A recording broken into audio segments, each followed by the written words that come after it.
humanity and lead them away from the greatest creator. Such a person is either Satan or someone not favored by the greatest creator. Unable to partake in the truth, they attempt to make others believe it is unattainable, similar to the saying about sour grapes. The question, can the greatest creator create a stone that he cannot lift, is a trap. Similar questions include: are you a thing? How should one answer this question? Whether you say yes or no, you fall into the designer's trap. For instance, answering, I am not a thing, or I am a thing, leads to the same result. Therefore, paradoxical questions should not be answered directly with affirmation or denial. Instead, consider or counter-question based on the question itself. For example, in response to, are you a thing, you might ask, are you a thing, to see how the questioner responds. In response to, can the greatest creator create a stone that he cannot lift, you might ask, can the greatest creator not lift a stone he has created? The question, can the greatest creator create a stone that he cannot lift, does not apply to the greatest creator himself, just as, are you a thing, does not apply to humans. Additionally, this question is inherently self-contradictory, meaning that any answer already implies a denial. Such questions have puzzled many philosophers and logicians. Here are some similar examples. Aren't you an animal born from your parents? Can eyes not see eyes?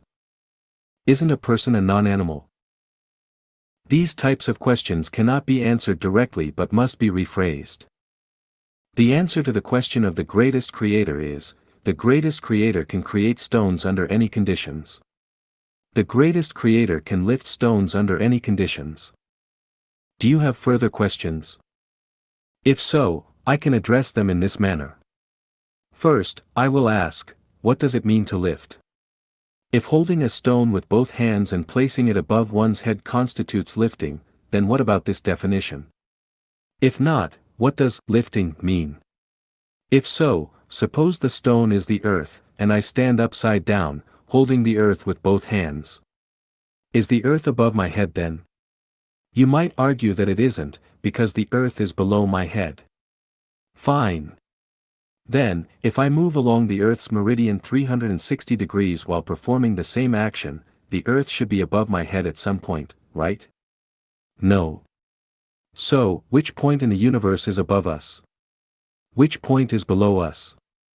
You might then argue that even though my hands are holding the earth and the earth is above my head, it's not me lifting it but the earth's gravity pulling me.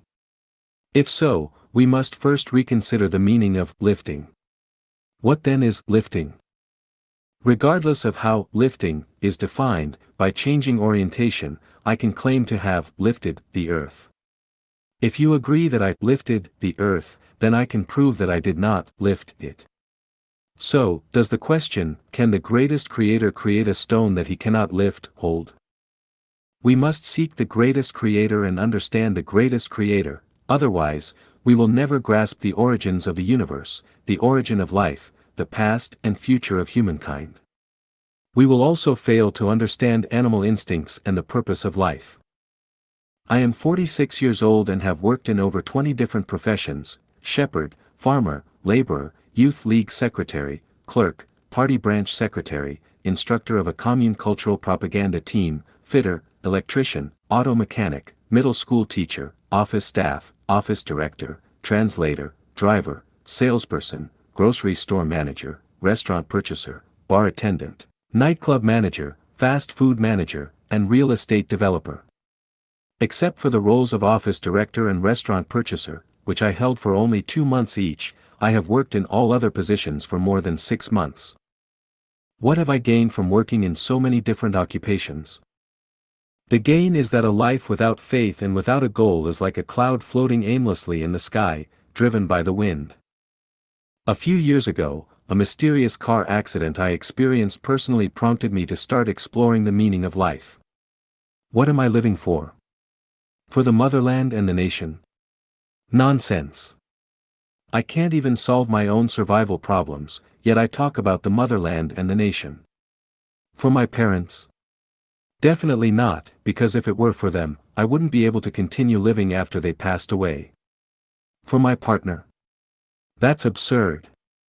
If I didn't exist, my partner might actually live better. For my children? No, why do people without children still continue to live?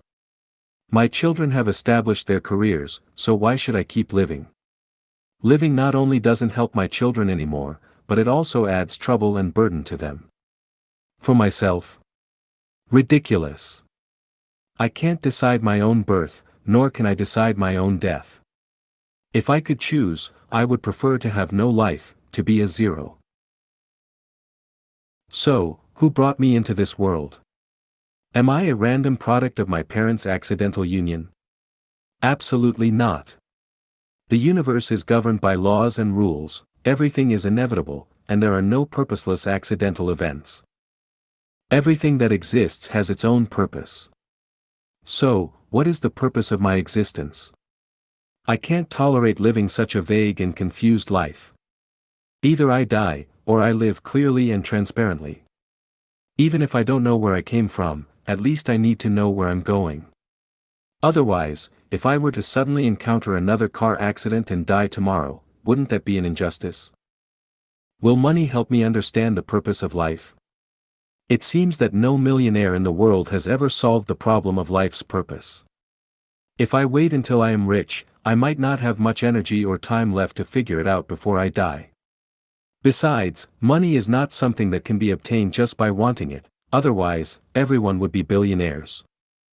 Will power help me understand the purpose of life? Throughout history, how many emperors and ministers have appeared, yet which one of them understood the purpose of life?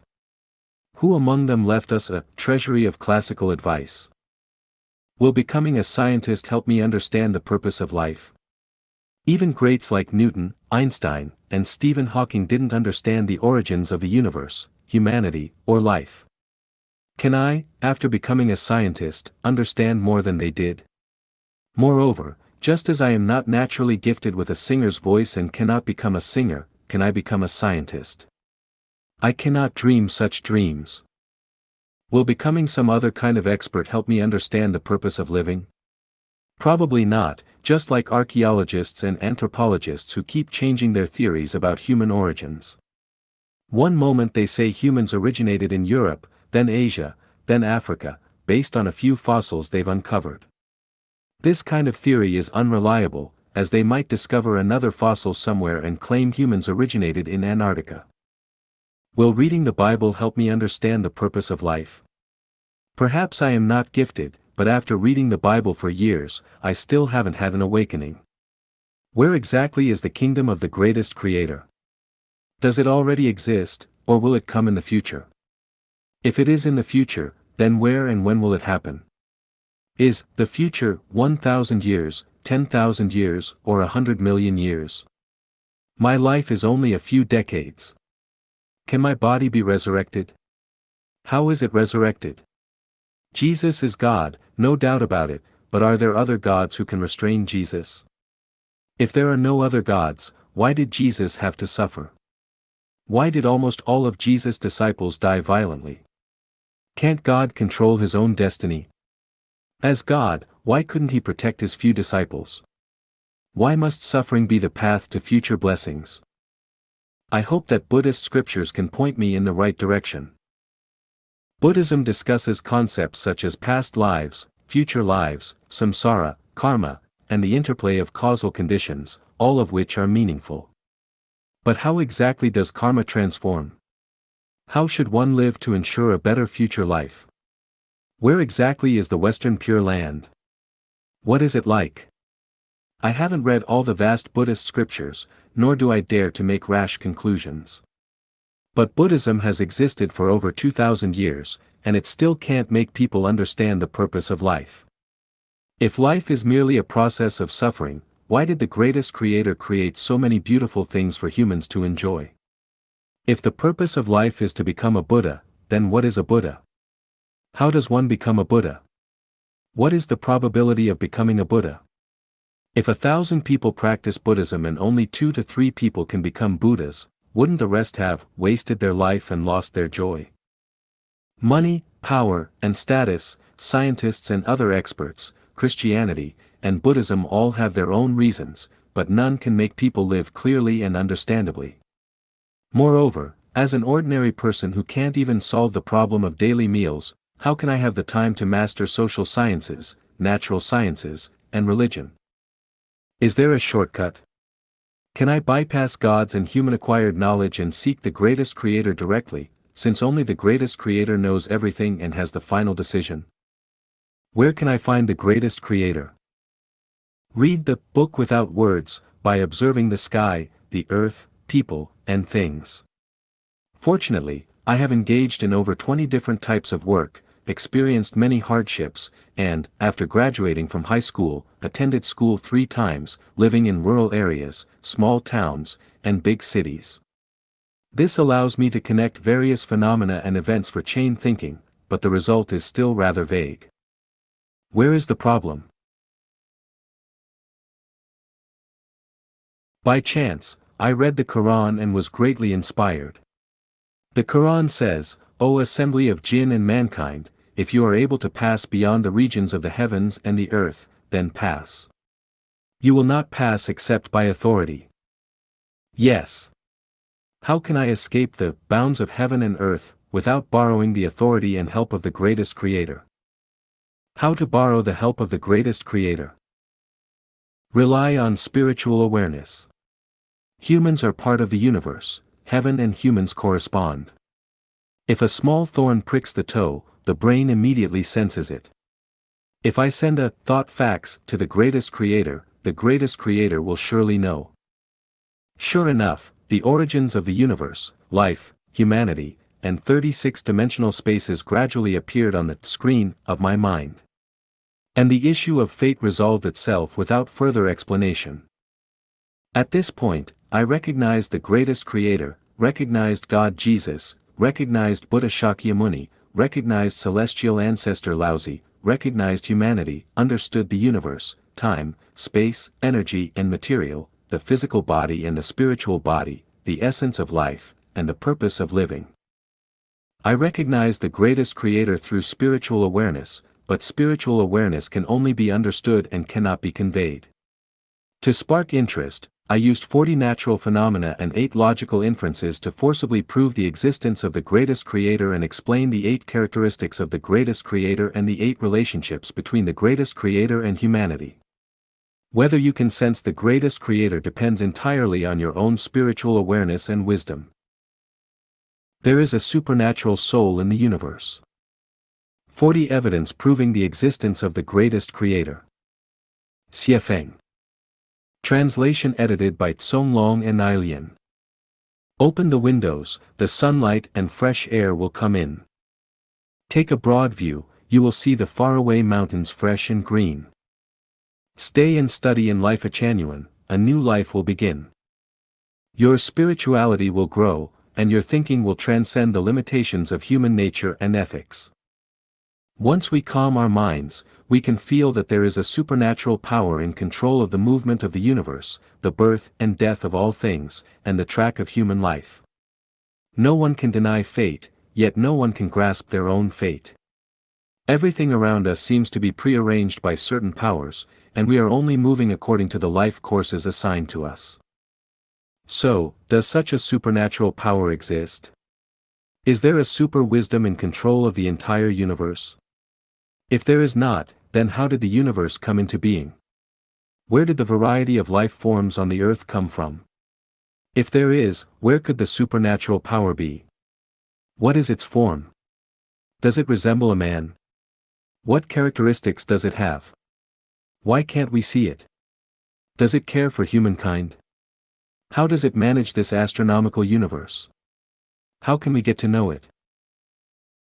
The orderly operation of the solar system needs someone's design. The solar system, with the Sun at its center, consists of the Sun, Mercury, Venus, Earth, Mars, Jupiter, Saturn, Uranus, Neptune, Pluto, comets, the asteroid belt between Mars and Jupiter, meteoroids, interstellar matter, the Earth's satellite moon, and other asteroids. Other celestial bodies revolve around the Sun, attracted by the Sun's gravitation. Among them, the 9 planets revolve in the same direction around the Sun along nearly round orbits in approximately the same plane.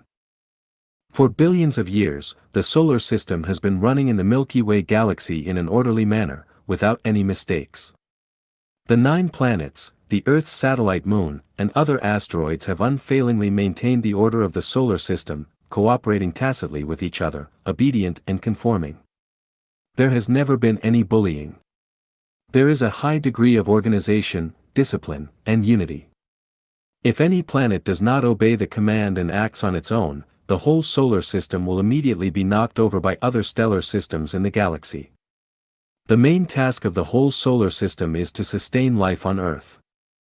If this order is disturbed, humans will also perish. To live harmoniously, even a big family of about a dozen people need some domestic disciplines to keep it in line. A company, no matter how small, must have rules and regulations to survive and develop. A house should have a design before builders can begin work: how the doors, windows, kitchen, living room, bedrooms, and bathrooms should be arranged. To survive, even a pack of wolves, a swarm of bees, a cohort of ants, or a flock of sheep must have a leader in charge, otherwise, the result will be a state of disunity and chaos. Let's take a look at the general manager's office. The desk, chairs, bookshelf, sofas, tea table, telephone, and other objects are all arranged in an orderly manner. The tea table will not be placed on the desk, and the chairs will not be put on the sofas. Why? Because they have already been designed and arranged. Let's have a look at the workshops of a factory.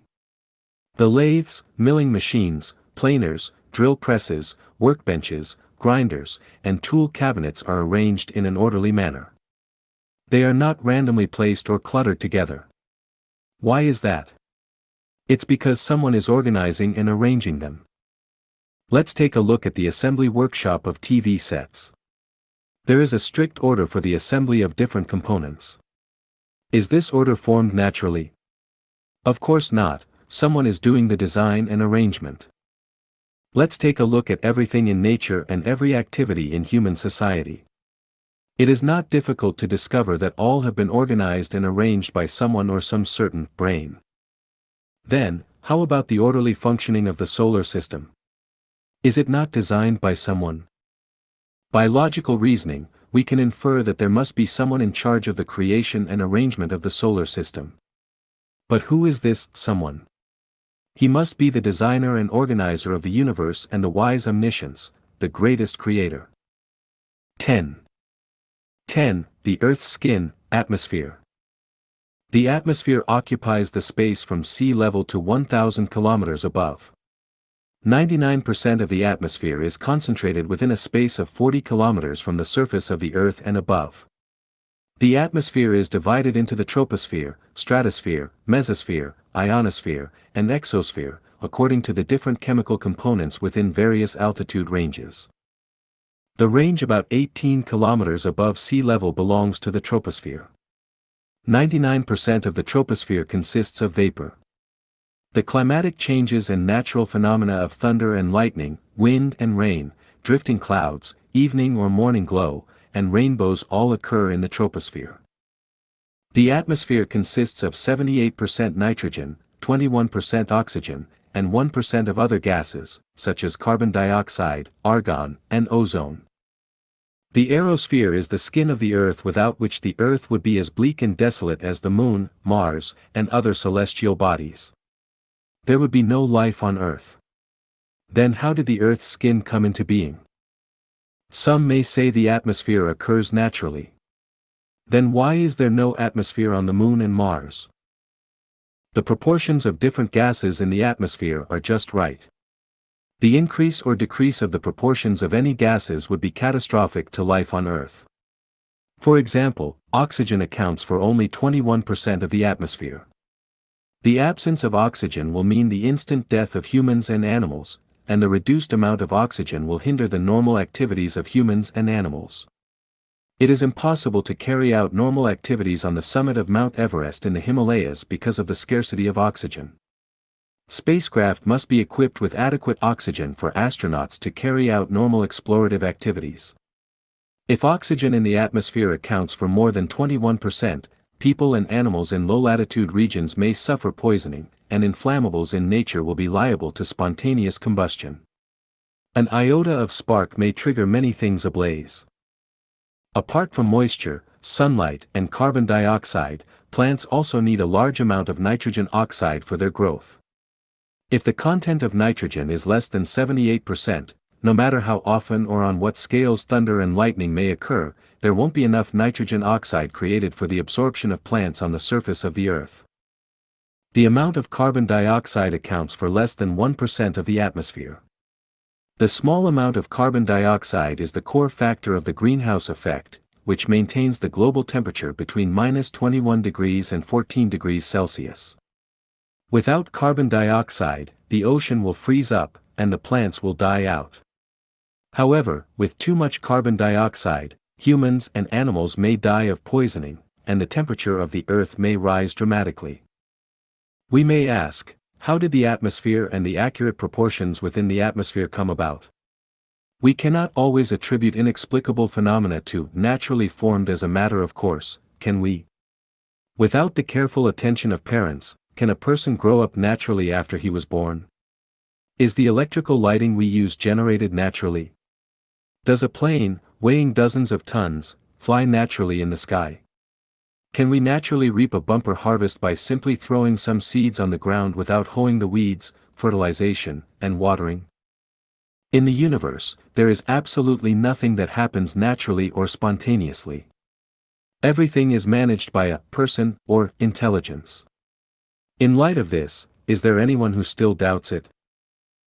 11. The guardian of life, the ozone layer. Up in the sky, between 20 and 30 kilometers from the Earth's surface, there exists a sky-blue transparent sphere. It is the ozone layer in the stratosphere of the atmosphere, which is the guardian of life on Earth. Without it, cosmic rays, especially the ultraviolet rays emitted by the sun, would shine on humans and animals without any resistance. As a result, 99% of humans and animals would be inflicted with cancer and cataracts, and their immune systems would be weakened, making them susceptible to contagious diseases like the flu, which could wipe out entire populations. Because of this, the Vienna Conference in 1985 and the London Conference in 1990 established a resolution to protect the ozone layer. Why? First discovered by a German scientist in 1839, ozone is a relatively unstable light blue molecule composed of 3 oxygen atoms. The ozone molecule mainly results from the photolysis of intense ultraviolet radiation. The content of ozone accounts for less than 100,000th in the atmosphere.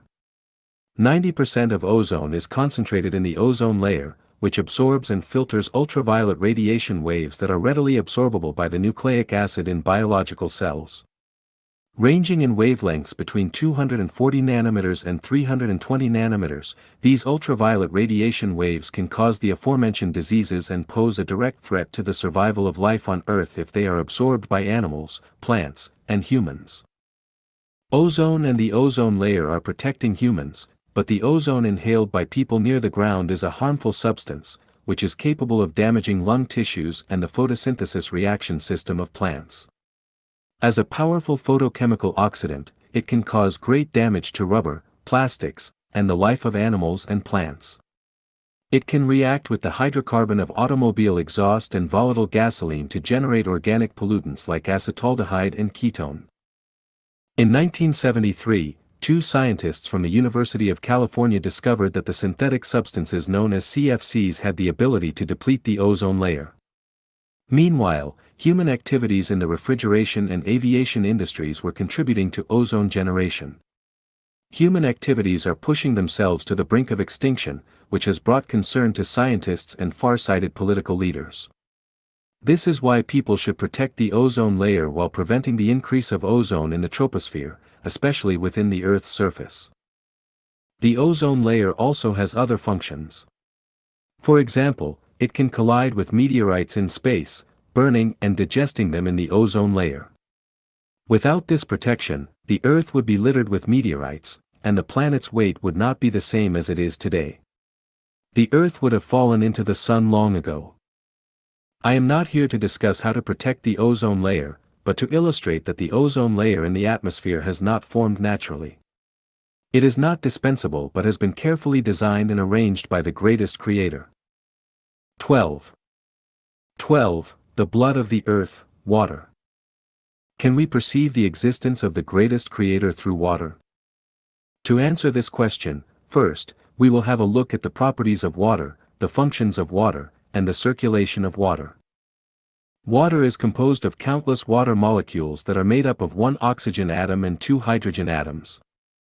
One side of the water molecule, the side with hydrogen atoms, is the anode, and the other side is the cathode. Since like charges repel each other, but opposite ones attract, then the anode of a water molecule is linked to the cathode of another water molecule. As a result, as long as they exist in the same place, container, all the water molecules will be linked together and form the water that we commonly refer to because all the molecules have anodes and cathodes. Pure water is colorless, tasteless, and odorless. Its pH value is 7, neither acidic nor alkaline. Water is the only substance in nature that can exist in three forms: solid, liquid, and gas. It has greater solubility than any other liquid. So, water can transport valuable chemical elements, minerals, and nutrients to plants, animals, and the human body very easily. Water freezes and changes into a solid state at 0 degrees Celsius and becomes boiling water at 100 degrees Celsius. When the surface of water is irradiated by heat, the water molecules on the surface can become vapor and change into a gas state. Water can absorb and disperse heat. Water has very strong surface tension. When the sun shines on the water surface, the heated water will evaporate and become vapor, which can continuously rise in the troposphere until the strong wind brings it to the distant sky over the land, where the rising warm air current from the heated land surface will force it to continue the ascent until it meets the cold air current. The temperature and the vapor content decrease dramatically in the troposphere with the increase of altitude. When vapor meets the cold air current, it will revert to the state of liquid. When the temperature is cold enough, the vapor will change into minute crystal particles and form clouds when combined with dust, soot, and salt crystals. When these minute water granules combine to form larger water drops, they will fall to the ground in the form of rain as a result of the gravitation of the earth. Some of the falling rain returns to the oceans through the brooks and rivers, while some infiltrates underground to become groundwater. The groundwater can flow out to become surface water after hundreds of years and finally returns to the oceans. Some of the rain immediately changes into vapor after falling to the ground. The earth is a closed system for the circulation of water. The total amount of water on earth will neither increase nor decrease. Therefore, there will be no change in the total amount of water on earth, no matter whether it is absorbed by plants, animals, and humans, or used to wash diapers, or has evaporated and risen up in the sky, whether it has flowed into sewage pipes or infiltrated underground. Perhaps the water molecule you are drinking was once drunk by Jesus or Sakyamuni or used to wash a mother's diapers. The total amount of water on Earth is 326 million cubic miles, of which the ocean takes up 97.24%, glaciers and icebergs account for 2.14%, groundwater accounts for 0.61%, and rivers only account for 0.0001%. Let's see if there is the greatest creator in water accordingly. Without water, the earth is nothing but a lifeless desert. No matter how capable humans are, they cannot create water. In addition, people would have perished long ago without water, let alone create it. That is to say, the water on earth is created by someone who does not need water. Who can exist without water? Someone wise may claim that water is not created, it is something that has existed on earth since time immemorial. If this opinion is correct, we can be sure that the earth has neither past nor future but is timeless in existence. Then astronomers and scientists' assertion that the earth was born 4.6 billion years ago is purely a traveler's tale. Furthermore, since the earth has existed since time immemorial and the earth is only a small component of the universe, there will be no question of the birth of the universe, and the universe must also have existed since time immemorial. Since the universe has no beginning, then all the celestial bodies and galaxies in the universe must be timeless and eternal. So it is absolutely impossible for meteorites to fall on the Earth. Otherwise, the meteorites may have fallen from nowhere. Now that meteorites have fallen on the Earth, it means that changes have occurred in space, or certain celestial bodies have encountered disaster. The disaster that befalls on one celestial body will, in turn, affect the surrounding celestial bodies and trigger changes in other related celestial bodies. Thus, will some celestial bodies perish someday? Will some new celestial bodies come into being? If a celestial body comes and goes, then undoubtedly the Earth can also come and go. If the Earth has a beginning, it is impossible that the Earth has possessed all the things now on Earth from the very beginning. There must have been a process of generation and development. So, where does water come from? If we say that the water on Earth has come into being naturally, then the following questions need to be answered. Why is water colorless, tasteless, and odorless? What if water has color, for example, if water is red or black? What if water has taste, for example, if water is spicy, sour, or astringent? What if water has a smell, for example, if water emanates a fragrant or fishy smell? Why does water have very powerful solubility? What will happen if water cannot dissolve the food we have eaten and the drugs we have taken, if water cannot dissolve the red blood cells and white blood cells growing in the marrow, and if water cannot dissolve minerals, chemicals, and other nutritional substances? Why does the pH value of purified water stand at 7? What will happen if the pH value is smaller or greater than 7? Why does water have 3 states, gas, liquid, and solid? What will happen if water is only in the state of liquid and no gaseous or solid state? Will there be changes in the climate on Earth if water cannot turn into vapor? Can we still see the blue sky, white clouds, morning or evening glows? If water cannot change into a solid state at low temperatures and form a layer of ice on the lake surface to block the harsh cold, will the fish not be frozen to death? How much land will be left if the ice that accounts for 2.14% of the total water amount has melted into water? Why does water have a lower density in its solid state compared to its liquid state? Assuming that the density of solid water is greater than that of liquid water, the ice formed on the surface of a river will continuously sink. The rivers, lakes, and oceans will all turn into blocks of ice. When will the heat of the sun melt the ice, and will there still be life in the fish, shrimp, turtles, and other creatures frozen in the ice? Why does water have a powerful function in absorbing and releasing heat? If water cannot absorb heat, the temperature in areas close to the equator during summer would be enough to cause heatstroke in animals and humans. The heat from our car engines would not be carried away by water, and thermal expansion would cause the engine pistons to seize in the cylinder. If water does not have a strong heat dissipation function, winter in temperate regions, especially coastal areas, would become extremely cold, and the heat inside the engine would not dissipate. Why does water boil at 100 degrees Celsius?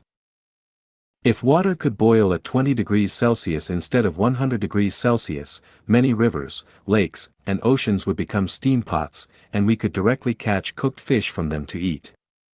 If water boiled at 150 degrees Celsius, we would not be able to cook food using ordinary pots, and we would not be able to cook food at all in areas above 3,000 meters above sea level. Why does water have a very strong surface tension? If water did not have a very strong surface tension, how could it be absorbed by the root systems of plants and enter the veins of trees to bring nutrients to leaves and fruits? How could it move inside the capillary vessels of humans and animals and transport nutrients to the surface layer of skin and internal organs? Well, that's enough about water for now. Just imagine, if water were not created by the greatest creator through careful arrangement, would it be possible for nature to create water with the special functions mentioned above? 13. Cheap and essential daily necessity, salt. When I was a child, I used to see a woman with an extremely large neck in our village. Every time I saw her, I would involuntarily take more glances at her. Later, I asked my grandma, why is her neck so big? Grandma replied, according to doctors, because she did not have enough iodized salt. When I was young, there were a fairly large number of mentally challenged people in the two neighboring villages. I asked my father, why are there so many retarded people in those two villages? My father responded, possibly because they have had too much salt from Bayan Gully. Let me talk a little bit about my hometown in this paragraph. I spent my early childhood in my hometown where the Yellow River and Dashia River met.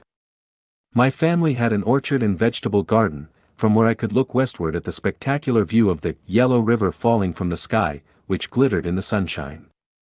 To the north, across the river, were the beautiful scenes of Wangjia Mountain and Wangjia Plain, and the flocks of horses, cattle, and goats on the shoals. To the south, wire-pulled boats and sheepskin rafts were ferrying passengers across Dashia River. To the east, cascades of houses were shaded and embraced by green trees. The two springs near the village were warm in winter and cool in summer. All year round, clear and sweet water flowed from these springs, and I grew up drinking their water until I became a teenager. Who doesn't say my hometown is good? But my hometown was exceptionally beautiful. Unfortunately, my hometown has now become the territory of the Dragon King.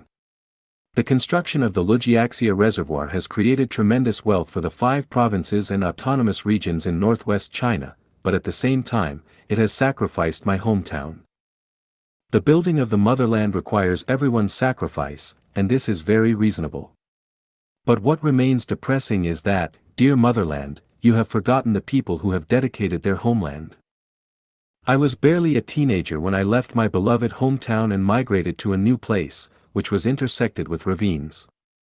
There was barren soil, endless desolation, and no more beautiful scenery.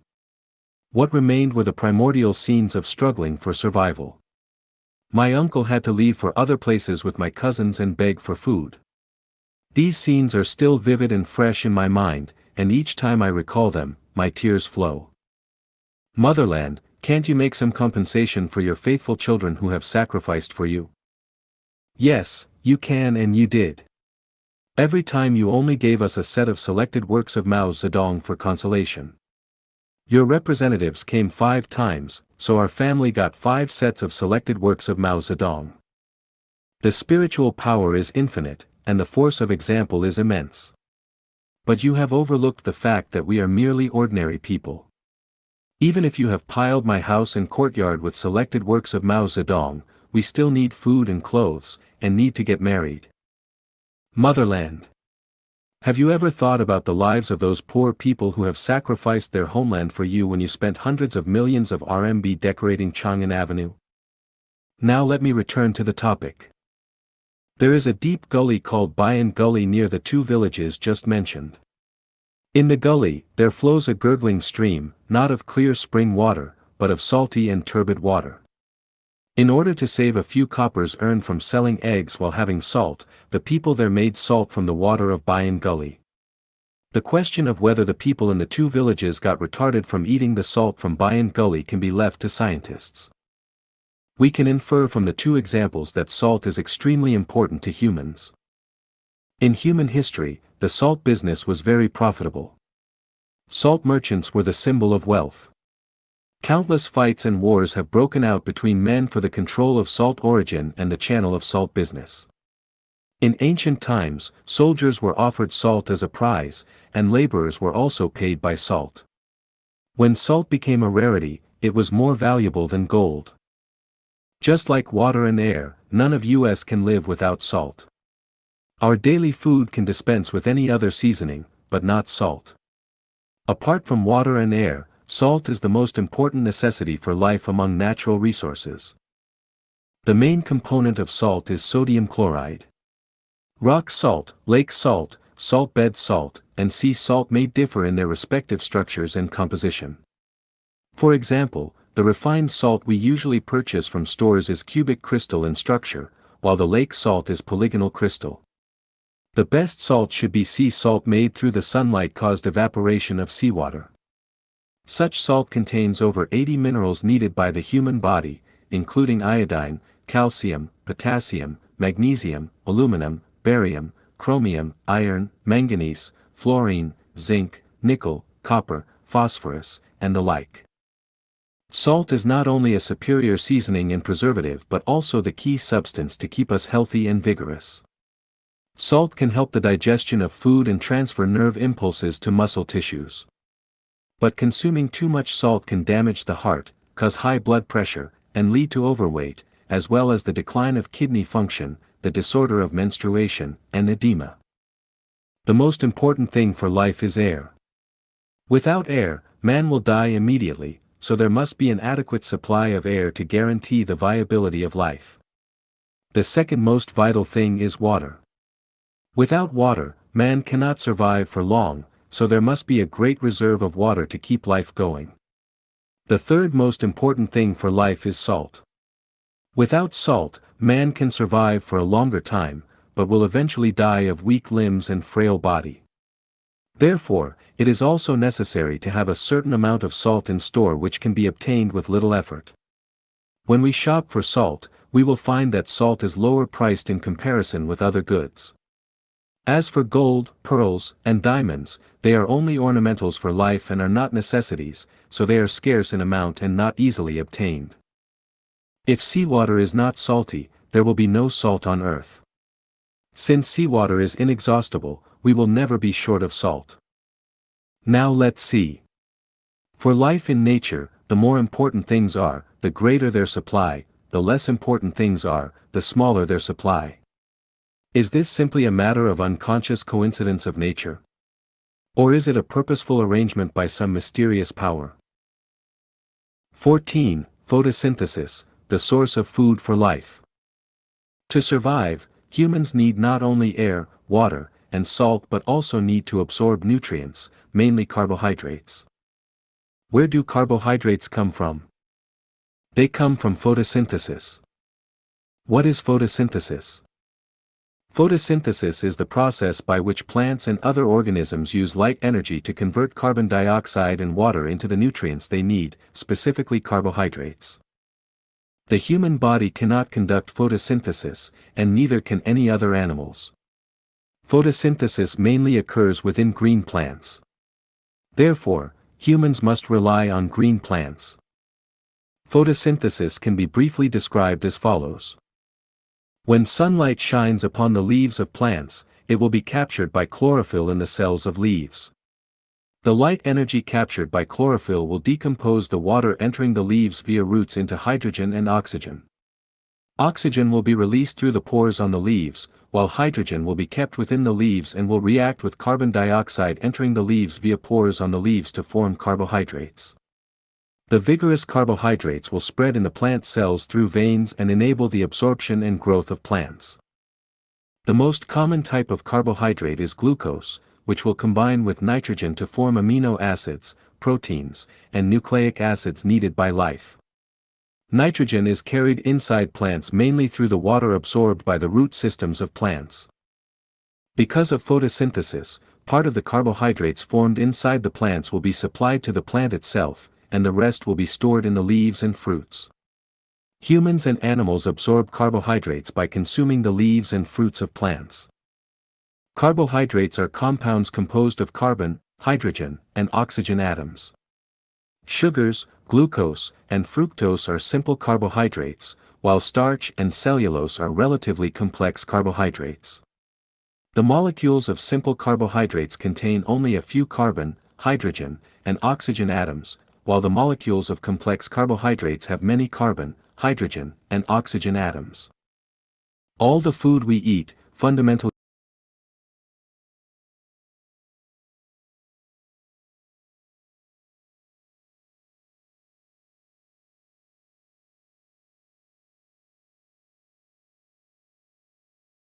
speaking, comes from photosynthesis. Without photosynthesis, there would be no humans. Some people argue, I do not rely on plants and can survive only on poultry and domesticated animals, so I don't need the photosynthesis of plants. The problem is without the photosynthesis of plants, there would be no poultry and domesticated animals, as they rely on plants for survival. Of course, we can survive by eating fish, but fish also rely on the photosynthesis of algae and some protists. From a natural point of view, only plants can make food.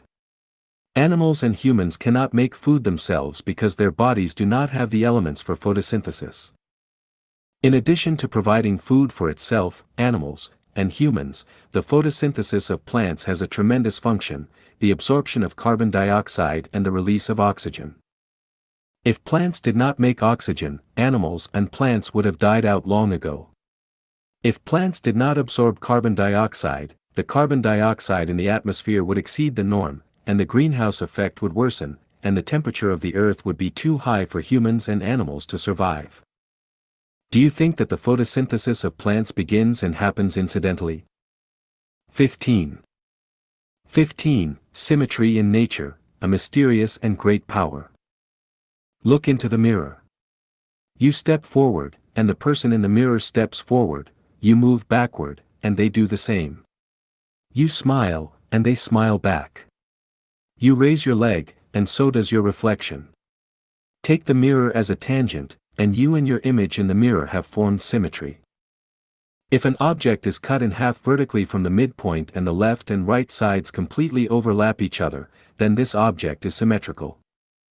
Let's look at the microscopic and macroscopic world, and we will discover that galaxies, the solar system, the Earth, humans, birds, tigers, fish, frogs, roundworms, flies, crickets, leaves, fresh flowers, butterflies, shells, eggs, seeds, cells, and so on are all symmetrical objects. Tornadoes, vortexes, diamonds, crystals, pyrite, pearls, hair, water droplets, the orbits of celestial movements, and helixes are also symmetrical. Among the Arabic numerals of 1, 2, 3, 4, 5, 6, 7, 8, 9, and 10, the odd numbers 1, 3, 5, 7, and 9 are symmetrical with the even numbers 2, 4, 6, 8, and 10. The number of men is symmetrical with the number of women when considered on a larger timescale.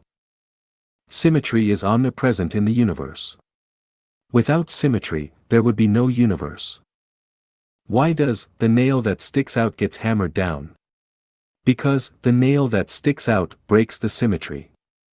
Why does the Leaning Tower of Pisa make people feel uncomfortable? Because it has lost its symmetry. Why are some people called handicapped? Because they lack symmetry. Why was the World Trade Center of America bombed? Because America had become unsymmetrical with other countries. Why was Falun Gong suppressed? Because it was not symmetrical with Chinese culture at the time. Why have many ancient civilizations in human history declined?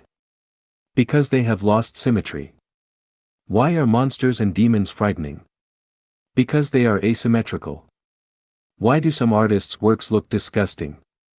Because their works lack symmetry. Why do some buildings appear unsafe? Because they are not symmetrical. Why are some people irascible? Because they are psychologically asymmetrical. Why are corrupt officials punished in the end?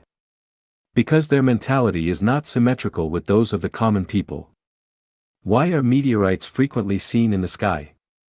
Because these celestial bodies have lost their symmetry. Why did the emperor hang himself? Because his existence was asymmetrical with the situation of the time. Why does tranquility make one feel comfortable, while turbulence makes one feel nervous and upset? Because tranquility is symmetrical, but turbulence is asymmetrical. Symmetry is a kind of harmony, perfection, aesthetics, and order. Why are beauties intoxicating? Why are fresh flowers pleasing to the eye? Why is the music of moonlight on the spring river so soothing? Why do the sculptures of great masters appeal to us? Because they are harmonious and perfect, providing people with the enjoyment of beauty. Try to think. If a girl's left eye is larger than her right eye, her mouth is a bit oblique, she has only 4 fingers on her left hand, 8 toes on her right foot, and her left leg is shorter than her right leg, how would you feel? Humans are naturally inclined towards symmetry. Outstanding artists such as painters, sculptors, musicians, architects, and political leaders are experts in creating and utilizing symmetry. Understanding symmetry enables one to comprehend the mysteries of nature, while mastering symmetry allows one to perform tasks with ease and skill. A mature person is psychologically symmetrical, while a whimsical, eccentric, irascible, testy, and tempestuous person is psychologically asymmetrical. Symmetry is perfect, while asymmetry is defective. Symmetry is enduring, while asymmetry is fleeting. The purpose of discussing symmetry here is to understand the power that has created symmetry in all things in nature and why people are naturally inclined towards symmetry. Symmetry is a surface phenomenon that conceals a mysterious and powerful force. This force uses symmetry to control overdevelopment and disharmonious kinetic and potential energies. Why do humans have 2 eyes instead of 3? Why is the earth round? Why does a dog's tail grow on its rear body? Why are the wings of butterflies and birds identical? Why do people dislike ugly things? Scientists will certainly seek answers from the characteristics and structures of particles such as atoms, electrons, protons, neutrons, photons, etc., but it will be in vain, because you cannot explain the balanced symmetry of the 2 sexes, or why humans do not have tails. Do we feel, deep within our subconscious selves, that a higher wisdom is controlling all beings? If so, who is this higher wisdom but the greatest creator? 16. Golden mean, perfect proportion. In 1996, I discovered hundreds of conch species in the marine products market by the seaside of Dar es Salaam, the capital of Tanzania. Those shells were incomparably and unimaginably beautiful. The spiraling structure of the whelk, in particular, dwarfs the best works of any architect. Is the brain of a shell creature more advanced than that of a man?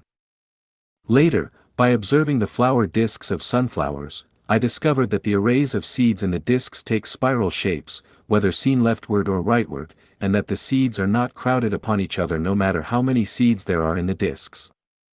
I figured the ancestors of sunflowers must have had a college education or have obtained doctoral degrees, otherwise, how could their offspring have ever thought of such a perfect sequence of arrangement?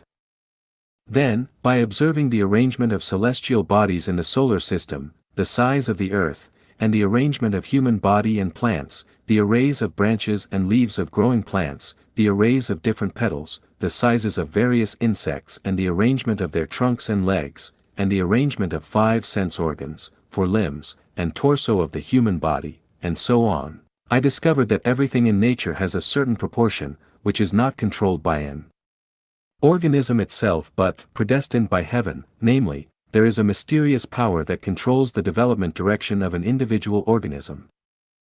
Take man, for example. Please open your hand. Why are there only 5 fingers on the palm? Why is the middle finger longer than the other 4 fingers? Why does the thumb not stand in line with the other 4 fingers? Why is the total length of the 3 knuckles of the little finger rightly the total length of 2 knuckles of the ring finger? Why does the thumb have only 2 condyles while all other 4 fingers have 3? What will happen if the little finger is longer than the middle finger is shorter than the index finger, or if the middle finger has 1 more knuckle and is 2 centimeters longer than the index finger and ring finger? We can raise thousands of trillions of questions. For example, why has the height of man remained at about 1.73 meters for thousands of years? Why are the eyes of mice so small and the eyes of horses so large? Why cannot grass grow up into towering trees? Why does the size of a man's penis match the depth and width of a woman's vagina? So on and so forth. As long as we examine a question thoroughly, we will have to admit that behind every phenomenon there is a mysterious power, or enigmatic law, governing everything. There is a harmonious proportion between everything, for example, the Milky Way, the solar system, Earth, the moon, humans, dogs, birds, trees, grass, insects, bacteria, and so on. Additionally, within each entity, there exists an unbreakable and precisely balanced harmony of proportions between their different parts. For example, the size of the human body and its proportions with eyes, head, mouth, arms, legs, 5 internal organs, and blood vessels. Exquisite proportions reflect the wisdom and quality of the greatest creator. That is to say, the various proportions are arranged by the greatest creator. The wisdom of the greatest creator is boundless, just like the circumference ratio pi, which is endless, enigmatic, and forever infinitely informative. With the discovery of pi, humans have realized the extensive and profound wisdom of the greatest creator and the endless mysteries of the material world. People cannot help but feel thrilled and enthralled by the wonder and profundity of Mother Nature, spellbound by the infinite future of life, and fascinated by the wonderful future. Human wisdom is also endless. People have discovered another secret, the imaginary number I, the square root of -1. Does -1 have a square root? The multiplication rule states that 2 positives make a positive, 2 negatives make a positive, and the square of any number is a positive number. Therefore, the square root of -1 does not exist at all. Now that the square root of -1 does not exist, why is the concept of an imaginary number introduced? When science entered the period of quantum mechanics, even Einstein became puzzled because he thought that the universe was orderly and that the future development and changes of anything were predictable as long as the current status was known. However, quantum mechanics put forward the theory that accurate measurement is impossible. The more accurately the position of a small particle is measured, the less accurately the measurement of its speed, and if the speed of a small particle is accurately measured, the measurement of its position will not be accurate. Is it so? What is the expression of the wave function of quantum mechanics? Without imaginary numbers, there would be no complex plane, without a complex plane, there would be no complex number, and without a complex number, the wave function could not be expressed. When we delve deeper into the microscopic world, we will see that the seemingly illusory imaginary number has actually reflected natural laws. The illusory thing, regarded as impossible by people, actually plays a critical role. Hence, we realize that instead of a question of existence or not, the illusory power of the greatest creator is actually a decisive factor that determines the development and change of everything. Therefore, we realize that in addition to real numbers, there are imaginary numbers and that there is a non-material world apart from the material world. Moreover, we understand that in addition to the flesh of life, there is a spiritual entity. We come to realize that time is not solely linear but also has a lateral dimension. In the material world, time appears to be linear, progressing from past to present to future. However, in the realm of the illusory, non-material world, time is lateral. When it comes to humans, the physical body experiences time in a linear manner, with a past, present, and future, and with birth and death. However, the spiritual essence of a person experiences time laterally, transcending the linear progression. The spirit is not confined to the physical body and can, at any given moment, depart from it and enter the lateral dimension of time. The positive and negative numbers of the material world can form a function. Such a function has 4 quadrants, areas. If we include imaginary numbers into the function, we will have a complex function. A complex function has 16 quadrants, areas. Please ask yourself, which quadrant is my life in at present? The main purpose of this section is to explore the proportions in nature. Of all the proportions, people have found a special proportion, the golden mean, another secret of nature after the circumference ratio pi and the imaginary number I. So what is the golden mean phi? Take the human body, for example. If the ratio of height to the length from the sole to the navel equals the ratio of the sole to the navel and from the navel to the top, then the proportion is the golden mean. What is the proportion? The ratio of the golden mean is 1.618033988749894848821. Let's look at another array of numbers, 0, 1, 1, 2, 3, 5, 8, 13, 21, 34, 55, 89, 144, 233, 377, 610. The above figures have a feature, that is, a number is just the sum of the previous 2 numbers. If each number of this array is divided by the number before it, we can derive the following numbers: 1, 2, 1.5, 1.666, 1.6, 1.625, 1.61538, 1.619, 1.6176, 1.61818, 1.61797, 1.61805, 1.61802, 1.61803, 1.61803, 1.61803. If we continue the process, the value tends to be 1.6180339887498948481. 1, 2, 1.5, 1.666, 1.6, 1.625, 1.61538, 1.619, 1.6176, 1.61818, 1.61797, 1.61805, 1.61802, 1.61803, 1.61803, 1.61803. What is the point of this value? It contains unlimited meanings. One of them is beauty. Why are the conchas mentioned earlier in this section incomparably beautiful? It is because they have developed according to the ratio of the golden mean. Why are flowers so pleasing to the eyes? Because they have grown according to the golden mean. Why don't the seeds of plants fight with each other? Because they are arranged according to the golden mean. Why do some people look so pretty? Because every part of their figures reflects the golden mean. Why can musical instruments play melodious tunes? Because the chords of the instruments and the melodies approximate the golden mean. Why do some architectures look so harmonious and comfortable? Because the layout of these buildings has been designed according to the golden mean.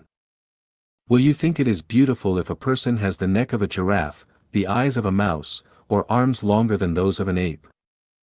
Will it be harmonious if an 80-meter building is built among the 8-meter houses or if a 5-meter bungalow is built among clusters of high buildings? People growing up in the countryside know that if all villagers live in low bungalows and someone builds a 3-story building on a whim, this person is sure to suffer bad luck. Why was America's World Trade Center blasted off? Seemingly, it was destroyed by terrorists, but actually, the destruction has something to do with its height. Similarly, if you live in a bungalow in an area surrounded by high buildings, you will feel depressed, and you and your children will have little chances of development. We often see judges give scores for contestants on television. The final score for Zhenyuan Z is, after crossing out the highest point and the lowest score. Why should the highest and lowest scores be crossed out? It is because they are problematic, discordant, and extreme. Things always reverse themselves after reaching an extreme. Everything must develop within a certain proportion and must be agreeable with its surroundings. If the range of proportions is exceeded, it is no longer beautiful and harmonious. What is harmony? Appropriate proportion is harmony. What is beauty? Appropriate proportional array is beauty. The golden mean is the most harmonious and most beautiful of all proportions. The development of all things is constrained by proportion. For the United States to become a world power, it must assist impoverished countries without exerting excessive force, otherwise, it will inevitably face punishment from natural laws. A poor and backward country must strive to move forward, otherwise, it will inevitably perish. This is also the case with human beings. If the population has increased to such an extent that it has lost harmony with the number of plants and other animals, there will be no way to sustain the continuous growth, just like a rapidly growing branch of a tree. If the branch does not break off, it will pull down or even uproot the tree. Since there is a mysterious power or law of nature that governs the harmony of proportions, the exploding population will certainly be controlled. If humans can exercise control over themselves, all the better. If the population cannot be brought under control, then the power of nature will play its role. For example, wars, earthquakes, floods, fires, plagues, famines, and torridity can all play their part in reducing the population. Wasn't the outbreak of SARS in 2003 an alarm bell sounded by nature for mankind? Proportion is a mysterious power in nature that controls the development and changes of everything in the universe. Who but the greatest creator has formulated this proportion? 17. Brain, epitome of the universe. All the material wealth created by humans is a realistic reflection of the brain. Humans' thinking, memory, speech, and actions are all attributes of the brain. That a society can be organically united to accomplish a goal is also the result of brain activity. All Nobel Prize winners and great men in history distinguish themselves from others because they have made full use of their brains. Scientists are still far away from uncovering the mystery of the brain, although they have conducted intensive research into the brain in the fields of neurology, anatomy, biology, biochemistry, and electromagnetism and have had detailed explanations for the structure of the brain and functions of different components. It can be said that humans are still in their infancy in terms of understanding the brain. Our knowledge of the brain is comparable to the part of an iceberg above the water, and what remains unknown can be likened to the gigantic mass underwater. Like the mystery of the universe, the mystery of the human brain is a non-repeating infinite circumference ratio. Although we know that the brain consists of 10 billion brain cells and 10 trillion interacting nerves, that the nerve network of the brain is 10 miles long and can process a billion units of information per second, and that the memory capacity of the brain is 1.2 million times that of a large-scale computer, the brain, which accounts for 3% of body weight, still has unlimited contents. The brain is the epitome of the universe, and the laws of the brain match the laws of the universe. The brain is the epitome of the greatest creator's wisdom, and the brain contains all the wisdom of the greatest creator. The brain is the epitome of time, and the brain owns the information on the changes of the universe over several billions of years. The brain is a processing factory, which can create things out of nothing and can transform the universe. What is imaginable in the brain can all turn to reality. The brain's potential is unlimited, therefore, humans' future is also unlimited, as long as humans do not go to extremes but stay in line with the greatest creator. The brain is a mysterious place. Each neuron of the brain is not in direct contact with each other. The information between neurons is transferred by neurotransmitters, which are chemical in nature. However, within the neurons, the transmission of information is through electrical impulses. When we open up a cranium, we can only see things in biological terms. We cannot help but ask, where is memory stored? Where are thoughts stored? How does man's thought come into being? Where is man's memory stored? How does the brain process a large amount of complicated information? Why can man make spacecraft and land on the moon, while a donkey cannot even make a small cart to carry fodder? Don't people say that all creatures are in the process of evolution? The brain is not only capable of imagery thinking but also abstract thinking. It can not only learn but also practice.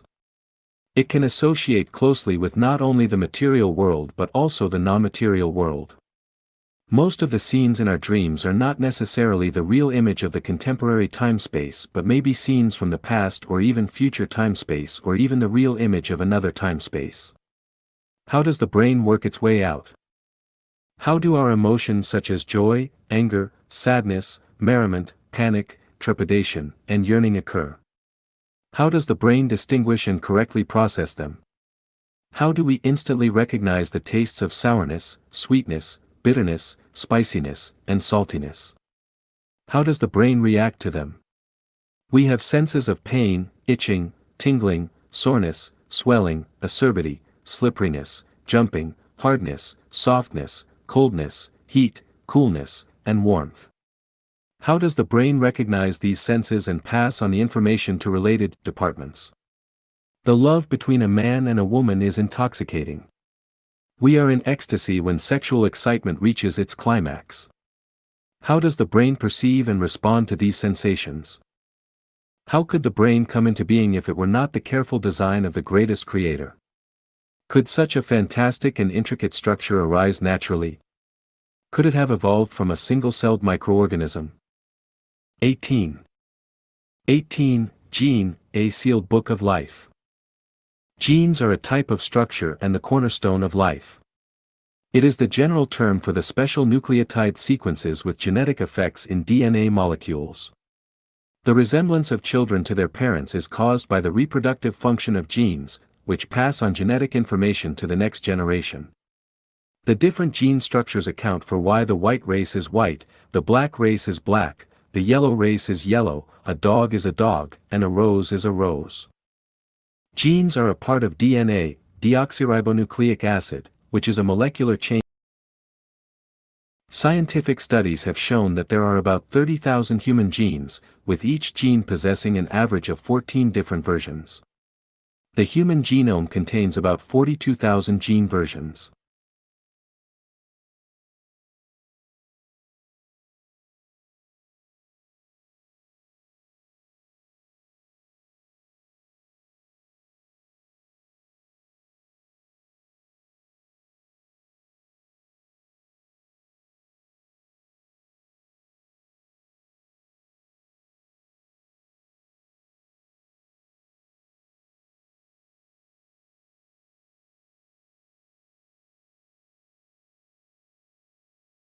The birth, growth, decline, and death of life are regulated by genes.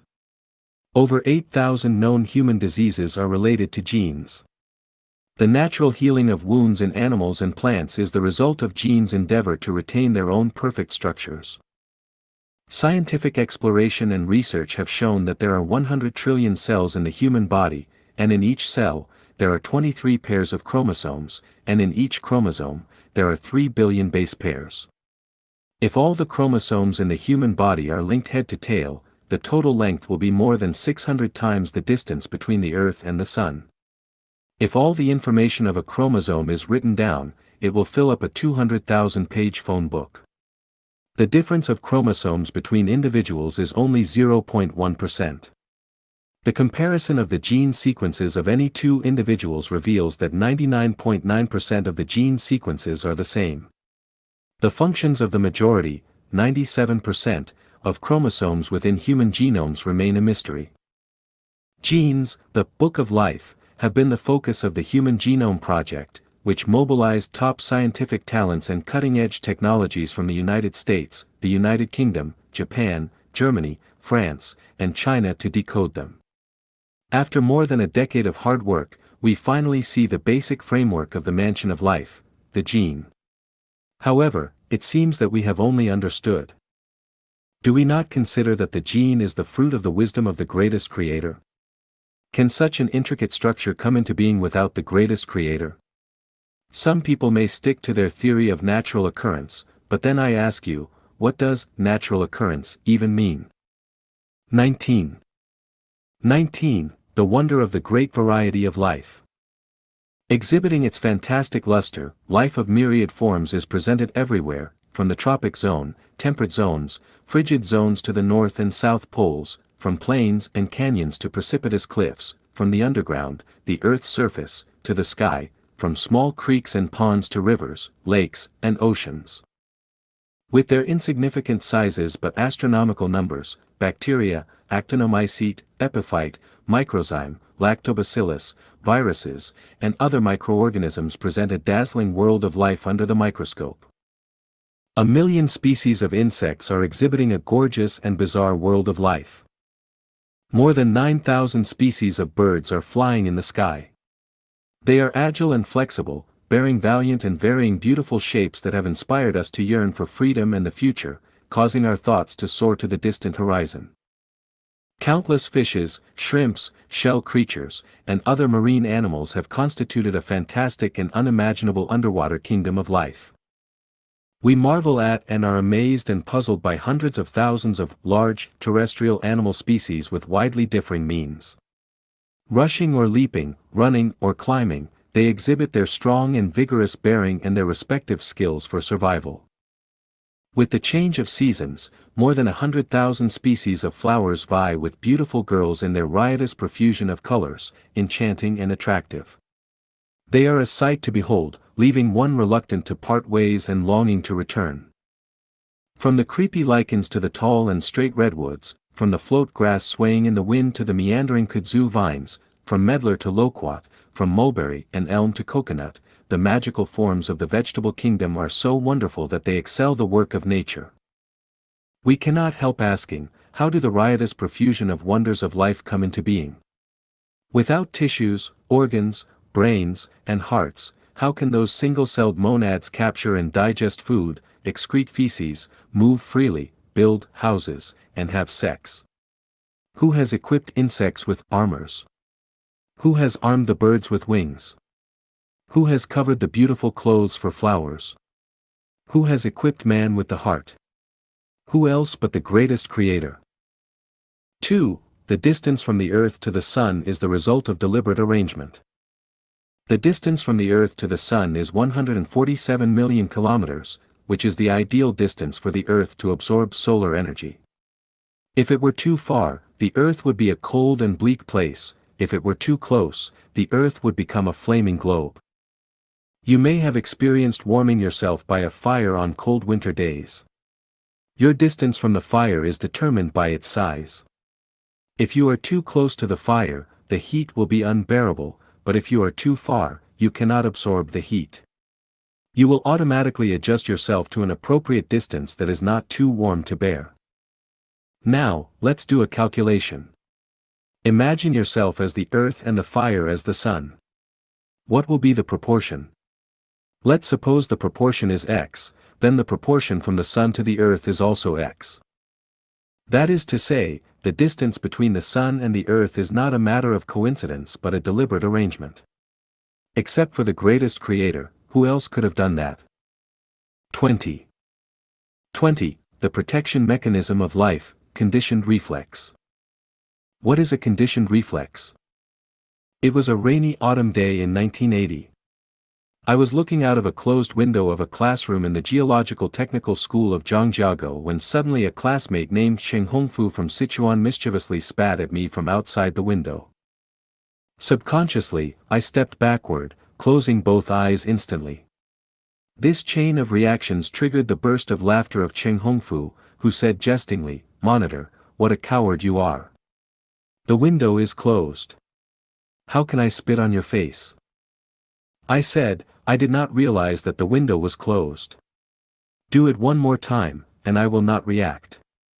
I moved closer to the window, thinking that since the window was closed and he could not reach me, I would remain calm even if he spat blood at me. "Are you ready?" Before he had finished speaking, he spat at me again. "Haha, monitor, you closed your eyes again." My eyes indeed closed at that moment. Later, I tried a few more times, but my eyes would not listen to my command. Every time he spat, I involuntarily winked my eyes. Later, in the classes of physiology and psychology, I came to know that this involuntary physiological reaction is called a conditioned reflex. Pavlov even conducted an experiment on dogs. The feeding of dogs was always accompanied by the ringing of bells. After some time, the dogs' mouths watered when they heard the bells, even before the food was brought in front of them. Why did this happen? It is because the ringing of bells has become a signal for food for dogs and a conditioned stimulus. The dog's prompt physiological and psychological reaction to this stimulus is called a conditioned reflex. In the chapter, Drinking Wine and Rating the Heroes, of the novel Romance of Three Kingdoms, Cao Cao related a story to Liu Bei. "The green plums on the branch I saw just now in the garden remind me of last year's fight against Zhang Xiu. We were running short of water through the long march then. The army could not put up with the thirst. Suddenly an idea came to me. There is a plum grove ahead," I cried and pointed with my riding whip. Having heard this and thinking of the sour green fruits, their mouths watered, and they did not feel thirsty anymore. Because of the conditioned reflex, the troops of Cao Cao secreted saliva when hearing plums. There are endless examples of conditioned reflex. Poke a crawling caterpillar with your hand or a stick, and it will immediately curl up into a circle. The abnormal behaviors of animals prior to an earthquake, mimosas curling of leaves when touched, the palpitation of the heart induced by a sudden sound on a quiet night, the contraction of muscles at the sight of a snake, the sneezes caused by the entrance of specks, the erection of the penis and the secretion of lubricating mucus in the vagina when watching pornographic videos, the tightening of muscles and the flush of the face at the thought of one's enemy, the trembling of the mouth and the shivering of the body in times of fear and tension, the spontaneous resistance when encountering sudden attack, inexplicable twitching of the eyelids, flush of ears, palpitation, and twittering of muscles, all these are results of a conditioned reflex. Why are there conditioned reflexes in animals and plants? Whether we explain it from a psychological or physiological perspective, apart from the conditioned reflex acquired as second nature, the innate instinctive conditioned reflex cannot be created by the plants and animals themselves. Conditioned reflex primarily serves as a mechanism for life's instinct self-protection, and is an instant response at one subconscious level. Who designed this? Who but the greatest creator? 21. The pleasure of sex is not only for carrying on the family line. The core point of the pleasure in sex is the orgasm during sexual intercourse. None of the first love, adoration, yearning, dating, caressing, and other emotional enjoyments can compare to the orgasm in sex. Then, what is the orgasm in sexual intercourse? To help us understand the feeling of orgasm between males and females, I have selected some sections from Kinsey Reports, Hattie Report on Sex, and especially Sex Codes, China Reports. I feel like I'm in heaven. I have a blurry sense of giddiness, the thrilling and exciting warmth, fullness, humidness, and force. A sense of urgency, an irresistible sense of pulling. I feel extremely excited and short of breath. Meanwhile, I feel my head lifting up as if in a dream, the sound is vague and distant, time seems still. Joy, happiness, exhilaration, and excitement. I am blissfully ecstatic. I feel terrific, as if I am at my best. It feels like an awakening and the beginning of life. The feeling is incomparably wonderful, it is an ecstasy almost unbearable to human power. Charming. Surging blood. Carefree. Ecstasy. Orgasm. Unparalleled wonder. Intoxicating. Full of power. Incredible. In some aspects, arousal of sexuality offers me the opportunity to transcend myself and wake up from the dense fog of daily life and existence. I feel as if I have left my flesh and my spirit, caring for nothing that normally seems extremely important to me. Wonderful feeling of caresses, I wish this could go on forever. The stillness of life is like an eternal moment, intertwined strongly through indulging and savoring the sweet pleasure of the flesh. A fantastic sensation, I myself am in another dimension which drifts and melts from the supporting point of my life. A raging flame, violent and engulfing everything. Extremely fantastic. A refreshing and irresistible orgasm is increasing to such an extent that an intense charge surges around the clitoris, just like a space-exploring rocket shooting up explosively. Then the charge radiates in the entire region of my pubes. At this moment all other things have vanished from my consciousness. It seems that the inside of me is filled with enormous power. The wetness, the heat, and the intensity make me feel incomparably comfortable. During the whole process, all the raging wonderful feelings are radiating on the internal side of my legs. It seems that all things around me have ceased their existence. I am completely immersed in this wonderful feeling. By far, I have not experienced a more wonderful feeling than this. This feeling is a complete immersion that has nothing to do with will and thought. It has completely conquered me, occupying my body. As for the overall effect of its destructiveness, the best word to describe this physiological feeling is madly carefree. The only feeling I can relate to is a certain form of overall stiffness and tightness and the indistinguishable, internal explosion at the sexual organs. My body gradually tightens up. I feel as if I have reached the precipitous peak of perfect happiness, then I approach the plateau of ecstasy, I utter a sharp scream, glide past the crest plane of bliss, then I experience 5 or 6 fits of violent twitches and convulsions, which are acute, vehement, and agitating in the beginning and become duller, slower and milder. This is the orgasm in sexual pleasure. From the above statement, we can see that the physiological and psychological sensations during orgasm are incomparably wonderful pleasures and the ultimate beauty. No wonder Ban Gu said in The Book of Han, Arts and Literature, sexual intercourse is the ultimate expression of emotion and nature, the boundary of Tao. Jared Diamond, a physiology professor at the University of California, Los Angeles, said, "Human sex is weird. It is magical, incredible, and beyond nature. The pleasure between two sexes is so magical, so soul-stirring, so desirable, no wonder Freud concluded that the driving force of sex is the greatest force that propels social development." Then, who created such a wonderful feeling for humankind? Is sexual orgasm a result of natural evolution? Is sexual pleasure solely for the purpose of reproducing? Stephen Howard, a graduate student at Indiana State University, said, "In terms of energy required, asexual reproduction is a more economical way to transmit genes to one's progeny." His research results showed that asexual reproduction is the most economical way and the most effective way to transmit the genetic traits of a living organism to its offspring. But how did sexual reproduction come into being? Is sexual pleasure only for bearing children? The answer is no. Prostitutes engage in prostitution not to bear children for pleasure-seeking men, and those men do not seek out prostitutes to have children with them. Human intelligence can create a master machine that produces products continuously. So, why couldn't the greatest creator make a matrix that continually produces offspring? The pleasure of sex is purely for the enjoyment of life, and this is the universal love of the greatest creator. As for the propagation of offspring, it is only a byproduct of the pleasure of sex. Moreover, asexual reproduction will pass on diseases carried by genes to future generations. Through copulation, diseases carried by genes can be remitted or even eliminated. The benefits of crossbreeding are evident. Therefore, a species may go extinct without a sex life. Thus, the pleasure of sex is an arrangement of the greatest creator.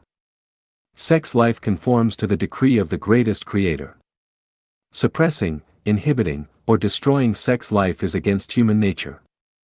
We should have sex life and enjoy it too.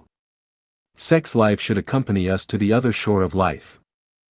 It is unreasonable to suppress, inhibit, or destroy sex life because it goes against human nature. Why should we refrain from what the greatest creator has created? There is no such thing as debauchery and dissipation in sex life. The more, the better. There is nothing wrong with the mu-zi-mei phenomenon. If Lin Dayu in A Dream of Red Mansion had experienced an orgasm, she would not have had such a miserable ending. Does this mean that Lifechanyuan is against Christianity and Buddhism? The seventh precept of the Ten Commandments is, "You shall not commit adultery." In Matthew 5 verses 28 to 29, Jesus said, "But I tell you that anyone who looks at a woman lustfully has already committed adultery with her in his heart. If your right eye causes you to stumble, gouge it out and throw it away. It is better for you to lose one part of your body than for your whole body to be thrown into Gehenna." Gehenna, a garbage dump outside of Jerusalem. The first precept of upholding the right Dharma, in Volume 6 of the Buddhist Shurangama Sutra, is to abstain from sexual misconduct. If the minds of all sentient beings in the 6 realms of the world are not tainted by sexual desire, they will not be subject to birth and death. If you cultivate samadhi without removing the desire, you cannot transcend worldly sufferings. Even if you have great wisdom and meditation, if you do not refrain from sexual misconduct, you will fall into the demonic path. There are high-ranking demon kings, middle-ranking demon followers, and low-ranking demon women. These demons also have their own followers, and each one claims to have achieved the heavenly path. In the Dharma ending age after my nirvana, these demonic followers will be prevalent in the world, widely promoting greed and sexual misconduct as virtuous conduct, causing sentient beings to fall into the pit of attachment and lose the path to enlightenment. Jesus is God, and Sakyamuni is Buddha. Their profound wisdom is beyond us mortals, and their teachings are invaluable treasures to our life. Jesus instructs us in divinity. Following the supreme road of life guided by Jesus, we can enter the kingdom of the greatest creator. Sakyamuni enlightens us from the perspective of Buddhism. If we want to attain Buddhahood, we must break with lewdness, not only physiologically but also psychologically. Just like the teachings of Jesus, you have already committed adultery even if you only have harbored the lustful desire. Christianity is the religion of God, and Buddhism is the religion of Buddha. The two religions have made indelible contributions to mankind. Through them, we have come to know the road to supreme life space. It is the primary task of Lifechanyuan to make Jesus and Sakyamuni an integrated part of our life. If the path of human development is comparable to a three-story building, then Christianity will be on the top level, Buddhism at the middle, and Lifechanyuan will be at the bottom. From the perspective of the level of life, Buddhism is a direct ship that leads people to the Western Pure Land, the Elysium world in the 36-dimensional spaces, by crossing over human nature. To board this ship, one must cut off lust. Where exactly Christianity wants to guide people in terms of the level of life space, I cannot fully comprehend with my current knowledge. Based on the miracles and teachings of Jesus, it seems that the goal is to make everyone an angel and enter the heaven world, God's paradise. In 12:18-25 of the Gospel of Mark, Jesus said, "For when they rise from the dead, they neither marry nor are given in marriage, but are like angels in heaven." What is an angel?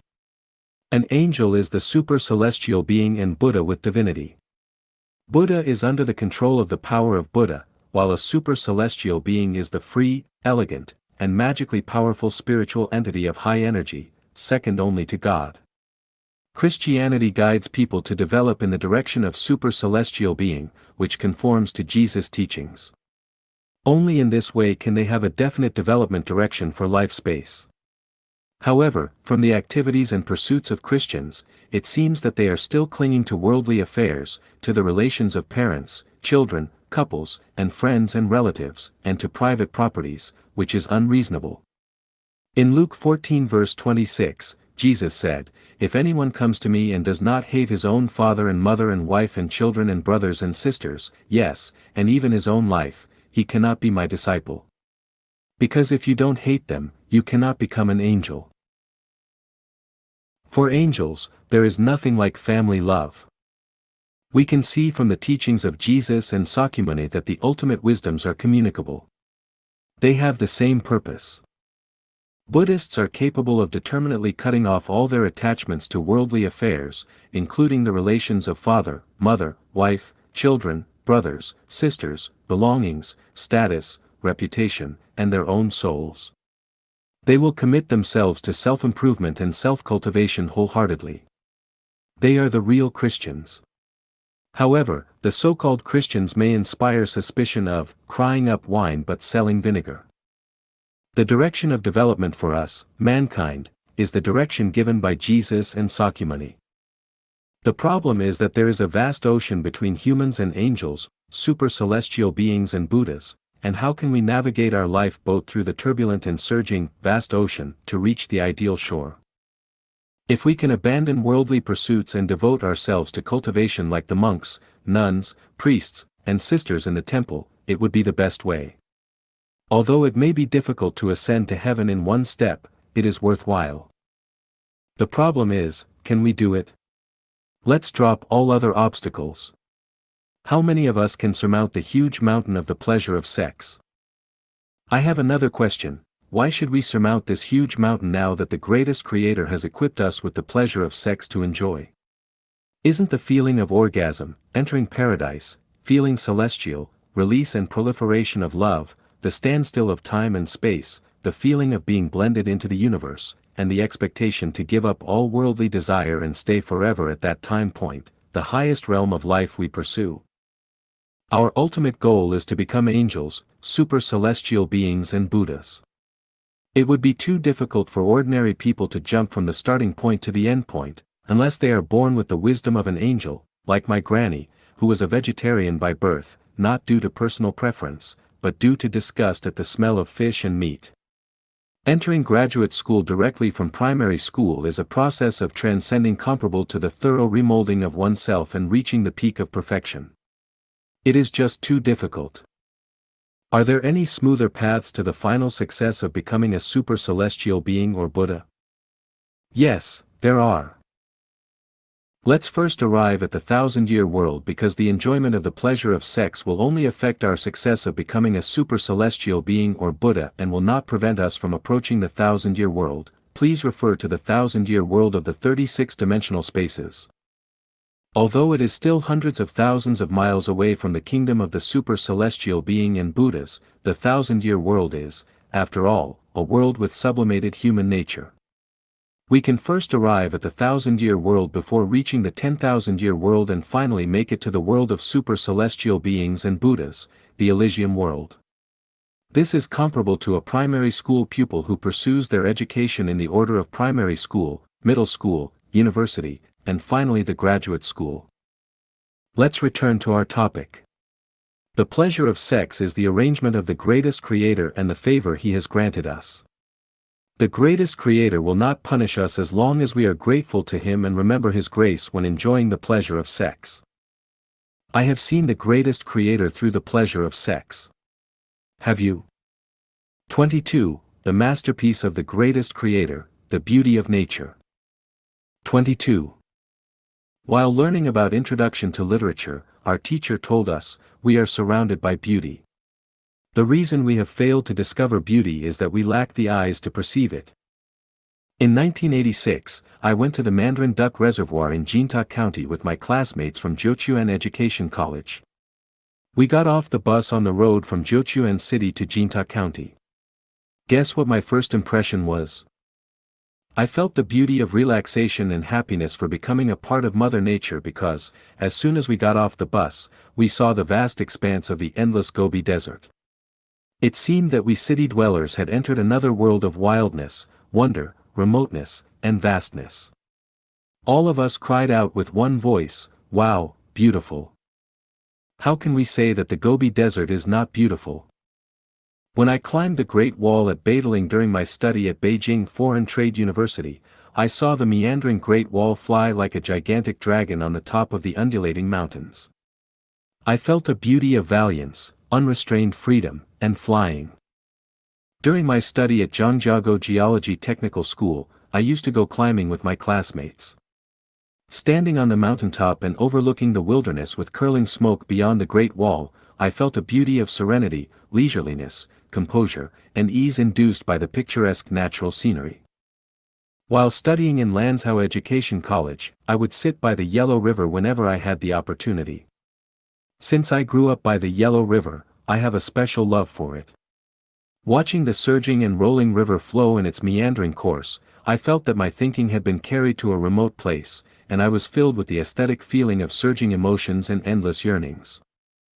In the small islands of Luanda, the capital of Angola, in the Bella port of Mozambique, on the beach of Dar es Salaam, the capital of Tanzania, in the end of the earth of China's Hainan Island, in the Cape of Good Hope of South Africa's Cape Town, everywhere the azure sky and sea elicits in me an aesthetic sense of mystery, fantasy, eternity, and infinity. There is the world-famous Victoria Waterfall on the Zambezi River between Zambia and Zimbabwe. I used to drive a 6-ton truck of the Chinese Jifeng brand to fetch water from there. Each time I approached it, I was overwhelmed by its tumbling heroism. Its vigorous momentum, mountain-shaking power, thunderous rumbling, dragon soaring, and the numerous rainbows among the waterfall created a dreamlike aesthetic feeling of dauntlessness and unrestraint. Harare is a gardenesque city, and Zimbabwe is a green country. Here, birds sing and flowers bloom all year round. Everywhere, you can see lush and green foliage. For years, I wandered among the green mountains and rivers. Under the blue sky and white clouds, the trees, flowers, and grass are extremely beautiful. I have not been to a prairie, but a dance I learned in middle school has always been lingering in my mind. The dance sings praise of the prairie of Hulunbuir in Inner Mongolia, the galloping courser, the herds of sheep, the drifting white clouds in the blue sky, and clusters of small flowers dotting the endless stretch of green land. In my imagination, the prairie is refreshing and intoxicating, and I long for it. The Gobi Desert, mountains, fields, rivers, oceans, creeks, and waterfalls, the blue sky and white clouds, flowers, grass, and trees, all are beautiful. The prairie, even in imagination, is also very beautiful. The starlight stretching across the sky, the morning and evening glows, the hovering eagles, the dancing butterflies, the grapes on the vines, the mouth-watering melons and fruits, the exquisite and translucent gemstones, the sparkling and shining dewdrops, the croaking of frogs, the chirping of insects, the singing of birds, the neighing of horses, and even the mirage, nature displays strange and stunning beauty everywhere. Nature is beautiful, and man is even more beautiful. I have not seen the 4 ancient beauties in China, nor have I studied any of them carefully. However, I have appreciated numerous Western beauties from the internet, especially nude ones. I have been deeply influenced by Buddhism, Christianity, and Confucianism, but the power of beauty is so great that it can cause the complete collapse of my moral defense line. The temptation of beauty is so strong that it can intoxicate and thrill people. Sometimes I imagine them to be the painted skins, hua pai, in strange stories from a Chinese studio, which will suck my marrow and blood, pull out my tendons, and skin me alive. I also know that a beauty of 18 is soft and tender, her charm is as sharp as a sword that can cut through an ordinary man, although he may look the same, unknowingly his marrow is sucked clean and dry. However, my natural inclination for beauty is so strong that I wish to be consumed by it. Should we turn a deaf ear and a blind eye to beauty? If beauty can cause our downfall, so can the beauty of nature. Aren't they the same? The earnest and tireless teachings of Jesus and Sakyamuni keep ringing in my ears. On the other hand, beauty bewitches me with its irresistible force. I have been plunged into deep misery and desperation. Why is this? I ponder, I repent, I hate myself, and I pity myself. What should I do? I cannot help but look for the greatest Creator, pleading for a definitive answer. Who has bestowed beauty upon everything?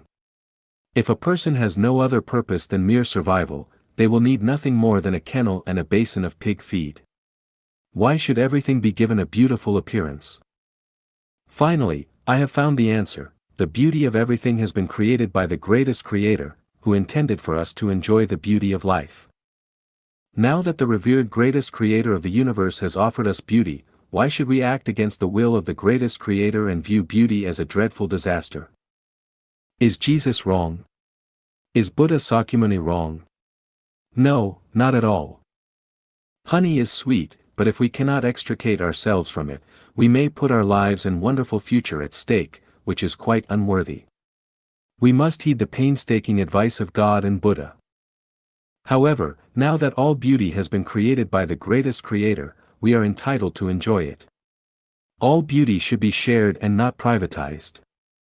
Everyone is greedy and exclusive by nature. When one cannot possess certain beauty, they will try every means to decry it and prevent others from enjoying it. I praise all of you beautiful men and women, and through you, I praise the greatest Creator. Internet beauties, the road to paradise and Elysium world has been closed to you. Let me lead you to the 1,000-year world. You have shown your beauty to the world and the public.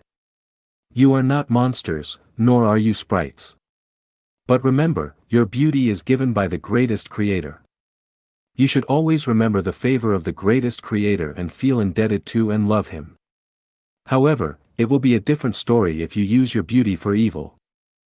Beauty is the masterpiece of the greatest Creator, and the existence of beauty is the best evidence of the existence of the greatest Creator. 23. The bright eyes, windows to beauty. Of the 6 senses, vision, hearing, smell, taste, touch, and spiritual sense, felt by the 6 sense organs, eye, ear, nose, tongue, body, and mind, vision accounts for more than 80% of our understanding of the material world. Although more than 80% of the knowledge of the non-material world comes from spiritual sense, vision is the foundation for spiritual sense, thus eyes are called the windows of the soul. Vision relies mainly on eyes. Although purely a material physiological structure, eyes can project the forms and movements of the boundless universe onto our brains, which enables us to survive effectively in the complicated nature. Without eyes, a person cannot live effectively, and without eyes, humankind cannot survive effectively. So, how did eyes come about?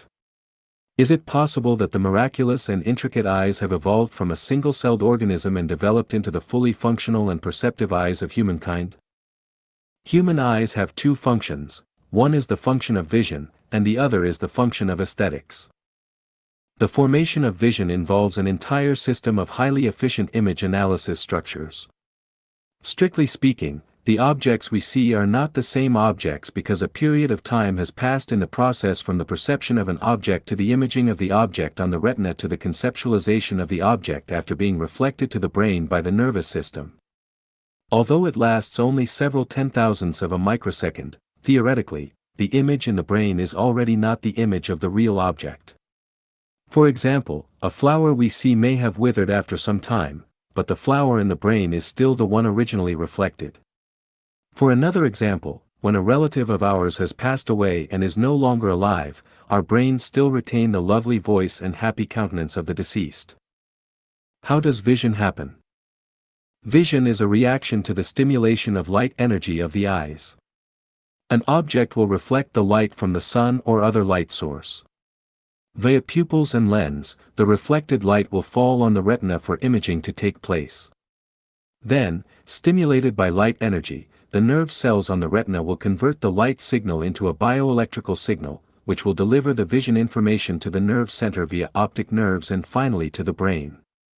The brain's mechanism for analysis, judgment, and identification will form the concepts of the object's size, shape, and color and then pass on these concepts to the related parts of the body, ordering them to maintain high vigilance and be ready to respond to emergencies. For the smooth running of such a complicated program, a command of supreme wisdom is needed to conduct the perfect design of the eyes, just like the design of cameras by scientists. We can know that the eyes are designed by the greatest creator through the following passages. What is visible to the eyes is only the visible light with wavelengths ranging between 400 and 760 nanometers. Beyond this visual range, the world is completely different.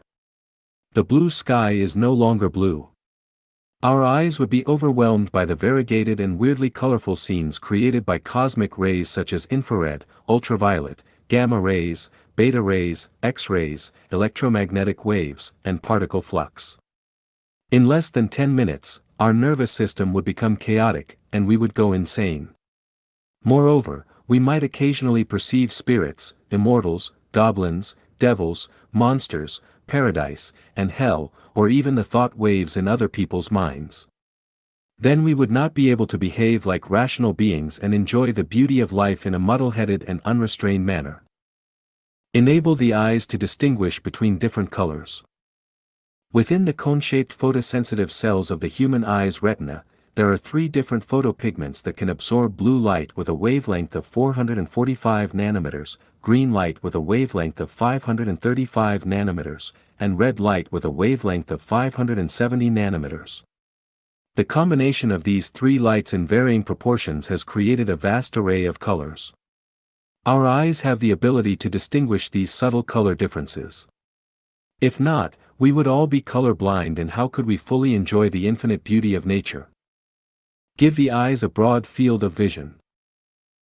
Our eyeballs are only 24 millimeters from front to back, 23 millimeters from top to bottom, and 23.5 millimeters horizontally. The pupil of the eye is only 2.5 to 4 millimeters in diameter, but with the ability to scan widely, we can see views within a range of dozens of kilometers. If our eyes do not have this function, and we could only see an area the size of our eyes, our field of vision would be extremely limited, like looking through a bamboo tube at something a few meters away. Our field of vision would be very narrow, and we wouldn't be able to see a wolf approaching or a snake crawling up to our feet. This would be very troublesome, wouldn't it? Provide the eyes with stereoscopic vision. People often say, we can see clearly at a glance, but can one see clearly with only one eye?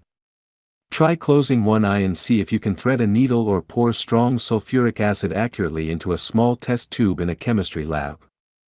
Therefore, having 2 eyes is important. Enable the eyes to blink. The eyes blink every 2 to 8 seconds. Why do we blink? If our eyes remain open all the time, they will become dry, astringent, and may attract dust and bacteria. If this continues for an extended period, we may lose our eyesight. By blinking, tears are evenly distributed in the eyes to moisten the cornea and conjunctiva, preventing dryness and astringency, maintaining the luster of the cornea, and cleaning the conjunctival sac of dust and bacteria. See how considerate the greatest Creator is. Provide the eyes with a mechanism for self-protection. The eye is a complex, sensitive, and delicate organ that cannot be protected by relying on human self-awareness. Therefore, the greatest Creator has designed eyebrows, eyelashes, eyelids, and tears for protection.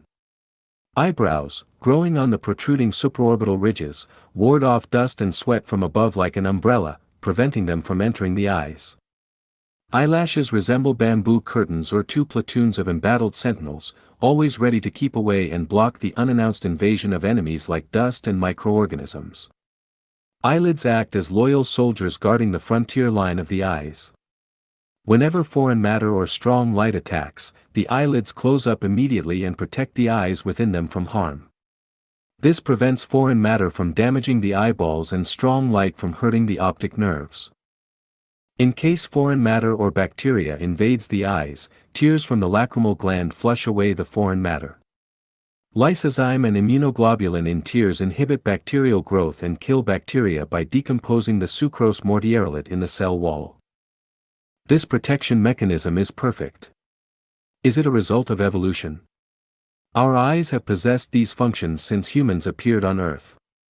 They have not evolved or regressed, nor have they gone through gradual perfection and evolution.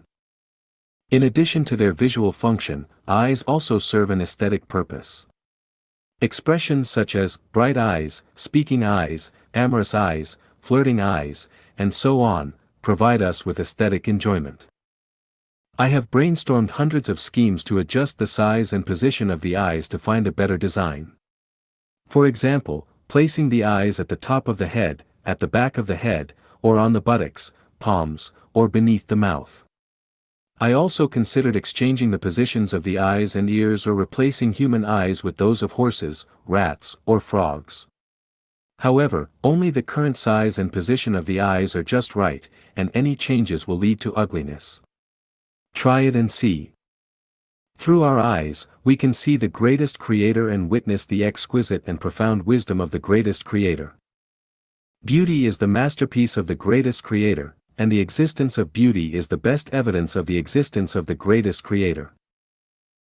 24. The marvelous biological remote sensing, telesthesia, and telepathy. Let's first look at the following cases. Case 1, Huyen reported in 4 Flowers and 4 Dragons, the story of 2 quadruplets. If one of the quadruplets catches a cold, the other 3 will surely have a fever.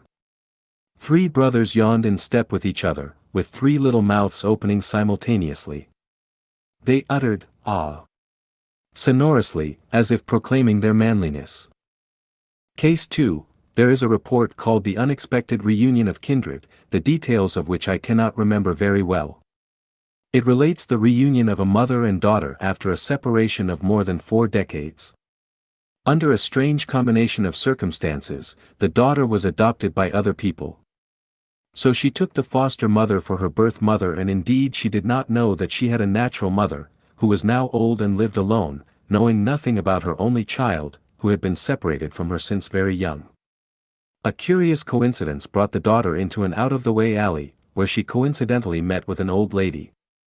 Because she had accidentally helped the old lady, she was invited by the old lady into her humble hut, where she accidentally saw a picture on the wall of the old lady when she was young. She was astonished because her foster mother had given her a photo, which had been placed at the bottom of a box for decades. The photo on the wall was the same as the one she had placed at the bottom of a box. After talking with the old lady, she came to know that the old lady in front of her was none other than her own mother. The mother and the daughter felt both misery and happiness. Thanks to the mercy of heaven, the old mother had eventually found her daughter that she missed every day. Case 3, Dead Body Returns Home reported that when the famous American actor Charles Cleveland died in 1899, he was buried in Galveston, Texas. The next year, a hurricane flooded the cemetery. The family of the deceased searched everywhere, but with no result. However, 28 years later in September 1927, this magical coffin mysteriously reappeared. It drifted for 3,000 kilometers and arrived at the homeland of Cleveland, Prince Edward Island. Case 4. According to the omens of mice, house moving, after World War II, Mr. and Mrs. Raymond Macy, who were in the film industry in New York, rented an apartment at number 80 Street of East Borough. One day Mrs. Macy spotted from the window on the second floor that many mice were pouring out in full force from the house opposite, running out as fast as they could. Shortly after, the old lady living in the opposite house died of suicide. After the death of the old lady, the mice returned in troops to the house. Some time later, a blonde dancing fashionably dressed girl moved in, who was often accompanied by a young man. One day the flock of mice once again fled from the house. A few days later, this young man died of a heart attack. After the death of the young man, the dancing girl moved out. Strange enough, the mice once again returned to their old home. A short time later, a young industrialist took residence in the house. After a period of peace, those mice left the house for another time. Mrs. Macy has a hunch that something unexpected might happen again. True enough, this young industrialist died in a plane crash. It is said that the house was built by a famous lawyer who suffered from lunacy shortly after the building was completed and eventually killed himself by jumping into the Hudson River. Case 5. According to the report of the miraculous biological telesthesia, as early as the last century, Professor Gregory of Edinburgh University had introduced an experiment of Berua. In the experiment, Berua divided the 50 snails into 25 pairs. Each pair was separated from the other pairs. After some time, the same letter was written on the shells of each pair of snails, and one of the pair was brought to America, the other still remained in Paris. Later, at a given time, the snail staying in Paris was stimulated with electric current, at the same time the one brought to America also exhibited the same electric stimulation reactions. Alright, let's just take the above examples to explore what remote sensing, and perception are all about. Remote sensing. First, I'd like to make it clear that the remote sensing I am talking about is purely biological remote sensing, which is different from the electromagnetic wave remote sensing, sonar remote sensing, and geophysical field remote sensing applied in aviation, spaceflight, navigation, meteorology, mapping, global positioning, resources survey, environmental protection, disaster prevention, hydrology, and geology, and archaeology.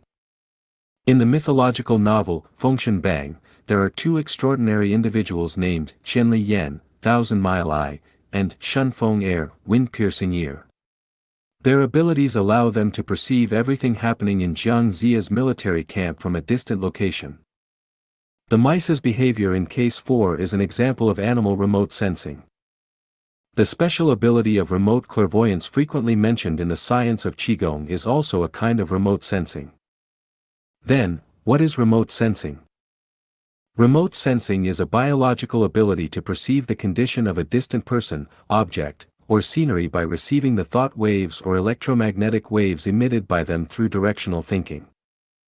Remote sensing is not a mysterious phenomenon but rather a resonant frequency, just like a television channel that receives electromagnetic signals of live broadcasting transmitted by a TV station and informs us of the happenings in a different place, or like a radio that picks up the frequency of a certain radio station and broadcasts the clear voice of the announcer. Remote sensing is a natural phenomenon in the universe, but its occurrence is very unusual. Strictly speaking, the scenes described in science fiction are not sheer fabrications but a reality that has transcended time and space. Some people can accurately predict the future because they have actually mastered the technology of remote sensing. For example, the French Dr. Nostradamus, the eccentric Dorothy, Sakyamuni, and so on. The death of Russian Tsar Ivan at the end of the 16th century had been accurately predicted by 60 Russian prophets 12 days prior to his death. It is said that some people had given up the journey on Titanic for remote sensing its forthcoming disaster. There are a lot of prophecies in the Bible, the Quran, and the Sutra. Actually, these prophecies are a kind of remote sensing. My description of the 36-dimensional space is also the result of remote sensing. Explanations regarding the origin of the universe, the origin of humanity, and the origin of life are merely perceptions beyond time and space based on spiritual intuition. They do not rely on my meager knowledge or logical reasoning. From a scientific perspective, my arguments and evidence may be insufficient, but I believe that humanity will eventually know that what I am saying is correct. The number of people with the ability of remote sensing cannot be too many, just like there can be only several queen bees in a swarm of bees. The world will fall into chaos if everyone is capable of remote sensing. So I shall drop the topic here. If you are capable of remote sensing, it is your good luck. Sensation. Sensation is a physiological phenomenon, and it refers to a kind of physiological transmission of perception that goes unnoticed. The most unique example is the arrival of milk after childbirth. Taking humans as an example, regardless of how full a woman's breasts are, and despite engaging in sexual activities countless times, even after being pregnant for 10 months, milk will not appear until the child is born. Only the physiological response triggered by the baby's need for milk after birth leads to the abundant production of milk. This is similar to the tear glands secreting tears. Tears are only produced when a foreign object enters the eye or when there is a significant emotional fluctuation. Cases 1, 2, and 5 are examples of biological sensation. Remote sensing can be acquired through conscious cultivation, while sensation is an unconscious physiological behavior, a physiological mechanism, and a natural program designed by the greatest creator. In this regard, we don't need to pay excessive attention. Telepathy. Telepathy is a universal phenomenon in the universe. Everything has telepathy. Strictly speaking, all activities of life forms are the result of telepathy. More accurately, all the phenomena we see are the result of telepathy. The macrocosmic universe is the result of telepathy, and the microcosmic universe is also the result of telepathy. Both organic and inorganic substances are capable of telepathy. Humans, animals, plants, and insects have telepathy. Mountains, rocks, rivers, and weather are all capable of telepathy. The effective evidence for the telepathy of microscopic matter can be found in the fact that the famous Buddhist master Jinkong cited on many occasions the Japanese scientists' research on the crystal of water molecules when expounding on Mahayana's Sutra of Infinite Life. He said that when we say thanks and love to water, the arrangement of water molecules will be a very beautiful crystal, and that when we are hostile and indifferent to it, the arrangement of water molecules will be a chaotic assemblage. Hence, Master Jinkong told us that since the human body is 70% water, as long as we show more care for water in our body, then the water molecules in our body will act effectively, and we will increase our health. We may be free from illness all our life. He went further to enlighten us that since 70% of the earth is covered by water, as long as we don't pollute the rivers, lakes, and oceans, the earth will not be inflicted with floods, inundations, droughts, and hailstones. Like the gravitation between everything, the telepathy between everything exists and occurs everywhere and at any time. The most obvious examples are electromagnetic induction, sound wave induction, photoelectric induction, and so on. Now there are automatic doors in cities around the globe. The door closes when a person leaves and opens when a person approaches. Some street lamps will be automatically turned on when it becomes dark and will be automatically turned off when dawn breaks. Some anti-theft devices will automatically set off alarms when a person enters a security zone. Telepathy between life forms happens at every moment. In case 1, the quadruplets will all have a fever as long as one of them catches a cold. When one yawns, the others will open their mouths simultaneously. The same phenomenon occurs with twins and multibirths. Different degrees of telepathy occur at any moment between mother and daughter, father and son, lovers, and enemies. The abnormal behaviors of animals before earthquakes, the pain in joints suffered by arthritis patients before heavy rain, the frantic movements of insects before storms, the suicidal behavior of plants like bamboo prior to a disaster, and the sudden fidgets and vexations experienced by people occasionally are all results of telepathy. 2 days ago, November 30, 2003, I ran into a former colleague of mine. He had rented a luxury villa with a courtyard where 4 rows of grapevines, each 30 meters long, grew. He told me that the grapevines had not produced grapes for many years, but after he began to live in the villa, he watered the grapevines every 3 days, applied fertilizers, hoed up weeds, and dug up the soil. Now the grapevines are heavily laden with grapes, and he can earn a handsome sum of money from them alone. He said excitedly, "Plants will repay when they get enough care and protection from humans." This is also a kind of telepathy. In front of the window of the master bedroom in my yard, there is a tree whose name is unknown to me. It blooms small white and purple flowers, which emit a strong fragrance when the tree is in full bloom. One year, when I stood in front of the flowers, I muttered to myself, "These flowers are so beautiful and fragrant. How wonderful it would be if the tree is in bloom every day. It would be very good if the tree can flower many more times every year." 3 months later, the tree was in bloom once again.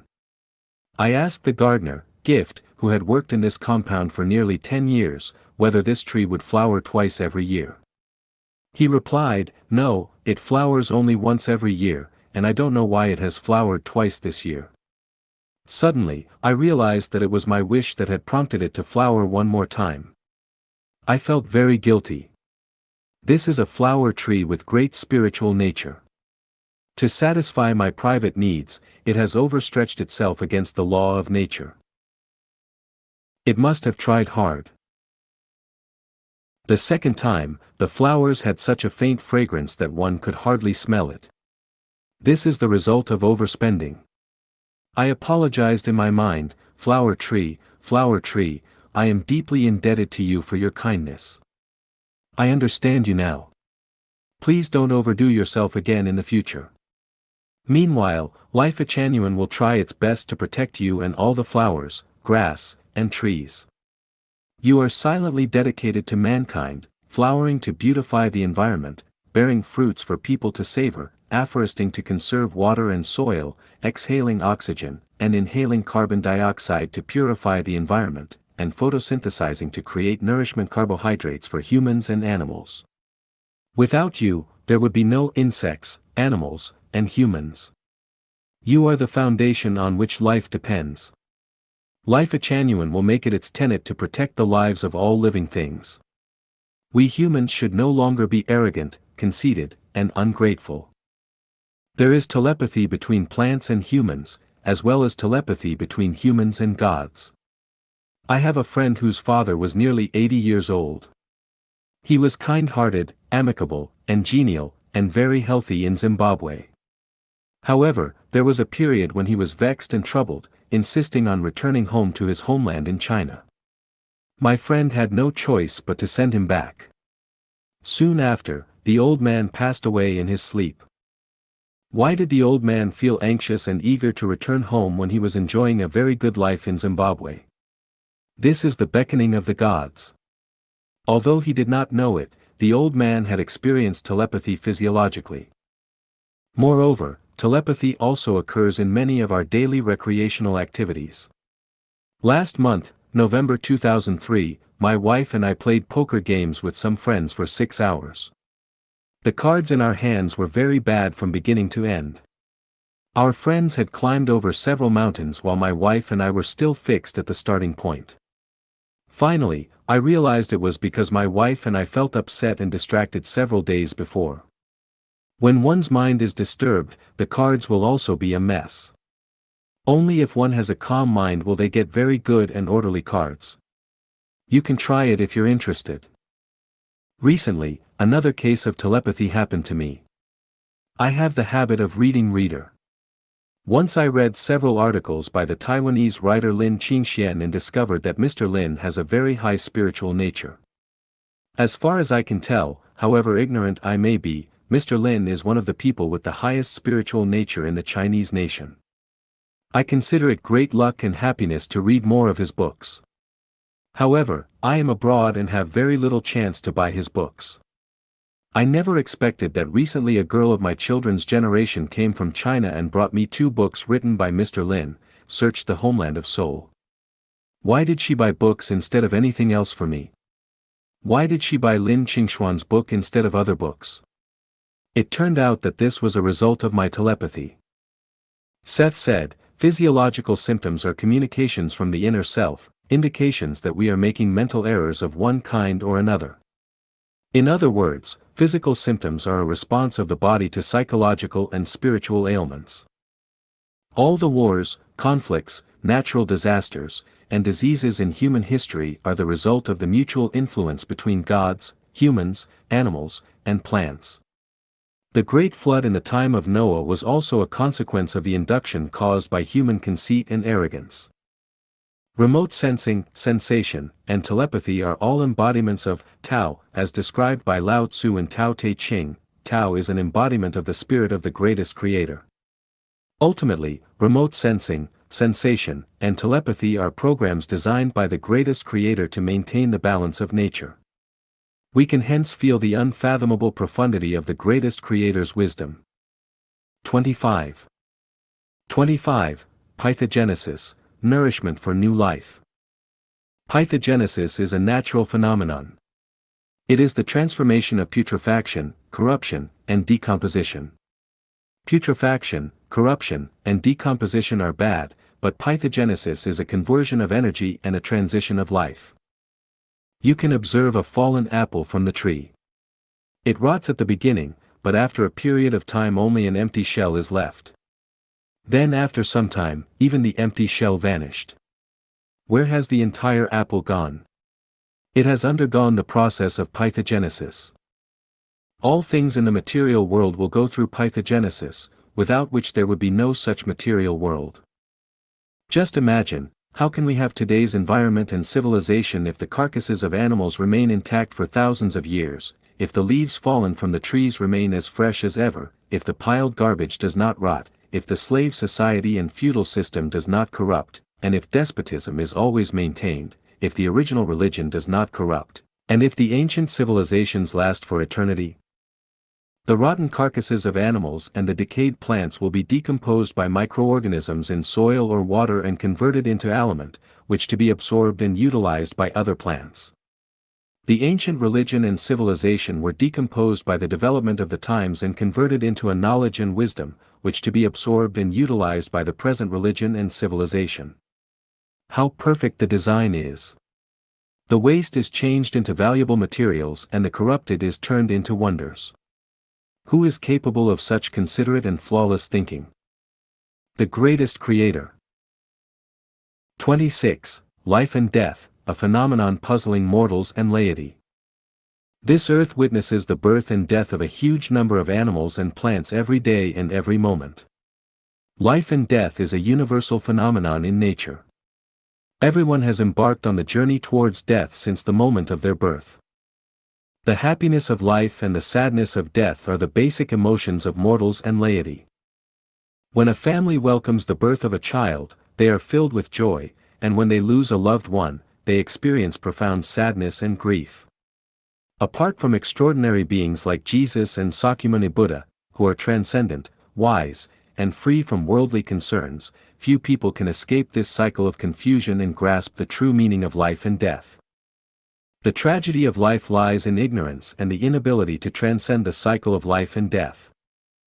For thousands of years, people have been seeking the way to immortality. Modern medicine and science are also probing into the secrets of longevity. I wonder why people are so happy about life but so grieved at death.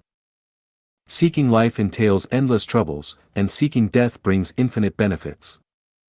What would the world look like if none of the plants and animals on the earth died, and if our great-great-great-grandparents survived until today and each family had a thriving population? Some will think, it would be best if they all die, and we all survive. Well, suppose they all die, and we all survive, see if we are better off. It would be okay as long as we can distinguish who they are and who we are. We must know at the same time that everyone wishes the same as you and me. Then in the end, who is to die and who is to survive?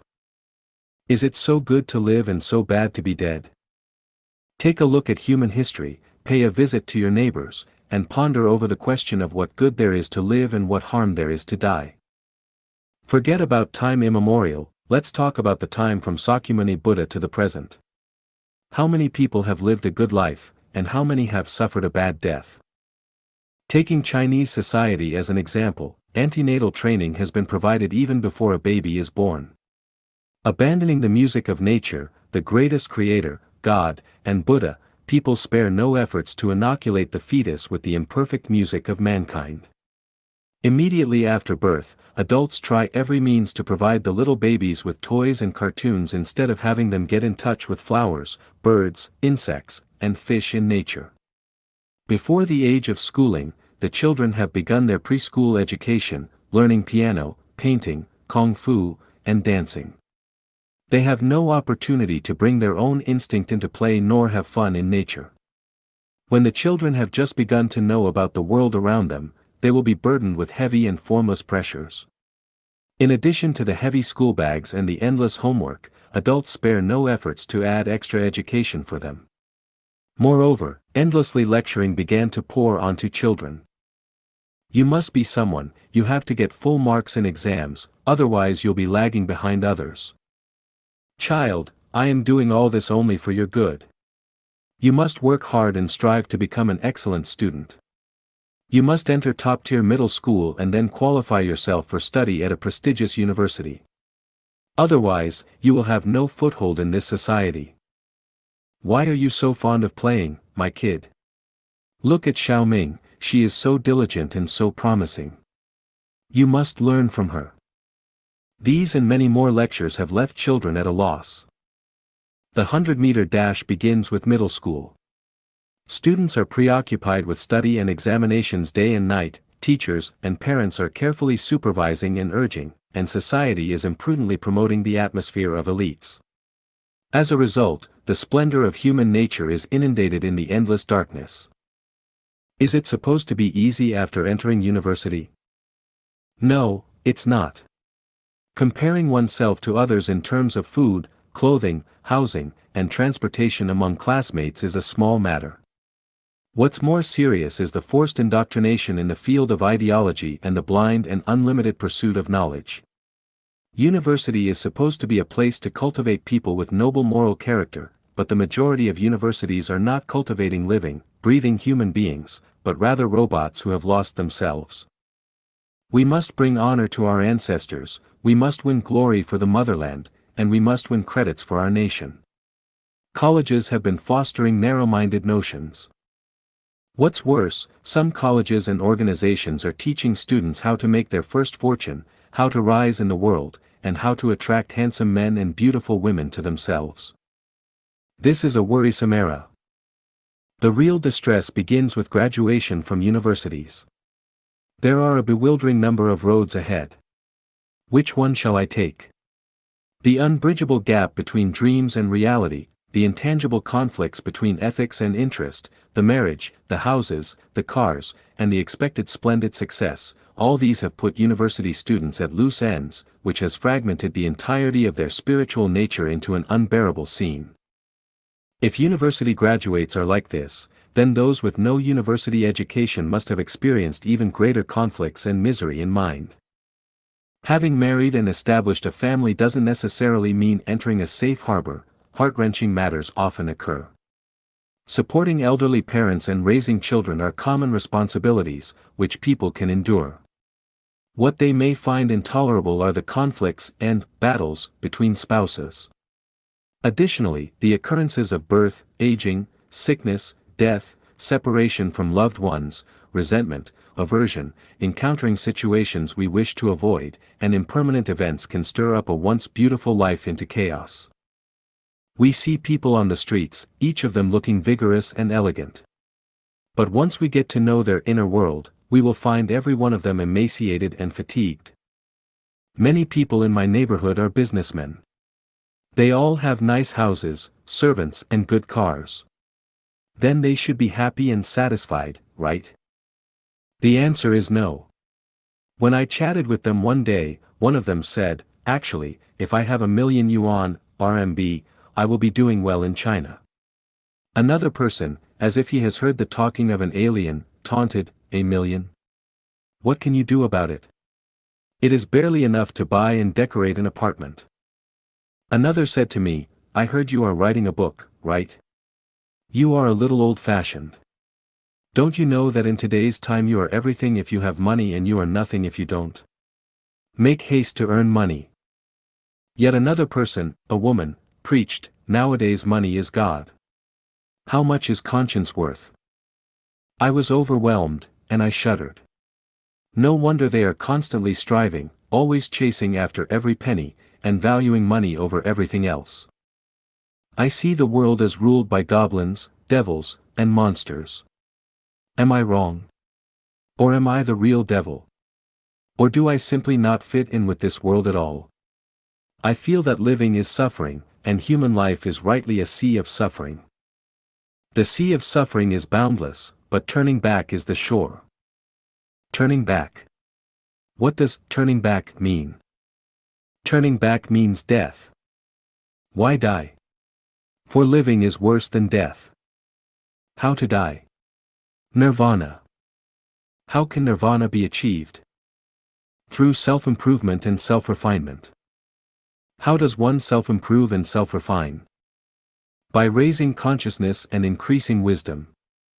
What is wisdom? Wisdom is the supreme and profound understanding of life and death. How can one acquire supreme and profound wisdom? By understanding what life and death are. Then what is life and what is death? That one is inexplicably brought into the world as a result of karma is called birth and life, that one rushes about blindly and departs the world unjustifiably is called death. Birth is accidental, is death inevitable? Both birth and death are inevitable.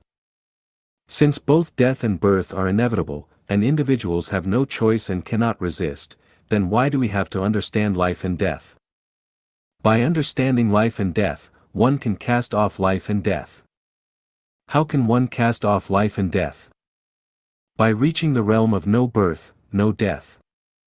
What is the realm of no birth, no death? Elysium world is the realm of no birth, no death. What is Elysium world? Elysium world is one of the 36-dimensional spaces, namely the world described by Jesus and Sakyamuni. Is there really such a world? Or is it only a tale? Yes, there is. I am telling the truth. Then please demonstrate it to me. I cannot, because it is another time-space, which is invisible to the naked eye. The mirages that occur occasionally are part of Elysium world. Then there is no way to see it? Yes, there is. What way? Through spiritual sense. What is spiritual sense?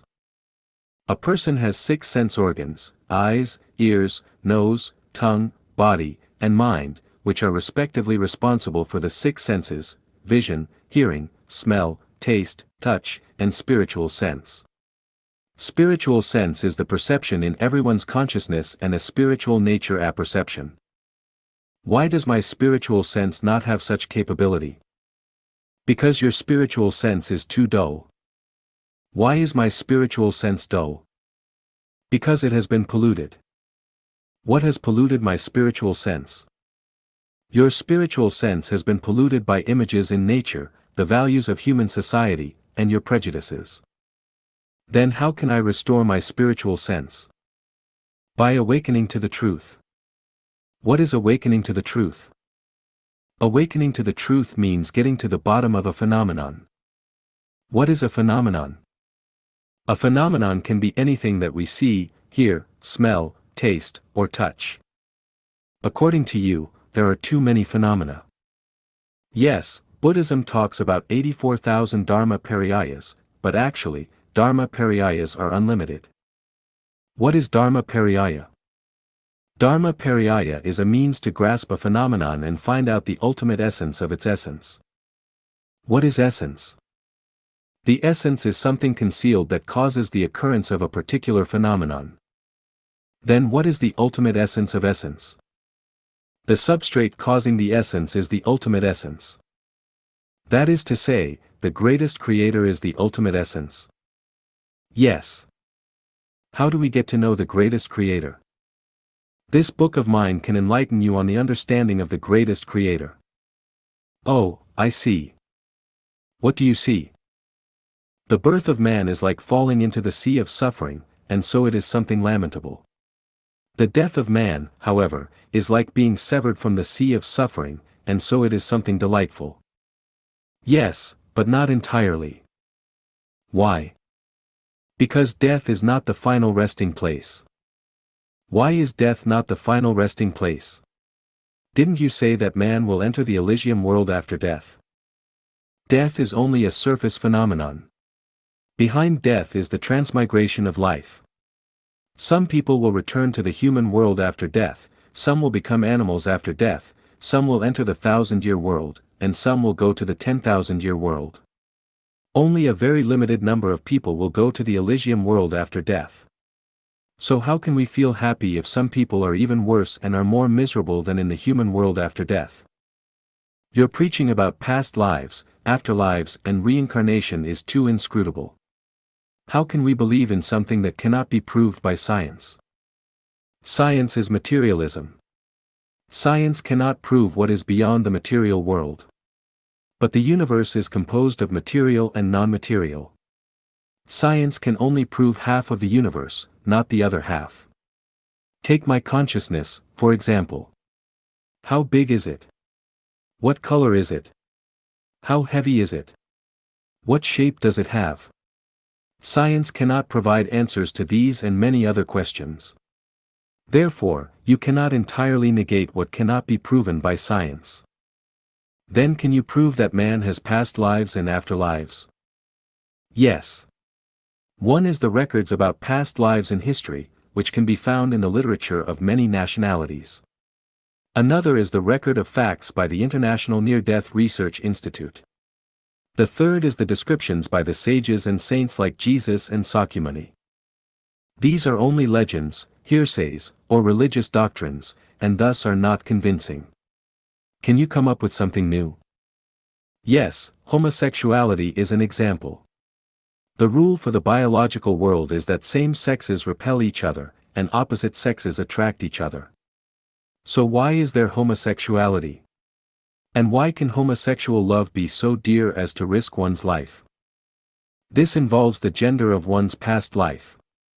If a woman has a past life as a man, the inertia of biology will continue to play its role and will incline her to instinctively like a woman instead of a man, although she has become a woman in this life. When she meets a woman with the same past life, they will easily connect and fall in love with each other. Similarly, if a man has his past life as a woman, then he will still be inclined towards men in this life. Homosexuality is not a morbidity, but a spontaneous instinct, which may fade away with the passage of time.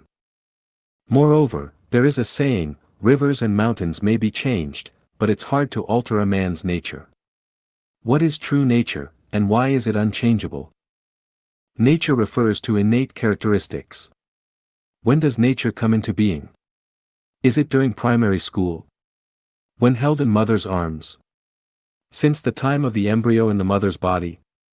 Since the time of existence in the womb? Or since the combination of sperm and ovum? If nature begins from the time mentioned above, then there is no question of hard to alter a man's nature. Therefore, it can be concluded that nature has been around for centuries and is deeply rooted, unlikely to change in a relatively short period. We can observe people around us or study some special individuals. By comparing their habits to those of certain animals, we can easily deduce that certain people possess the original nature of those animals. Thus, we can conclude that such people may have been those animals in their past life. For example, for thousands of years, philosophers and thinkers have pondered the question, who am I, but have failed to answer it. Who am I? Am I my family?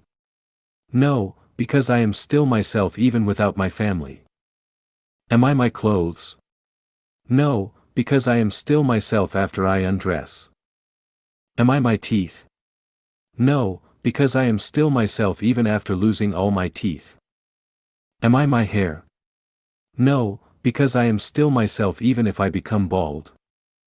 Am I my eyes? No, because I am still myself even if I become blind. Am I my legs? No, because I am still myself even if I am amputated. Am I my heart? No, because I am still myself after organ transplantation. Am I my blood? No, because I am still myself even after a blood transfusion. If I am none of these, then who on earth am I? Well, I am Tathagata. What is Tathagata? Tathagata is the essential origin, the consciousness, soul, that already exists beyond the flesh and endures hardships in this world by residing in this home of my flesh. When this home of my flesh ceases to exist, I still exist. All I have to do is find another home. It's like crossing a river. I borrowed a boat, but I would give up the boat and go on shore after I crossed. Buddhism preaches that an enlightened heart is perceptive of nature, which is perceptive of Buddha. If we understand this principle, we are already Tathagata Buddha. We will go directly to the Elysium world after death and won't have to return to the human world to continue struggling. Alright. Regarding the phenomenon of life and death, let's discuss just these briefly.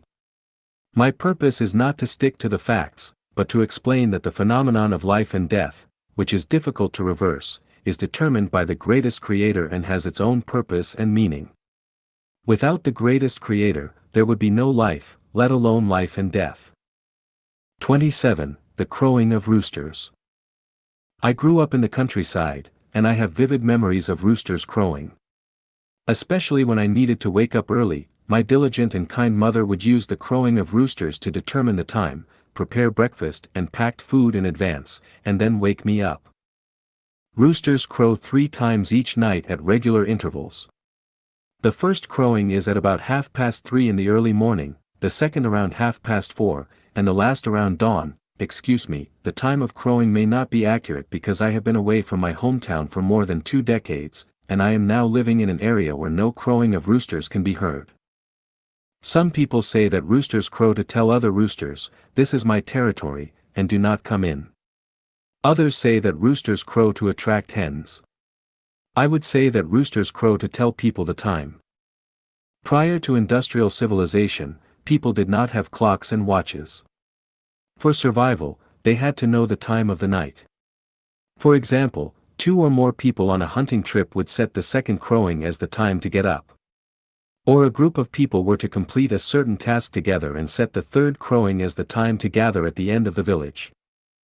Roosters crowing is involuntary.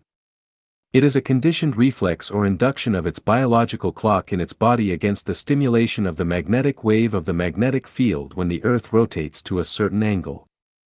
The rooster is not aware that its crowing is to tell people the time of day and serve people, just like us humans who are living on the earth and are not aware that we are serving the greatest creator. The rooster cannot realize the meaning of its crowing late at night, but the man who creates the rooster is well aware of the meaning. In the universe, there is no sound that does not have a purpose. The man who creates the rooster does so for the convenience of human survival and thus has created this miracle. If roosters could realize the purpose of their crowing, they would stop doing so when they see that many of their friends and relatives have been killed by humans. If the crowing is to warn others of their own species not to violate their territory, they will not do so late at night, thinking to themselves, "Who will come to invade my territory at such late hours? I'd better conserve my energy and strength till tomorrow and fight off whoever has the nerve to invade my territory." If the rooster wants to attract more hens, it should also be aware that during the day, the hens need to lay eggs and take care of their chicks, so they would not pay attention to him if he crows late at night. It would be better for him to get a good night's sleep, keep his energy, and wait for dawn to come before he spends time with his wives, concubines, mistresses, and wildflowers on the roadside. Therefore, the rooster's crowing is only automatic behavior, but the rooster's unintentional crowing serves conscious purposes. Then, who designed this purpose? Who but the greatest creator? 28. The wisdom of bees. What kind of house structure is most reasonable if we humans are to construct several hundred houses, each of which accommodates only one person temporarily incapable of activity, while taking the least material and labor, and having the strongest structure, the most beautiful appearance, and the greatest cubage?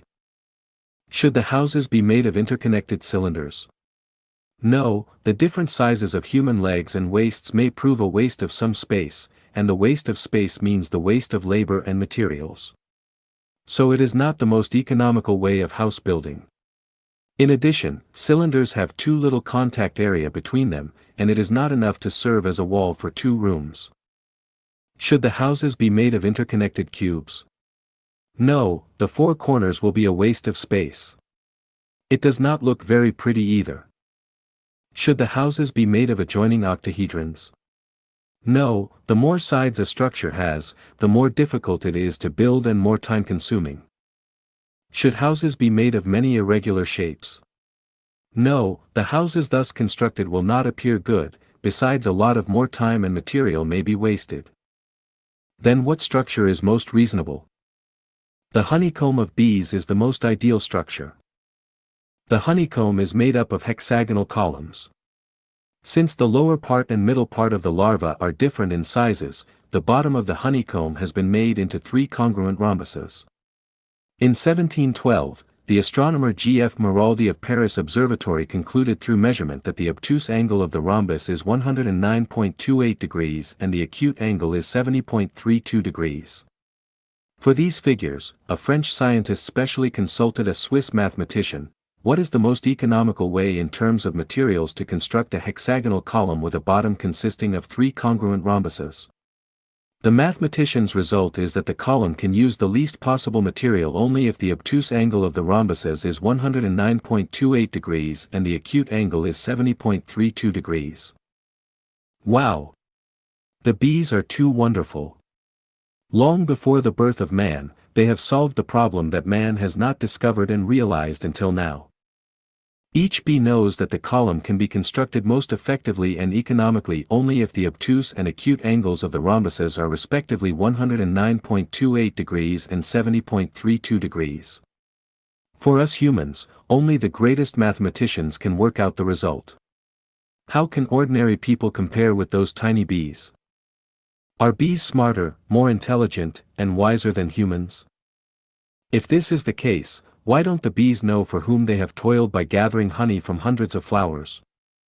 Humans are not only reluctant to give to others what belongs to them but are always calculating to encroach upon what belongs to others, even wanting to occupy all the properties of the world for their own good. So, are the tiny bees carrying forward the unselfish communism style? If bees have such advanced wisdom and an open mind, they must have, according to the theory of evolution, evolved into creatures far superior to humans long ago since they came to the earth long before the birth of humans. Why have humans overtaken bees in evolution? The founder of the theory of evolution, Darwin, exclaimed, "Natural selection is powerless to explain such a perfect structure of the honeycomb because as we see it, either in terms of labor or the use of beeswax, the honeycomb conforms to the theory of maximum economy and is absolutely perfect." Then, even the originator of the theory of evolution has realized that the wisdom of bees does not result from evolution. We are also clear that the wisdom of bees cannot compare with that of humans.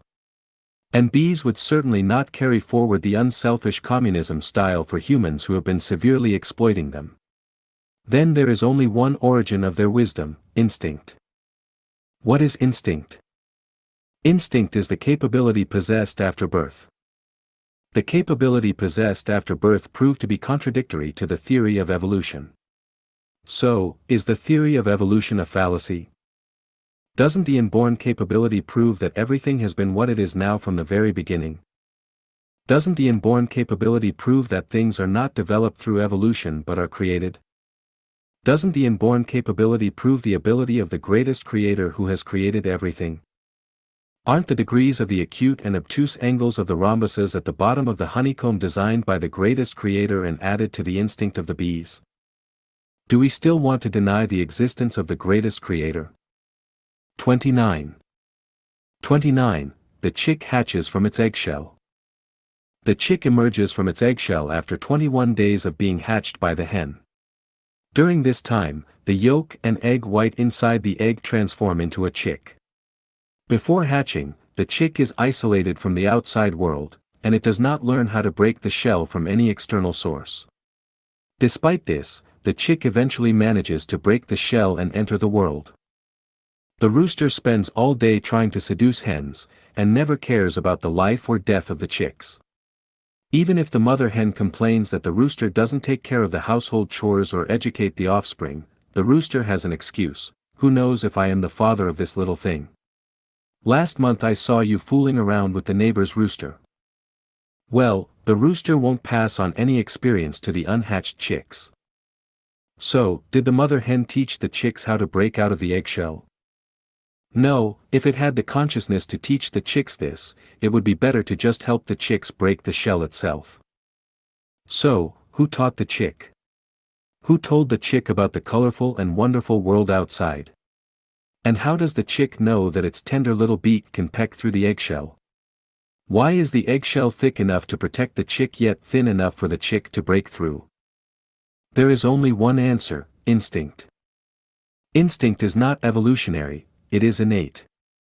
This means that the first chick hatched from the first egg laid by the first chicken on Earth already knew that there was a world outside the eggshell where it could survive, and that its small pointed beak was strong enough to break through the eggshell. Of course, it does not have this awareness. When the time comes, it just pecks its way out. So, since it is instinct, and since the first chick hatched from the first egg on Earth already possessed this instinct without any genetic information, we can only ask the greatest creator. The rotation of the Earth is a planned arrangement, and the velocity of the rotation has been accurately calculated.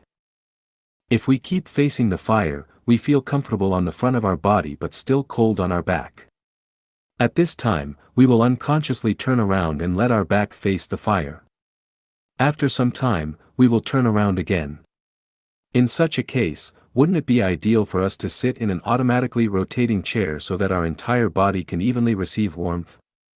However, the rotation should not be too fast, otherwise, we will feel dizzy and cannot see the objects around us clearly. More dangerously, we might be thrown off the chair. Too slow a rotation won't do either. One side of the body is warm enough, but the other side is in urgent need of heat, and yet the chair has not turned around. We can certainly find an optimum rotation speed that can make us feel comfortable and evenly warmed. The Earth is rotating at an ideal speed. It rotates at nearly 28 kilometers per minute and completes one rotation in 24 hours. This speed ensures that both the eastern and western hemispheres can receive heat evenly, and that animals, plants, and humans can have time for labor and rest respectively. If the Earth did not rotate, the eastern hemisphere would be forever facing the sun, making it unbearably hot, while the western hemisphere would be in eternal darkness, unbearably cold. Vice versa. If the rotation speed of the Earth were too fast, for example, if it rotated once every 12 hours, then there would only be 3 hours for each morning, noon, afternoon, and night. We would not have enough time to sleep, and the sun would rise very early in the morning. When we woke up, it would still be dark outside. Then should we get up or continue sleeping? If the rotation speed were too slow, for example, one rotation every 36 hours, there would be 18 hours of daylight and 18 hours of darkness. How should we humans plan our daily routines? Not to mention the excessive or insufficient time for plant photosynthesis, and the abnormal climate it would cause. The rotation of the Earth and the speed of rotation are intentionally and meticulously designed by the greatest creator. If you are not convinced, just try it yourself and see whether you can come up with a better arrangement. 30. What is the secret of bird migration? When I was young, I used to see flocks of wild geese flying in the blue sky in my homeland in late summer and early autumn. Just as described in the primary school textbook, autumn is coming and it is getting cooler. A flock of wild geese is flying southward, sometimes in the formation of the fork and sometimes in a line. One day, at the turn of the rainy and dry season year, I was queuing at a service station in Zimbabwe, where petrol was in short supply. Suddenly, some noises in the sky caught my attention. I looked out of the car window and spotted a dozen crow-like birds perched on a large tree not very far away. They were flapping their wings and making caw-caw-caw noises. Out of curiosity and boredom, I began to watch them, figuring that they must be holding a meeting and discussing the implementation of a certain project. Unexpectedly, however, their calls attracted more and more birds of the same species from all directions. In less than half an hour, nearly 1,000 birds had gathered. Suddenly, they flew away from the big tree and hovered and rose higher and higher in the sky. I wondered whether they were holding a party in this manner of hovering, or were they selecting Miss International with the most elegant flight. I came out of the car and stood on the lawn beside the road, watching them. They were hovering higher and higher in the sky until they looked smaller and smaller. I wondered, are they competing to fly the highest? Unexpectedly, the birds that flew the highest suddenly flew northwest along a straight line. The others were still circling, but they also flew along the same straight line when they reached the same height, as if they had boarded a train and rode away along the fixed railway. I finally came to realize after hard thought that those must be migratory birds. At the beginning, they clambered on the tree to hail the flock to fly together to a distant place. Later, they flew by hovering in order to increase altitude. When they reached a certain height, they met an air current. It helped them to fly to distant places more easily. Oh, how clever the migratory birds are! After returning home, I checked some documents about migratory birds and discovered more surprising facts. For example, Arctic terns build nests in the Arctic Circle. They fly to the South Pole at the turn of summer and autumn. They fly back to the North Pole next year. Every year they travel for 35,200 kilometers. There is an oriole called blackpoll warbler, small in size and weighing only 20-odd grams.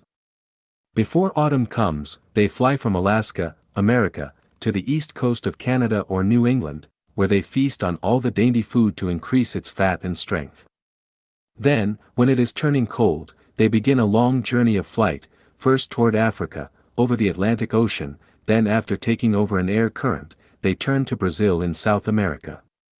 The whole journey is 3,840 kilometers at an altitude of more than 6,000 meters. The flight lasts 4 days and 4 nights. The white storks in Europe fly 12,800 kilometers to spend the winter in South Africa. The long-tail cuckoos in New Zealand fly 6,400 kilometers to spend the winter in the Pacific Islands. Seagulls in England's Isle of Man fly from Wales to Brazil at over 700 kilometers a day for 16 consecutive days. The wild geese fly over the Himalayas mountains at an altitude of 9,000 meters. What is more incredible is that generally, the older generations of cuckoos start their journey earlier. Smaller cuckoos usually start their migration a few days later. Unaccompanied by their parents, small cuckoos make their first flight to a strange place and can fly to their destination unerringly and unite with their parents. On the contrary, young starlings set off earlier than their parents and reach their destination all by themselves. Marvelous! Incredible! I wonder how they know that the cold weather is coming. How do they know which day is suitable for flight? How do they know that there is an air current at an altitude of thousands of meters? How do they know that this air current would carry them to their desired place? How do they know that that remote place is now a time of spring and flowers with sufficient food? What power has propelled them to embark upon such an epic journey across oceans? How do they travel round trip without going astray? How do they identify directions while flying? How do they find their habitat without being accompanied and guided by their parents? I searched for scientists' explanations and found the following 4 major answers. Something like a biological clock inside the migratory bird can sense the upcoming cold and the appropriate time to take off, and can calculate the position of the sun while flying in the sky and determine its direction and route of flying by continuously adjusting the angle between itself and the sun or stars with the help of the sun, the moon, and the stars. An inherent meteorologist, migratory birds can determine the duration of their stay at the habitat and the timing of migration according to meteorological conditions such as temperature, lighting, wind direction, and rainfall. They can choose a sunny day to begin their flight, adjust their flying manner according to the changes and fluctuations of wind directions and barometric pressures, and make use of the ascending air current for gliding to save their energy. Extremely sensitive to geomagnetic waves, migratory birds can identify their directions according to geomagnetic waves and can decide the time of migration and habitat according to the geomagnetic information known to them. Through millions of years of evolution, birds have gradually realized the rules governing the seasonal changes of climates and have formed a fixed pattern through generations of accumulation of experience and passed on the genetic information to each succeeding generation. All four explanations above seem reasonable, but a deeper analysis may reveal that they are fanciful and groundless. According to the first explanation, it seems that migratory birds can calculate their own positions, identify their direction, and derive the direction and route of flight based on the position of the sun. Well, isn't it the migratory birds who calculate the airflow at an altitude of several kilometers? Wow, migratory birds are much smarter than Einstein. With a brain the size of a little finger, they can calculate the airflow in the sky at an altitude of several kilometers without using instruments or measurements. Moreover, they can fly and calculate their direction without using a compass, a sextant, a compass, or a calculator. It's too miraculous and extraordinary. This explanation is too mythological and absurd. According to the second explanation, migratory birds are born meteorologists, who can take off on a sunny day by choosing different climatic conditions. This suggests that migratory birds are more knowledgeable than all the scientists and engineers in meteorological bureaus worldwide. However, in abnormal weather conditions, migratory birds might miss the air current in the sky and have to wait for the cold current. This could be fatal for them. Swallows always return accurately to the nests they built the year before. It is said that swallows in a small town in America always return at dawn on March 29th of the following year. How should we interpret this phenomenon? The third explanation is a little mythical. Migratory birds can identify the direction through geomagnetic waves and decide the time of migration and habitat according to the geomagnetic information known to them. However, it is unclear how migratory birds can detect the existence of air currents at an altitude of thousands of meters using geomagnetic waves. The fourth explanation is a typical theory of evolution and seems flawless. As we know from the description of the chick's breaking of the eggshell in the preceding section, the theory of evolution is challenged by the fact that the first chick hatched from the first egg laid by the first hen on Earth could break the shell without inheriting any genetic information or shell-breaking skills. Therefore, is the theory tenable when it comes to migratory birds? Based on the radioactive isotope determination method, scientists believe that the Earth is 4.6 billion years old, animals appeared about 1.8 billion years ago, invertebrates about 438 million years ago, fish about 380 million years ago, amphibians about 290 million years ago, and reptiles about 245 million years ago. Dinosaurs died out about 135 million years ago, mammals appeared around 65 million years ago, and humans appeared about 1.6 million years ago. First, let's not question the accuracy of the radioactive isotope dating method. Assuming that this method is reliable, birds have existed on Earth for at least several hundred million years. If they are intelligent enough to pass on information to their offspring about how to navigate, select favorable habitats, fly from the North Pole to the South Pole, use air currents for flight, and locate the places where their ancestors lived, why haven't they evolved into more advanced animals over the course of millions of years? Instead, humans have taken over and made it impossible for them to escape our air guns and nets. Do birds not want to continue evolving, or have they hit a roadblock in their evolution? If we don't believe in the greatest creator, we can only think randomly. The question of whether the egg has appeared before the chick or the chick has appeared before the egg will remain a mystery for another 10,000 years. My explanation for the migration of birds is that everything in nature has its definite purposes and means of subsistence, and they each have features irreplaceable by other species. Otherwise, all will die out. What if tigers can both dominate the mountains and fly in the sky? What if mice can dig holes and also can build nests in trees? What if antelopes can live on grass and also eat the flesh of other animals? What if dogs can give birth to offspring and also can lay eggs? What if apple trees can bear apples and also bear watermelons? Wow! It's really amazing. The answer for migratory birds' migration is instinct, just like bees that build honeycombs with a rhombus bottom consisting of 109.28 degrees obtuse angles and 70.32 degrees acute angles. What is instinct? 31. Animals' instincts, the revelation of the wisdom of the greatest creator. It is not the case that roosters can crow, bees can build honeycombs, chicks can break eggshells, and migratory birds can migrate because these animals possess great wisdom or are good at learning and summarizing experiences. Rather, their instincts are the revelation of the greatest creator who has created them. In addition to the above examples of instincts, there are many other instances. Termites can build air-conditioned nests, many fish can discharge electricity, an American eel can discharge electricity of 880 volts, fireflies can produce light, dragonflies can rise vertically or make designed fly in the air.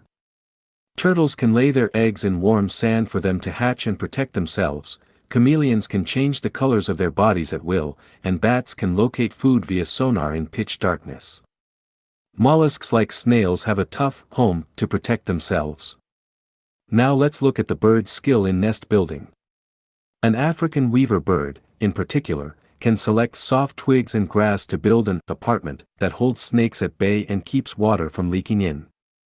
Silkworms can spin silk, spiders can weave webs, and homing pigeons can locate their own nests. The ants are capable of well-organized and well-planned collective activities. Worms can restore themselves if one part of their bodies is cut off.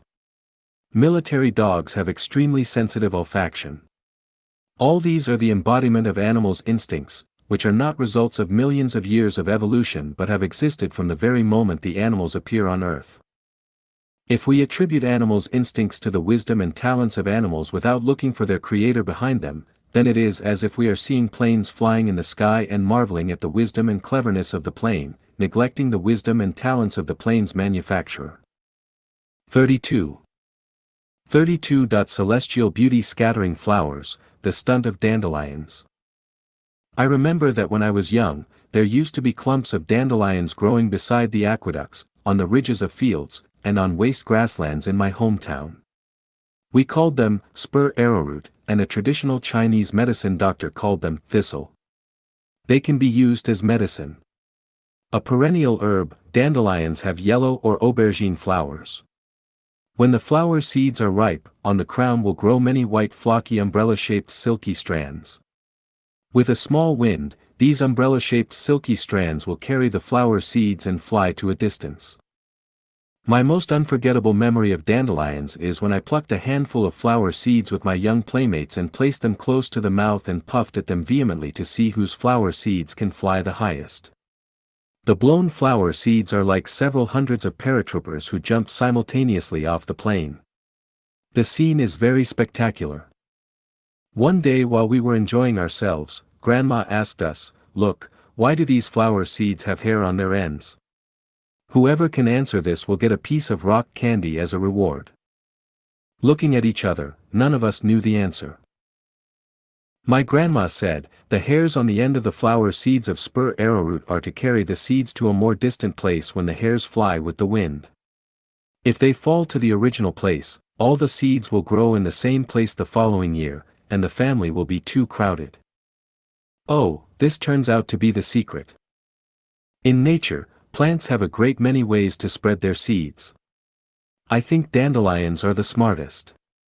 They grow hairs so that the wind can scatter their seeds to a faraway place. The design is ingenious and unique and can be called a stunt in this aspect.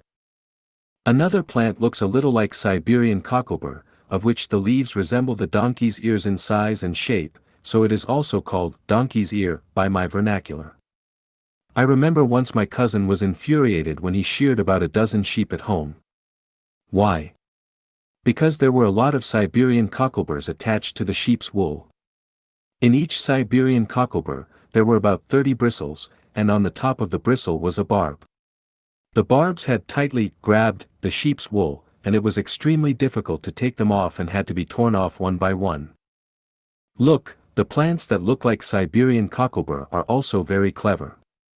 They use barbs to clutch at anything that they come up with so that their children can be brought to a distant place to expand their territory of growth. I can remember another time when my wife and I went on a trip to a lakeside. We drove from Harare. After driving along Bulawayo for more than 40 kilometers and turning left for more than 10 kilometers, we could see the lake. We parked the car at the campsite beside the lake and walked along the grass clumps on the lakeside. We had to stop after walking for only 20 minutes. It turned out that the woolen skirt of my wife was covered with thousands of grass seeds, whose names I did not know. From one side of the seed stuck out a forked burr, which has a barb on its top. The barbs hitched the wools of the skirt and could not be gotten rid of by shaking or by brushing. We had no choice but to return to the campsite, where we spent nearly 2 hours taking them off one by one. It was clear that the grass also has its skills to disperse its offspring. In addition to the methods of seed dispersal employed by dandelions, Siberian cocklebur, and grass, I have also seen another way in which plants spread their seeds. When I lived in room number 11 next to the Bulgarian embassy in Harare, there was a plant in the garden that looked like a small tree. I did not know its name. One day, I accidentally spotted many walnut-sized fruits on the plant, and out of curiosity, I picked one. Before I peeled it, it exploded and dozens of seeds were ejected. These fruit-like things had only a very thin husk, and inside them was air. When they were inflated with air, they would blow up automatically, ejecting the seeds from inside. It is amazing to think that each plant has its own magic powers to spread its seeds. Did they themselves figure out all these wonderful methods of seed dispersal? Can the theory of evolution offer an explanation? Or were these stunts designed by someone who created them? Why don't we say that alarm clocks are wise and clever in keeping good time and giving correct time? Why don't we say that inductive missiles possess wisdom? Why don't we say that computers are incomparably wise and intelligent when they can search millions of pieces of related information in a few microseconds? Why don't we say that robots, radios, televisions, and video cameras are clever and smart? Because we know that they don't possess wisdom and talents themselves but only reflect the wisdom and talents of their creators behind them. Then why don't we attribute animals and plants' instincts to the greatest creator that made them? Millions of scientists all over the world are racking their brains and investing a huge amount of manpower and money to explore the talent and wisdom of animals and plants. Have they found the root of the question? I can say for sure that if we don't look through the phenomena and investigate the power behind them, we will only see the moon reflected in the water instead of seeing the real one hanging in the sky, and we will remain completely ignorant even if we are given another 100,000 years.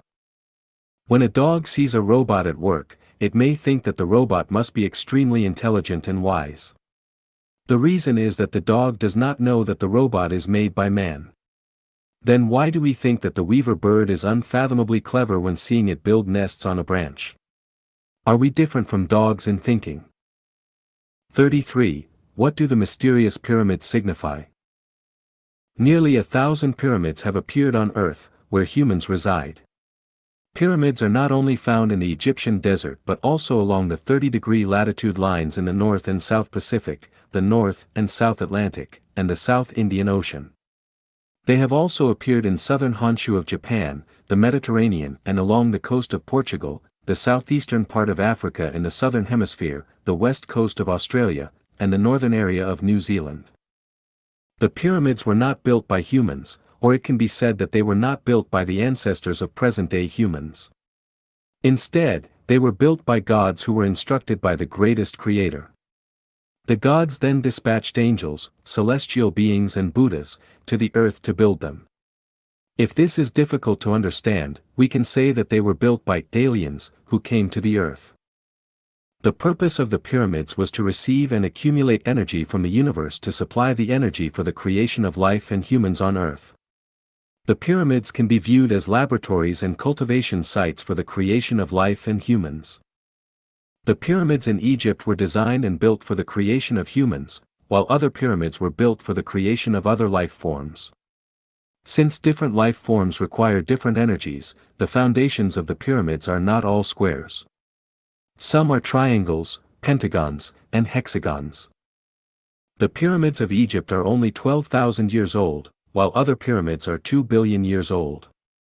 To understand how the pyramids were built and why they were built along the 30 degrees north and south latitude, please refer to the articles, The Origin of Life and The Origin of Humanity. When I was an English teacher in a secondary school, I taught my students an article about the pyramids that was in the textbook. At that time, I had not yet awakened, but the mysteries of the pyramids, especially the transportation of the huge stones weighing several tons and the tightness of the gaps between the stones, left me puzzled. When it was said that hundreds of thousands of Egyptians spent decades building the Khufu pyramid, I held a skeptical attitude. Later, a series of events that occurred to me, scenes in my dreams, and strange fragments that appeared in my consciousness when I was contemplating, finally made me awaken. Suddenly, the origin of the universe, the origin of the greatest creator, the origin of life, the origin of humanity, 36-dimensional spaces, and so on surged out like a tide. Once these things came out, I was no longer myself, a powerful force compelled me to act according to its consciousness. I now feel like a robot, like a servant. I have to write, keep writing, only by outlining what is in my head can I feel at ease. Otherwise, it will drive me crazy. Regarding the pyramids, I collected an article from Lifechanyuan for everyone to contemplate and analyze. The full text is as follows. There are about 80 scattered pyramids on the west bank of the lower Nile River. They are the tombs of ancient Egyptian pharaohs, kings. Egyptians call them Burimus, pyramids, meaning high. From all sides, they are an isosceles triangle with a smaller top and a larger bottom, very similar to the Chinese character, gold, so people vividly call them pyramid. An incredibly complicated project. The greatest pyramid is the tomb of the pharaoh Khufu of the 4th dynasty. Built around 2700 BC, the pyramid is 146.5 meters high, equivalent to a 40-story skyscraper. The foundation of the pyramid is a square, and the length of each side is 230.6 meters. The pyramid covers an area of about 52,900 square meters. The Great Pyramid was built with approximately 2.3 million stones of different sizes. The lightest stone weighed 1.5 tons, and the average weight was about 2.5 tons, with a total weight of approximately 6.848 million tons. If we were to use trucks with a carrying capacity of 7 tons, it would require 978,286 trucks. If we were to connect these trucks end to end, the total length would be 6,200 kilometers, which is longer than the distance from Hainan Island in southern China to Mo in the north, or from the Pamir Plateau in the west to Shanghai in the east. Along the banks of the Yangtze River, the trucks would stretch from the Tuachuo River in the upper reaches to the Wusong entrance in the lower reaches. The second largest pyramid, just 3 meters shorter than the Great Pyramid, is the Khafre Pyramid, which is accompanied by a huge stone sculpture, the Sphinx with a human face and a lion's body. According to legend, in 2610 BC, the third pharaoh of the 4th dynasty of Egypt, Khafre, inspected his almost completed tomb and found a large abandoned boulder in the quarry. He ordered the stonemason to carve the statue according to his own face. The statue is 22 meters tall and 75 meters long. It wears a Nemes crown. On its forehead, there is a relief of a cobra. Under its chin, it is trailing a beard more than 5 meters long. The statue is stately and mysterious. When Napoleon occupied Egypt in 1798, he ordered the Sphinx to be bombarded with gunfire. However, it remained unmoved, but for a few broken beards, which are now preserved in the British Museum. According to Napoleon's rough estimate, if the stone pieces of the 3 neighboring pyramids of Khufu, Khafre, and Menkaure were used to build a stone wall 3 meters high and 1 meter thick, it could encircle the entire France. Where did the massive number of stone pieces come from? Investigations show that ordinary stone pieces might have been quarried locally, but the 115,000 pieces of top-quality white limestone used on the outer layer might have been obtained from the quarry on the east bank of the Nile. The granite in the tomb chamber might have been quarried from Aswan, 500 miles away. Mining, transportation, river transport, and shore operations required not only a large number of stonemasons, construction workers, transport workers, and sailors, but also a considerable number of engineers, construction supervisors, managers, and a military force with sufficient suppression capabilities, which are also essential. Moreover, they needed to eat, wear clothes, live, and consume, which required a large service staff. Of course, this does not include the elderly, women, and children who are weaker in labor, nor does it include monks and nobles who gain without labor. According to an estimate, a national workforce of 50 million people would be needed to support such a construction project. However, it is generally believed that the total population of the world would not exceed 20 million around 3000 BC. What's more, there have been more than 80 pyramids discovered. Even if a pyramid could be completed in 30 years, as Herodotus stated in History, it would still require a total of 2,400 years to complete all the pyramids. Can Egypt sustain such massive consumption over such a long period? The mystery of transportation. The most pressing and realistic problem was transportation. Even if Egypt had adequate manpower, it could not transport the megaliths weighing 2.5 to 160 tons to the worksite. Were they carried by carts and driven by horses? No, at that time, there were no carts and horses in Egypt.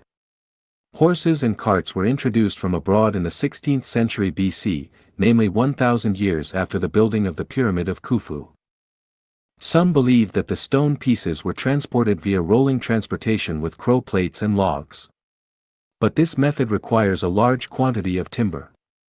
However, at that time, the trees in Egypt were mainly palms, which could not meet the need for transportation in terms of quantity, growth speed, and rigidity. And it was almost impossible to import timbers. Some people believe it was a water transportation method. In 1980, the inspector of the Giza Antiquities in Egypt, Hawass, conducted rock core sampling and discovered a rock quay at least 50 meters deep, which may have been excavated during the 4th dynasty of Egypt as a port. Later, someone discovered a canal that connected the port. However, without pulleys, winches, or advanced lifting equipment, it would have been even more difficult to transport such bulky giant stones downhill, onto ships, and onto the shore than to move them on land. Moreover, there was a drop of at least 50 feet between the water surface and the rocky shore. And the pyramid on the west bank of the Nile had to use stones from the east bank of the Nile.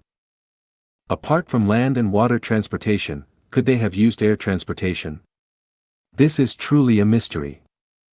A French industrial chemist studied the pyramids from a chemical and microscopic perspective and believed that the stone blocks were not solid, but were composed of a mixture of substances such as limestone, rocks, and shells. Because the adhesive used had strong adhesive force, it was almost impossible to distinguish whether it was natural stone or artificial stone. This certainly solves the problem of transportation difficulties appropriately. However, as further evidence, the discovery of a 2.5 centimeters long human hair in the stone blocks is not enough, and this outstanding adhesive is not only not recorded in ancient books, but also has not been analyzed by modern means by the chemist. The mystery of construction.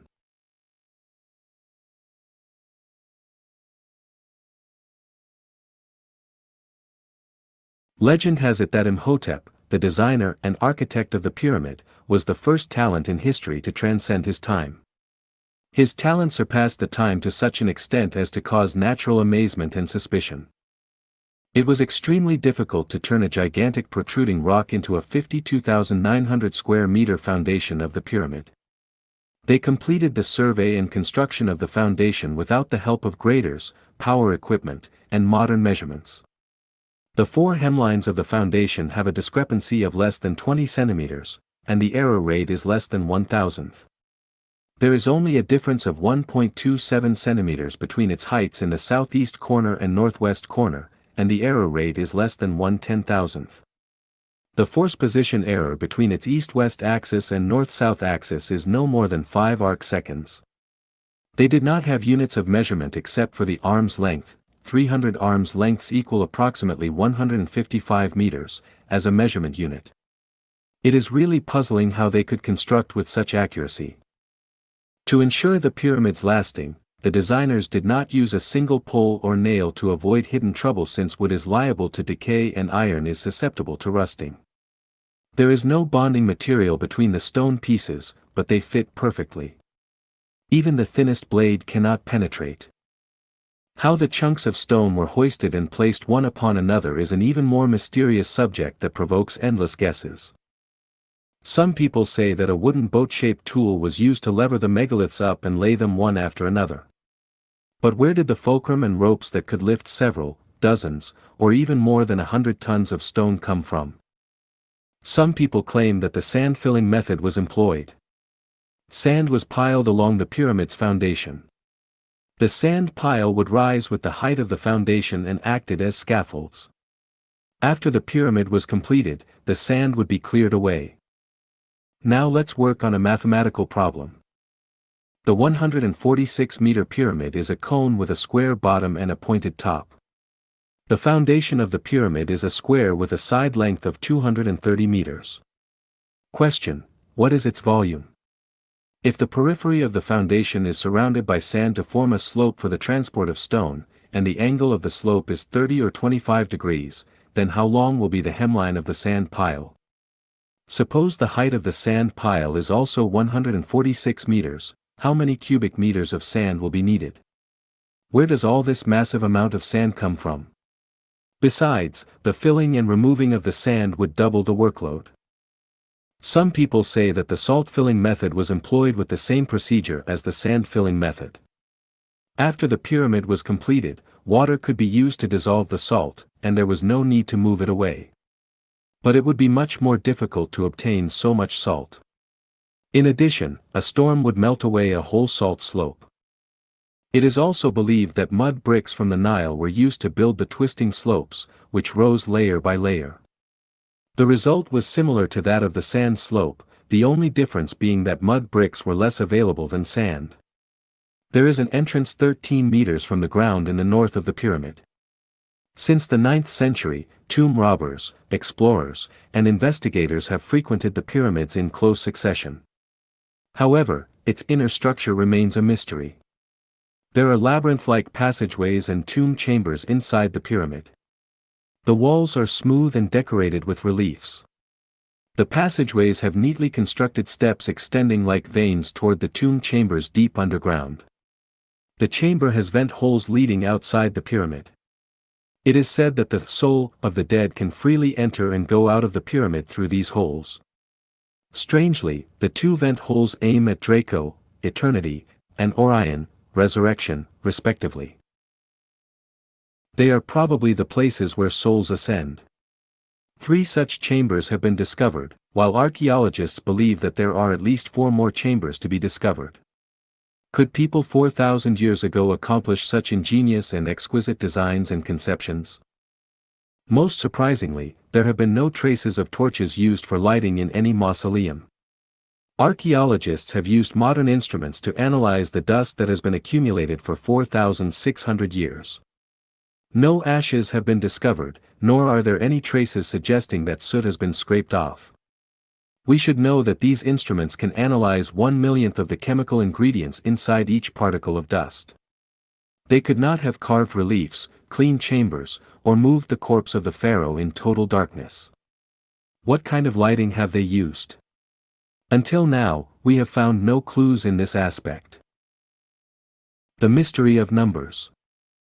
Several precise equations shown by a few numbers have puzzled archaeologists, architects, geographers, and physicists. Equation 1, pyramid weight x 10 to the power of 15 equals Earth's weight. Equation 2, pyramid height x 1 billion equals distance from Earth to the Sun, 150 million kilometers. Equation 3, pyramid height squared equals area of pyramid face triangle. Equation 4, pyramid base perimeter, pyramid height equals circumference, radius. Equation 5, pyramid base perimeter x2 equals equators time degree. Equation 6, pyramid base perimeter / pyramid height x2 equals pi equals 3.14159. Who would believe that these figures are just coincidences? Furthermore, the longitude running through the pyramid is the meridian of the Earth, a line that divides the land and oceans into equal halves. The foundations of the pyramids are located right in the gravitational center of each continent. In addition, the dimensions of the Great Pyramid and the magnitude of the North Hemisphere are extremely similar in proportions. Thus, it has been inferred that the Egyptians worked out the oblateness of the Earth 4,000 years ago. The positions of the axes of the Earth's two poles are changing every day, but after a cycle of 25,827 years, they return to their original positions. The sum of the diagonals of the pyramid is 25,826.6. We know that the Pythagorean law was not discovered until 1,000 years after the completion of the pyramid, and that not until 300 years later did Zhu Chongzhi work out the circumference ratio to such accuracy. The accurate calculation of the ratio came out in the West until the 16th century. Columbus discovered America 4,000 years after the completion of the pyramid. And from then, people began to have an initial understanding of the distribution of oceans and land in the world. Today, nearly 5,000 years after the completion of the pyramid, we are finally able to work out the weight of the Earth and the distance between the Sun and the Earth. But how could people 4,500 years ago conduct such accurate calculations? The mystery of its long-lasting existence. It is said that of the 7 great wonders of the ancient world, some have collapsed, some have disappeared with the passage of time, and only the pyramids have stood the test of time and still stand towering. What is the secret to their permanent existence? Let's first do an experiment. Pour a certain amount of rice, sand, and gravel respectively, and soon 3 cones will be formed. Although they are different in quality, they are quite similar in shape. If you conduct a measurement, you will find that their cone angles are all 52 degrees. This naturally formed angle is the most stable angle and is called the limiting angle and stable angle of natural falling. Strangely, the angles of the pyramid are exactly 1.50.9 degrees. This shows that it has been built according to the limiting angle and stable angle. The wind in the desert is fierce. Due to the unique shape of the pyramid, the strong wind is forced to slowly rise along the slope or edges of the tower. The windward side of the tower becomes smaller and smaller from bottom to top. When it reaches the top, the windward side approaches zero.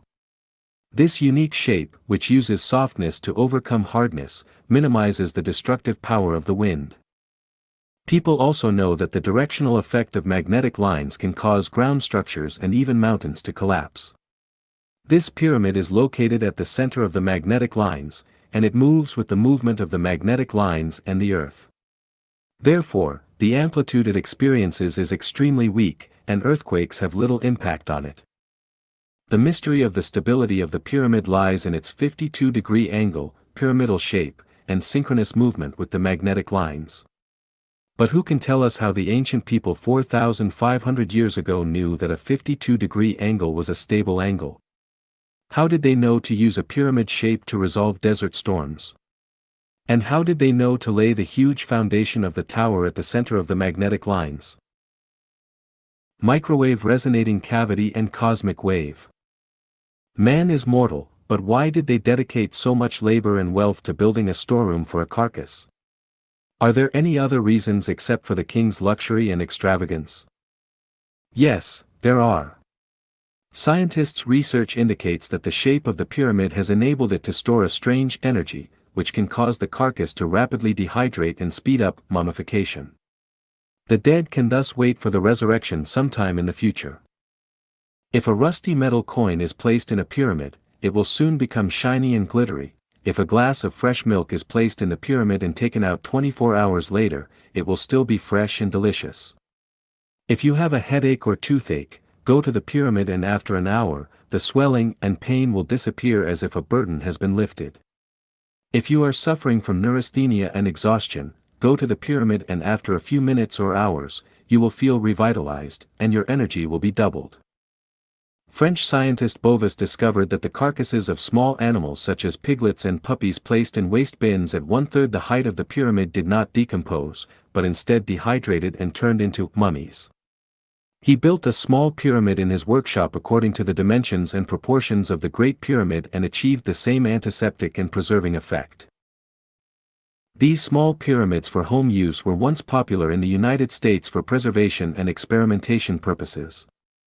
Czech radio technician Karl Delbar created the pyramid blade sharpener, based on Bovis's discovery, and was awarded a patent by the Czech government in 1959. The Egyptian scientist Healy also did an experiment.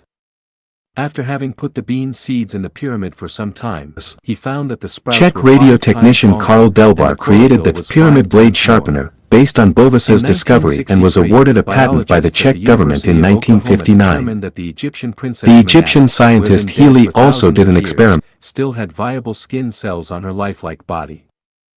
The most hair-raising story comes from Dr. Masou, an Egyptian archaeologist who announced that when he opened the stone door of an ancient tomb 27 feet below the Valley of the Kings after 4 months of excavation, a large gray cat covered in dust arched its back and hissed fiercely, pouncing towards the people. Several hours later, the cat died in the laboratory, but it faithfully guarded its master for 4,000 years. Some scientists believe that the structure of the pyramids creates a good microwave resonance cavity. Other scientists believe that any building can absorb different cosmic waves according to their external shapes. The granite in the pyramid has a battery-like effect, absorbing and storing various cosmic waves, while the limestone outside the pyramid prevents the diffusion of cosmic waves. The supernatural power generated inside the pyramid is the result of the action of cosmic waves. But how could the pharaohs 4,000 years ago know about cosmic waves and discover the relationship between cosmic waves and stone? Pharaoh's curses and nuclear waste. It is incorrect to think of the pyramid only as a source of life and energy. The pyramid also deters people from further exploration with its mysterious and frightening means. In 1922, people excavated the mausoleum of Tutankhamun, a king who died in the 18th century BC. The entrance to the grave bore the awe-inspiring inscription, "Any tomb robber will be cursed by Pharaoh." Scientists have traditionally dismissed the curse of the pharaohs as superstitious nonsense, yet repeated instances of misfortune and disaster have demonstrated the potency of these curses.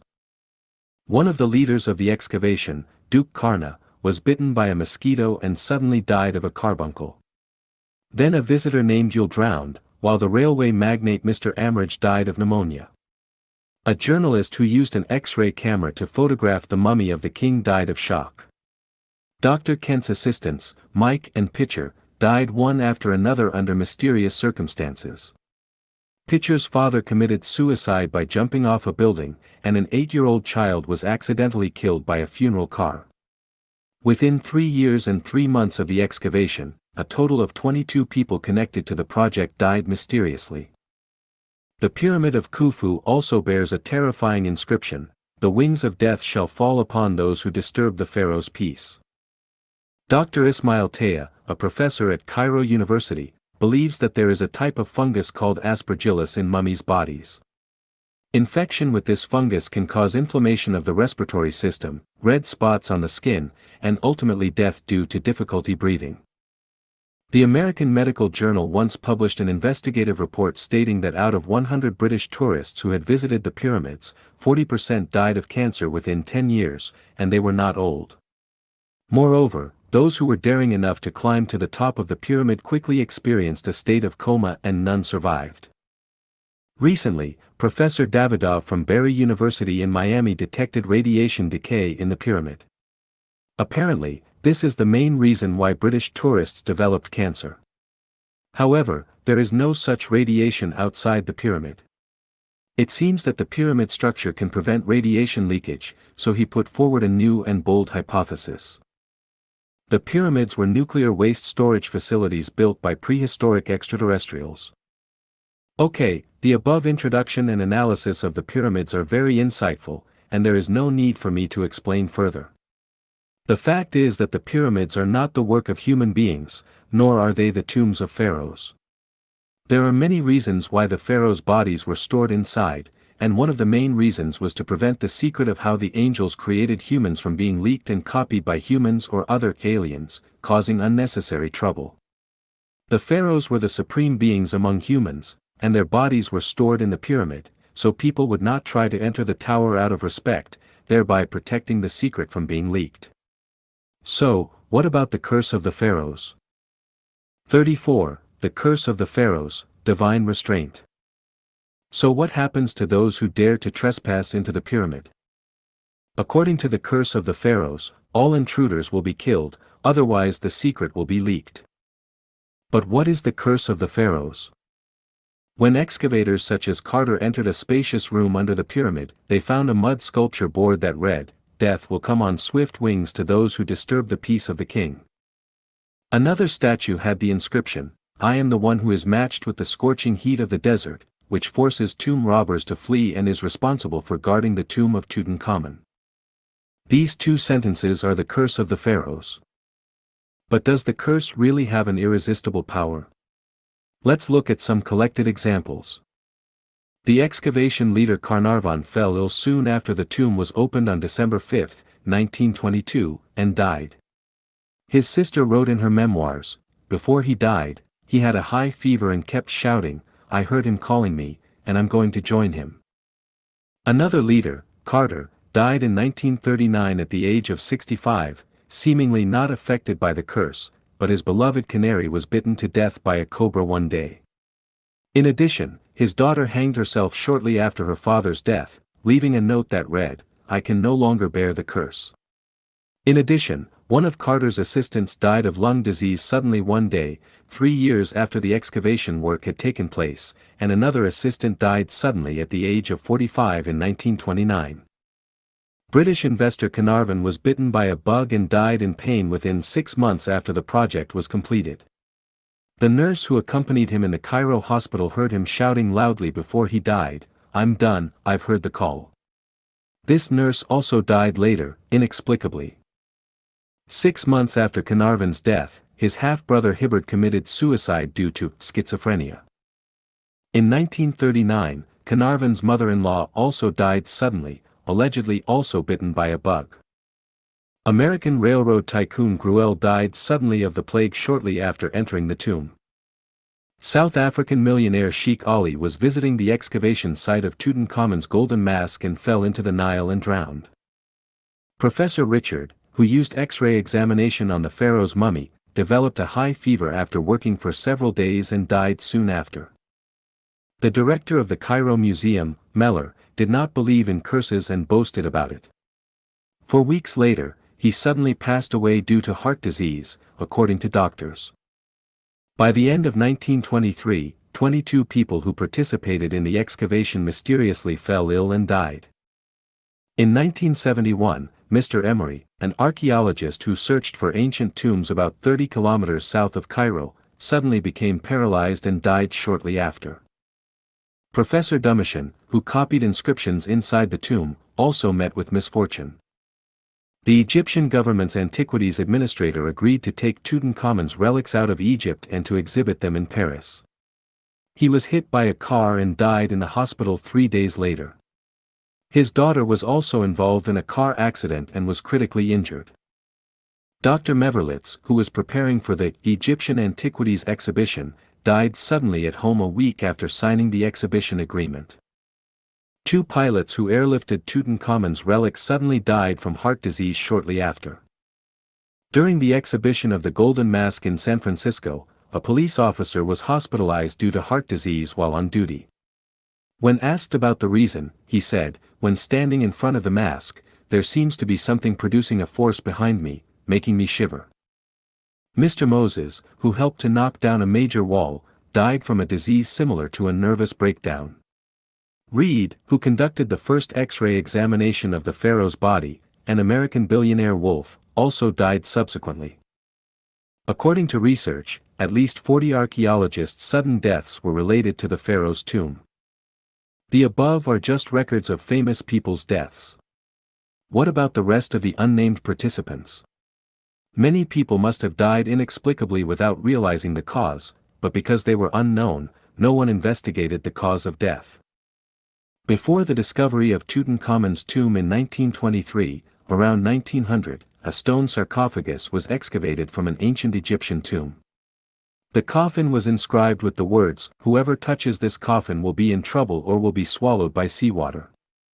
Indeed, participants almost all died inexplicably one after another. Later, the stone coffin was purchased by an American millionaire and was put on the Titanic in March 1912, ready to be transported to the United States for exhibition. Unexpectedly, the Titanic hit an iceberg while sailing on the sea and both the coffin and the ship were swallowed by seawater. Above are some information about the deaths of people related to the Egyptian tombs that have been collected. Whether this information is true or not, please judge for yourself. If you don't believe it, you can hug Tutankhamun's golden mask or personally visit the ancient tombs in Egypt to see what happens. Because the pyramids are the womb of human birth, there are countless mysteries inside. Once these mysteries are discovered, they will directly affect whether humans should continue to survive on Earth, just like the current cloning technology. If humans can be replicated on a large scale, it will directly threaten the balance of life in various spaces and disrupt the order of the reincarnation of life. Therefore, humans cannot take risks. If the dogs we raise at home gradually possess human intelligence, should we continue to raise them or execute them? If someone is curious about the advanced military secrets of the Department of Defense, we first use guards, electronic protection, and other measures to defend. What if they have already penetrated the secret repository?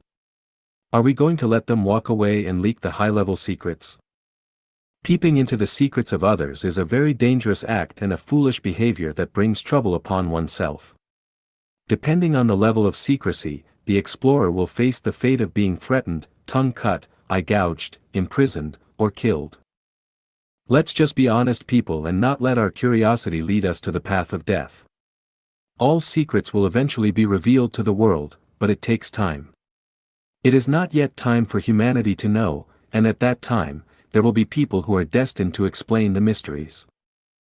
For those who know about cloning technology, it's best not to say anything.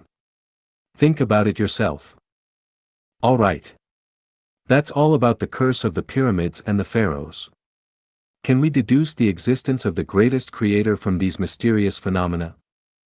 35. Why is the Bermuda Triangle mysterious?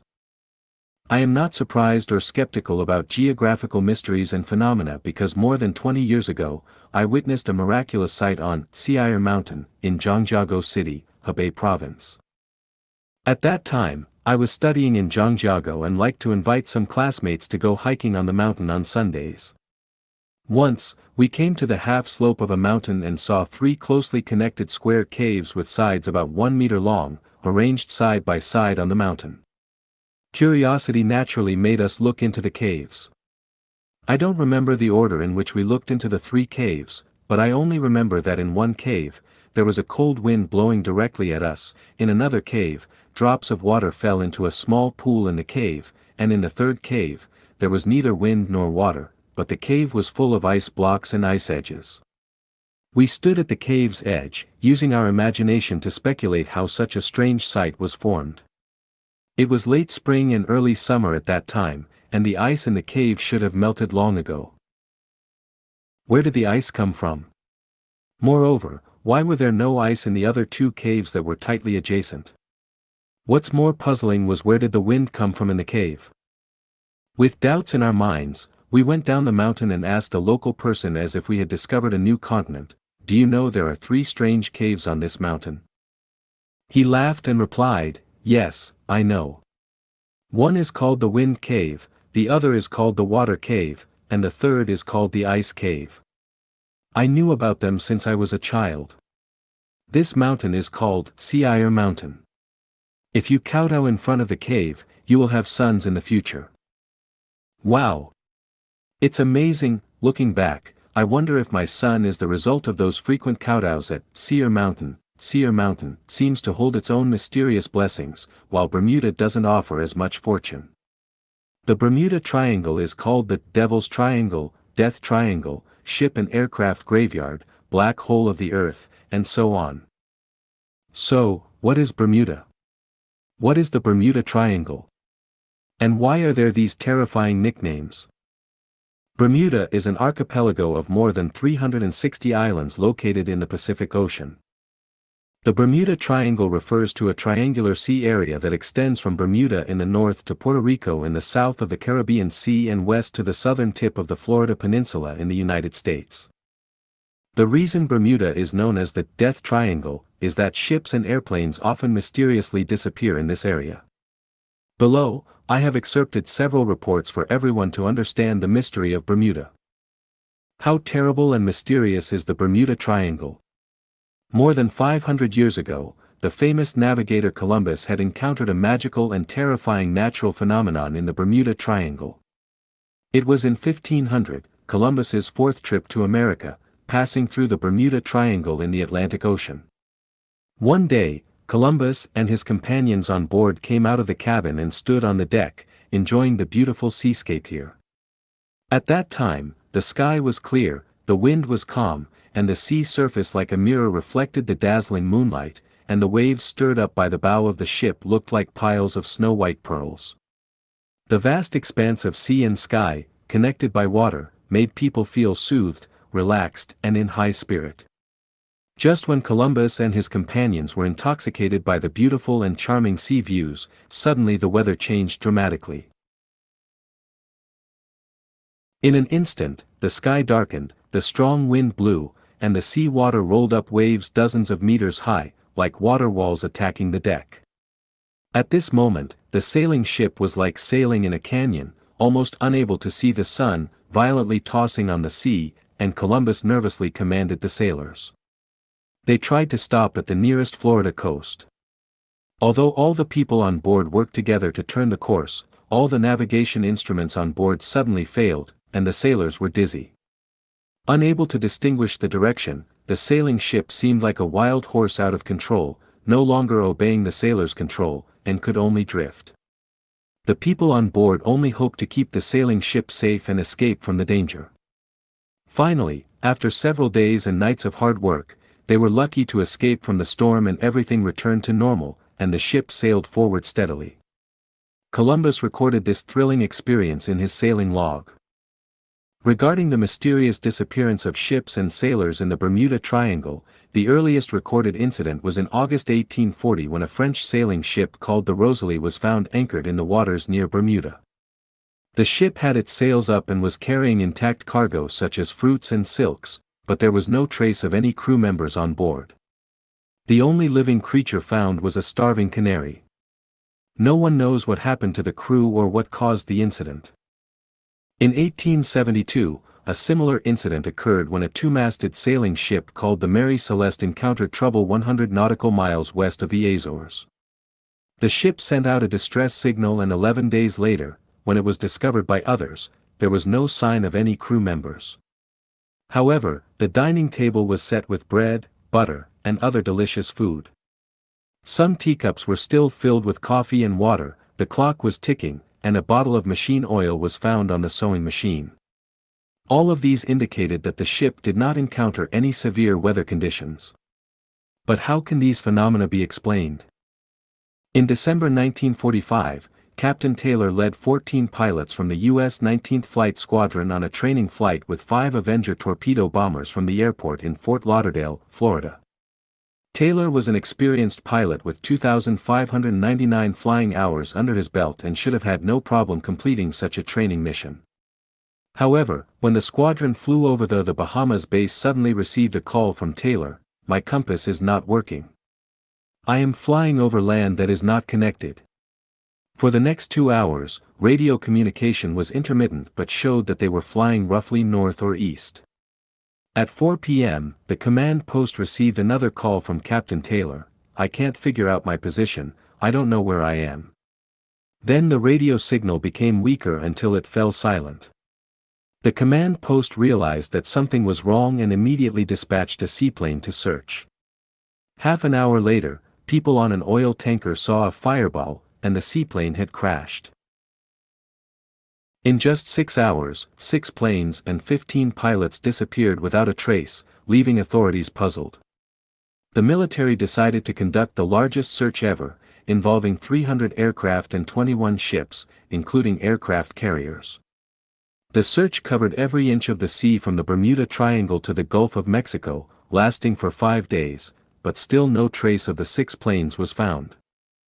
In 1935, the sailors on the Italian freighter Rex watched as the American sailing ship La Dorada was gradually swallowed by the waves.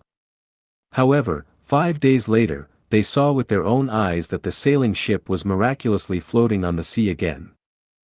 Another prominent example is the disappearance of the USS Cyclops, a U.S. Navy auxiliary ship carrying manganese ore, in March 1918. The giant cargo ship had 309 sailors and was equipped with good radio equipment at the time, yet it vanished without sending any distress signals.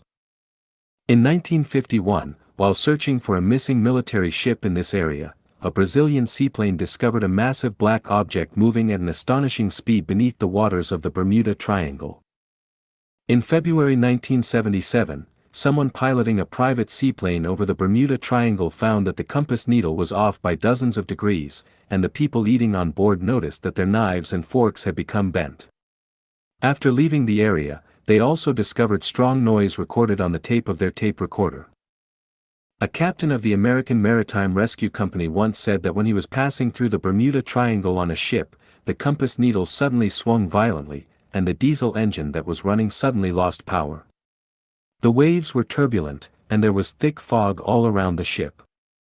He ordered the engineer to go full speed ahead, and finally broke through the thick fog. However, the waves outside this area were not big, and there was no fog. He said he had never seen anything like it before. In 1943, a Dr. Jussa, under the cooperation of the U.S. Navy, conducted an experiment using 2 powerful magnetic generators.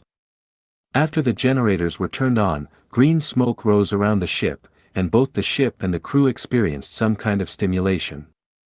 Some people recovered after treatment, but Jussa committed suicide afterwards. The result of the experiment was never published.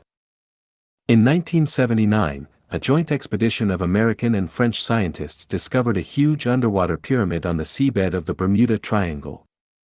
According to photos taken by Charles Berlitz, honorary curator of the Miami Museum in the United States, this underwater pyramid is even larger than the Great Pyramid of Egypt.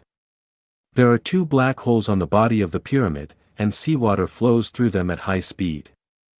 The missing ships and planes all disappeared mysteriously without leaving any trace. Some crew members vanished without a trace, while the ship and other items remained intact. Why is this so?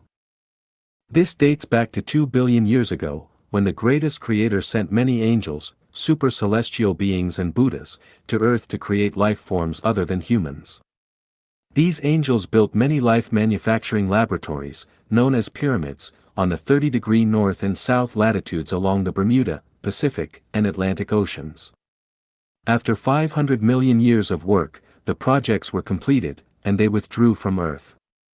These areas were not seas at the time, but rather mild climate and spring-like land.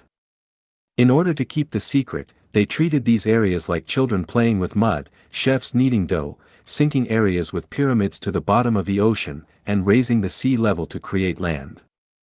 The current continents were formed 1.5 billion years ago, and the Himalayas were also created at that time. Just as the pyramids in Egypt prevented others from entering, preventive measures were also taken in areas such as the Bermuda Triangle. As for the mysteries within, they can only be understood from the perspectives of space and time. Please refer to the Universe, Time and Space chapter. 36. Mirage, the emergence of the Elysium world. If I were to say that mirages are the emergence of the Elysium world, scientists, especially meteorologists and optical scientists, would surely scoff and say that I know nothing about the refraction and total reflection of light. Indeed, my knowledge of optics and meteorology is only superficial, and I dare not show off my shallow knowledge in these fields, for fear of showing off my skills in front of an expert or displaying low-level skills in front of an expert to impress them. But since I have a clear understanding of the origin of the universe, the origin of life, the origin of humanity, and the 36-dimensional spaces in my consciousness, I also have my own explanation for mirages. I hope that experts can further analyze them from different perspectives. What is a mirage? A mirage is the revelation of the celestials and Buddhas to human beings. It is the emergence of a drop of the scenery of the Elysium world of the 36-dimensional spaces in the human world.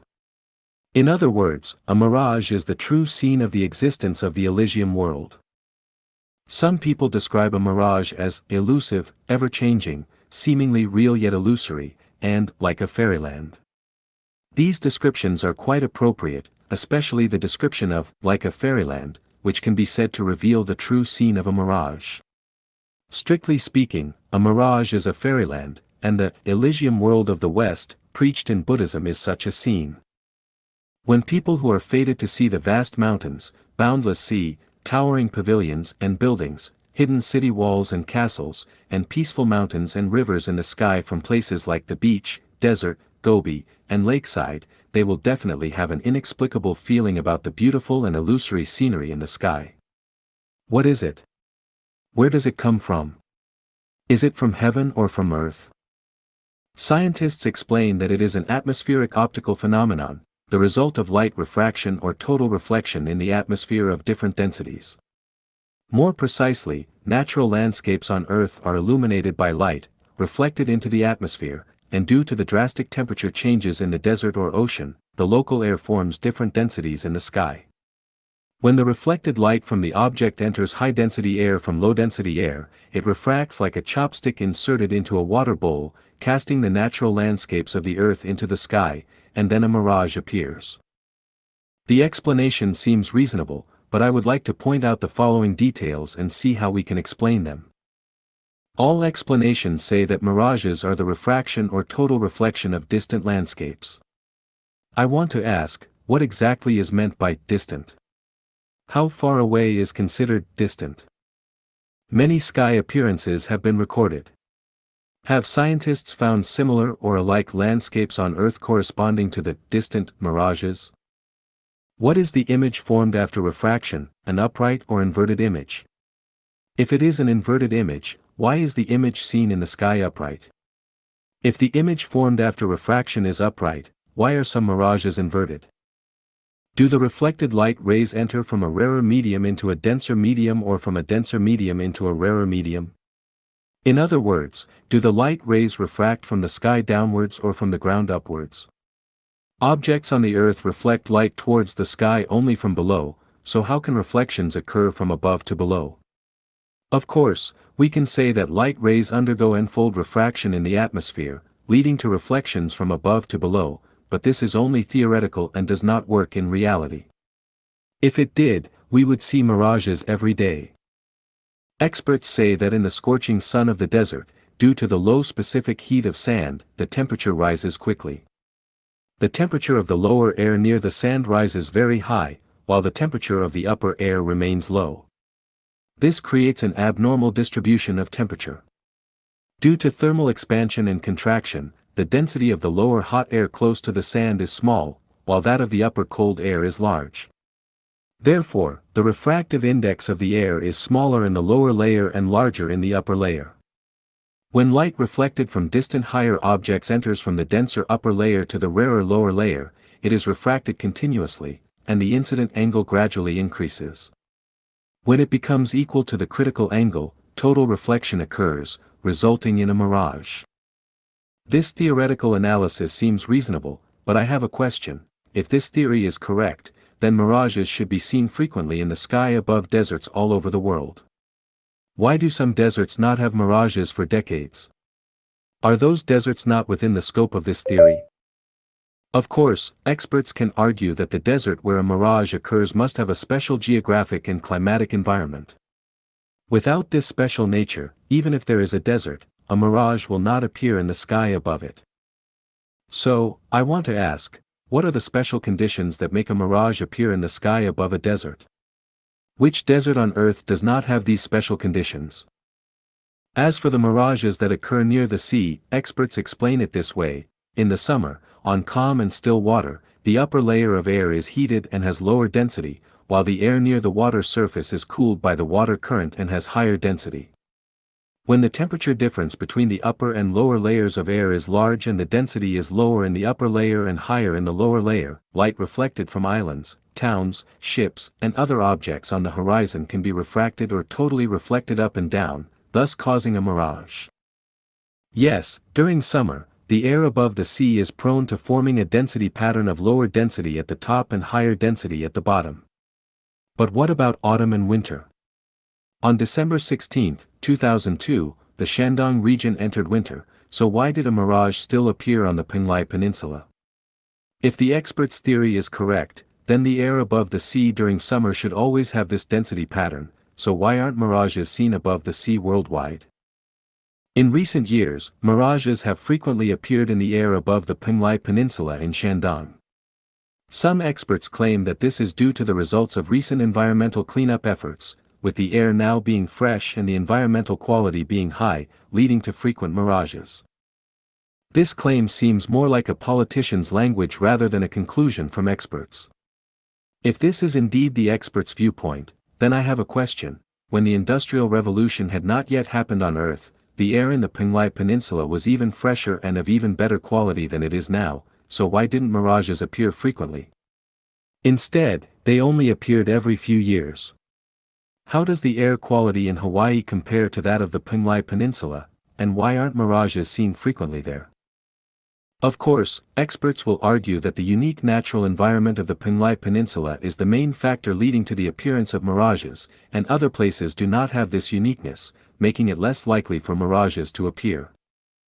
If this claim is correct, then I must ask another question. Since the Penglai Peninsula has a unique natural condition, shouldn't the appearance of the mirage be roughly the same each time? Why do the images of the mirage differ every time it appears? Does the natural environment of the Penglai Peninsula change every year? From the theory of light refraction, we know that when light passes through a medium with uniform density, its direction and speed of propagation usually remain unchanged.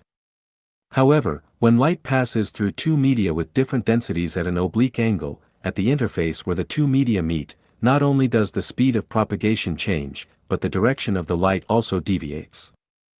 This theory is correct, but if we use this theory to explain mirages, it is not acceptable.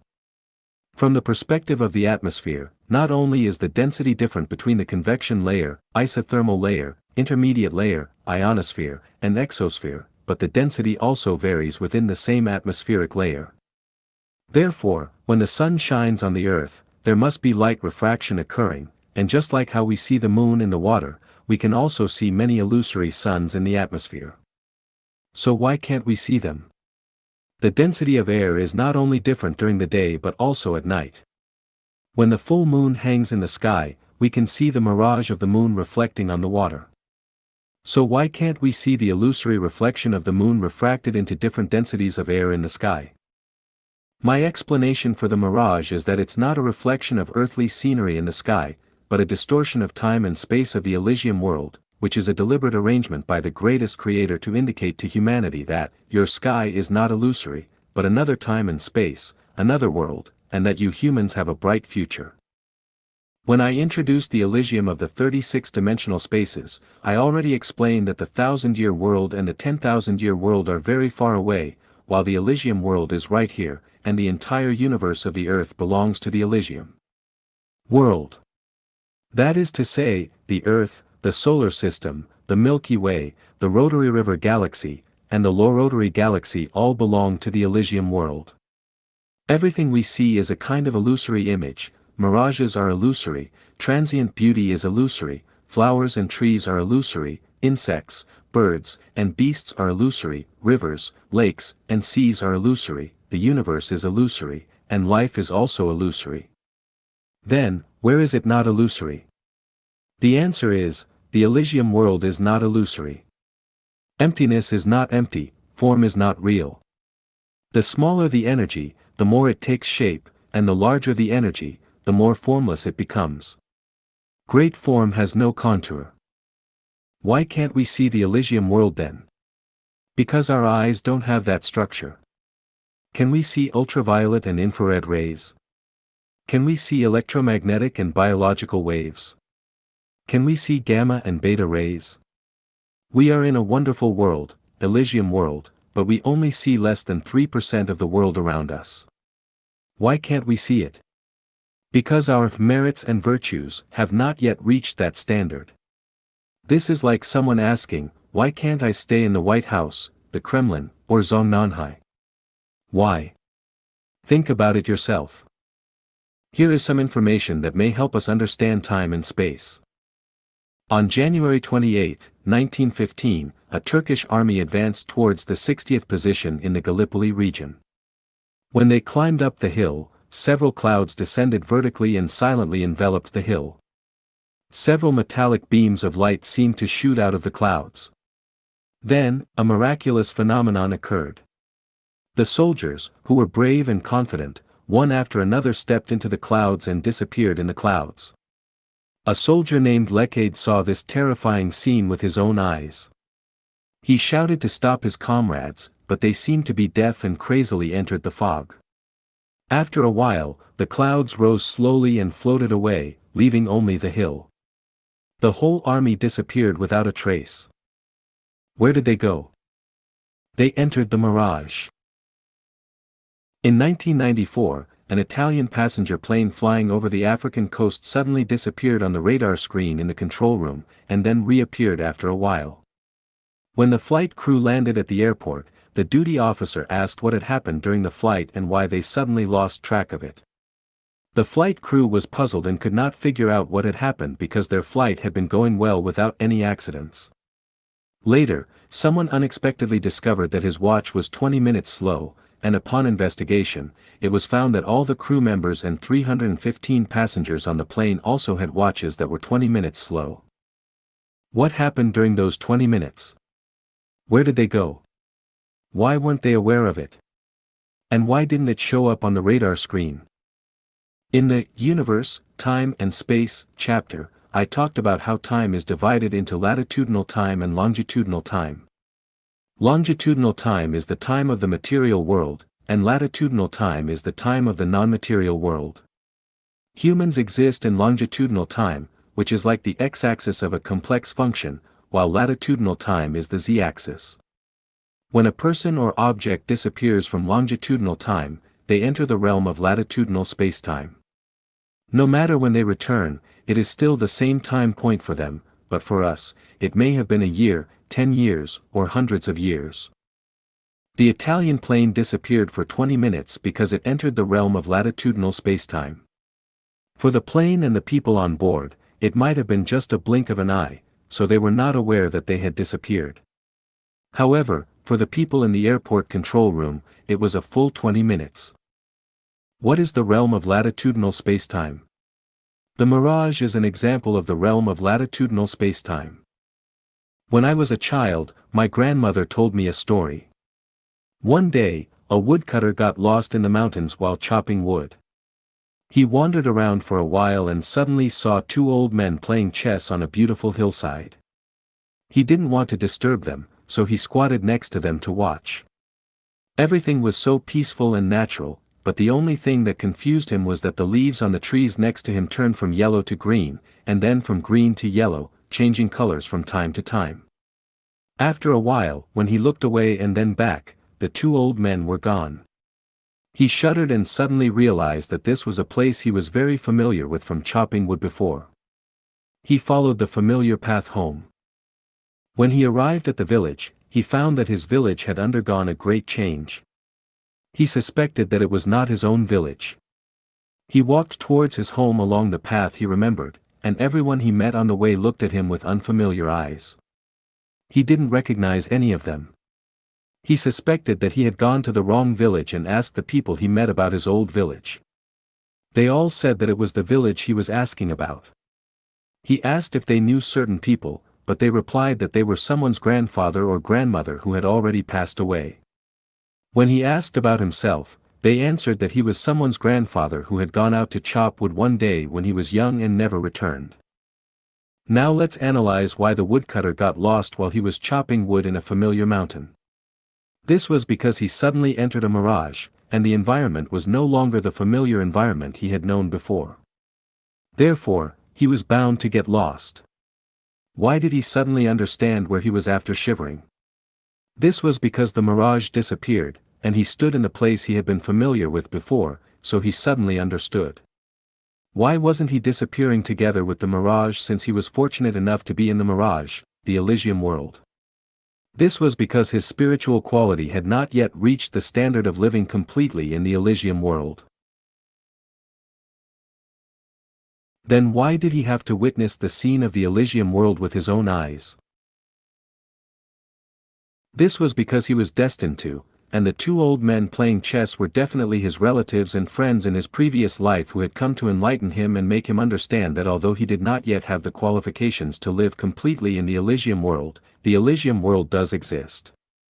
He could realize this truth, laying a foundation for him to enter the Elysium world in the future. This is a story about time and space.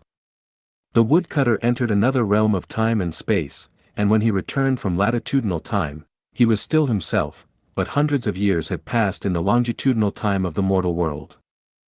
Therefore, the mirage is just an emergence of the Elysium world.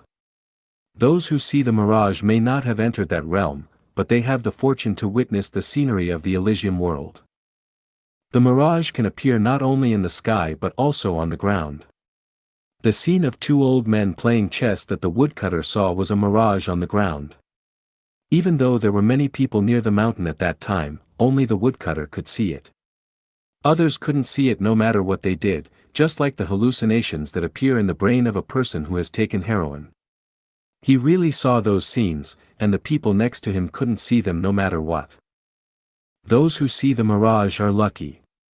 If we realize that different time and space have different scenery, we can develop our thinking and understand that our world is just a material world in the space-time of the universe. There are many more beautiful worlds outside this material world, so why not go to that more beautiful place? God does not just consider us as a group of animals. He has revealed to those who are spiritual awakening another quiet and brilliant path of life. God, Jesus and Buddha Shakyamuni are not fooling us. All swindlers are for their own personal gain, but were Jesus and Buddha also seeking personal gain? They gave up everything in the world, so why would they need to deceive us? Deceiving wealthy people can bring them money, deceiving officials can bring some benefits, but what is the point of deceiving us who have nothing? 37. Dream, what does it signify? Dreamland is one of the 36-dimensional time and spaces. A dream is a phenomenon behind which there is a hidden essence, as is the case with any phenomenon. It is the hidden essence that has caused the emergence of the phenomenon. A mirage is only a phenomenon, but the essence that has caused the phenomenon of a mirage is the Elysium world. Movement is a phenomenon, but the essence causing the occurrence of this phenomenon is instinct and gravitation. Man is also a phenomenon, and the essence prompting the emergence of man is the transmigration of life. What is the essence of a dream? The essence of a dream is the rehearsal and presage of future events. Let's first have a look at some examples of dreams. On an April night in 1865, Lincoln, the well-known American president, had a dream in which he discovered a crowd of people wailing when he strolled in the White House. He entered a room and found that his soldiers were guarding a corpse. He asked them whose body this was. They answered, "The president, he was assassinated." The next day he told this dream to his wife and other people. Several days later, this terrible dream came true. President Lincoln was assassinated. Before the sailing of the famous passenger ship, Titanic, a British merchant named Canon Middleton dreamed of the ship floating on the sea with upturned keels, crews, and passengers around were swimming and floating. The next night he had the same dream, which prompted him to cancel the plan to travel by Titanic. Very soon, his dream became a reality. In August 2002, I had this dream. I was walking on a strange road when suddenly a mass of cloud drifted over my head. I jumped up to pull the cloud down only to find that the cloud resembled a bundle of coiled cotton. I unfolded the bundle layer by layer and saw a new hat, a new suit of clothes, and a new pair of shoes in the bundle. The only thing lacking was a pair of trousers. The next day I told my wife about the dream, who grumbled, "That might not be a good omen." In the next few months, I busied myself madly for several people who claimed to have lost the love of their fathers. And they affectionately called me Dad, but I was fooled and cheated, nearly ripped off all my belongings earned through years of hard work. This is really a case, 3 decades of toil end up in nothing in a night's time. Later upon reflection, I came to realize the omen of this dream: new hat, new clothes, and new shoes foretold that I would have no hat, clothes, and shoes to wear. In the dream, no trousers appeared, so I was left with a scanty amount of property to subsist on.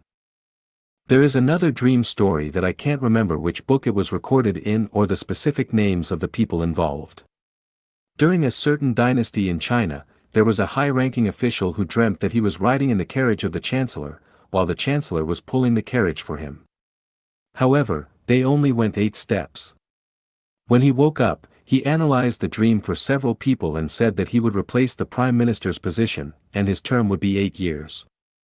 Later, the fact proved that his dream was completely fulfilled according to his analysis. The above 4 examples show that far from being illusory and untrue, dreams are rehearsals and revelations of future realities.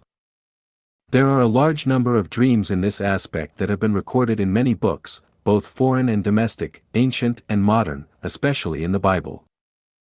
In fact, as long as each person summarizes themselves, they will find that all their dreams are a demonstration of the future. Whether we can uncover the mystery of them depends on our analytical ability and spiritual perception. I found that the ancient Chinese book, Zhou Gong's Dream Interpretation, is a very valuable book, and the corresponding relationship between what is dreamed and what it signifies is almost always correct. Everyone can analyze their own dreams in comparison. Freud's famous book, The Interpretation of Dreams, has some value in psychoanalysis, but it is a mess in analyzing the essence of dreams. In the chapter, The Unconscious and Consciousness Reality, Freud said, "Can dreams predict the future? Of course not. Dreams provide us with experiences of the past. Many dreams clearly predict the future, but Freud does not admit it. Many dream experiences are unimaginable for anyone who dreams, but Freud insists that those dreams provide us with experiences of the past. The majority of people believe that dreams are fantasies and illusions emerging from their subconsciousness. But I would say that the visions of dreams are not scenes in the subconsciousness but rather the revelation of another time and space. Our bodies are sleeping on the bed, but our spiritual beings have left our bodies and entered another time and space. Let's look at the following example. An American businessman named Wilmot once took the passenger ship called Limerick and left Liverpool, England for America. One night he dreamed that his wife, whom he had not seen for a long time, came aboard his ship in sleepwear. She walked directly toward him and kissed him. When she attempted to sleep with him, she spotted another man in the cabin. Thus she hesitated for a second and vanished. The next morning, a man named William Ted, who shared the cabin with him, said to him, "Last night I saw you with a woman." And he forced Wilmot to clarify whether he had secretly seduced any woman. Wilmot was greatly surprised. "Last night I dreamed that my wife came to see me." "Have you also had this dream and seen the scenes of my dream?" What is even more amazing, when he returned to his home in New York, his wife told him that she once dreamed that she went aboard his ship and kissed him but left when she discovered another man in the cabin. Weird? Inconceivable. The above is a typical dream. In fact, none of our dreams are illusory, instead, they all have a solid existence. A story is thus recorded in a book. 2 girls shared a room with 2 separate beds. One night, one of the girls dimly saw a handsome man having sex with her roommate. The roommate was groaning with a great sense of comfort. Blushing shamefully, she quickly covered her head with the quilt. After a while, when she had completely sobered up, she lifted the quilt to steal another glance but found that the man had left, and her roommate was sleeping like a log. The next morning, she impatiently said to her roommate, "What did you do last night? Be honest and tell me who that man was." Completely taken aback, her roommate thought to herself, "How did she know what happened in my dream last night?" So she put on a bold face, "What man? I have been sleeping on my bed all night. Stop talking nonsense." The girl rebuked, "I thought we were good friends for years. I saw clearly that you were sleeping with a handsome man last night, why do you deny it?" Without a choice, her roommate told her that in her dream last night, she could not resist the temptation of a handsome man and had an affair with him. Things in dreams are more complex than things in the real world.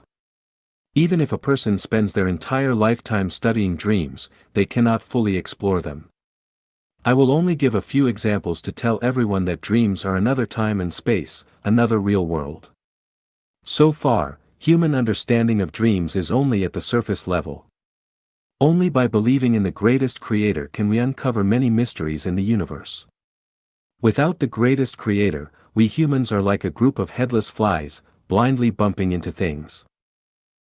Religion is a spiritual and psychological activity through which man gets to know, believe in, worship, and follow gods and Buddhas. Strictly speaking, only Christianity and Buddhism are true religions. Although Islam and Catholicism are also religions, their excessive administrative interference in secular affairs means that they cannot be considered pure religions. Although Hinduism predates Buddhism, it can only be seen as a source of Buddhism. Sikhism is a hybrid derivative of Indian Bhakti movement and Islamic Sufism, and its content can be found in Buddhist scriptures and the Quran, so it does not have an independent ideological system. Taoism in China mainly emphasizes the unity of man and nature, the interaction between man and nature, and does not have a set theory about gods, so it can only be seen as a kind of social activity of human beings, and not a spiritual and psychological activity of understanding, believing, worshipping and following gods and Buddhas. Shintoism in Japan is a hybrid of Buddhism and Taoism and has no new content or system. Roman Catholicism, Protestantism, Eastern Orthodoxy, and other denominations are branches of Christianity, without independent philosophical systems. The original religions were mainly worship of ghosts, ancestors, totems, and idols, without a complete understanding of gods. Therefore, they can only be regarded as a social activity of people and cannot rise to the height of religion. Ancient Egyptian religion, ancient Babylonian religion, worship of the Emperor of Heaven during the Yin and Zhou dynasties in China, Phoenician religion, Hittite religion, Vedic religion, ancient Iranian religion, and so on, were basically the evolution of primitive religions, mainly worshipping nature or natural forces, without a perfect understanding of God. Therefore, they can only be regarded as a social activity and cannot become pure spiritual and psychological activities.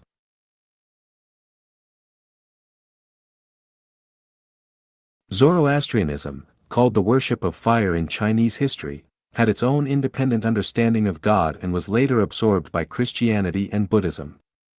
Its essence can be found in the classics of Christianity and Buddhism. The essence of the two teachings, three levels, theory of Manichaeism, called Mingjiao in China, can also be found in the classics of Christianity and Buddhism, but it cannot be regarded as an independent and perfect system. Brahmanism is essentially Vedic religion, a religion in ancient India, whose gods were mainly personified natural phenomena. Its 3 paths and 4 lives theory was corrected and promoted by Shakyamuni. Hinduism has a long history and a vast content, but it lacks a clear idea and route, giving people a sense of confusion and being at a loss. Therefore, it cannot be called a religion. Jainism has a long history and an independent theoretical system. Its essence has been included in Buddhism, and its dross has been overturned by science. It cannot continue to survive as a religion. Strictly speaking, Judaism is not a religion of God, but a religion of the greatest creator. Its scriptures mainly include the Old Testament part of the Christian Bible. However, as a religion of the greatest creator, it is not perfect and cannot answer the minimum questions about the characteristics of the greatest creator, making people unconvinced.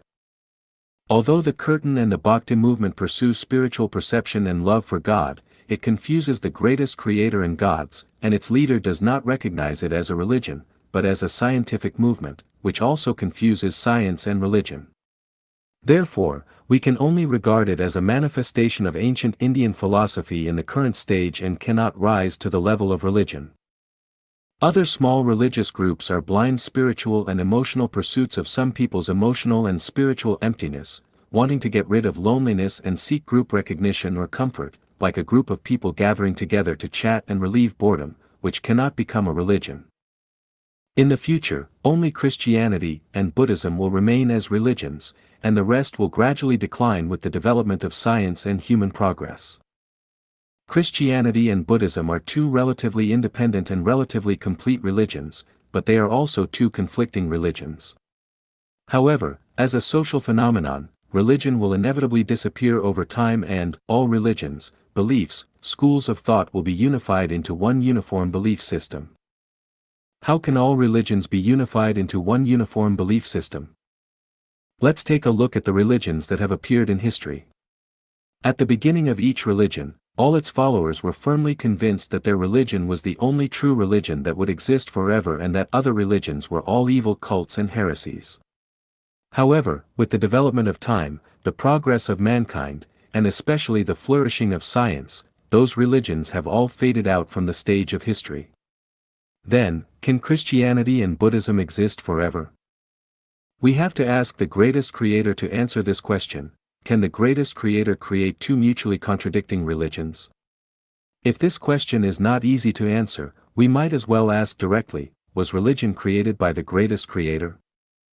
If the answer is yes, then the disappearance of religions and the mutual contradictions between different religions can only prove the disorganized thinking of the greatest creator. However, the greatest creator we recognize is not like that. If the answer is no, this shows that Christianity and Buddhism are not the religion of the greatest creator. Since religion is not created by the greatest creator, we can say it was created by humans, or by gods, or by Buddha. Regardless of whether it was created by humans, gods, or Buddha, if it contradicts itself, cannot answer all the questions raised by humans, and cannot explain all phenomena related to the universe, nature, and life, then this religion will be unable to continue guiding humanity. Therefore, no matter how much the followers of the religion cannot accept reality emotionally, the inevitable outcome of this religion is decline. Religion was progressive and drove the development of human history when it first appeared. But if we hold on to certain dogmas and use doctrines from 2,000 years ago to guide people's current activities, it will hinder the development of our spirituality. It is like dynasties in human history. When they were first established, they greatly promoted the development of social productivity and promoted social progress. However, as time went on, what was once progressive became outdated and became a shackle that hindered social development. As Marx analyzed, when a superstructure does not adapt to its economic foundation and production relations do not suit the development of productive forces, this superstructure and production relations will inevitably be eliminated and replaced by more advanced ones. The reason why science can always prevail is that it is constantly evolving. If Einstein held on to Newtonian mechanics, he could not have developed the theory of relativity. If we think that the theory of relativity is universally applicable, quantum mechanics would be difficult to develop. The development of mathematical history also proves that only through development can we have a future. By constantly exploring and advancing natural numbers, positive numbers, negative numbers, integers, fractions, irrational numbers, rational numbers, imaginary numbers, and complex numbers, we created a magnificent mathematical palace. If we still cling to natural numbers, deny the existence of other numbers, and do not explore, and try to solve all problems with natural numbers, humanity will still live in barbarism and ignorance in caves and tree branches. Do we still doubt the major trend in religion, which advocates for the unification of all religions into one belief system? We must continue to explore and advance, and it is necessary to predict the unification of all religions into one belief system in advance. The unification of all religions into one belief system does not mean that all religions are assimilated into one religion. It is no longer a spiritual and psychological activity of understanding the greatest creator, believing in the greatest creator, worshipping the greatest creator, and following the greatest creator, but rather a reverence and praise of the greatest creator. There is only one greatest creator in the universe, but there are countless gods. The greatest creator is not a god, and a god is not the greatest creator. Worshipping gods can only obscure people's vision. Only by worshipping the greatest creator can we have a clear direction forward. The unification of all religions into one belief system is the liberation of human nature, not another spiritual and mental shackle for humanity. It allows people to enjoy life freely, rather than being bound to a church or temple to perform tedious rituals. The unification of all religions into one belief system means equality for all, not setting up more popes, spiritual leaders, priests, and monks to dictate people's lives and actions. The unification of all religions into one belief system does not have fixed scriptures and doctrines, but it is about promoting all the wisdom achievements of humanity. The unification of all religions into one belief system is no longer about followers of different religions. Everyone is a follower, and at the same time, nobody is a follower. All people are children of the greatest creator, not of any particular deity or Buddha. In essence, the unification of all religions into one belief system is the true religion of the greatest creator. Although it is called a religion, it is not actually a religion. Will Christianity and Buddhism really exit the historical stage? There are many people in the world who are fervently spreading their faith, which is commendable. I hope that everyone participates in religious activities. However, every preacher must be clear about the essence of the religion they are preaching and must be able to answer all questions about the greatest creator or Buddha. If you are ambiguous or unsure, and can't even figure it out yourself, you may misinterpret the scriptures. Everyone who participates in religious activities must continue to ask questions and ask why. Once, a pair of elderly Christian missionaries zealously preached to me. They had been preaching for 40 years and could almost recite the entire Bible. Unexpectedly, they encountered such a greenhorn like me and were bombarded with a series of questions, including who planted the tree of knowledge in the Garden of Eden and what its purpose was. I made the situation extremely awkward, and I had hoped to gain a lot of knowledge about the Bible from them, but instead, I hurt the feelings of the two elderly people, and I still feel guilty about it today. From my personal perspective, the most successful propagators of the Bible on earth today are the Jehovah's Witnesses. They are a group of wise, kind, and sincere people. If everyone in the world became a Jehovah's Witness, it would be the embryonic form of heaven on earth. Their publications, The Watchtower, and Awake, are collections of all-encompassing wisdom. But there are no perfect people, organizations, or religions in the world. I once asked my Jehovah's Witness Bible teacher, are Adam and Eve the common ancestors of mankind? The answer was yes. Then I asked, are they also the ancestors of African blacks? The teacher didn't know how to answer. Because if the answer is yes, it proves the correctness of Darwin's theory of evolution, that white people can become black, and black people can become white, which invisibly denies the theory of God creating humans. If the answer is no, then it means that Adam and Eve are not the common ancestors of mankind, which invisibly denies the truth of the Bible. Christianity is like this, then what about Buddhism?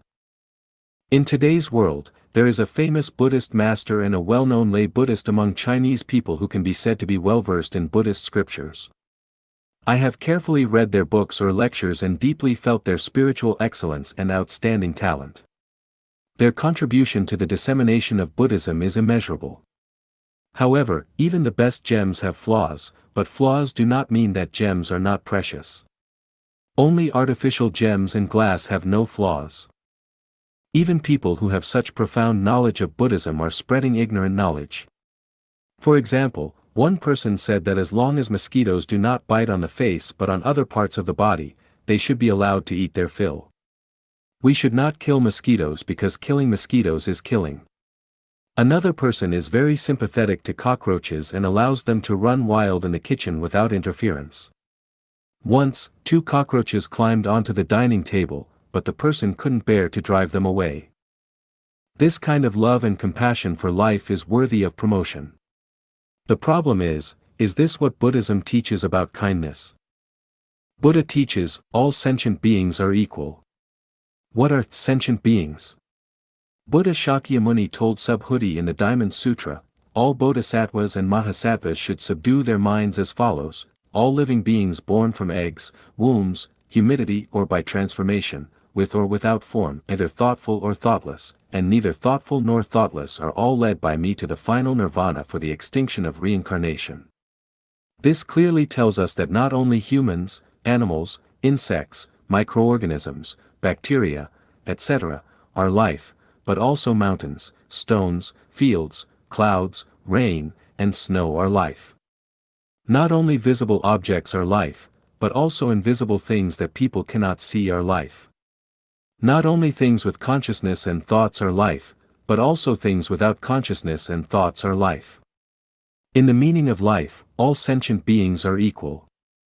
We should show mercy and compassion to all living beings and cannot kill them at will.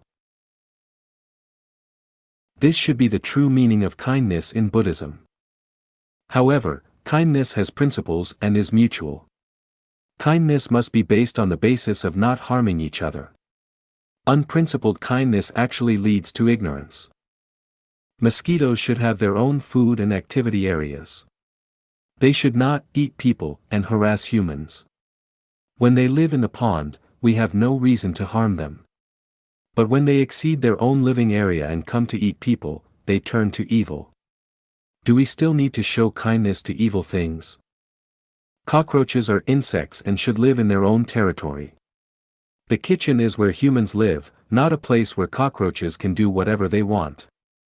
If we do not restrain them, how should we deal with rats, flies, fleas, bedbugs, centipedes, millipedes, cobras, etc.? If kindness is practiced without principle, then a large number of weeds will grow in the fields. What should farmers do? Weeds are also living beings, but if we follow the views of monks and laymen, farmers can only let them spread uncontrollably, but what will happen as a result? Humans will have nothing to eat. What should we do if we have wounds on our bodies? There are a large number of bacteria living at every wound. If we apply medicine or bandage it, we will inevitably kill those bacteria. Shall we watch the wound fester and suppurate? What should we do when a spider makes a web in the bedroom? If we destroy it, isn't that cruel to the spider? If we don't destroy it, shall we watch flies, mosquitoes, and moths get trapped in the web and let the spider devour them? Every seed of a plant is a living life. Should we grind these lives into flour to eat or not eat? There are tens of thousands of bacteria living in every glass of water. Should we drink it or not? When we walk, every step we take, every footstep kills tens of thousands of living beings under our feet. Shall we stop walking? Did Sun Wukong make a mistake when he fought the white bone demon 3 times? Should all the police be disbanded and go home to hug their children? No wonder the areas where Buddhism prevails have relatively dirty and chaotic sanitary environments. It turns out that it is to protect life. No wonder people in Buddhist countries know how to protect themselves and dare not, nor are they willing to stop the evil things around them and let them run rampant in the world. It turns out that they all have a kind heart. The purpose of religion should first be to liberate people, break the shackles that bind human nature, and let people live happier, freer, and more blessed lives, rather than add many more shackles. The more rules and regulations there are, the further away from the teachings of God and Buddha. Religion seems to be somewhat related to ignorance.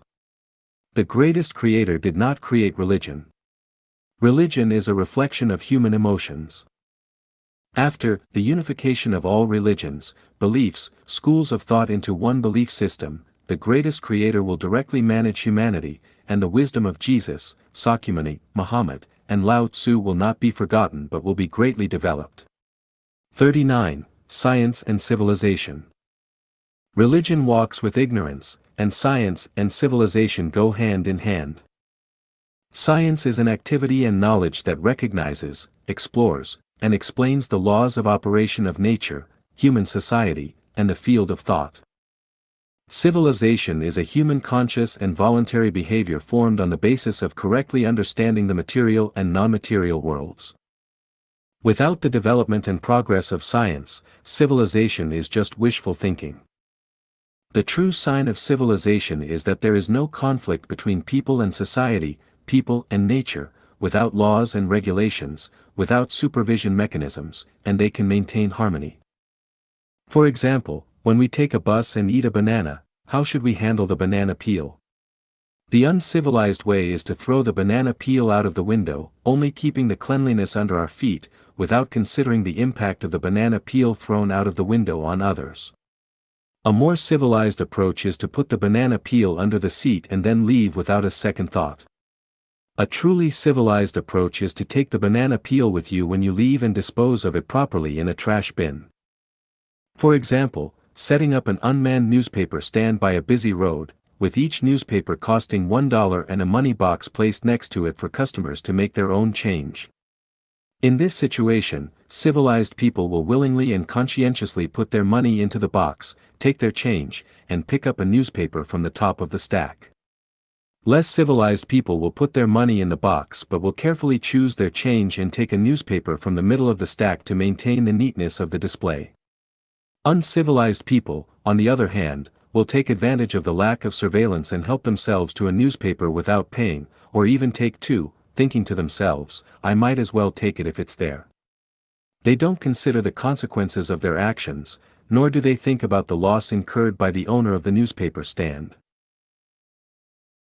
Those who not only take the newspaper but also steal from the money box have committed a crime, which goes beyond the realm of civility and incivility.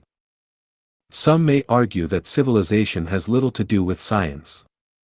In remote and simple villages, no one pockets anything found on the ground, and doors are not bolted at night, and there is very little litter on the streets. Are these not examples of civilization? This touches on the issue of understanding science. People generally think that space shuttles, ion accelerators, computer networks, maglev trains, nuclear power plants, cloning, nanotechnology, atomic bombs, and so on fall under the domain of science, while farming, cooking, working, and small-scale trading have nothing to do with it. Many people are biased against science, thinking that while it benefits humanity, it also threatens civilization. For example, the disappearance of the "no one pockets anything found on the ground," and doors are not bolted at night practices are almost entirely due to scientific development. Some even believe that science is responsible for the creation of weapons such as guns, bombers, and atomic bombs that kill people, and that it is also responsible for the hectic pace of modern life. Furthermore, some people believe that resource depletion, environmental pollution, and psychological and emotional stress are all caused by science. Science is wrongly accused, and science suffers as a result. Science is a discipline and activity that seeks to understand, explore, and explain the laws and development of nature, human society, and human physiology, psychology, and spirit. How can science be blamed for how people use the knowledge it provides? The knowledge of science led to the invention of cars. If someone crashes their car and injures someone, can we say that science caused the accident? The invention of the internet is the result of scientific development. If someone uses the internet to promote drugs or pornography, can we say that science is responsible for it?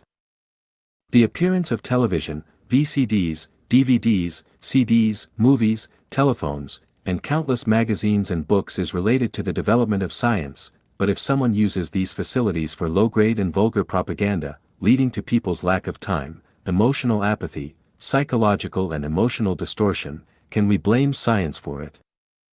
Science led to the invention and appearance of the atomic bomb, but when someone uses the atomic bomb to threaten and intimidate others, can we say that science is threatening and intimidating others? If all the negative phenomena and sins of modern society are attributed to science, then the following logical reasoning is completely correct. Xiao Wang killed someone because his parents gave birth to him. If his parents did not give birth to him, there would be no problem of Xiao Wang killing someone. Therefore, the responsibility should not be on Xiao Wang, but on his parents. Xiao Wang's parents were born from their parents, so Xiao Wang's guilt should be borne by his grandparents. Following this logic, Xiao Wang's guilt should be borne by the ancestors of mankind. But where did the ancestors of mankind come from? The responsibility should lie with the earth. Without the earth, where would the ancestors of mankind come from? However, the matter is not yet settled. Without the solar system, there would be no earth, and without the galaxy, there would be no solar system. In the end, the responsibility would be traced back to the greatest creator, who created the universe. The result of logical reasoning is that the greatest creator should bear the responsibility for Xiao Wang's murder. This kind of logical reasoning is absurd. If this kind of reasoning is not absurd, then there is only one solution: to destroy humanity and the universe. Is there anyone else who wants to push the blame onto science? There is a fallacy that says, science is a double-edged sword. This is undoubtedly like saying, the sun is a double-edged ball, an orange is a double-edged fruit, an airplane is a double-edged tool, and the television is a double-edged machine. Everything is double-edged, and everywhere is double-edged. The result is that even one's own parents are double-edged people.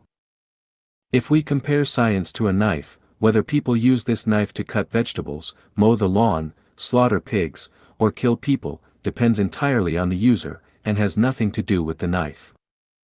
When it comes to science, we cannot avoid talking about scientists. Nowadays, there are more and more scientists, and it is inevitable for the development of society. This is a good thing, but the problem is, who should be called a scientist? Who are scientists?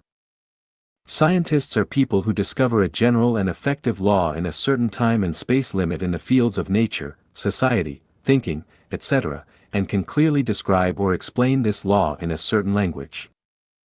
Newton discovered gravity, he was a scientist. Einstein discovered the theory of relativity, he was a scientist. Madame Curie discovered radioactive elements, she was a scientist. Planck discovered the quantum principle, he was a scientist. Laplace discovered the uncertainty principle, so he was also a scientist, and so on. People who work in a scientific laboratory or work with scientists can only be called scientific workers, not scientists. People who can explain a phenomenon cannot be considered scientists. Otherwise, I would also be a scientist. People who work in a scientific academy cannot be called scientists. People who can make inventions based on other people's theories are only called inventors, engineers, technicians, and cannot be classified as scientists. Edison was not a scientist. People who can explain other people's theories in detail are not scientists.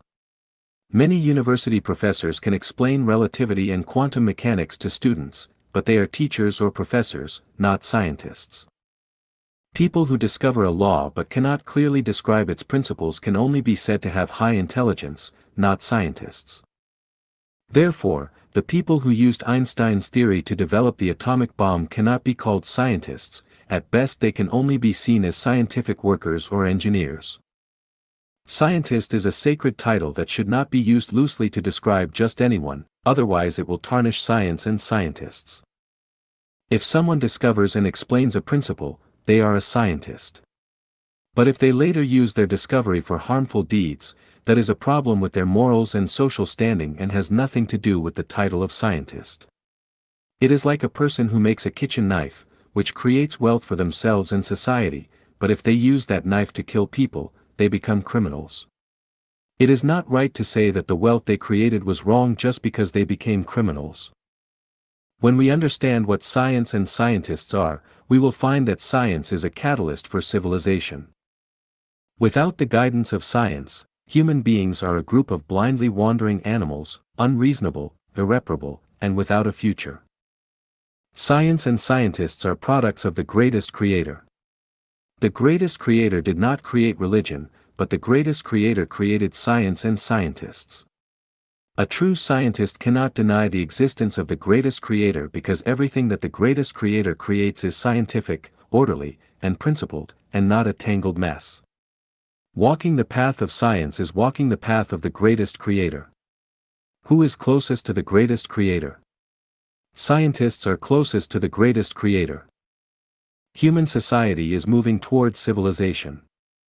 Today's society is more civilized than yesterday's society, and the present age is more civilized than the past age.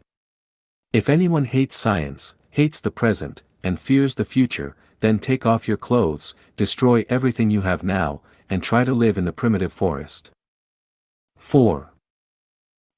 The Earth orbits the Sun, and its running speed is in strict accordance with the laws of physical movement.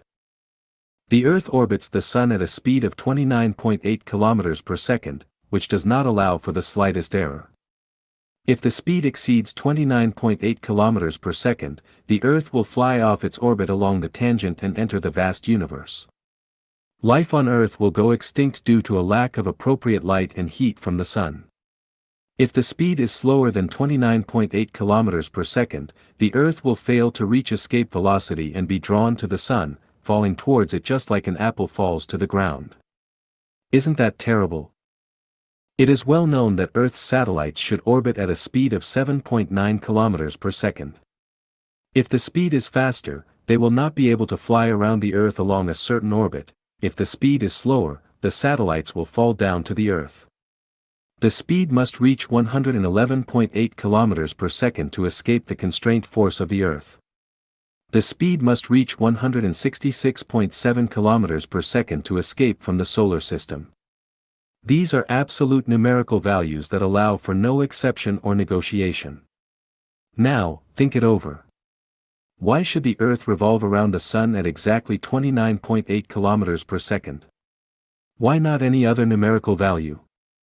Without the calculation and arrangement of a superwise being, is it possible for the Earth to run for 4.6 billion years, obediently, meticulously, and voluntarily? 40. The Rise and Decline of Human Civilization. Hendrik van Loon wrote an illustrated book called The Story of Mankind, which stringed together the major events of human history like a string of beads. On the basis of his field visits and research in Egypt, Iraq, Iran, Pakistan, India and other places, Yuchuyu wrote a book called A Sigh of 1,000 Years. These two works are very helpful for us to understand the rise and decline of human civilization. When we examine the ancient Egyptian civilization, Maya civilization, Persian civilization, Greek civilization, Athenian civilization, Roman Empire, Islamic civilization, medieval European civilization, and the rise of Britain, we find that civilization is the crystallization of human wisdom. The rise of civilization depends on the progress of science and technology. Without the progress of science and technology, there would be no emergence and development of human civilization. Monkeys and gorillas have a longer history than humans, but they are forever in a primitive stage because there is no development and progress of science and technology. So, how did the rising civilization decline? Civilization needs an eternal spirit and pursuit as guidance. A civilization without an eternal belief is a frightening one that can be destroyed at any time. When the productivity of a nation or country is relatively highly developed, this nation or country will despise everything, feel inflated, look around, feel that it is the greatest creator, and can do whatever it wants, feeling that it is the only one who can save the world. The result of self-inflation is that they want to impose their will on others, and the result is that they not only destroy the civilization of others, but also eventually decline themselves. The reason why the Israeli nation was able to survive numerous difficulties is that they were supported by the Bible. The reason why Indian civilization has been fluctuating is that it is supported by Buddhism, Brahma, and the Emperor of Heaven. The reason why Chinese civilization has been able to persist until today, with neither excessive strength nor weakness, is mainly due to the concept of correspondence between nature and humanity, unity of heaven and humanity.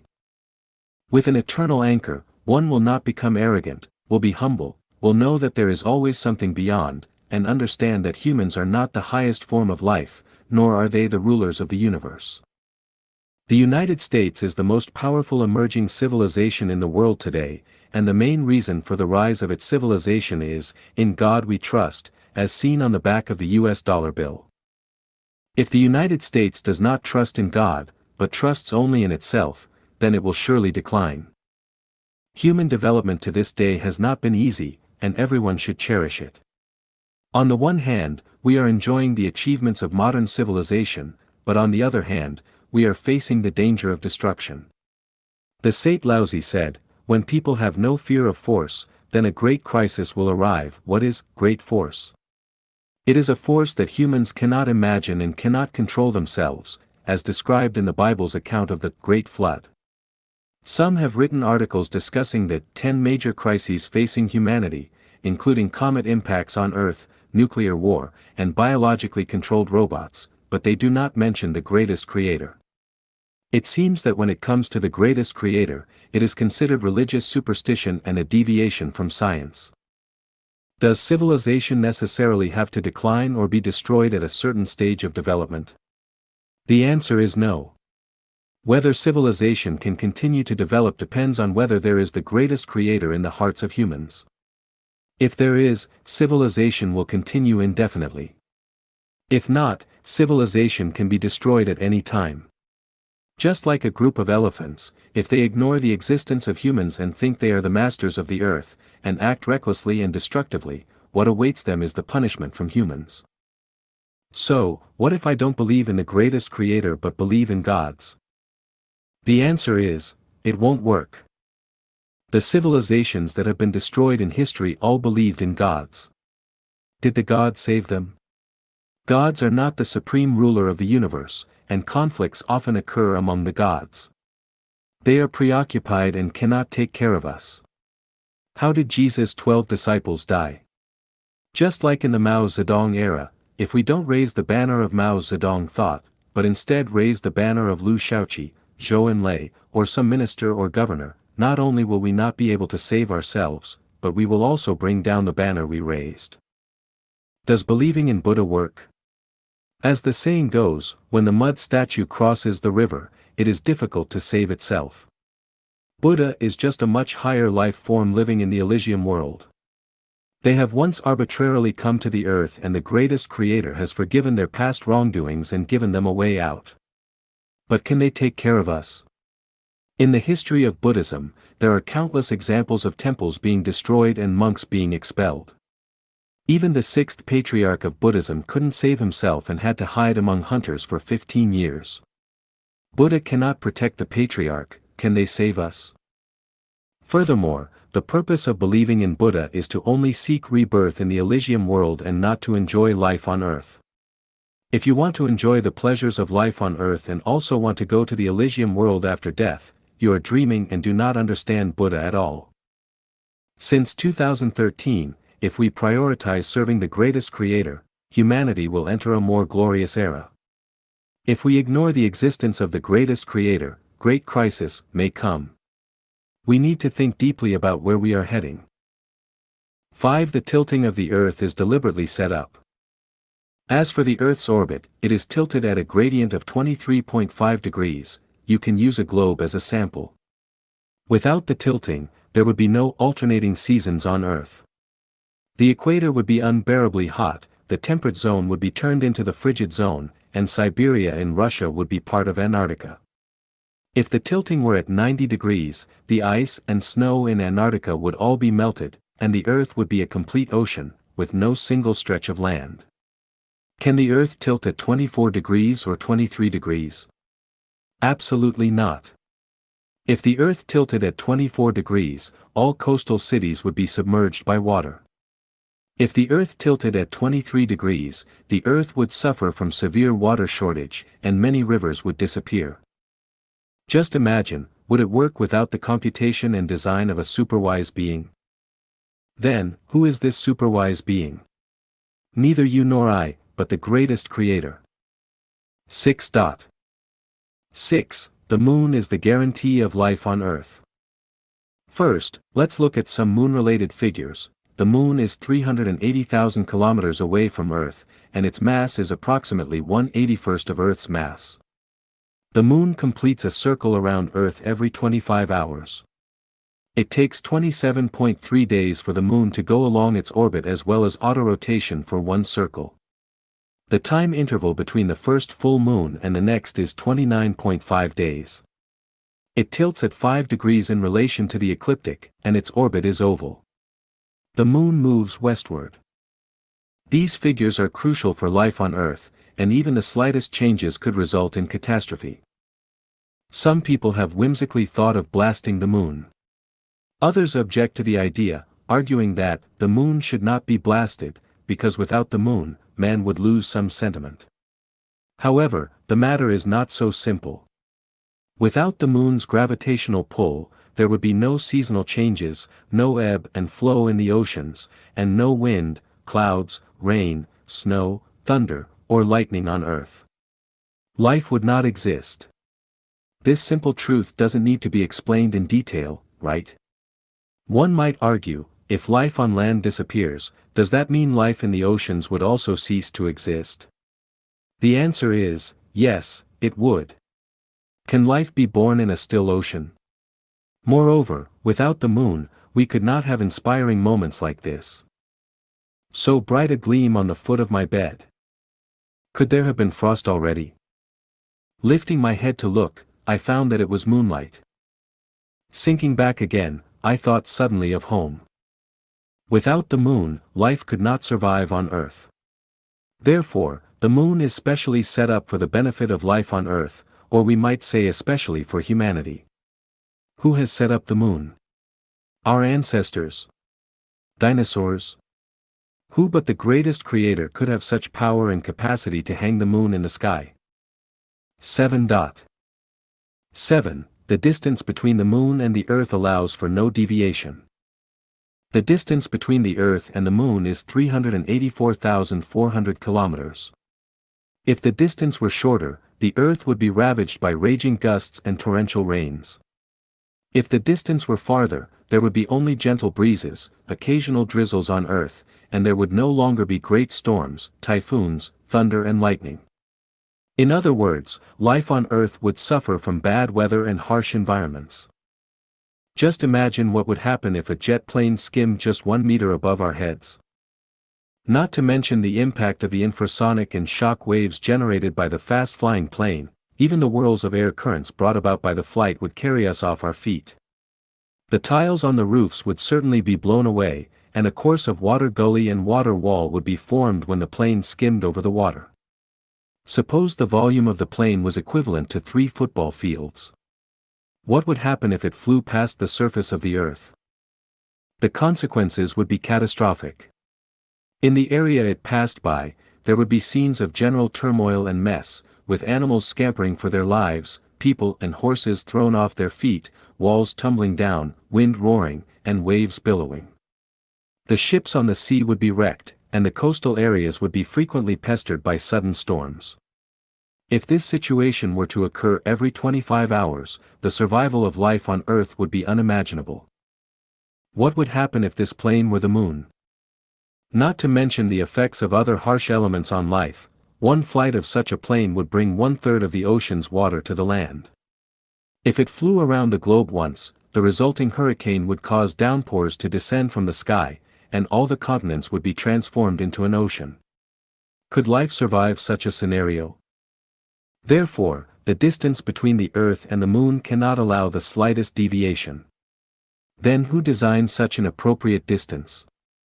Undoubtedly, the design was made with accurate calculation by a superior being more intelligent than human beings. 8. 8. Great storms, typhoons, and thunder and lightning are deliberately choreographed. The occurrence of great storms, typhoons, thunder and lightning is due to the existence of the moon. Without gales, the convection of hot and cold air on Earth would be impossible. Chilly and sweltering weather would continue for longer periods. Clouds over the ocean would not drift towards land, and there would be no rain or snow. Without billows, there would be no gales. Without typhoons, vapor over the ocean could not be carried to the plains and plateaus. Without thunder and lightning, the missing ozone layer would not be replenished in a timely manner. As a result, ultraviolet radiation and other cosmic rays would shine directly on humans, causing everyone to suffer from skin cancer. Without thunder and lightning, the air could not be cleaned, and countless viral bacteria would multiply uncontrollably. Humans would no longer multiply, and the Earth today would show no evidence of human footprints. 9. 9. The whole solar system has been set up especially for humans. We can see, as mentioned above, that the distances between the celestial bodies, the sizes of different celestial bodies, and their speeds of movement have all been accurately and meticulously designed and arranged in strict accordance with the scientific laws of the survival and development of matter. They definitely do not occur randomly or unintentionally. Some people may argue, the Sun and the Earth are extremely important to mankind, but the other celestial bodies in the solar system are just dispensable. Actually, this is not the case. Mercury, Venus, Mars, asteroid clusters, Jupiter, Saturn, Uranus, Neptune, and Pluto are all set up to protect the Earth. They are additional bodies of the Earth and have been set up and arranged for man. A riddance of any heavenly bodies or a change to any factor will alter the orbit of the Earth, and humans will not survive on Earth. Life only exists on Earth in the entire solar system, and there is absolutely no life on other planets because they are appurtenances of the Earth. To discover the secrets of the universe, astronomers have created countless space telescopes to observe space all day and night. This is a tiring task. Actually, if only we are capable of calculating and thinking, we can calculate, starting from man's basic necessities for survival, the masses of the Earth, the Moon, and other celestial bodies, the distances between them, their orbits, and speed. Without looking up into the sky, we can know what is there beyond Pluto and whether Uranus has satellites. When we come to know that there are superior life spaces apart from human society, we can infer the size and structure of the entire universe. When we are aware of this, we will discover that there are no superfluous galaxies and celestial bodies in the universe, and each has its function and position. Suppose we are in a highly democratic and developed country, we can infer from the clean and tidy streets that the country has a highly efficient urban sanitation management organization. From the size of the city and its population, and the living standard and other factors, we can work out the number of dustmen in this city without counting them one by one from each street to lane. If the actual figure is one more than our calculation, it is also to account for the possibility of someone needing to be replaced temporarily due to unforeseen circumstances.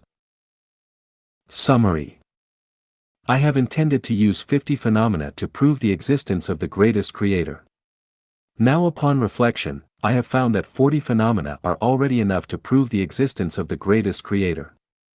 The wisdom of the greatest creator has been embodied in the running of celestial bodies to the deployment of resources on earth, the brain of man to the instincts of animals, the operation of life to the extreme beauty, the occurrence of supernatural phenomena to the interpretation of dream, and the meaning of life and death to the rise and fall of civilizations. The greatest creator, and the greatest creator itself, is the lamplight to light the paths for mankind. The 8 logical inferences that prove the existence of the greatest creator. Xiefeng. 1. Everything has a source, and the source is the greatest creator. The Amazon that runs across South America, the bold and flowing Nile, the surging Yangtze, and the roaring Mississippi, all have their headstreams. Benguela cold current, Peru cold current, Mozambique warm current, and Guyana warm current all have their sources. Rio de Janeiro London Airline, Los Angeles Paris Airline, Honolulu Manila Airline, and Paris Colombo Airline all have their starting points.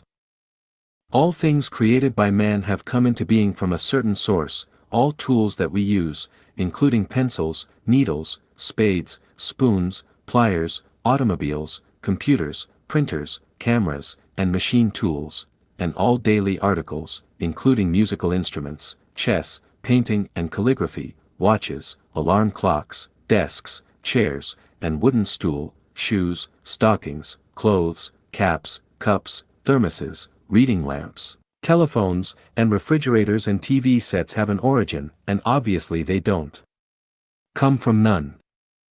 The cats, dogs, goats, and pigs we raise at home all have an origin. Even peony, peaches, pears, and almonds can be traced back to their origins. Music, characters, arts, medicines, theories, methods, magic arts and alchemy, axioms and theorems all have a source. White Europeans, black African, yellow Asian, Arabians, and Brazilians are all descendants of their ancestors. The towering Himalayas, the fertile and vast Nile Delta, the extensive Amazon alluvial plain, the silver and white-wrapped Antarctica, all have formed from Earth transition. Everything has its origin.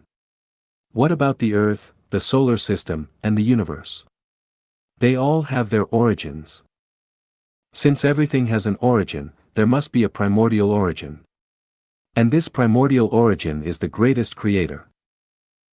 The 8 logical inferences that prove the existence of the greatest creator. Xiefeng. 2. Everything is in motion, and the primordial motive power comes from the greatest creator. The mountains are revolving, the wind is roaring, the river is flowing and the springs are welling, the clouds are drifting, the earth is shaking, the ocean is surging, and the flames are raging. The plants are growing and the flowers are fading, the bacteria are multiplying and the insects are bustling, cattle and goats are grazing and the lions and tigers are running, the hens are laying eggs and the larks are singing. The electrons are spinning and the molecules are moving, the particles are discharging and electric waves are rushing, infrareds are radiating and gamma rays are thrusting, electromagnetic waves and photons are flashing. The heart is pounding and the blood is circulating, the skin is breathing and the stomach is wriggling, the nerves are sensing and the hair is growing, the thinking is connecting and the mind is thinking. Sitting on the earth we are traveling hundreds of thousands of miles every day, in an instant, tens of thousands of years have flit past, the sun, the moon, the stars, and the lightning are all speeding fast by. In the morning your hair is still black, but by the dusk it has turned gray. Everything is moving, and moving comes from pushing and pulling. Where does the primordial motive power come from? How is moving possible without the greatest creator? The 8 logical inferences that prove the existence of the greatest creator. Xiefeng. 3. Everything has an image, the nature of the image is energy, and the core of the energy is the greatest creator. Image is picture. It refers to the size, shape, feature, and structure of an object. Image is the dividing line to distinguish one substance from another and to distinguish one object from another. That microorganisms and insects, grass and trees, man and other animals, mountains and rivers are different from each other is because they each have different images. Everything has a unique image different from each other. Then how has image come into being? The substrate of image is gene structure. The gene structure determines the image.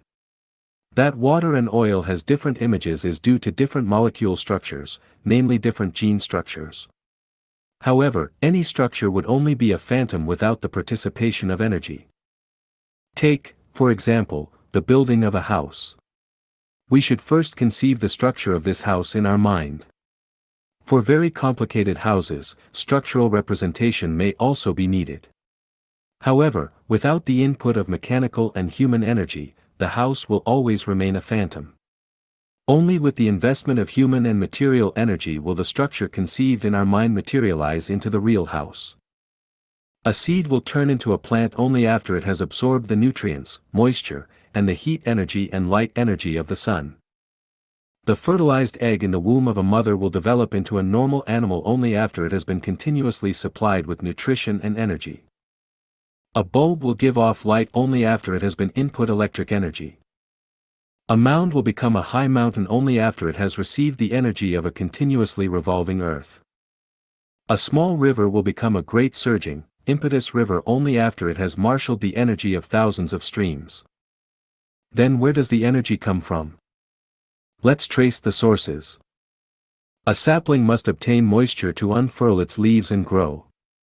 The moisture absorbed by the root system mainly comes from the saturation of rain water. Where does rain water come from? It comes from the vapor-carried clouds in the sky. Where does cloud come from? The cloud comes from the ocean carried by the wind. Where does wind come from? Wind is formed because of the convection of the cold and warm currents on Earth. How are warm and cold currents formed? They are formed by the continuous heat loss and heat acquisition of the Earth's surface when the Earth rotates, not considering such factors as the gravitation of the moon. Then how does the Earth begin rotation? What power has caused it to rotate continuously? According to the law of the conservation of energy, there could be no perpetual motion machines in the universe. The motion and change of any object should be propelled by another or more energy. Without energy, there would be no changes and motions of things. Then the motion and changes of everything must in the final analysis be propelled by a primordial energy not controlled by other energies, and this primordial power is the greatest creator. The rotation of the earth is propelled by the energy of the greatest creator, and after the Earth is in motion it will be driven by the other planets in the solar system, including comets. The 8 logical inferences that prove the existence of the greatest creator. Xiefeng. 4. Cause and effect are interconnected, every effect has its cause, and the greatest creator is the primordial cause of all causes.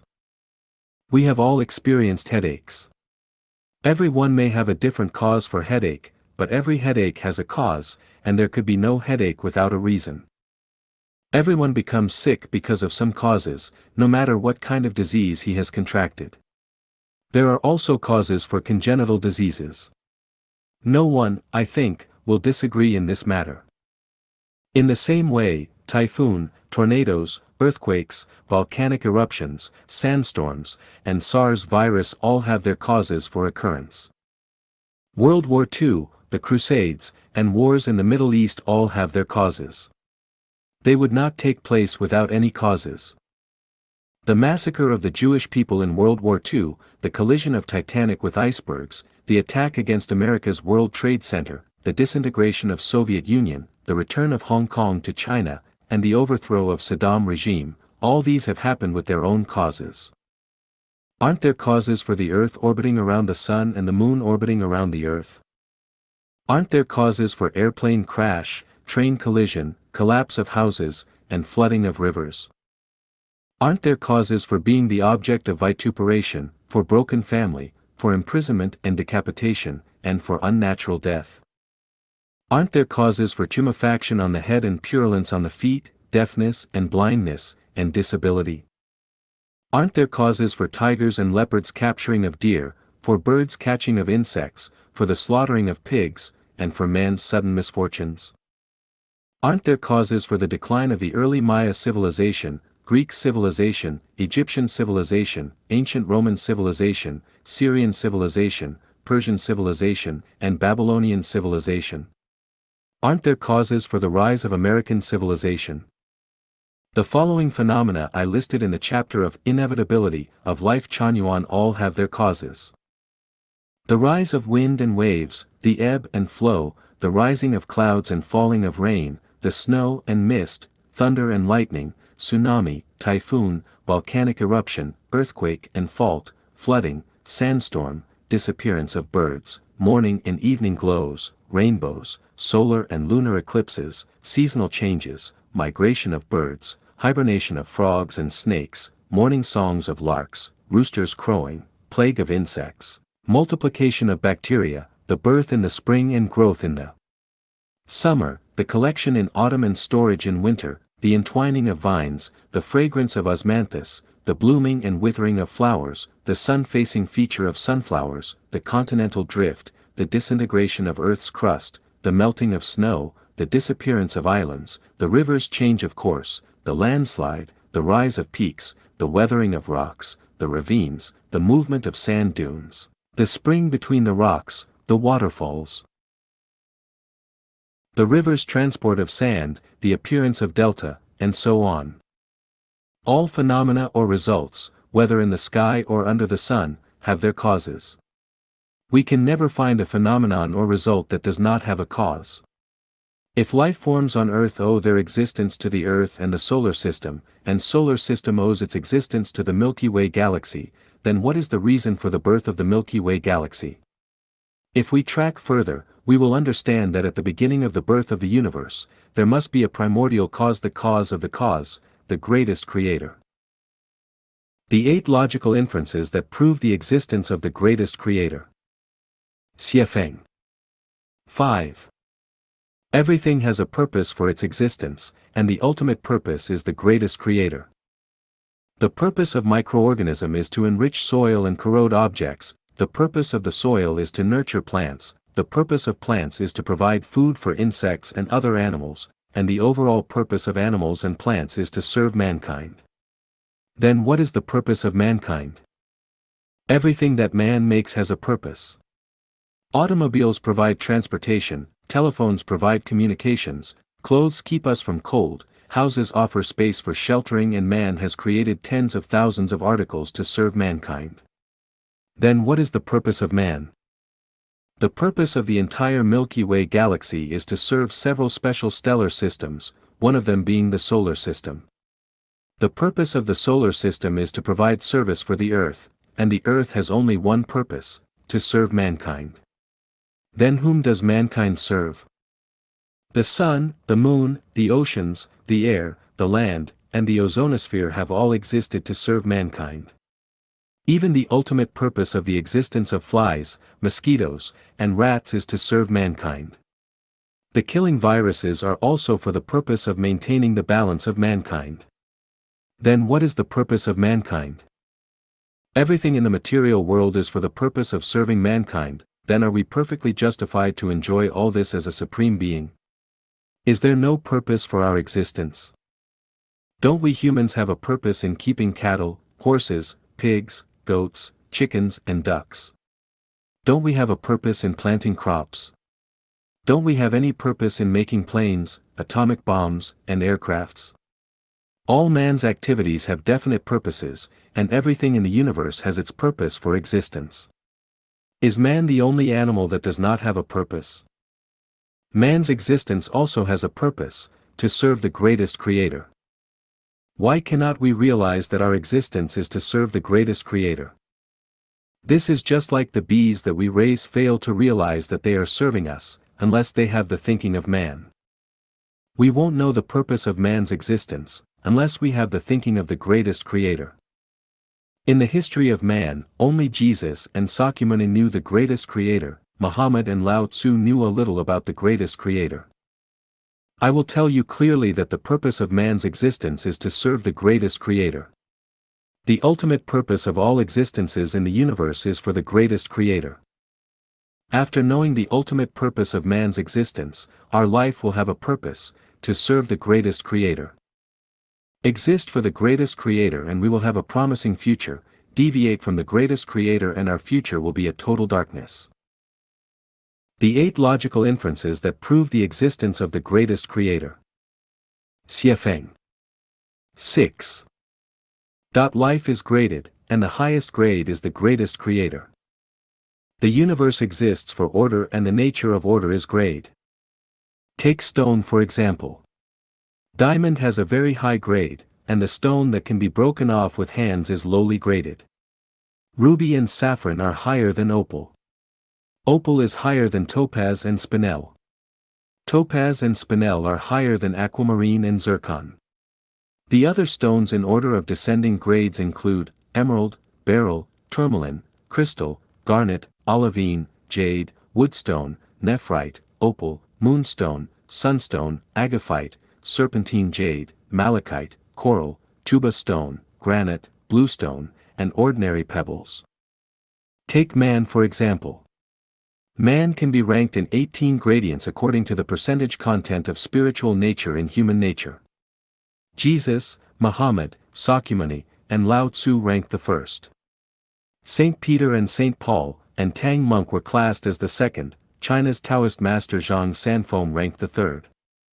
Beethoven, Bach, Rodin, Strauss, and Einstein came in the fourth place. Jiang Zia, Zhang Liang, and Zhu Guiliang were in the fifth order. The rustic farmers with unsophisticated folkway and unpolluted by commercial society came sixth. Washington and Lincoln came in the seventh order. Nightingale ranked the eighth. Shakespeare, Lu Sun, and Hu Shi were in the ninth place. Emperors Tang Taizong and Kong Shi in the 10th place. Characters in novels like Liang Shanhua, Zhu Yingtai, Romeo, and Juliet were in the 11th place. The majority of common people fell into category 12. The majority of officials in China at various government levels since ancient times stood in slot no.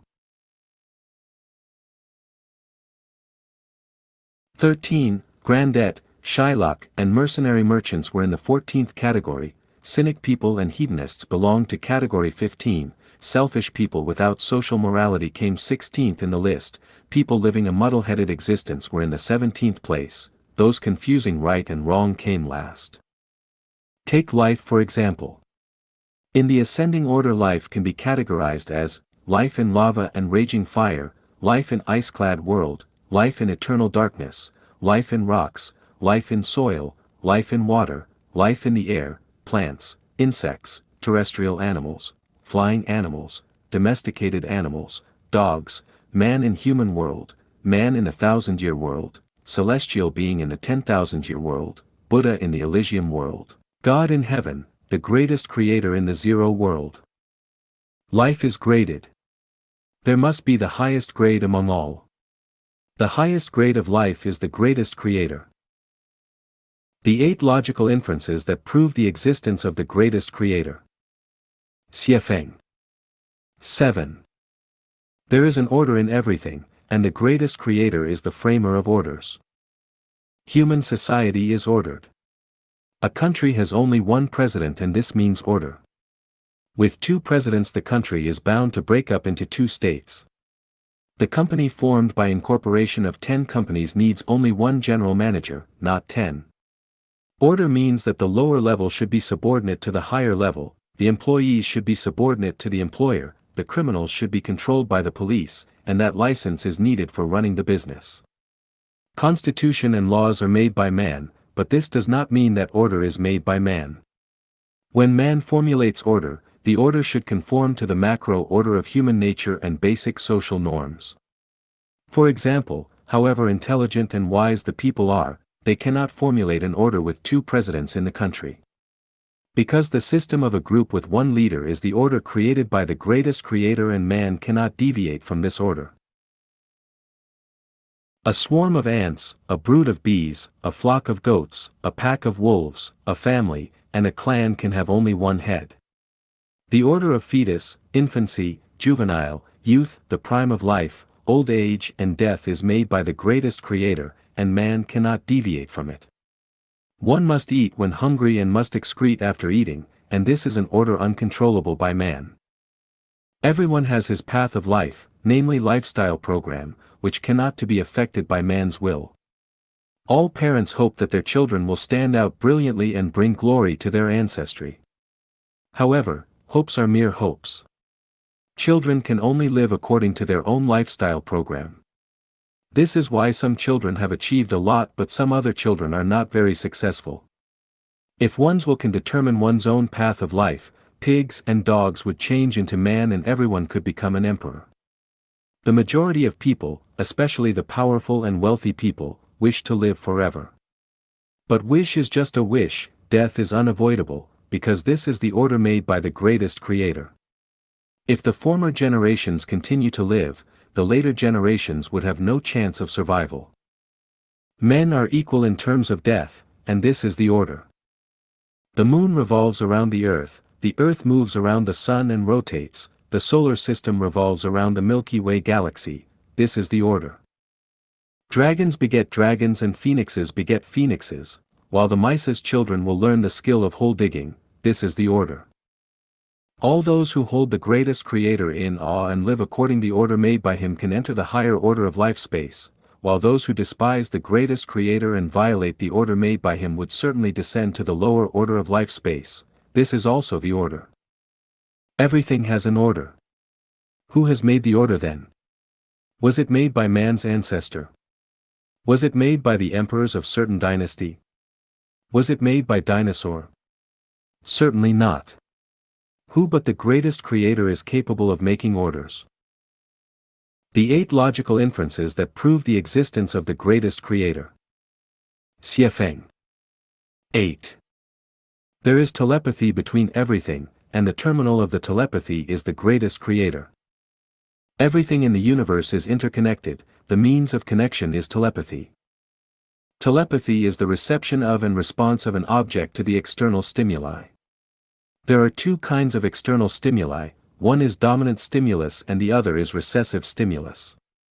Dominant stimuli mainly take place by way of shapes, odors, colors, sound, heat and cold, softness and hardness, and light and shade etc. Recessive stimuli take place mainly via sound waves, electromagnetic waves, thought waves, biological waves, same frequency waves, and radiation etc. For example, we will feel pleased to see beautiful birds, blue sky, white clouds, handsome people, and we will feel horrified to see caterpillars, snakes, gathering black clouds, and monsters in terror films. We will feel intoxicated to see sexy girls in miniskirts, and we will feel disgusted to see things we dislike. All these are different telepathies induced by stimuli of forms. We will feel good appetite to smell the aroma wafted from the kitchen, we will feel nausea to smell the stinking odor from the washroom, we will feel refreshed to smell the fragrance of flowers, and we will feel disgusted to smell the vomit of a drunken person. All these are the telepathies to the smell. We will feel happy to see the colorful flowers, we will feel anxious to see the scene of murder with pools of blood, we will feel cool to see blue colors, and we will feel warm to see the color of fire. All these are telepathies to colors. Melodious songs, touching rhythms, and affectionate whispers of the loved one can provoke surging thoughts or emotions, while the friction of shovels on cement ground, funeral music, and malicious shouting will cause palpitation, unrest, and depression. All these are telepathies to sounds. The muscles contract in cold weather, the sweat gland distends in sultriness, we feel comfortable lying on Simus bed, we feel uncomfortable lying on stony surface, we will be wild with joy in bright spring days, we feel frightened in darkness. All these are different telepathies to warmth, cold, softness, hardness, and darkness and light. The above is a discussion of dominant external stimuli. The telepathies to recessive external stimuli are as follows. Sometimes people will inexplicably feel willies and unrest, and this is telepathy to the thought wave and biological wave of those related to them. From the perspective of super time and space, some accidents usually emit a same frequency wave to stimulate people's nerves before the occurrence. At this time man will feel the influence, just like many animals that are sensitive to the geomagnetic waves prior to the earthquake. The fish will keep leaping out of water, the dogs will bark fiercely, horses will neigh, rats will run about, and roosters will coyote. Sometimes our ears and faces will flush, and this is because we are warned of the information related to ourselves, just like the stimulus to the arthritis patients caused by the coming cold current. In Outlaws of the Marsh, the incident in the snowy mountain god temple experienced by Lin Chong, the instructor of the 800,000-strong imperial army, seems to be a coincidence, but actually it reflects telepathy to future happenings. Without this telepathy, he would have been buried in the fire. The hero of Robinson Crusoe had the following description: having thus settled my affairs, sold my cargo, and turned all my effects into good bills of exchange, my next difficulty was which way to go to England. I had been accustomed enough to the sea, and yet I had a strange aversion to go to England by the sea at that time, and yet I could give no reason for it, yet the difficulty increased upon me so much, that though I had once shipped my baggage in order to go, yet I altered my mind, and that not once but 2 or 3 times. It is true I had been very unfortunate by sea, and this might be one of the reasons. But no one would ignore his strong internal impulses in cases of such moments. 2 of the ships which I had singled out to take, I mean more particularly singled out than any other, for one of them, I had put my luggage on board, and for the other, I had made an agreement with the captain, but I didn't take any of them. It turned out that bad things happened on both ships. One was captured by the Algerines, and the other was hit and sank at start near Tobe Bay, and all the people drowned except 3. I would be miserable no matter which ship I had taken. As to taking which one would make me more miserable, it is hard to say. This is telepathy to recessive stimuli, without which Robinson would have been buried under sea. Subconscious behavior is an inexplicable behavior of telepathy, which has saved hundreds of millions of lives and at the same time caused tens of thousands of people to step on the road to death. Someone has conducted research on biological telepathy. In the experiment, he divided the 50 snails into 25 pairs. Each pair was separated from the other pairs. After some time, the same letter was written on the shells of each pair of snails, and one of the pair was brought to America, the other still remained in Paris. Later at a given time the snail staying in Paris was stimulated with electric current, at the same time the one brought to American also exhibited the same reaction of electric current. The snail in Paris exhibited reaction to electric current reaction because it had been stimulated by electric current. The snail in America was not stimulated by electric current, but why did they also exhibit reaction to the stimulus of electric current? It is because it has a power of telepathy, which is a subconscious behavior.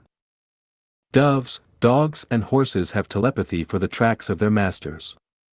After the doves are taken to a different place and are released from hands, they can locate and return to their master's home. Place a dog inside a box and take it to another place hundreds of miles away, it can still return to its original home without mistake. An animal trainer Dudorov can use his thought to cue the animal to perform. One time, he mentally ordered his dog, "Go to the piano and knock at the white keys with your paws." It is said that the dog did as he was instructed. Another time, in accordance with request of the audience, he made two lions, who had lived together harmoniously for 3 years, fight with each other. Once a researcher Kerensky said to the animal trainer, "Since you can use your thought to hint, please cue me to perform an act with your thought." He agreed and made the researcher sit there motionless. Then he took a slip of paper and scribbled something on it. He covered the paper with his hand and looked at the researcher, who had felt nothing special but involuntarily scratched the back of his right ear. Before the researcher had put down his hands, the trainer handed the paper to him, and the researcher saw the letters on the paper, "Scratch the back of your right ear." It can be seen from the above example that the researcher involuntarily scratched the back of his right ear without feeling anything special. This action seems to be the personal behavior of the researcher, but he had faithfully performed the instruction of the trainer.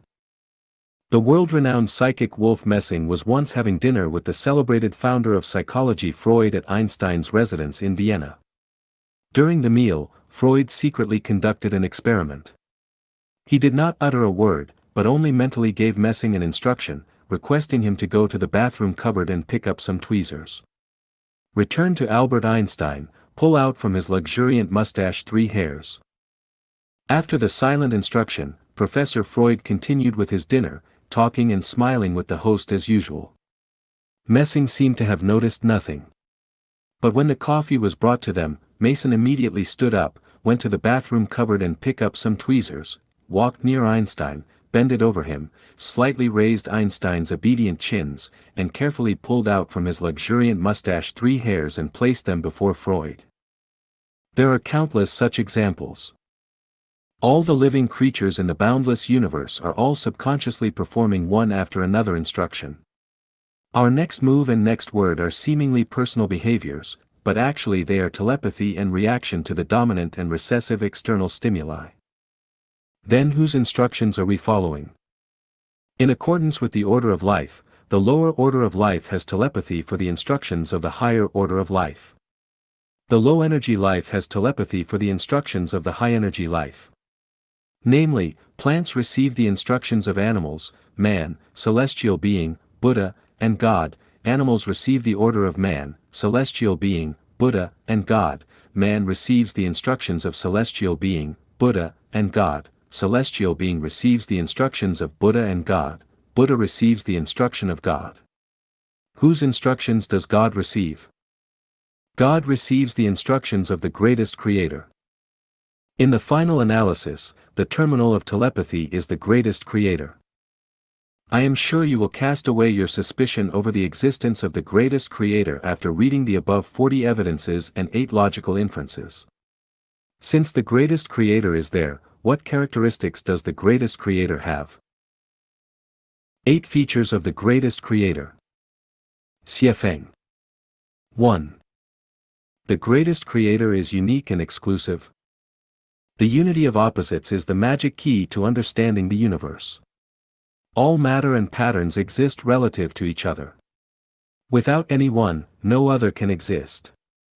Examples include yin versus yang, positive versus negative, interior versus exterior, male versus female, rigid versus pliable, honor versus disgrace, clockwise versus counterclockwise, with versus without, tangible versus intangible, life versus death, light versus shade, dynamic versus static, strong versus weak, noble versus humble, rich versus poor, woe versus woe, merit versus fault, gain versus loss, advance versus retreat, pro versus con, big versus small, up versus down, more versus less, front versus rear, true versus false, good versus bad, beauty versus ugliness. Fragrant versus stench, mortal versus immortal, Buddha versus demon, fairy versus ghost, material versus psychic, heaven versus hell, and fairyland versus mortal world. They each rely on the other for their existence. Just as a sheet of paper has a front side and a back side, there would be no front side without the back side. The obverse side depends on the existence of the reverse side and vice versa. Nevertheless, the principle of the unity of opposites is unable to explain all phenomena because everything has an exception. Even the generality contains particularity. Apart from the male and female is the neuter. The critical point between quantitative and qualitative changes does not follow the principle of the unity of opposites. Rather, it is unique. Wuji generates Taiji, Taiji generates the bipolarity. Wuji refers to the state when there was no substance in the universe and only the energy existed. The intangible and invisible energy, when moving irregularly, formed an energy cluster, or Taiji. Please drink all the milk in the flat-bottomed glass. Leave the glass uncleaned for 12 hours and then observe the shape and structure of the glass bottom. This might help you to understand how Taiji is formed. The first unconscious movement of Taiji has triggered the orderly movement of the entire energy, producing the time and space in the human sense. This is how the bipolarity is generated, which is actually the phenomenon of material and non-material, tangible and intangible, following the principle of unity of opposites. We can understand that the bipolarity is formed in such a way, the greater the energy is, the more intangible it is and vice versa.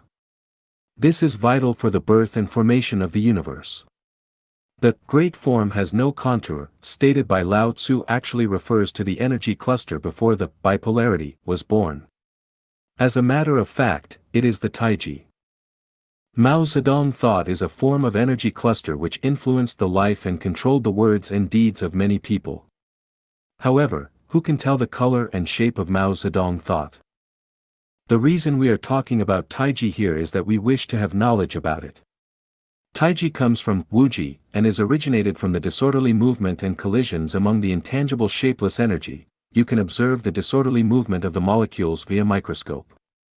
The original energy movement is just like the molecular movement. After the Taiji energy cluster was formed, the energy world started its orderly movement. The physical substance came into being where the energy was small. And the intangible non-material was generated where the energy was in large amount. Take a man as an example. The part where the energy is small is the flesh and where the energy is great is the mind and soul. Thus, Taiji generated the bipolarity, or the physical substances and the intangible non-material. As a result, the pairs of negative and positive, yin and yang, light and darkness, good and evil were born. Everything in the universe was then created out of the Taiji and bipolarity. According to the Holy Bible and the Quran, Jehovah and Allah are the creators of all existence. Undoubtedly, they are the Taiji in Chinese Taoism. Though they have different names, they are identical in nature. The greatest creator is Taiji and Taiji is the greatest creator. The Wuji produced Taiji which then generated bipolarity, and everything in the universe comes from this bipolarity. The two sides of bipolarity are the unity of opposites. Though it comes from Taiji, the latter is unique and exclusive. It is not the unity of opposites. As a result, there is only one greatest creator who does not have an opposite. 8 features of the greatest creator. Xiefeng. 2. The greatest creator is amorphous. The greatest creator is Taiji, the energy cluster with consciousness. The energy is amorphous and can take any form. When it goes into a person's body, it takes on human form. When it enters a flower or other plant, it becomes that flower or plant. When it flows into rivers, it becomes liquid, when it goes into a stone, it becomes solid, and when it reaches the atmosphere, it becomes gaseous. From the Albert Einstein's relativity equation, E equals mcc, matter is formed by following the formula m equals E/cc, in which c represents the speed of light, a constant, while E stands for varying amounts of energy. It means that energy is the only factor that forms matter. Without energy, there is no matter, which means no sun, moon, stars, stones, mountains, rivers, flowers, trees, birds, fish, animals, nor even people. When matter seems to disappear, it either changes its form or becomes energy, and because the total amount of energy in the universe is constant, it neither increases nor decreases. So when a tree, an animal, a house, or a tank of gas is burned, does their substance no longer exist? The answer is no. They become transformed into other matter or energy. A seed or an egg grows and takes shape by relying on energy. Nothing would exist without energy. Such is the basic principle of the birth of the universe. We are completely wrong if we believe that the greatest creator has some specific form. The greatest creator is amorphous because it is the energy cluster and can take any form. This is to say that everything in the universe is the greatest creator. 8 features of the greatest creator. Xiefeng. 3. The greatest creator is neutral. The greatest creator is unique and exclusive, and the greatest creator is also neutral. There are men and women and male and female animals and plants, so what of the greatest creator? We can never say the greatest creator is male or female because if that were so, then there would have to be a greatest creator of the opposite gender to be the opposite, which would dampen the uniqueness and exclusivity of the greatest creator. Nor can we understand the greatest creator by using the bipolarity in the principle of the unity of opposites. That is to say, we cannot define the greatest creator as true or false, good or evil, or beautiful or ugly, because if we define the greatest creator as good, then there would have to be an evil and opposite greatest creator as the opposite of the good greatest creator, which would again dampen the uniqueness and exclusivity of the greatest creator. Everything, including animals, humans, Buddha, and God, has its respective nature. Then, of what nature is the greatest creator? The greatest creator is without nature, which means the greatest creator does not have the nature of matter, animals, humans, Buddha, or gods. It is not at all correct to classify the greatest creator into any section of life. If we were to say that a certain person has the nature of an animal, then we would be degrading him or her. To say that the Buddha has the nature of humans is to degrade the Buddha. Such would be the case to say that a god has the nature of Buddha or that the greatest creator has the nature of matter, animals, humans, Buddha, or a god. As a result, the greatest creator has no nature. The greatest creator is neutral. It is imperative we discuss the Hare Krishna movement because it involves the greatest creator. Krishna and Krishna consciousness are originated from the traditional Indian wisdom literatures, which have been inherited by some masters with spiritual nature. The most outstanding leader of the Hare Krishna movement is Srila Prabhupada. The movement shines with wisdom, focusing on the spiritual features, instead of the material or flesh attributes of human beings. Many of its contents are valuable and worthy of being adopted. But we have to know who is Krishna. According to the many lecture sheets of Srila Prabhupada, we know that Krishna is the supreme God of the universe, which is acceptable. However, he also said that Krishna was unique and exclusive and the source of all sources. Who can be unique and exclusive? Who can be the source of all sources? Only the greatest creator is. So we can conclude that Krishna is the greatest creator. Then, is Krishna really the greatest creator? In his lecture sheet, Definition of the God, in the Curtain Consciousness, Srila Prabhupada said, when Krishna showed up on the earth, he had 16,108 wives, each of whom lived in the marble palaces decorated with jewels and equipped with furniture made of ivory and gold, demonstrating extreme splendidness. So is this the greatest creator? Of course not. Being neutral, the greatest creator is neither male nor female. How could the greatest creator have 16,108 wives? Why don't we say Krishna have 16,108 husbands? Evidently, it is the idea of male superiority. Moreover, the greatest creator was much too libidinous if he really had so many wives. Are we extolling or desecrating the greatest creator when we generate so many wives for him with the mentality and the lust of flesh of human beings?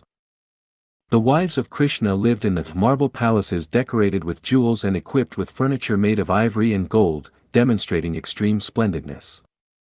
In fact, the laymen have imposed their own wills on the greatest creator. Would the greatest creator like marbles, jewels, ivory and gold simply because these things are precious in the eyes of the common? In a word, Krishna is not the greatest creator. Krishna consciousness is the goddess of love whose spirituality has reached the harmonious integrating with God. Nevertheless, we have to be cautious about the Krishna, who is not the greatest of creator but is labeled so, thus the Krishna consciousness is extremely dangerous. 8 Features of the Greatest Creator. Xiefeng. 4. The greatest creator is mysterious. The greatest creator administers all things in the universe with psychic energy. Such psychic energy is the Tao stated by Lao Tzu in his Tao Te Ching. We can also understand psychic energy as the consciousness and thinking of the greatest creator. Our bodies are fueled by blood, while the universe is fueled by psychic energy, the consciousness and thinking of the greatest creator. Consequently, the intelligence of the greatest creator is actually the blood and vital force of the universe. All human movements, including speaking, eating, sleeping, studying, working, and loving are based on physical instinct and human consciousness, and all of the universe's movements, including the movements of celestial bodies, the continuation of the order of galaxies, and the life and death of all beings within it are based on the laws of physical movements and the psychic energy and consciousness of the greatest creator. The greatest creator does not reveal itself, instead, it reveals its psychic energy. The greatest creator has never favored or communicated with any group of people or given any special revelation directly to anyone. The intelligence of the greatest creator is permeated in every space of the universe and in all the movements of matter. It is to be found in each of us. The greatest creator stays with the universe, all things, and all people. Since the greatest creator is with us, why can we not see it? The answer is that the greatest creator is mysterious. What does this mean? To be specific, the psychic energy of the greatest creator, the consciousness, thinking, laws, Tao, blood, and vital force, is non-material and is dark energy that is invisible, intangible, and can neither be explained nor understood. Such non-material and dark energy perform their functions quietly and without evident appearance or symbols. Though it seems that non-matter and dark energy do not exist, they are actually objective existence, which is ubiquitous and strictly loyal to its nature at all times.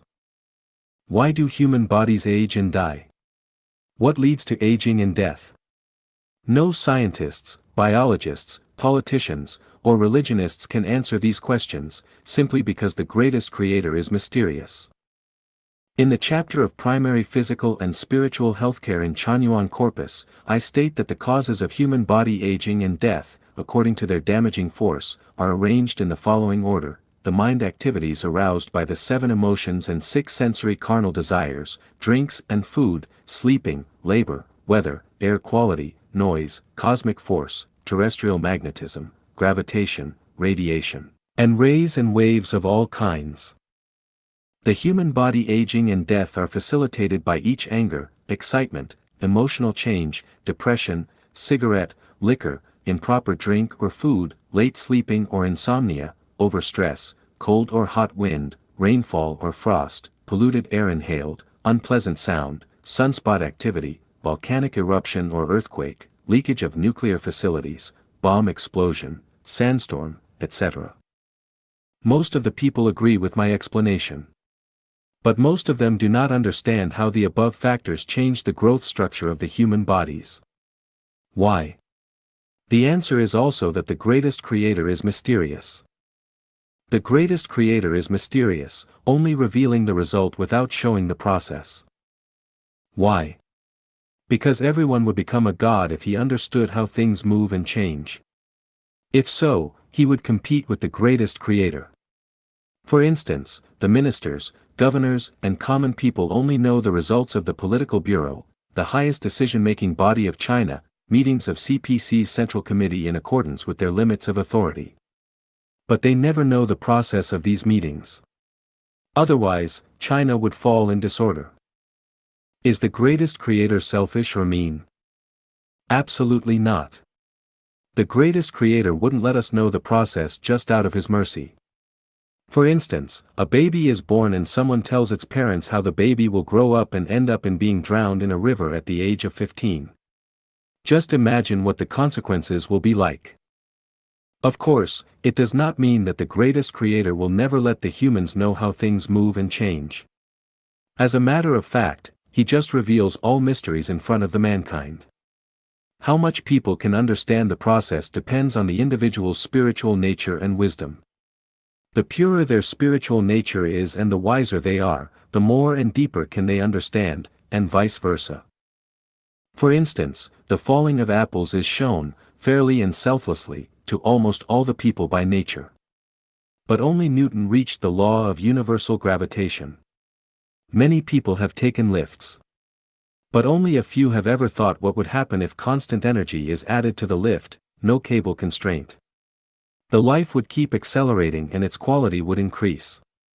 Infinite energy is needed before the speed of the lift could exceed that of the light, which is impossible. The non-material is not considered in this case. As a result, Albert Einstein got the famous equation of E=mc², which led to the nuclear bombardment of Hiroshima and Nagasaki of Japan. Moreover, most of us have the experience of keeping ourselves warm close to the stove or campfire, have seen the burning things or have felt hot in the face when cooking at the gas cooker in the kitchen, but have any of us reached the theory of quantum mechanics? Only Max Planck did.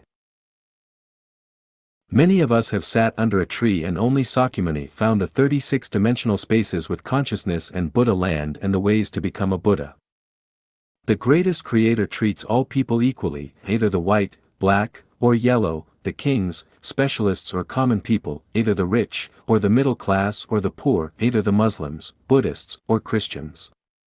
The greatest creator has offered the same opportunity and right. Take a broad view and you will see faraway mountains are fresh and green. If you can open your window of your mind and cast your eyes into the future, you can detect the spiritual light of the greatest creator among billions of natural phenomena around you. And you can obtain the great and supreme wisdom that leads to utmost understanding. 8 Features of the Greatest Creator. Xiefeng. 5. The greatest creator is impartial.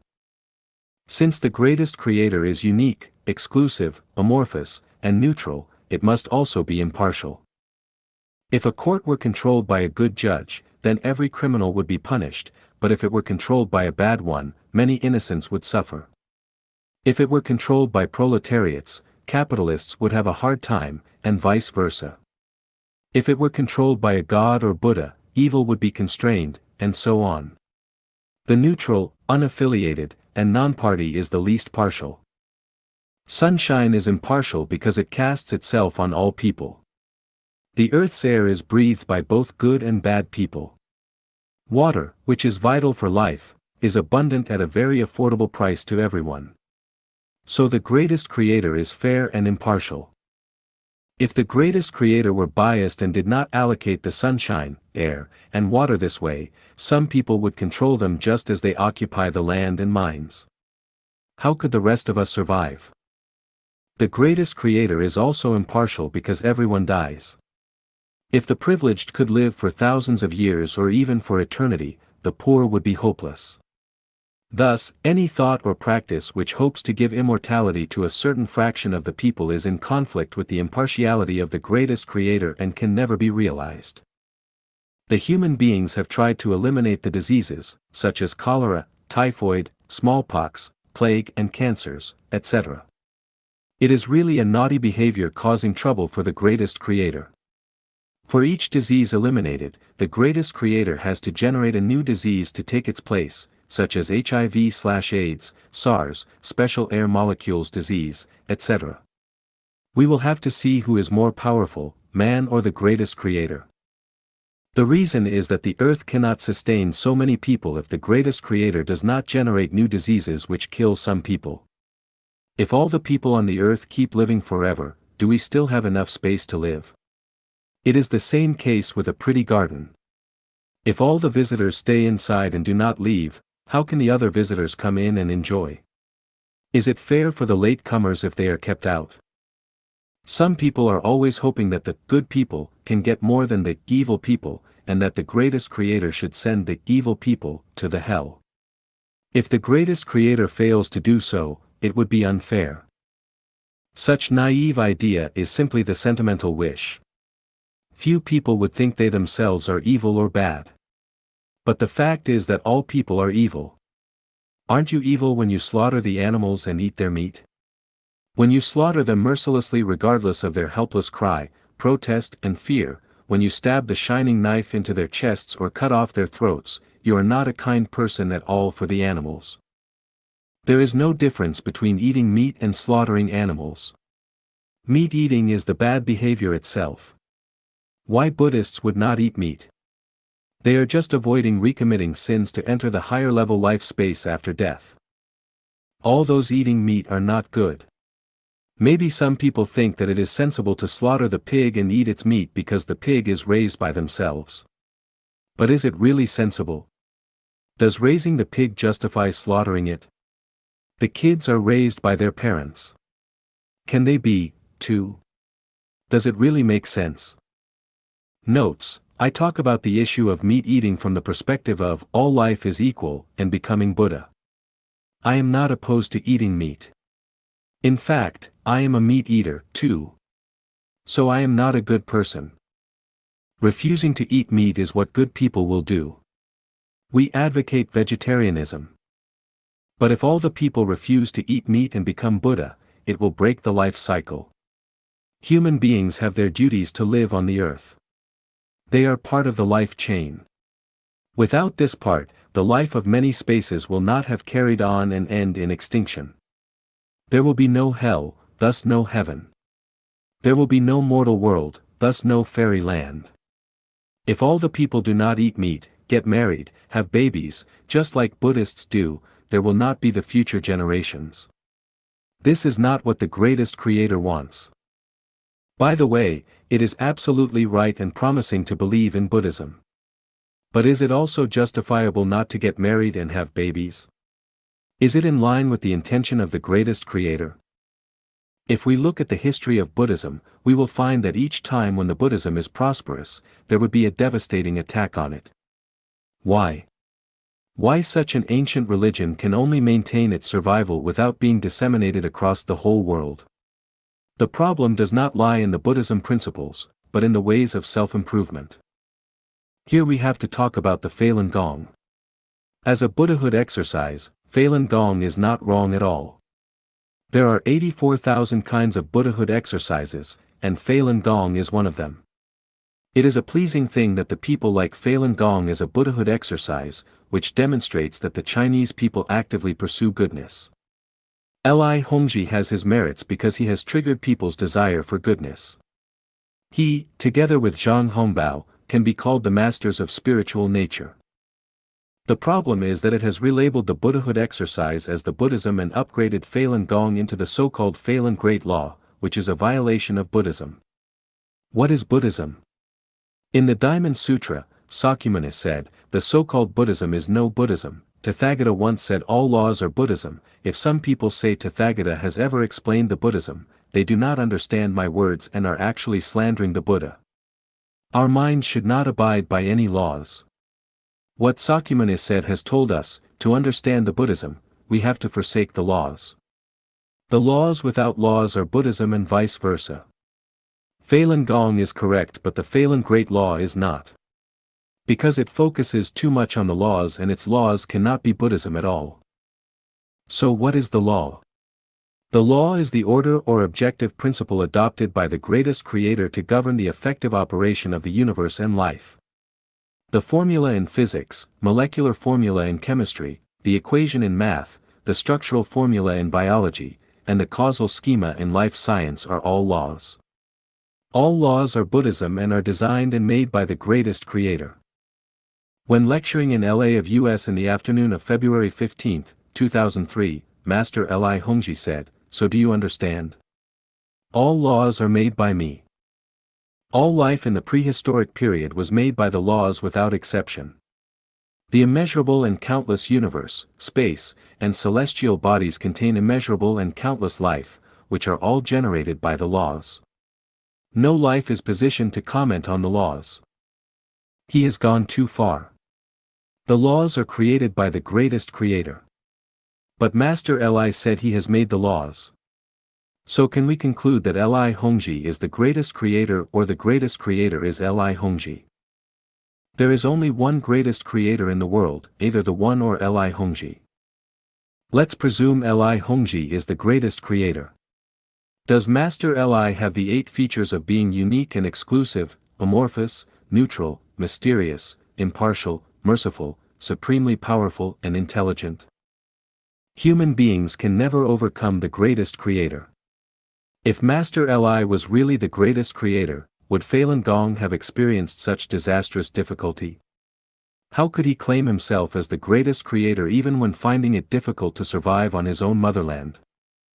The greatest creator is amorphous, governing the whole universe and impossible to survive, with difficulty, on the earth in the form of human. And Master Li was born in the mortal world, which can be proved by his archives in the past decades. Can he be the greatest creator? The greatest creator has never talked with human beings directly. And think about the many lectures Master Li has given us. The greatest creator is mysterious. And we know about everything about Master Li. Can he be the greatest creator? The greatest creator is omniscient. Is Master Li omniscient too? He might not be able to answer the questions of physics, chemistry, math or biology for the senior high school students, not mention the questions raised by scientists. Can he be the greatest creator? Li Hongji is a master of spiritual nature, having his own distinctive understanding of the universe and life. But if he goes too far, he is sure to have problems. There are many wise men in the mortal world. Some live secluded, look like average, but they possess great capacity. Some people are slow, but they have superb wisdom. Some look normal and ignorant, but they are fully aware of the laws of the universe and the meaning of life. They hide their capacity, just as Tao is, but they are able to make great achievements at the critical time. All in all, the greatest creator is impartial. The success or failure of an individual, organization, or nation all rely on the balance of the greatest creator. It is only by forsaking ourselves that we can see the impartiality of the greatest creator. If we attempt to understand the greatest creator by focusing on our own preference, success, failure, gain and loss, then we will never find this impartiality, or even a shadow of it. 8 features of the greatest creator. Xiefeng. 6. The greatest creator is merciful. Knowing about the suffering that was experienced during World War II, some people have proclaimed that the greatest creator is dead, but this is slandering and desecrating the name. To understand the greatest creator with human emotions is drawing a conclusion with incomplete data. If we judge the features of the greatest creator through the perspectives of life and death or from the difficulty and poverty of people, it would be like appointing a rat to be the grand judge of the Supreme Court of the world. Can we judge that the greatest creator is merciless when we see a diligent elderly lady suffering from paralysis on her bed before she dies, or when we see kind and honest people suffering from misfortunes throughout their lives? Some people who are born with silver spoons in their mouths do not have any virtues, but they obtain power and wealth with ease. They do a lot of immoral things in their lives but die peacefully in their old age and have splendid funerals. Can we judge that the greatest creator is biased for those people and against good ones? To understand the mercy of the greatest creator, we cannot use the right and wrong criteria of people. We have to make these judgments from the perspective of time-space, life cycle, and the level of spiritual nature. From the chapter of Universe, Time and Space in the Chanyuan corpus, we have known that there are 36 dimensional spaces in the universe. The life cycles among the heaven world, Elysium world, cathode black hole body, the 10,000-year world, the 1,000-year world, mortal world, anode black hole body, livestock world, animal world, plant world, the insect world and bacteria world form the other 2 life systems, hell world, frozen layer and inflamed layer. Human beings are in the middle world, the mortal world. And the spiritual nature of mankind is lower than that of the God, Buddha or celestial beings, but higher than that of the livestock, animals, or plants. The level of the spiritual nature descends from the heaven world to the plant world. For instance, the God knows everything in the universe. And the Buddha knows everything in the fairyland, mortal world, animal world and plant world, but not in the heaven world.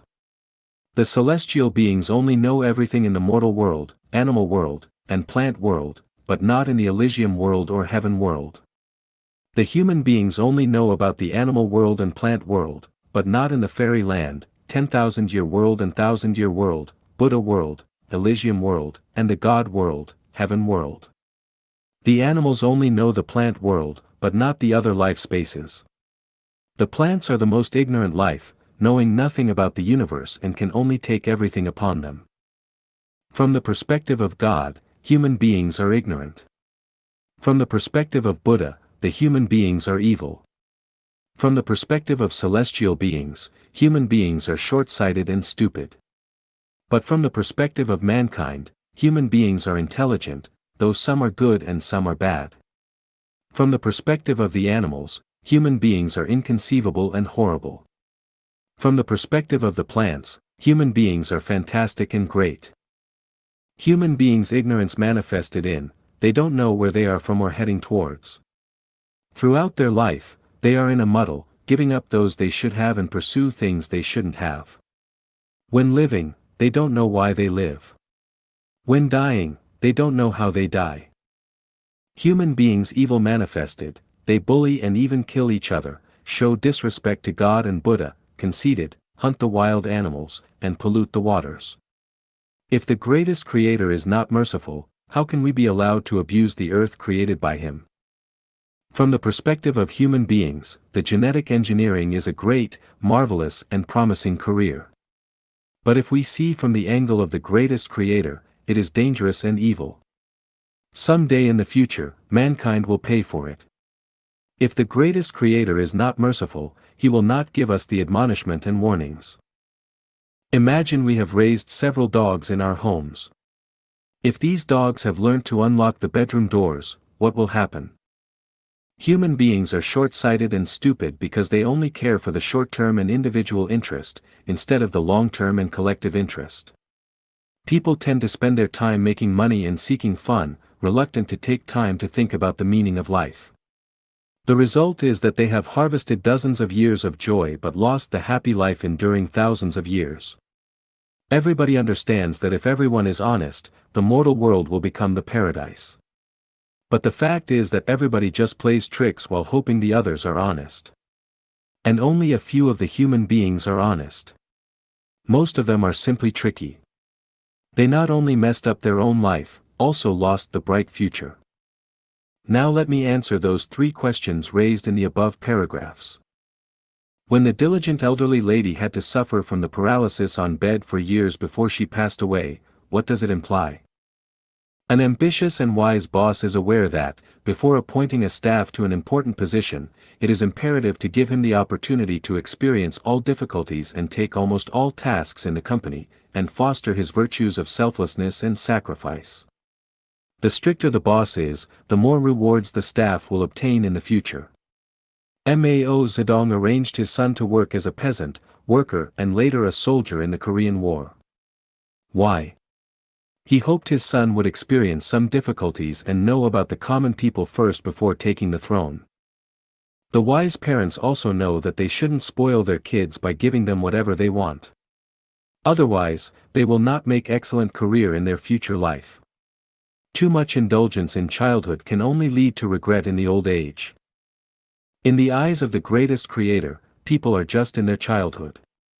Suffering is imposed upon us by the greatest creator in the hope that we can find a better place after our death, either in the 1,000-year world, or at least that we can return to the mortal world after death and enter the 1,000-year world after further self-refining and self-improvement.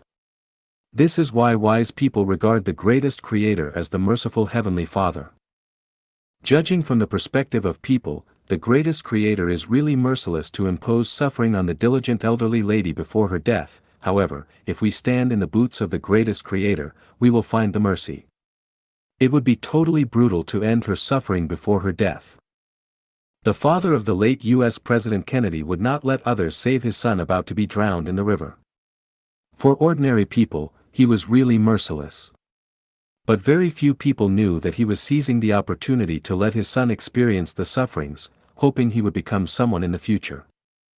So the greatest creator is doing the same thing when imposing suffering on a good and honest person throughout their whole life, because doing so is just to cultivate their virtues so that they will be qualified to enter the 1,000-year world. The U.S. immigration policy has set many regulations. Only by following these regulations can one be qualified to live on this land. To work as a professor in Oxford or Cambridge University, you have to obtain certain level of education and experience. Even if you are lucky and have obtained a position there, you cannot maintain the job because the students will find the common sense mistakes and confused logics made by you.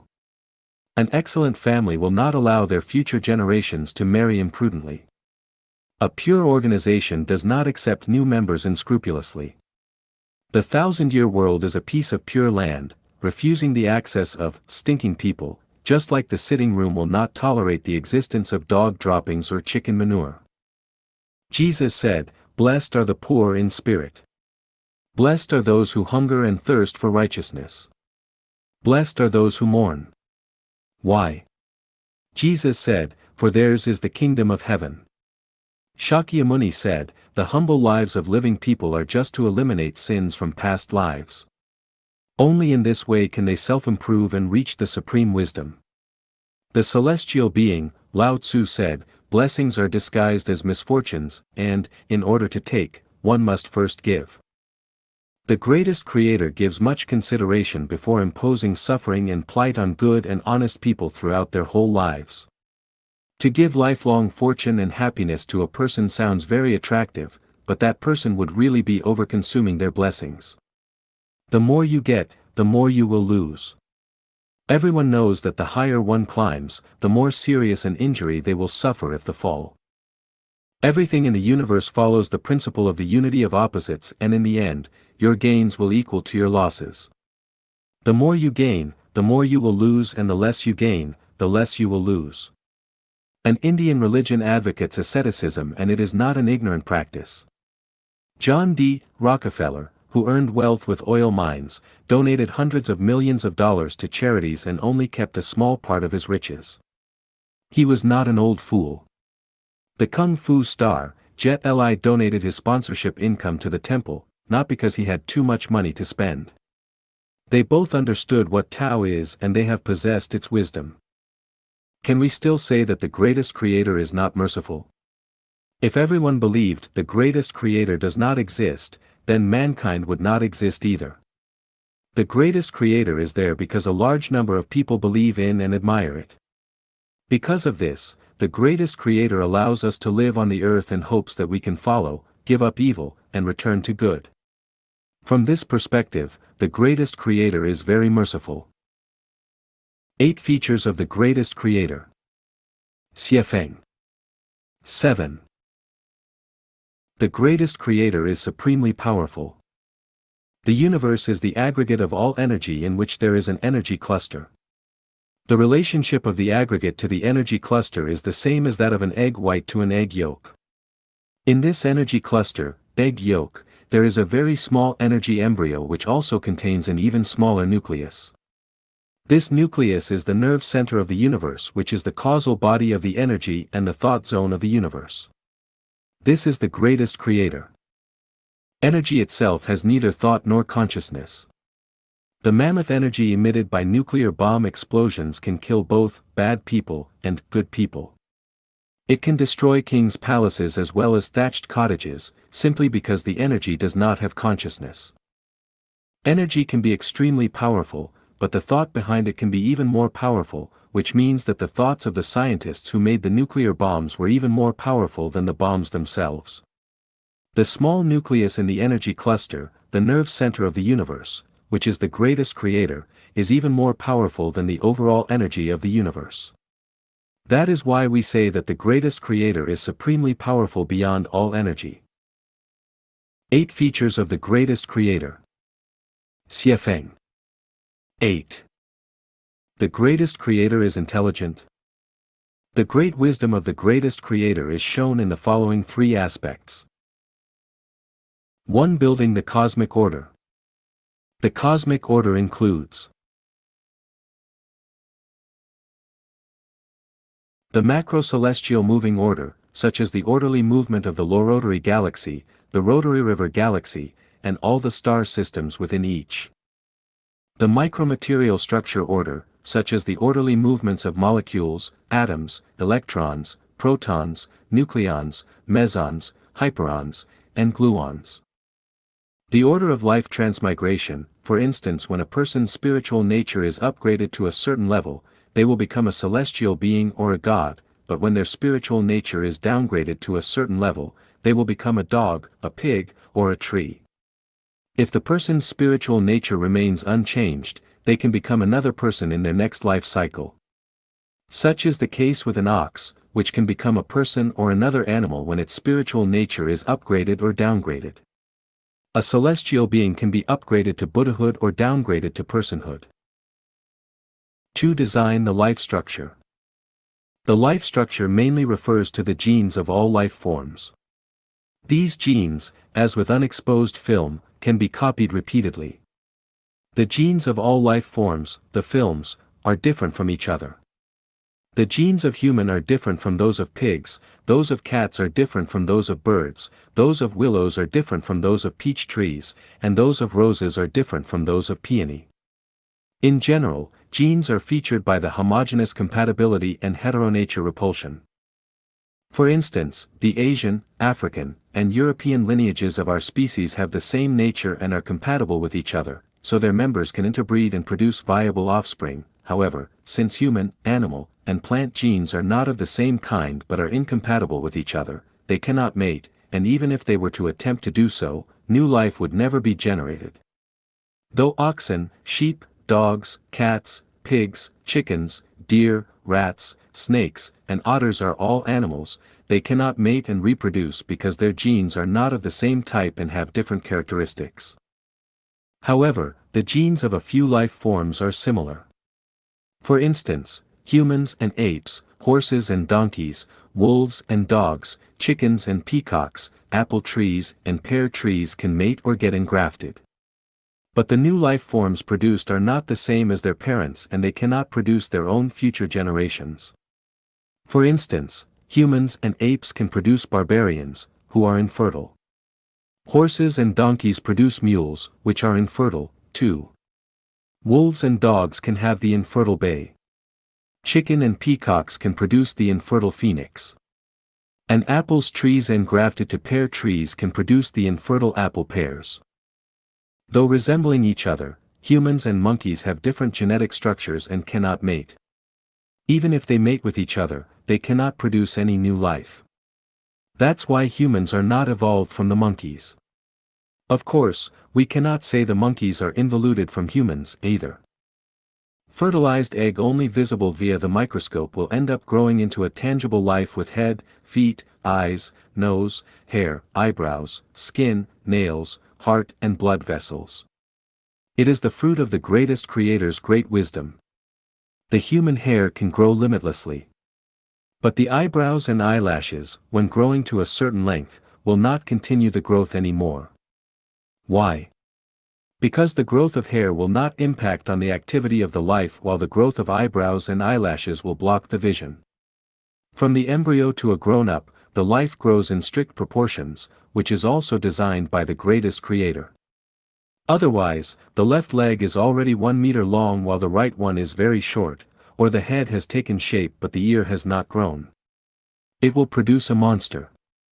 Or the heart has begun to work while the blood vessels haven't started their growth. Thus the heart will die from lack of oxygen. As a matter of fact, the mechanics engineers and the architectural engineers are also the designers of the genes. The drawings of machines, buildings and bridges designed by them are genes of structures. Based on these genetic structures, workers will manufacture real machines and build buildings or bridges. The work of the workers is based on and within the framework of these genetic structures, drawings. If a building is designed for 5 floors, the workers will not build a 6-floor building. The genetic structure has even defined the window size, position and materials, the wiring and piping. The evolutionists believe that humans are evolved from monkeys, monkeys from insects, insects from simple cells, birds from the terrestrial animals and terrestrial animals from aquatic life.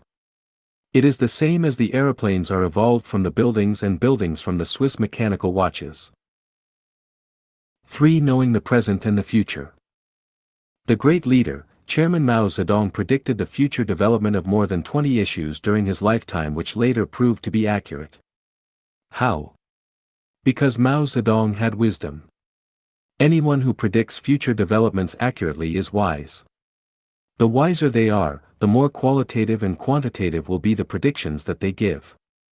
Scientists are people of wisdom because they have created most of our inventions. Without wisdom, any activities would definitely become messy and disorderly. Everything in the universe is in a cause-effect relationship and governed by natural law, and has its destiny from start to finish. So the wiser one is, the more one knows about the mysteries of the universe. The greatest creator knows the past and future of everything, gods and devils know the movements and changes of many things, and the Buddha knows the past and futures of people. Confined by their genetic structures, human can never know everything. For instance, they can never know the last digit of pi, or even whether it is cyclical or irrational. A country running in order and balance where people enjoy their life and work is often governed by a wise brain trust. If the people in this country voice frequent complaints and are annoyed by the criminals, it is definitely governed by a leadership without wisdom. If a family, in 3 generations' time, still can't cultivate some promising one in it, it is a family without wisdom. If a person lives in poverty and is not able to grasp any opportunity throughout life, or the person doesn't know what to do first and what to do second, he or she is someone with no wisdom. Some people can detect the opportunity from the shift of national leadership, or find the future development from a newly launched national policy and change his target. These people have the wisdom. Some people can find the essence from the phenomenon, or know the time of qualitative change from the speed of quantitative change. These people have the wisdom. Zhuge Liang is such a person, proved by his memorial on sending out the troops, and his weather forecast ability before a battle. Everything in the universe runs according to the laws, whether the celestial movement, life growth, ebb and flow, or human life change, etc. None is able to run away from the restrictions of the rules. Those who know the laws of things and their movement know about the future. Human beings are able to forecast the time of solar and lunar eclipse hundreds of years later, the calendar and the cosmology destiny of billions of years later, and the weather and temperature in a few weeks' time. They also know that it takes 18 years for a baby to become a grown-up. The skilled and experienced doctor can know the estimated death date of his patient by judging through the symptoms. Some people with special capacity can calculate a person's lifespan. For instance, a Taoist priest once told Chairman Mao 2 numbers, 99 and 8,341, these 2 numbers coincidentally match many big events in his life. Everything in the universe is in a cause-effect relationship, is inevitable, governed by natural law, and has its destiny from start to finish. So the wiser one is, the more one knows about the mysteries of the universe. The greatest creator knows the past and future of everything in the universe. The God and devil know the movement and change of the majority of things. The Buddha knows the past and future of human beings. Confined by their genetic structures, the humans can never know everything. For instance, they never know the last number of pi. They even don't know whether pi is limited or cyclic. Humans can never have the same wisdom as the greatest creator does. But they can reach the level of God or Buddha. The problem is that when we have the wisdom of a God or Buddha, we cannot, or don't want to be a human anymore. The ordinary humans want to survive. When they possess the wisdom of Buddha or God, they want to die. For them, survival is meaningless and death is vital for the life. If they have a fortunate death, they can at least enter the 1,000-year world. If they have a bad death, they have to endure sufferings for the next cycle of life. While people's pleasure and happiness lie in their ignorance. Once they are literate, the distress and trouble will follow. The pleasure and happiness of humans cannot arouse the interest of the literate people, who see the life as a tragedy. just like a merrily hopping fawn in the eyes of humans. A young deer is jumping and playing joyfully because it is ignorant. When it knows the surrounding tiger and wolf are killers, it will not be happy anymore. As human beings, they never intend to become a young deer simply because of the pleasure and happiness it enjoys. A god or Buddha never intend to become a human either, unless he is from the senior life space with a special mission. 8 Relationships between the greatest creator and human beings.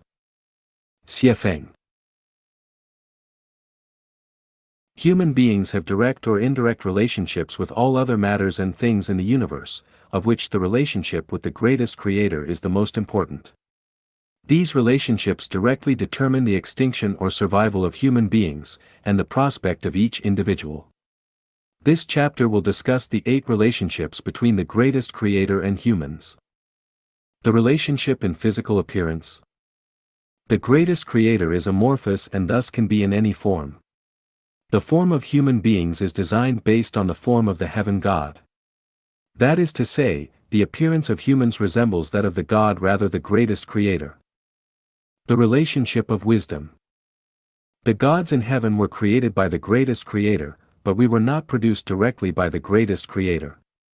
Black Africans and red American natives were the first batch of people to be created by the gods, white Europeans and Egyptians were the second batch to be created, and yellow Asians centered in China came from the Elysium world. They are the third batch of people on earth and are mutations of dragons who were followers of the god of darkness, so the ancestors of the Asian race were not human. Adam and Eve were the ancestors of the Israelis and most Middle Easterners, and they were created by another god in the Garden of Eden. We can never reach the wisdom of the greatest creator. Only gods can understand the wisdom of the greatest creator. Africans and Europeans, when refined to a certain high level, can understand the wisdom of gods. With the genes of celestial beings and the Buddha, Asians can recognize the Tao of nature and can possess the wisdom of celestial beings and the Buddha. Finally, Israelis and most Middle Easterners lie in between. Affiliation. The humans are not directly administered by the greatest creator. Instead, they are governed by the gods in the heaven. Humans are administered by one god. However, the relationship is often intervened and damaged by another god. Because the god world also follows the principle of unity of the opposites, these two gods are equal in power and strength, unable to beat the other side. So the mortal world can never reach the perfect state or maintain peace. The human heart is always seeking balance between good and evil, and beauty and ugly. For example, one god has created Adam and Eve and the opposing god has planted a so-called wisdom tree in the Garden of Eden, alluring Adam and Eve to eat the fruit, which changed the genetic model of the thought of Adam and Eve. The God who created Adam and Eve knew about the evil intention of the other God and repeatedly told Adam and Eve not to eat the fruit on the wisdom tree. However, Adam and Eve failed to resist the temptation and were trapped by the other God. The God got angry and expelled Adam and Eve out of Eden. We call the God who genuinely cares for the human beings as the God of light, and the other God as the God of darkness. Jesus is the representative of the God of light and Satan is that of the God of the darkness. The God of light is concerned about the future and destiny of the human beings. It cares about the life perfection of each individual person, hoping the humans can reach the freedom and happiness in their mind, and the freedom and pleasure in their flesh by pursuing the sincerity, kindness and beauty. Fully aware of the position of the human beings in the competition between the God of light and the God of darkness, Sakyamuni has taught his followers to forsake the human life and seek surmounting to God of light and God of darkness and get into the Elysium world directly out of the samsara world. In surface, the God of darkness cares for the humans very much. He teaches people to pursue wealth, power, position, beauty, fame, success, ownership and luxury life. In every means, the God of darkness keeps the people busy with the immediate interest so that they don't have enough time to have deep thinking. His purpose is to fail the plan of the God of light. In essence, the God of darkness doesn't care for the human beings at all. He is just distracting the people from this. The cause and effect relationship. Though not governing us directly, the greatest creator knows our present and futures clearly. He is also fully aware of the rivalry between the gods of light and of darkness. He hopes to bring everlasting light to the mortal world, while the god of darkness hopes to sink the mortal world into perpetual darkness.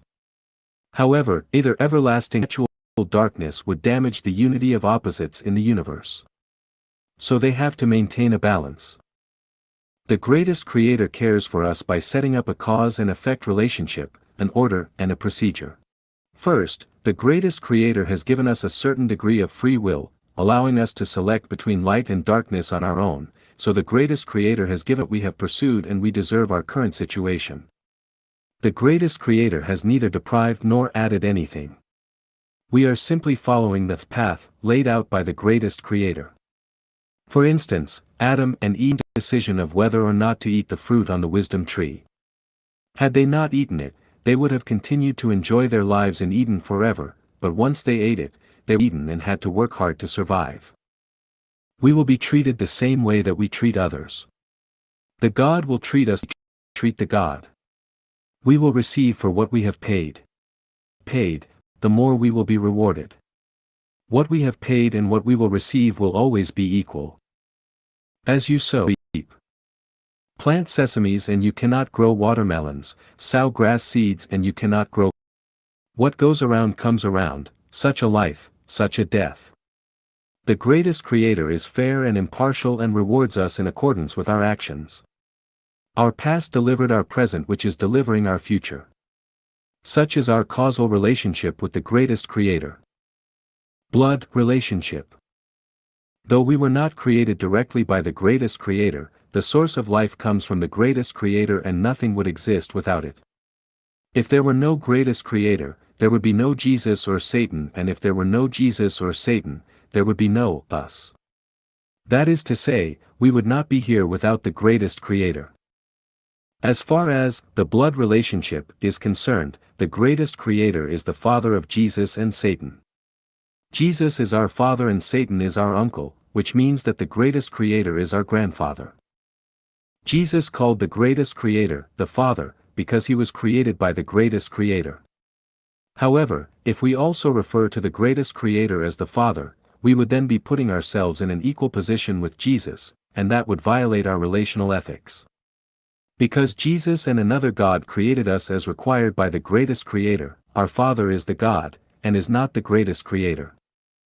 From the perspective of relationships, the greatest creator is our grandfather, while Jesus and other gods are our fathers and Satan and other evils are our uncles. The celestial being is the senior life form of humans and the Buddha is the highest life form of humans. Grandfathers always love their grandsons and fathers always love their sons.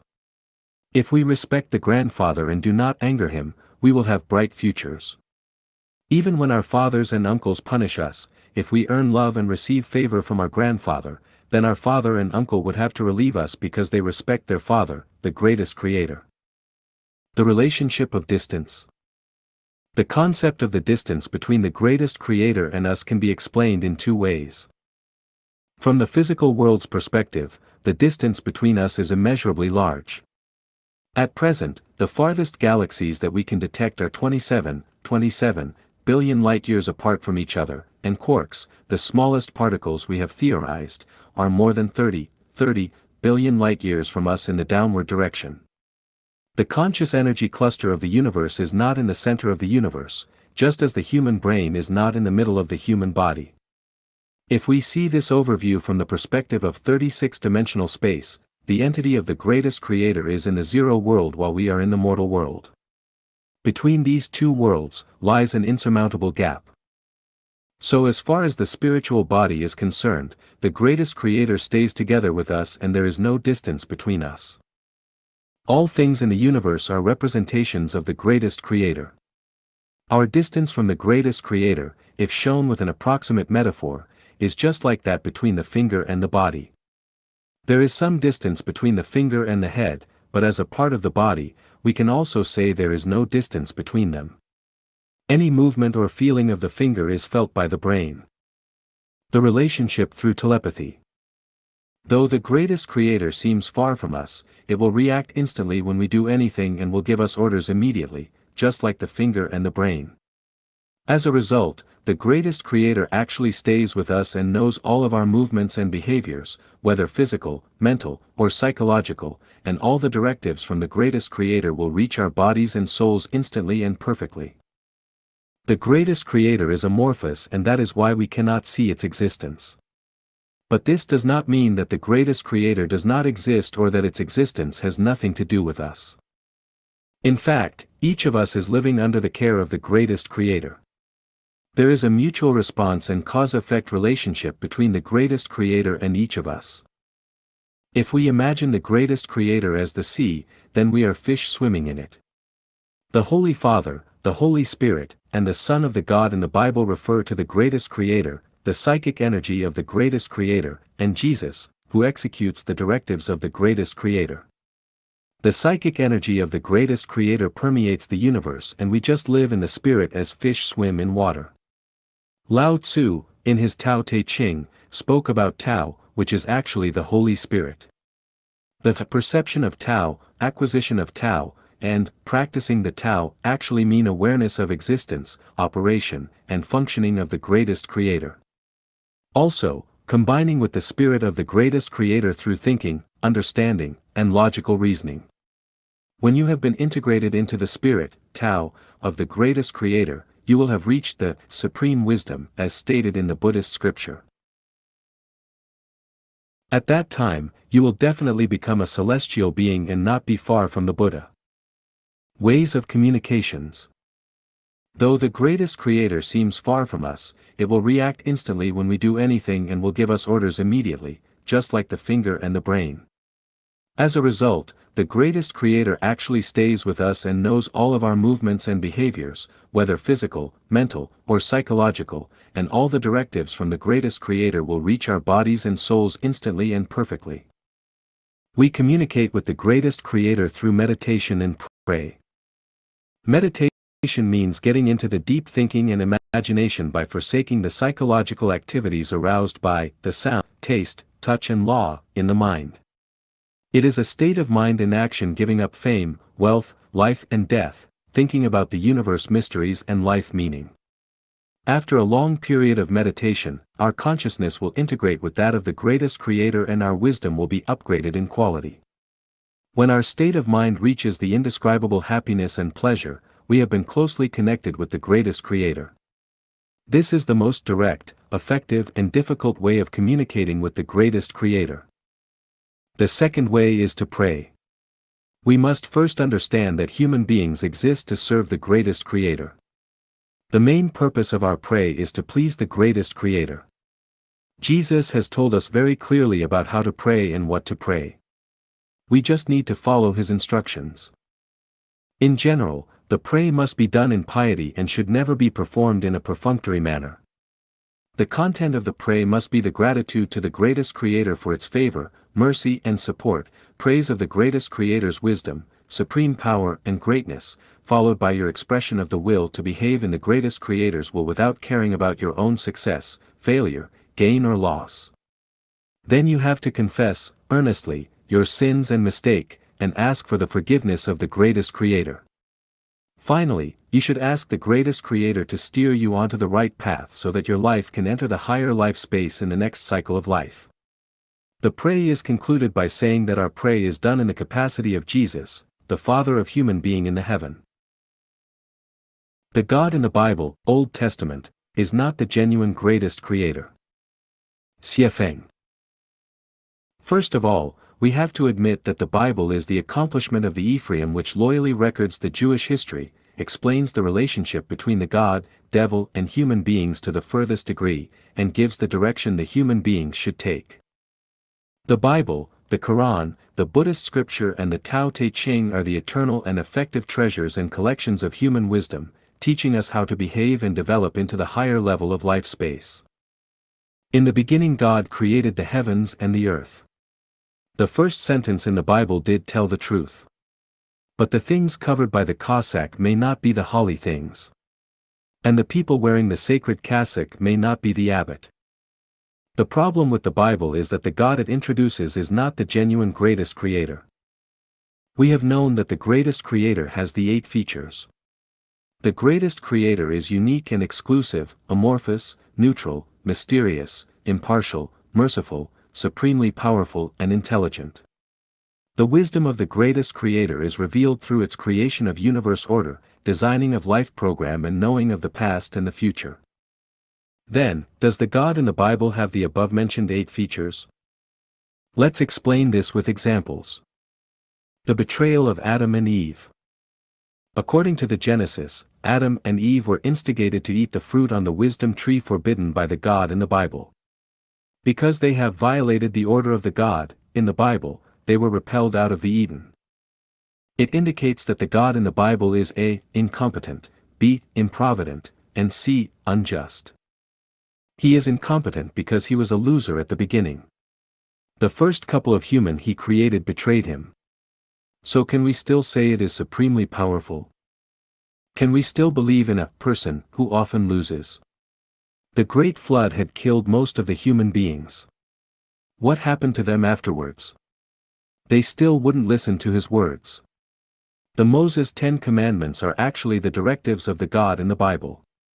Can you tell me how many of them are obeyed by the human being? Actually, not even one. The God in the Bible seemed to know nothing about how to control the human beings. The only measure it takes is to voice warnings and threats against the human beings. Thousands of years has passed, the human beings remain the same. Is there no means to control the human beings? Or is there some other force constraining this Almighty God? If this is the case, is this God not sole or exclusive? For thousands of years, the human beings have been violating his order. What is he waiting for? The God in the Bible is improvident because he didn't know that Adam and Eve were going to betray him or the development trend of what he had created. Is this God, who is not able to predict the future or the past, still reliable? If the earth is going to get out of the solar system and this God knows nothing about it, how can he save the human beings? How can this God administer the deities, Buddha, celestial beings and devils when he found it difficult to control the human beings? How can he manage the spacious universe? The God in the Bible is unjust because it cannot tell wrong from the right and because it is unreasonable. Why would Adam and Eve betray the God in the Bible? There are 3 major reasons. First, the genetic structure of Adam and Eve had faults or was imperfect. The life created by this God was now its own constraint. This angered the God very much. It is just like the house built by an architect who put every efforts was fallen and hit his own feet. Is the house or the architect that should be blamed? The second reason they betrayed is that they were instigated and seduced by the snake. Adam and Eve are humans while behind the snake was the devil Satan. The energy and wisdom of human beings can't match those of the devil. This God didn't punish the devil Satan. Instead, it imposed inflictions on Adam and Eve and drove them out of Eden. Is it fair? If a rapist raped an 8-year-old girl, would it be fair to blame the girl for her sexual organ and weakness instead of bringing justice to the rapist? The third reason of betrayal, which is also the most important one, is the damned wisdom tree that can tell the good and evil. Who has planted it in the Eden and why? It's just like putting a poisonous sweet on the dinner table for the kids. Or it's like playing the porn video for the young girls while teaching them to retain their innocence. Would a moral person do such a thing? Isn't this person, who planted the wisdom tree in the Eden has caused the betrayal of Adam and Eve? Besides, does this God, who had created Adam and Eve, has other measures to take rather than driving Adam and Eve out of the Eden? Is it fair not to give them a second chance simply because they have made only one mistake? Does one mistake justify their lifelong sins? Jesus came to the mortal world to atone for the human being's sins. According to the Bible, all the people have their original sin. Where does the original sin come from? Actually, they are inherited from Adam and Eve, the ancestors of human beings, whose sins were formed because they had eaten the fruit on the damned wisdom tree. When we are born, we have the original sin inherited from Adam and Eve. The cross on our back was much too heavy. According to this logic, the son of a thief is always a thief, the son of a criminal is always a criminal, and the son of an emperor is always an emperor. That's why in ancient China, in the feudal period in particular, if a man committed crime, all his family members would be sentenced to death, or, if a man attained the Tao, even his pets ascended to heaven.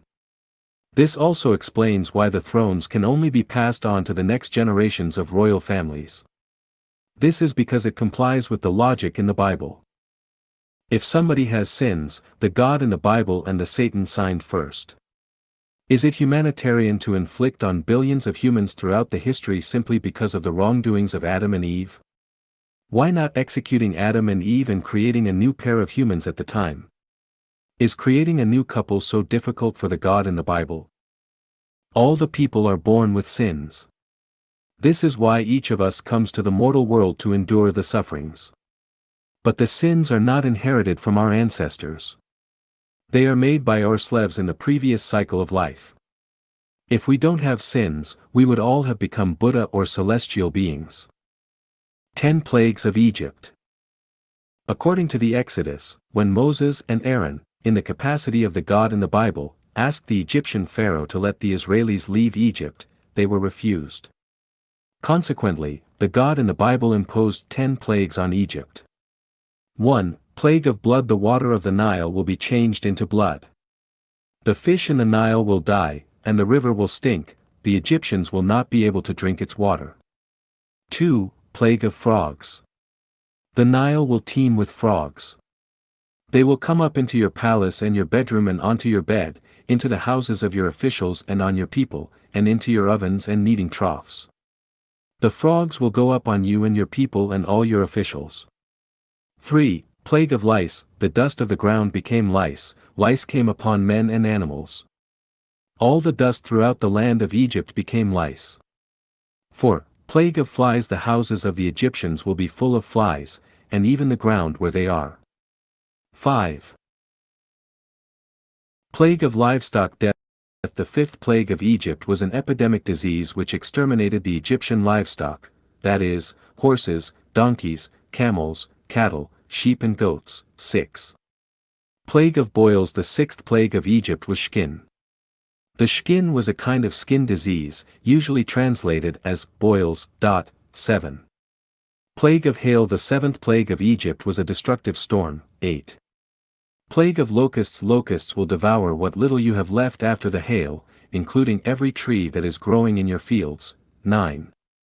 Plague of darkness. Total darkness covered all Egypt for 3 days. 10. Death of the firstborn. The 10th and final plague of Egypt was the death of all firstborn in Egypt. No one escaped, from the lowest servant to Pharaoh's own firstborn son, including firstborn of livestock. It is understandable that the God punished Egypt because Egyptian Pharaoh wouldn't obey his order. However, it was unreasonable and went too far to kill the firstborn of all humans and animals in Egypt. You can punish the Egyptian Pharaoh for his disobedience. Why inflicting on the common people? Even worse, the God would kill the kids of the girl slaves working as donkeys in the lowest rank. Can we still say the God behaving like this merciful? It was behaving without humanitarianism, just like a devil. Even more abominable, the Pharaoh of Egypt wouldn't let the Israelis leave mainly because the God had hardened the Pharaoh's heart. Before the 10 plagues came, the God in the Bible had done something. According to 7:3 in the Exodus, Jehovah told Moses, "And I will harden Pharaoh's heart, and multiply my signs and my wonders in the land of Egypt." It means the God in the Bible had prepared a trap for the Egyptians, trying to find an excuse for the following plagues. In Exodus 8 verse 19, then the magician said to Pharaoh, "This is the finger of God." But Pharaoh's heart was hardened, and he did not listen to them, as the Lord had said. In Exodus 9 verse 35, and the heart of Pharaoh was hardened, neither would he let the children of Israel go, as the Lord had spoken by Moses. In Exodus 10 verse 20, but the Lord hardened Pharaoh's heart, so that he would not let the children of Israel go.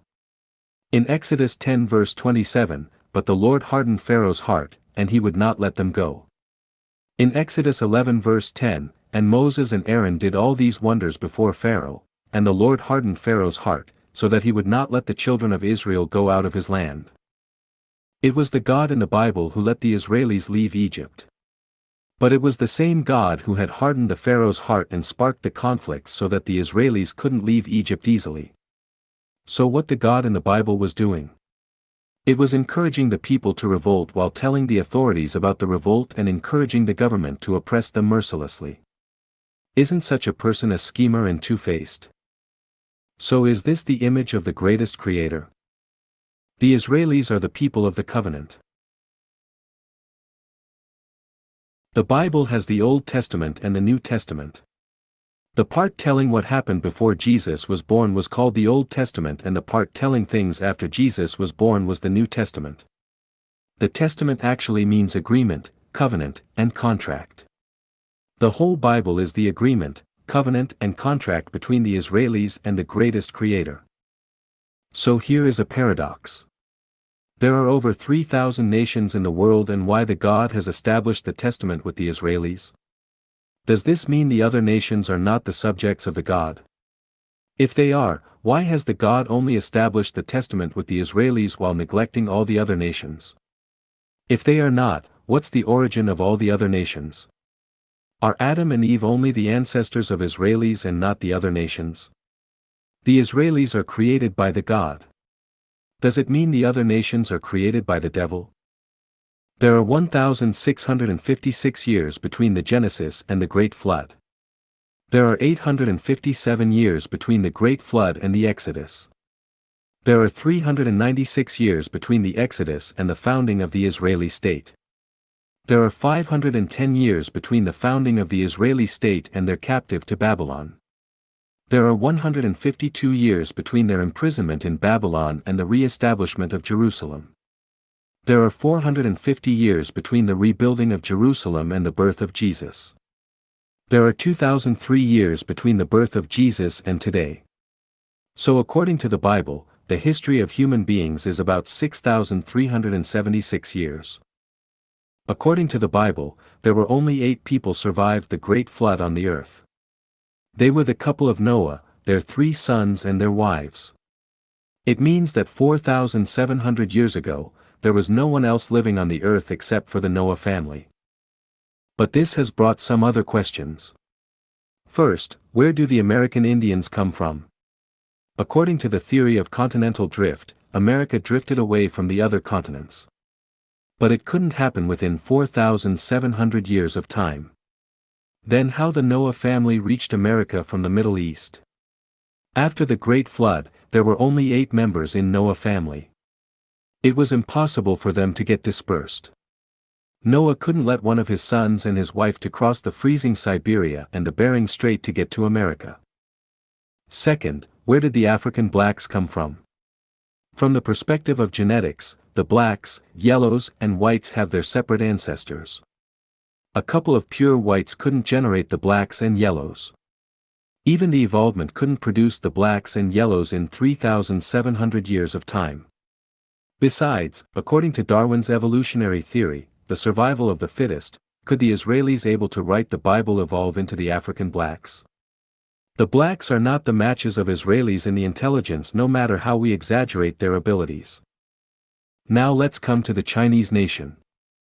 The first Chinese king was born about 4,600 years ago. The story of Dayu's flood control happened about 4,200 years ago. It was impossible for the future generations of Noah to come to mainland China 100 years after the Great Flood. Even if they did it, how could they produce so many people who followed Dayu to control the flood? Where does the Chinese nation come from?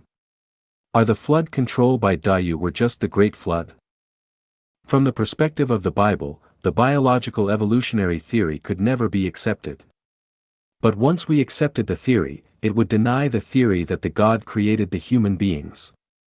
But if we denied the evolutionary theory, there was no way to explain the origin of the blacks and yellows, and we can't say Adam and Eve are the common ancestors of all human beings.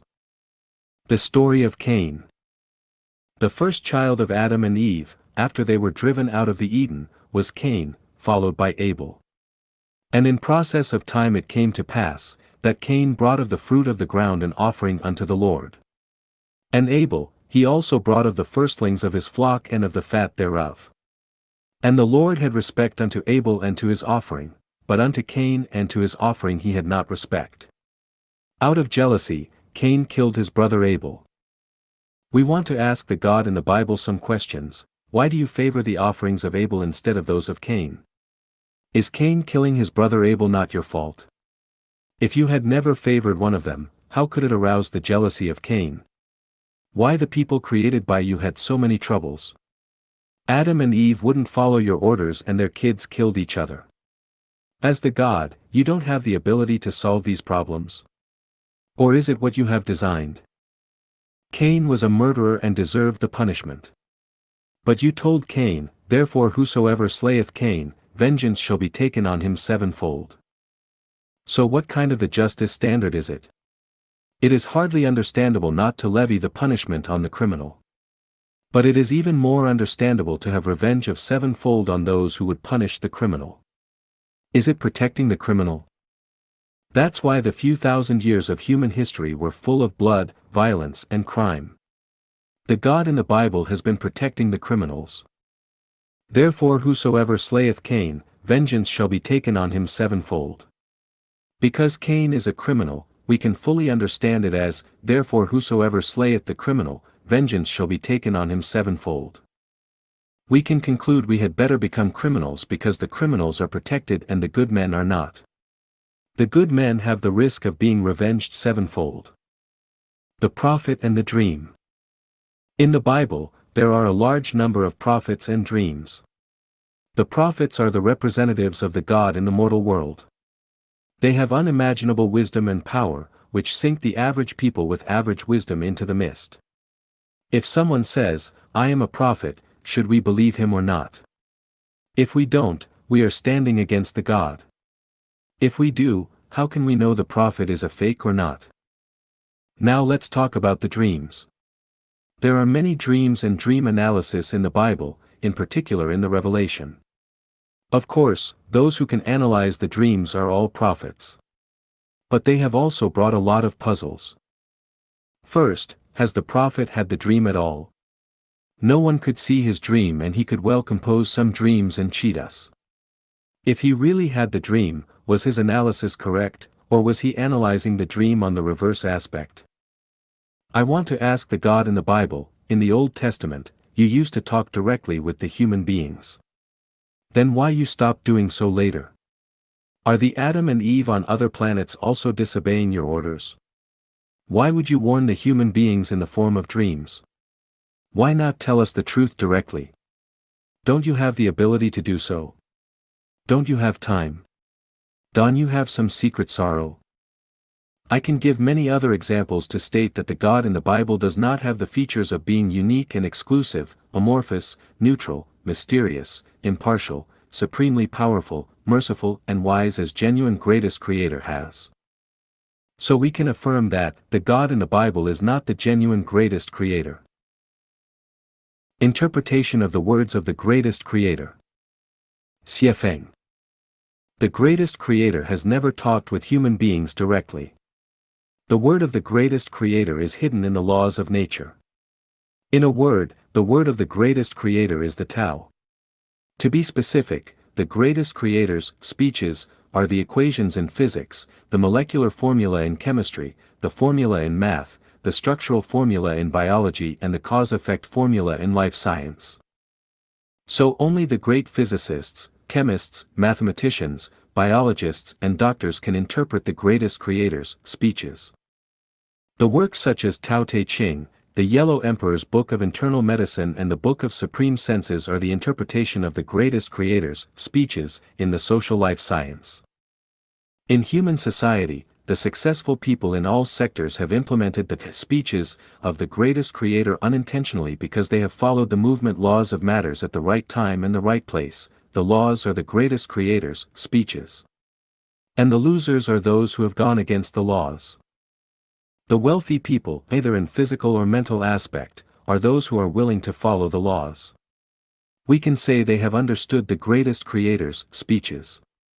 Those who are poor in physical or mental aspect have ignored the existence of the greatest creator and misunderstood the speeches.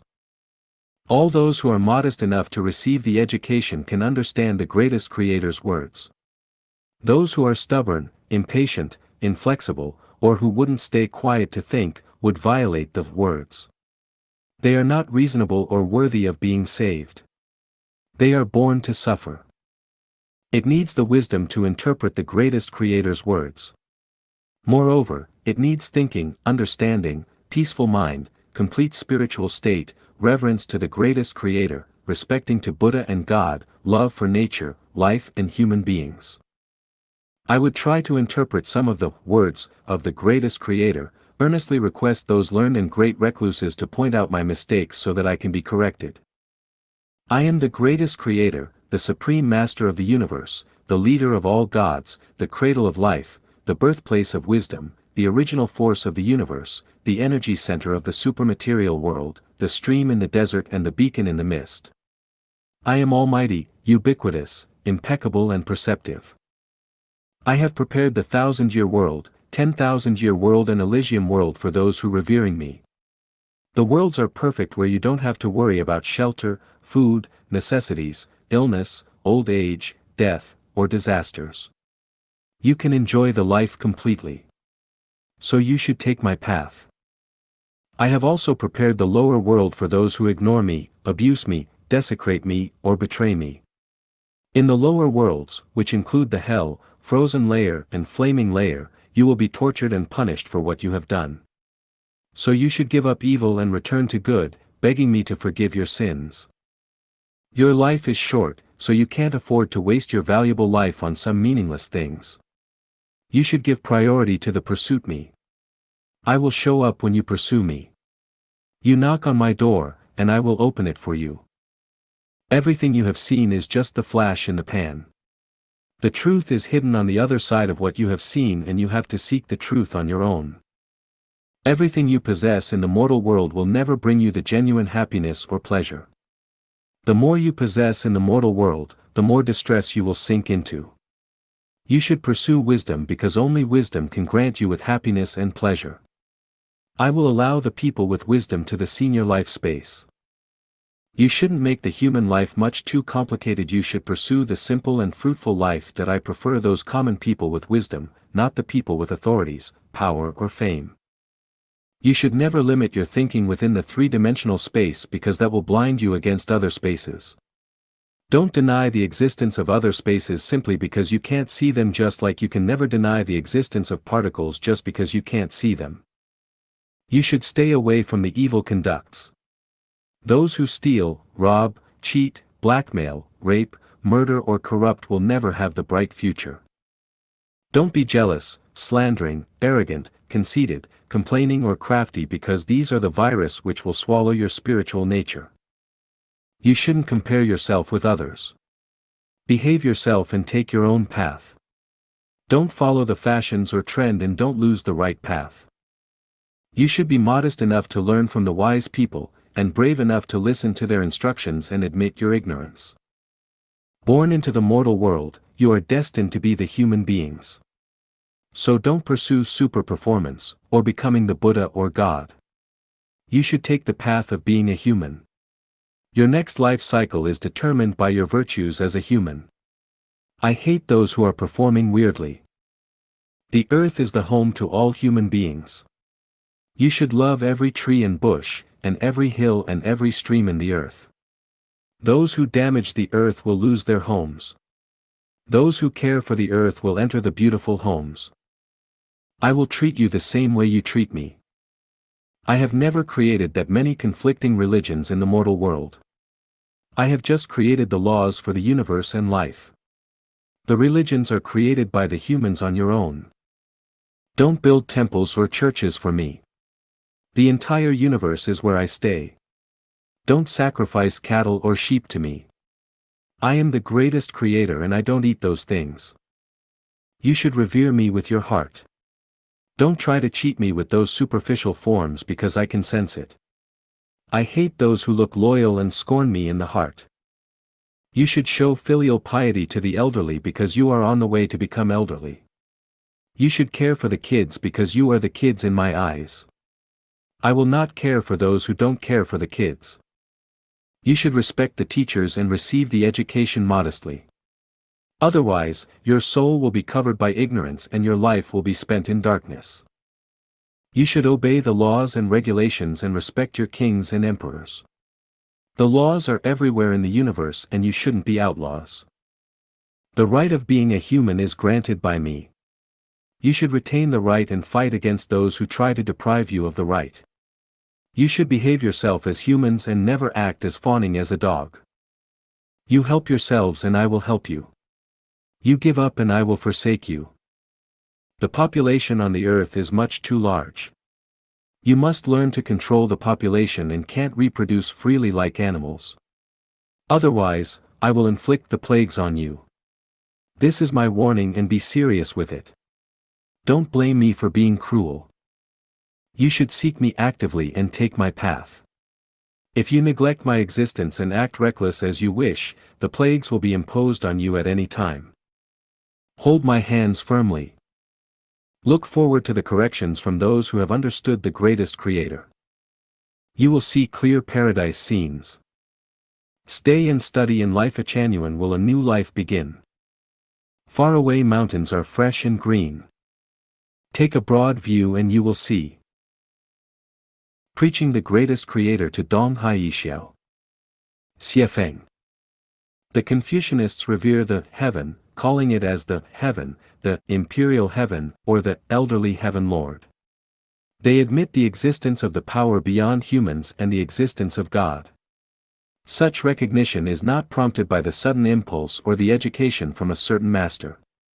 Instead, it comes from the life and life experience of billions of people. We can go to a few elderly people above 60 years old and ask them, do you believe such heaven Lord above everything? I am sure at least half of them will admit the existence of the heaven Lord. This heaven, imperial heaven, or elderly heaven Lord, is the greatest Creator. If you observe the performance of a CNC machine, what feeling do you have? You will find it working accurately and conscientiously. Now do you believe it is the natural attribute of the machines, or believe someone behind is operating this machine? Well, I will give you an example. The honeycomb is a hexagonal cylinder, the bottom of which are 3 rhombuses of the same size with the obtuse angle at 109.028 foot and the acute angle at 70.032. So why do they have such angles? According to the calculations by the scientists, only such angles can save the materials to the largest degree. Now I want to ask, is it because the bees are clever or because some force behind the bees is manipulating them, just like someone behind the CNC machine is operating them? I have listed dozens of the examples in the chapter of the greatest Creator. With these facts, would you still deny the existence of the greatest Creator? Everything has its origin. And where is the origin? All things are moving. And where is the driving force? Everything has psychic energy. And where is the psychic energy? Everything exists for a purpose. And what is the ultimate purpose? Life has different levels. What is the highest level of life? Can you say, the highest level of life is Dong Hai Xiao, the East Sea Owl, or, the movement laws of universe are made by the East Sea Owl? All things sense each and there is a terminal for the sensing. Where is this terminal? Can you say, all the computers in the world are connected to the internet and the terminal is on the computer of the East Sea Owl? Do you still want to deny the greatest Creator? Of course, you can say everything is formed naturally. Then can you explain to us what is called naturally, and how it produces the things and their movement procedures in the universe? You have to reveal the whole process in strict logics. You can't just raise your head and say, it is natural. I just don't admit the existence of the greatest Creator. I want to see what you can do with me. All the people in this world believing in the greatest Creator are those with spiritual nature, perception and wisdom. All those who don't are troublemaking people. The greatest Creator does not belong to anyone. It is wrong to think that the greatest Creator should help whoever believing in Him. The greatest Creator is just like the sun, shining impartially on everyone in the mortal world. Who gets more sunshine is determined by their habits and preference. Whether you love sunshine or not is your own choice, not the greatest creator. The greatest creator has 8 features. It is sole and only, amorphous, neutral, mysterious, impartial, merciful, supremely powerful and wise.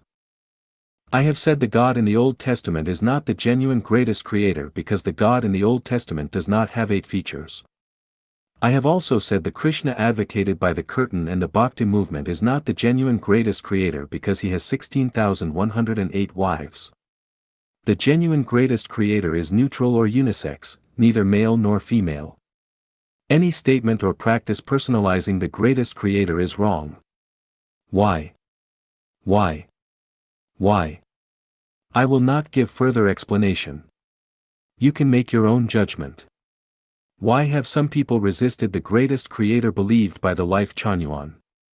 The reason is that when the genuine greatest creator shows up, the fakes will find no place to hide. They have no choice other than slandering it. After all, I do not expect you to believe in the greatest creator overnight. But I do hope you are not hurried to deny it. Instead, you should spend your whole life proving it. So long as you can exclaim, I will not regret to die in the evening if I learned in the morning. The will of the greatest creator is reflected in the laws and rules of nature. Xiefeng. May 192015. Translated by Transin and edited by Kayer. Tao is the integration of all the rules and laws of the universe and is the consciousness of the greatest creator. Therefore, the will of the greatest creator is reflected in the laws and rules of nature. If our thoughts, words, and deeds comply with the laws and rules of nature, then we will be rewarded by the greatest creator, but if they are against them, then we will be punished. Ultimate Tao cannot be reached by active pursuit. There is no way to get rewards from the greatest creator by wishing for them, no matter who you are, how pious you are, nor how much you emotionally love the greatest creator. When you go against the laws and rules of nature, you will be punished. For instance, regardless how many joss sticks we burn or how many times we kowtow in a temple, if we drink poison, we will surely die. This is the only way that things work. Merits and mistakes do not offset each other. A merit is a merit and mistake is a mistake. We will be rewarded for our merits and punished for our mistakes. No matter what great merits we have, as long as we make mistakes, even slight ones, we will be punished for them. That is to say, even if we perform 10,000 good deeds, we will still be punished for doing one bad thing. The greatest creator will not ignore a single bad thing no matter how many good things we do. So, we all suffer from illness and mishaps, be it the Pope, the hierarch, the master, the emperor, the devout disciple or the lay person. Even a messenger of the greatest creator would not be given special grace by which to escape from the due punishment. Just do not assume that you will be saved from the consequences of your mistakes by following the greatest creator and taking his way. Therefore, the most difficult thing is to ascend to a higher space of life by self-refinery and self-improvement because it is rigorous, meticulous, precise, and non-emotional. For instance, if the standard for a mortal to ascend to immortality is 100 points, then 99 points would never be enough. It is just like the 81 hardships experienced by Monk Tang, not one single hardship could be missed in order for him to succeed. Therefore, we must remember that when we encounter sorrows, setbacks, and failures, they are hardships that we must traverse. This is karma. The sin we sow can only be dispelled by reaping a painful consequence. There is no alternative. Of course, we should never doubt the justice and mercy of the greatest creator. Absolutely beautiful things can only be enjoyed by the absolute life. Absolutely beautiful things are boundless and endless, and when we want to enjoy these unending and boundlessly beautiful things, we should focus on examining our lives and ask ourselves, is mine an absolutely beautiful life? If not, we should focus our self-refinery and self-improvement on improving our quality of life, rather than on absolutely beautiful things. When our quality of life reaches the absolutely beautiful realm, then absolutely beautiful things will come to us. Let us bear all the miseries, frustration, and suffering with delight and march firmly toward the perfection and beautification of life. Merits and mistakes cannot be offset. The will of the greatest creator is reflected by the laws and rules of nature. Let us strictly follow these rules and laws of nature and trek and climb, step by step, to the highest realm of life. Where is and how do we revere the greatest creator? Xiefeng. August 1, 2011. Translated by Transin and edited by Kayer. The greatest creator is the most mysterious, most holy, most incredible, and most supreme supernatural entity in existence. But where is the greatest creator? The universe is big beyond our imagination. Our Earth universe alone contains 3,000 great worlds, each of which contains 3,000 medium worlds, each of those contain 3,000 small worlds, and this Earth universe is just a speck of dust in a much greater universe. This universe has 20 parallel worlds within 36-dimensional space. Where does the greatest creator reside in such a vast universe? The matter of the greatest creator is in the zero world of the 36-dimensional space. And the zero world is the node, the 0 point that consists of the 20 parallel worlds, namely the 0 point of the geometric XYZ number axis. This 0 point connects with the 20 parallel worlds and is the command center of the universe as our brains and central nervous systems are to our bodies. Everything in the universe is a manifestation of the consciousness of the greatest creator, which is Tao. It is like everything created on the earth is a manifestation of human consciousness except for the natural material. The constitutional law is the embodiment of the collective consciousness of all people. It can be said that human consciousness is the constitutional law. Tao is the spirit of the greatest creator and all things run in Tao and are ultimately dominated by it. Therefore, all things are of the spirit of the greatest creator. That is, all things have spirit. Thus, we conclude that the matter of the greatest creator is in the zero world but the spirit of the greatest creator is in all things, just as Chinese President Hu Jintao's body is in Zongnanhai in Beijing, but his reach extends throughout China. Since the matter of the greatest creator is in the zero world, then we can never see the true face of the greatest creator, because we can never reach the zero world. Since we can never see the true face of the greatest creator, then how can we feel the presence of and know the will of the greatest creator? We can know and understand it by the things we hear, see, taste, smell, touch, feel, and experience around us. Since the spirit of the greatest creator is in all things throughout the universe, then all things contain the will of the greatest creator. We can know and experience the greatest creator and learn the will of the greatest creator through all things in the universe. This means that all things are the discourse of the greatest creator and all the changes we sense are the monologue of the greatest creator within us. From things changing, we can know what the greatest creator wants us to do and how we must do it. For instance, a healthy person with a headache is not a normal situation. They are either overstressed by thinking, have high blood pressure or fever, or something similar. The headache would clearly indicate a need to change their daily diet and lifestyle or a normal physiological order would not be maintained. Another example is that when phenomena such as droughts, floods, plagues, earthquakes, and extreme temperatures become frequent occurrences, something is clearly wrong with our production and lifestyle. The greatest creator clearly informs us that we need to change our lifestyle or face even greater disasters and catastrophes. It is as if a country or region experiences frequent riots and hunger. That would indicate a problem with the management of the area and that the management mode needs to be changed or it will lead to vicious cycles until the regime is overthrown. It is the same with a family. Frequent quarrels would show that something is wrong with the survival order of the family and it is time to dissolve it.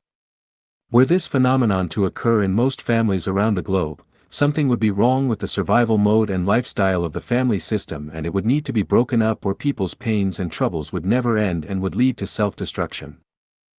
The greatest creator is everywhere.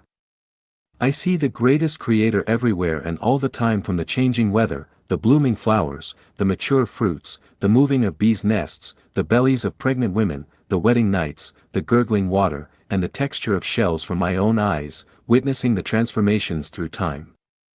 As long as we open our spiritual perception, we can see the greatest creator everywhere and at any time. This leads to an appalling question: how can we revere the greatest creator? Reverence of the greatest creator is not a concept that can be taken as a pet phrase. We need to revere the greatest creator in our daily words and deeds in a concrete manner. Revering all things is to revere the greatest creator. When I am faced with a stem of grass, an insect, a thing, or a person, I can see the greatest creator looking right back at me through it or him or her. If I react correctly, I will go to heaven, but if I react incorrectly, I will go to hell. From this, I find a law.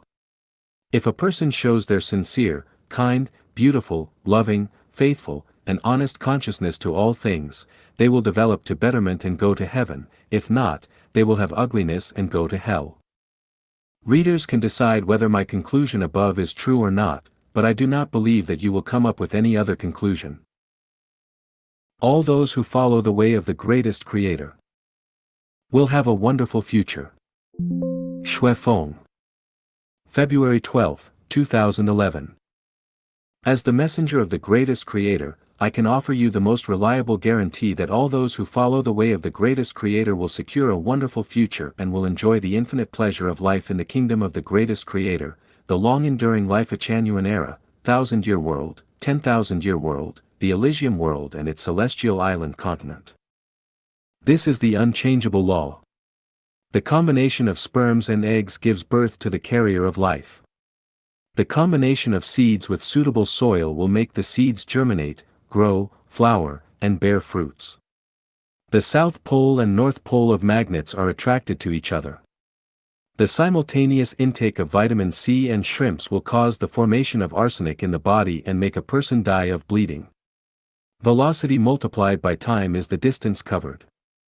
If an object reaches a speed of 11.2 km per second, it can escape the gravitation force of the Earth, and if it reaches a speed of 16.7 km per second, it can fly out of the solar system.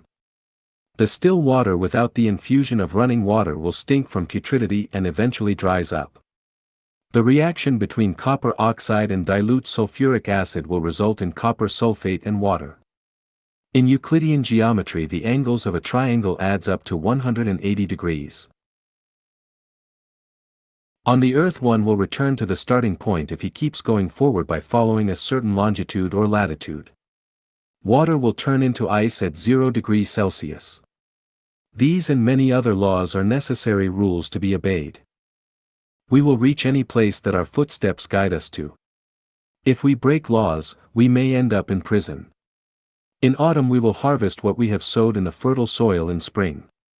According to the principle of gravity and attraction, kind actions and kind ideas will beget good results, while evil actions and evil intentions will incur evil consequences.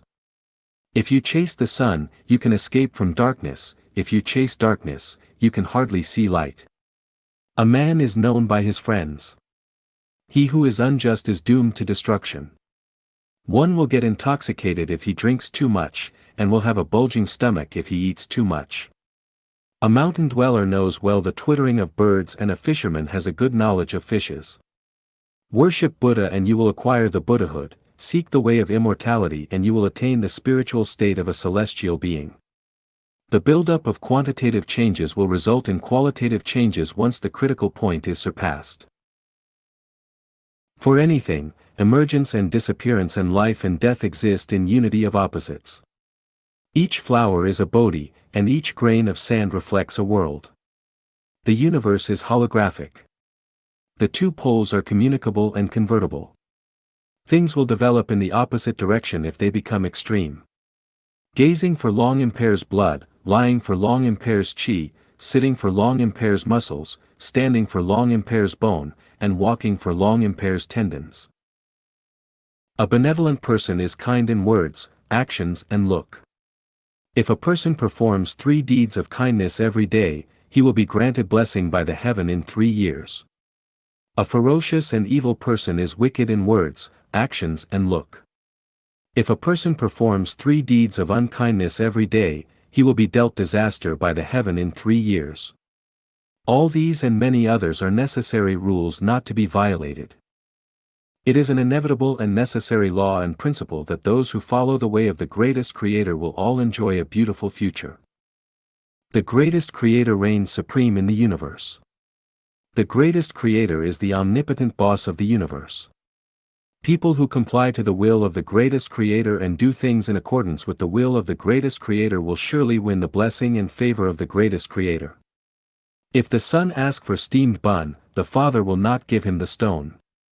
If we obey the greatest Creator will grant us special rewards. The greatest Creator is eternal. If we follow the way of the greatest Creator, we will also become eternal. The greatest Creator is the source of wisdom and the birthplace of life. If we follow the way of the greatest Creator, we can obtain wisdom and new life. The greatest Creator is love and truth, so if we follow the way of the greatest Creator we can win love and find truth. In the universe, there are 36-dimensional space, 20 parallel worlds, and heaven and hell. If we obey the greatest Creator and follow the way of the greatest Creator will certainly arrange us in the most beautiful space and world. The greatest Creator will absolutely not assign good things to rebels and bad things to obedient people. If good things are assigned to rebels and bad things to the obedient people, then where are justice and laws in the world? As a result, there would be no relations between cause and effect, and everything will be put upside down. Actually, everything is in good order. Therefore, we will surely have a wonderful future if we hold the greatest Creator in awe and respect, conform to the greatest Creator, believe in the greatest Creator and follow the way of the greatest Creator. Tathagata just tells us truth, and does not tell lies. Jesus Christ, Buddha Sakyamuni, and celestial being Lao Tzu are all Tathagata. They will not cheat us, and they can see no need to cheat us. Put in a nutshell, their teachings and instructions just tell us to follow the way of the greatest Creator. Follow the way of the greatest Creator, and we can enter the kingdom of the greatest Creator, the Elysium world, and we can attain immortality. According to the values of Lifechanyuan, those who follow the way of the greatest Creator will have their future in 1,000-year world, 10,000-year world, Elysium world, and its celestial island continent. All are inevitable. You can become what you believe in. You will achieve corresponding results from the way you take. The brightest, the easiest, the most direct, and the most beneficial way in the world is the way of the greatest Creator. The most nutritious thing in the world is mother's milk. The best way in the world to obtain the most beautiful future is the way of the greatest Creator. Those who follow the way of the greatest Creator will have a wonderful and successful life. Xiefeng. February 13, 2011. There is a kind of life, which is free of care and worry for food and clothing, rich in care and love, healthy in body, and successful in all things. There is a kind of life, which is beset with troubles and worries, plagued with miseries and pains, devoid of care and love, and fraught with twists and turns. There is yet another kind of life, which alternates between brightness and darkness, rise and fall, happiness and worries, and adversity and favorable circumstances. Why? Is life a matter of predestination? What has caused the differences, the times, the society, friends and relatives, the nature, or any other factor? My understanding is that whether one has a good life or not is determined by the course of life he takes. To get the resources for life, some people depend on their own hard work, some people on other people's hard work like parasites, some people resort to blackmail and exploitation, some people engage in corruption and theft, and some people sail under false colors. The different way one makes use of to get resources leads to a different course of life, a different reel of experience, a different outcome, and of course a different life. Of the infinitely diverging roads of life, which is the best? My belief is that the best road of life is the way of the greatest Creator. To have a successful and wonderful life, one has to follow the way of the greatest Creator. In another word, following the way of the greatest Creator is the most reliable guarantee for a smooth and wonderful life. No other road can bring so much happiness and blessing to man as the way of the greatest Creator. Is this really the case? We can observe, experience, practice and validate by ourselves. My conclusion is, if a person has enjoyed a successful and wonderful life, then most certainly he has been following the way of the greatest Creator all his life. If a person's life is mixed with happiness and grief and characterized by dramatic fluctuations, then he has been following the way of the greatest Creator but has sometimes strayed away from it. If a person's life is fraught with troubles, and twists and turns, then it can be said most surely that he has never followed but has deviated the way of the greatest Creator. Is there any theory to substantiate the above conclusion of mine? I am trying to prove the conclusion with the several connotations of the way of the greatest Creator. Just see for yourself whether there is sense behind my reasoning. One important connotation of the way of the greatest Creator is the compliance with nature without any forced actions. He will have a successful and wonderful life if in his life a person takes things as they are, associates with others by following the predestined relations, act in accordance with his nature, and takes advantage of the opportunities as they arise, never forcing anything upon anybody, and never imposing on himself or others. Accept whatever comes your way, and let go of those that have set their minds on leaving. You do not overdo your pursuit, and yet do not give up your endeavor. Have peaches when peaches come your way and have apricots if apricots come your way. Do not reach for what is beyond your grasp, do not have a sense of inferiority, do not indulge in extravagance and dissipation. Do not lead a lazy life. In this way, you can have a wonderful and smooth life free of great fluctuations and frustrations. The second content of the way of the greatest Creator is non-action, no contention, and no ego.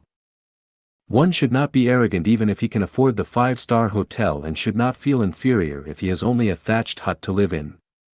One should feel grateful for the delicacies he has but should also be content with simple meals. One should never contend with anybody for anything, and does not reject what is duly his. One should let go of anything that is not duly his. One should not deliberately plan and scheme to obtain anything. One should be satisfied and content with what others are not content and satisfied with. One should never be insatiably greedy. Just take a small ladle of water from a huge river, do not act like a hog, do not angle for fame and wealth and rank. Be contented to a poor life and devote to spiritual fulfillment. Always consider others' interests before one's own. In this way one will not suffer setbacks and adversities. The third content of the way of the greatest Creator is love. A person will not incur grudge and resentment and will certainly enjoy a smooth and wonderful life if he contributes instead of demanding things from others, if he sets his mind on other people's joy, happiness, freedom and blessing instead of creating trouble and shackles for others, suppressing and controlling others, seizing what others are interested in, restricting others' freedom, bullying and cheating others, comparing and haggling with others, and maltreating and killing life, and if he treasures all living beings, respects all living beings, does not stand in other people's way, and is willing to sacrifice himself for the sake of others. The fourth content of the way of the greatest Creator is faith. Jesus Christ is the Son and Messenger of the greatest Creator, who conveys to us the information and will from the greatest Creator. Jesus teaches us that we need only pursue the access to the kingdom of the greatest Creator and follow the way of the greatest Creator, and that we need not worry about tomorrow and the future and need not worry about all aspects of our life because the greatest Creator will provide us everything that we need and has made all arrangement for us. As long as we embrace this faith, we will have a smooth, safe, and successful life. The way of the greatest Creator has 8 major connotations, of which the above 4 contents are enough to secure us a successful and wonderful life. We should stick to faith, love, no ego, no contention, non-action, compliance to nature, and no employment of force. Our life will teem with troubles, miseries, worries, fears, and frustrations and twists and turns if we lack faith and love, if we engage in action and contention, if we are selfish and do not follow the law of nature but force our will on nature. How do you think, dear readers? Is there any sense in what I have said? If it makes sense, then adjust your thinking and consciousness immediately and unswervingly follow the way of the greatest Creator. An Introduction to the Kingdom of the Greatest Creator. Dayform Buddha. December 14, 2022. Translated by Chin Yu and edited by Peter. Christ Jesus told us, "So do not worry, saying, what shall we eat, or what shall we drink, or what shall we wear? For the pagans run after all these things, and your heavenly Father knows that you need them. But seek first his kingdom and his righteousness, and all these things will be given to you as well." Matthew 6 verses 31 to 33. More than 2,000 years ago, Jesus Christ told the world, "Repent, for the kingdom of heaven is at hand." Matthew 4 verse 17. Today, Dayform Buddha has told the world, the kingdom of the greatest creator has appeared on the earth. You should leave everything behind, find the kingdom of the greatest creator and become a citizen of the kingdom of the greatest creator first. Where is the kingdom of the greatest creator? The kingdom of the greatest creator is in the land of freedom, where everyone enjoys the 8 rights of freedom: the rights of survival, creation, migration, speech, the individual, thought, learning, and refusal. The place where the greatest creators will is unimpeded is the kingdom of the greatest creator. The supreme authority of the kingdom of the greatest creator is the greatest creator, the highest constitution is the way of the greatest creator, the Tao, and the highest law is the 800 values for human beings. In the kingdom of the greatest creator, there are no churches, Buddhist temples, or Taoist temples. The sun, moon, and stars are the churches, the mountains and rivers are the Buddhist temples, and wind, clouds, rain, and snow are the Taoist temples. In the kingdom of the greatest creator, there are no countries, religions, or political parties. The earth is a home for all people, nature is the religion, and free associations and gatherings are the political parties. In the kingdom of the greatest creator, there is no marriage, family, or relatives. To be kind to each other and love each other freely is marriage. People who are kind to and love each other are family. All the citizens in the kingdom of the greatest creator are relatives. In the kingdom of the greatest creator, there is no one who gets something for nothing, no officials, and every citizen is a creator of wealth, either material wealth, spiritual wealth, or soul wealth, or some combination of all three. In the kingdom of the greatest creator, all power belongs to the greatest creator, everyone only enjoys the pleasures of life, and cannot enjoy the welfare brought by power, and no one has the right to dominate others.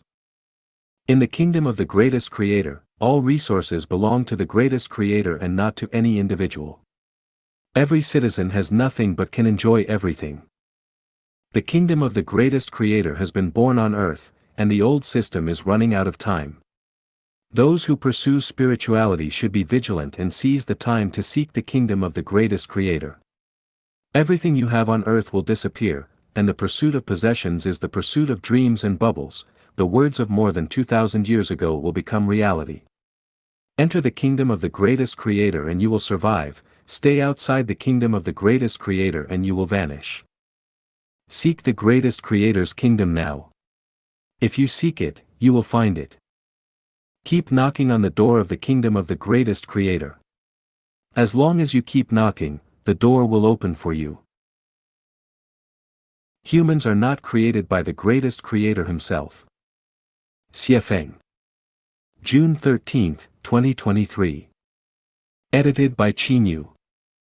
The greatest creator has 8 major features, one of which is uniqueness. This means that the greatest creator is unique, and there is only one greatest creator in the universe. Another feature of the greatest creator is amorphousness. The greatest creator does not have a fixed form, he can take on any image or even be formless. Why do we say that humans were not created by the greatest creator himself?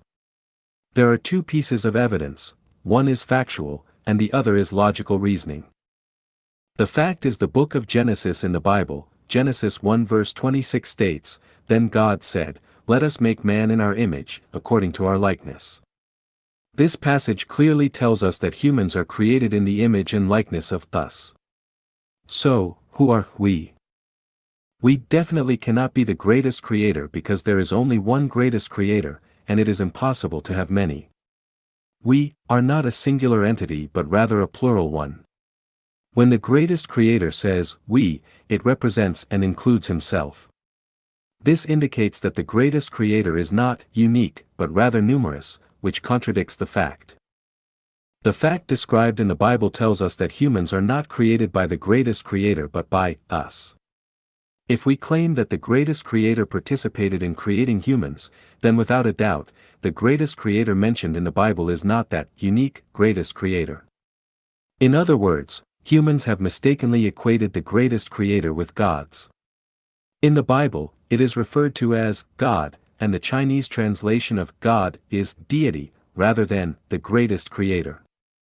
In English, the letter G in God is written in uppercase G to differentiate between gods and the greatest creator. The lowercase God refers to gods, while the uppercase God refers to the greatest creator. This is a human-made distinction and difference that cannot be discerned in the pronunciation. If we firmly believe that what is described in the Bible is a fact, then we have to acknowledge that humans are created by gods, not by that unique God, while this unique God is the greatest creator. Therefore, we have to reconsider and rename that unique God. Instead of calling him God or the God, we should call him the greatest creator. In Chinese, we can still refer to him as Shangdi, but this Shangdi is not the God described in the Bible. The conclusion is that the Bible tells us that humans are created by gods, not directly by the greatest creator. Humans have mistaken gods for the greatest creator. Why is it like this? Let's engage in logical reasoning. Where does the meaning of life lie? If everything is created by the greatest creator, and all living beings are born to enjoy, then does the universe still have meaning? All lives await the greatest creator to provide them with food, clothing, shelter, and to take responsibility for their birth, aging, illness, and death. In that case, does the existence of life itself still hold any joy? The greatest creator is responsible for all affairs while all lives are only responsible for enjoyment. Does the greatest creator experience joy? Imagine if you were born with everything provided by your father, and your entire life was spent being fed, bathed, clothed, carried on his back during travel, and having your father take care of everything and fulfill your wife's needs. Do you think there would be any joy or meaning in your life? Let's speculate and imagine the process of the greatest creator's creation of life after his birth. The greatest creator created gods and angels, deriving pleasure from creation. In order for gods and angels to also derive pleasure from creation, they were entrusted with the task of creating other forms of life. Thus, gods created humans in their own image and likeness, and angels created other forms of life such as animals, plants, microorganisms, etc. To enable humans to also derive pleasure from creation, resources for creation were provided, allowing humans to utilize these resources to create everything they need for their own lives. As a result, people spend their entire lives busily creating, building houses, cars, wealth, inventing machines, tools, food, and so on. In this way, the entire universe becomes filled with vitality, joy, and meaning. Now, let's consider whether the speculation and imagination I presented earlier align with the laws and facts of the universe. Actually, this is not mere speculation and imagination, it is the process of the birth of the universe and life itself. This process tells us that all gods were created by the greatest creator, all humans were created by the gods, and all other species were created by angels or celestial beings. Houses, cars, machines, tools, and everyday objects are all creations of humans. Based on the facts and logical reasoning described in the Bible, we can conclude that humans were not created directly by the greatest creator. What value does this information hold? It means that humans should no longer attribute all the negative or even evil things in the world to the greatest creator's creation. The cruel laws of the animal kingdom are not the creations of the greatest creator. Creation is the source of all happiness. If you want to experience joy and find meaning and value in life, then go forth and create. The greatest creator is the primary productive force. Xiefeng. April 26, 2012. Translated by Qinyu, edited by Peter. There is a misunderstanding in human thinking that to achieve the most ideal society, such as communism, firstly the productive forces must be highly developed, and then the products must be greatly enriched. Therefore, it is believed that only by accelerating economic construction and vigorously developing productive forces can communism be realized. As for the standard of highly developed productivity, some people define it as the production of material by machines or some higher-level technical means completely replacing people is a sign of the level of productivity in a communist society. In order to achieve this level of productivity, someone has proposed, science and technology are the primary productive forces. These understandings are of course wrong. The realization of the most ideal society of mankind, such as communism, may have something to do with the development or underdevelopment of productive forces, but it doesn't matter much. It may have something to do with whether the product is extremely valuable, but it doesn't matter much either. Facts speak louder than words. In the complete realization and continuous development of a communist society, the second home of Lifechanyuan doesn't at all lie in the level of productivity and development in the traditional sense, but it fundamentally depends on the state of mind of each member. And this state of mind depends on whether one is walking on the way of the greatest creator and whether one recognizes that the greatest creator is the primary productive force. In the second home, there are only simple hand tools, and the average cultural level of the people is at the junior high school level. The products, far from being abundantly diverse, are rather plain. Apart from basic vegetables, eggs, flour, rice, and cooking oil, and some daily necessities available in the market, there are no other items. However, everyone lives together happily, joyfully, freely, and blessedly, and their behavior is highly civilized and courteous. Why is that? This is because we realize that the greatest creator is the primary productive force and the source of happiness. As long as we follow the way of the greatest creator and hold his hand tightly, we will have everything, and our happiness will be boundless. Just think about it, what makes the fruit tree bear fruit? What makes vegetables and wheat grow and bear fruit? What makes the rain spread all over the earth to nourish all things? What makes a hen lay an egg and hatch a chick? What power makes a fertilized egg grow into a healthy chicken? What makes sheep grow wool for our utilization? What makes cows produce milk for drinking to our heart's content? What makes the spring water sparkling, the clear river flowing, to irrigate the fertile land? All this is from the greatest creator.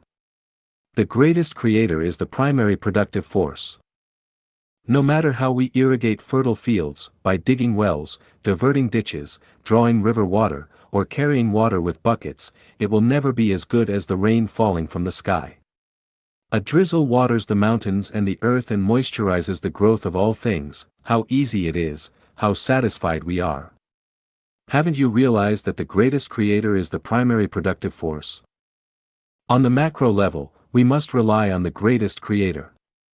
As long as we seek the kingdom of the greatest creator and walk on the way of the greatest creator, then we don't have to worry about life being insecure, not being able to live a good life, or not having a good future. Let us trust the greatest creator, let us praise and eulogize the greatest creator with all our hearts, minds, and strength. Let us melt into the way of the greatest creator, let us be with the greatest creator. A better life and a better future will then belong to us. Standards and methods of heaven's rewards and punishments. Xiefeng. January 28, 2022. Translation edited by Chinyu. Standards for rewards and punishments. Life that creates is rewarded, life that destroys is punished. Life that protects other lives is rewarded, life that harms other lives is punished. Life that brings joy, happiness, freedom, and bliss to others is rewarded, life that brings trouble, pain, sorrow, and fear to others is punished. Life that lives in joy, happiness, freedom, and bliss is rewarded, life that lives in trouble, pain, sorrow, and fear is punished. Life that is grateful and content is rewarded, life that is hateful and greedy is punished. Life that contributes much but enjoys little is rewarded, life that contributes little but enjoys much is punished. Life that cherishes nature is rewarded, life that destroys nature is punished. Life that guides others to heaven is rewarded, life that misleads others to hell is punished. Methods of rewards and punishments. Reward, good health, punishment, frequent illness. Reward, lifelong peace, punishment, multiple disasters and difficulties. Reward, living in joy, happiness, freedom, and bliss, punishment, living in trouble, pain, sorrow, and fear. Reward, regular encounters with helpful mentors, punishment, regular encounters with harmful influences. Reward, no worries about food and clothing, punishment, constant poverty and illness. Reward, ascending to higher realms, punishment, descending to lower realms.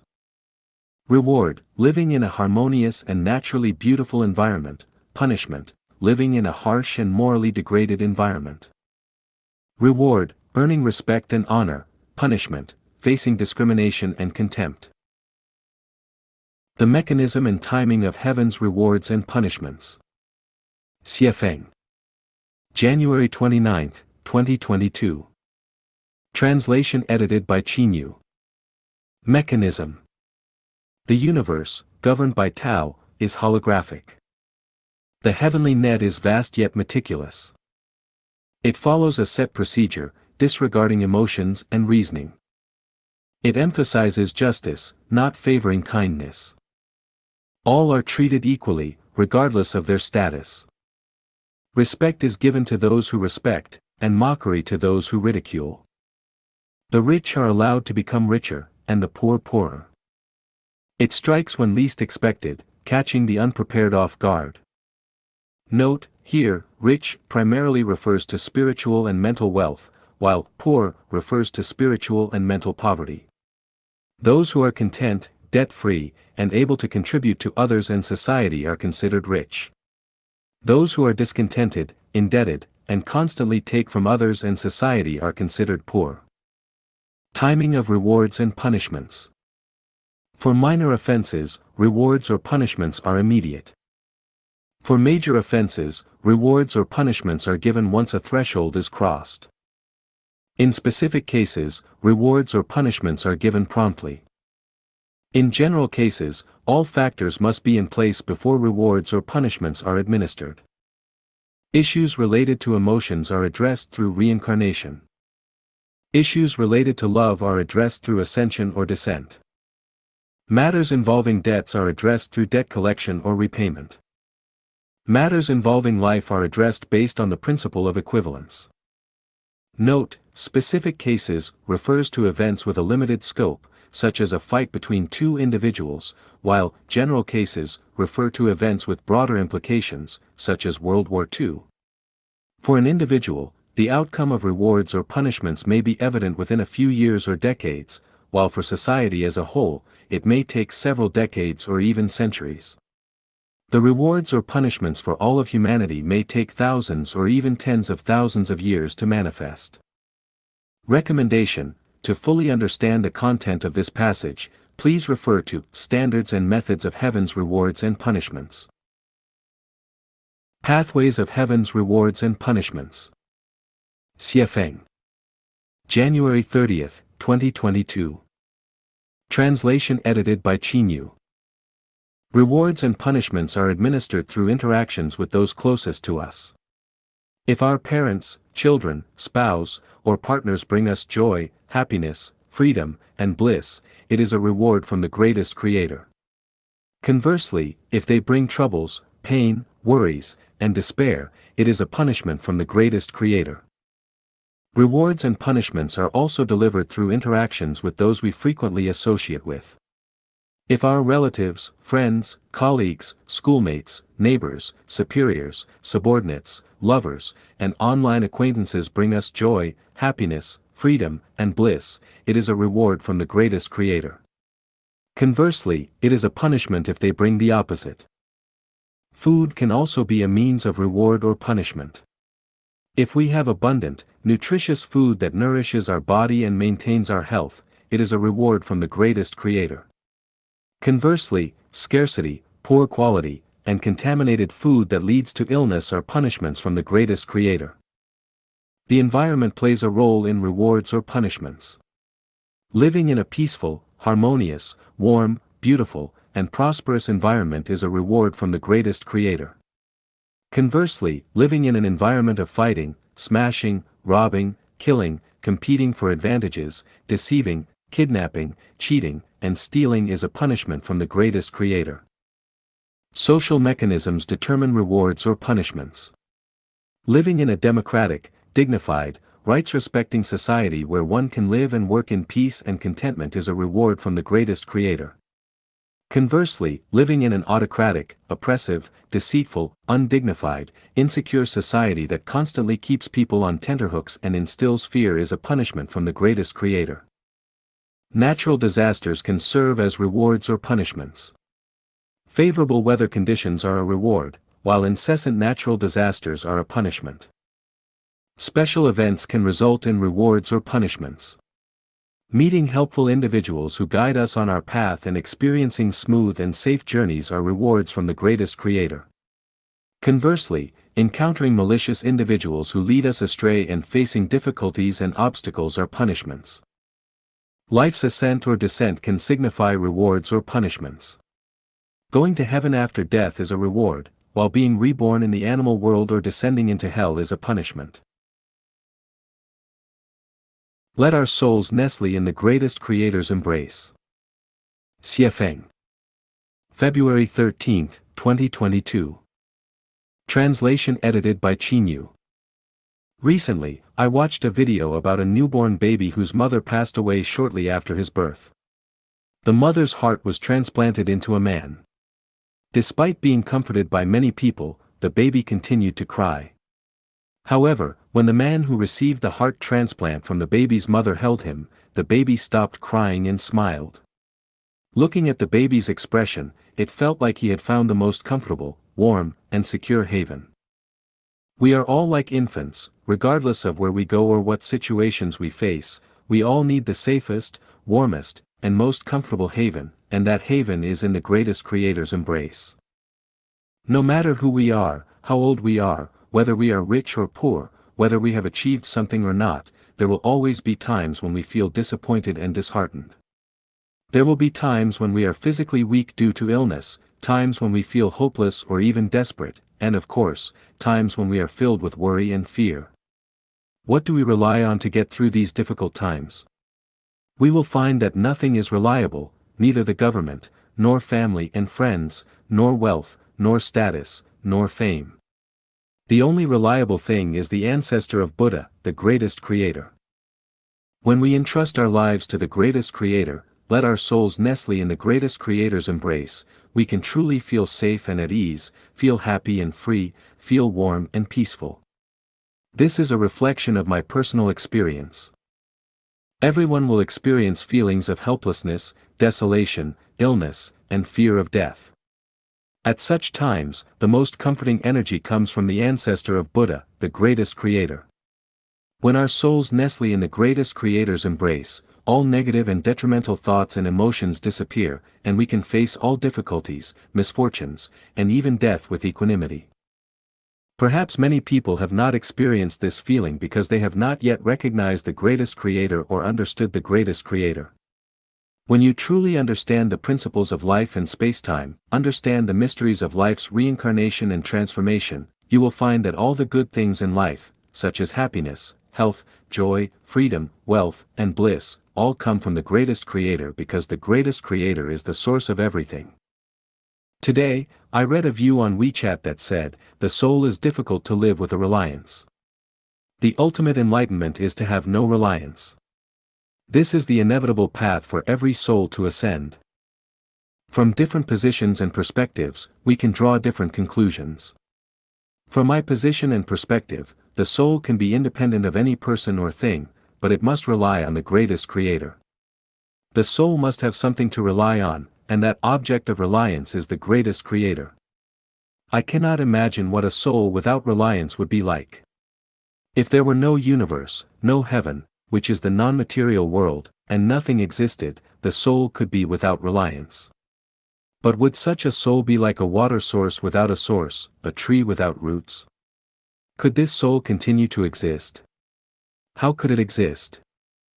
Of course, there are mountains beyond mountains, and there are heavens beyond the sky.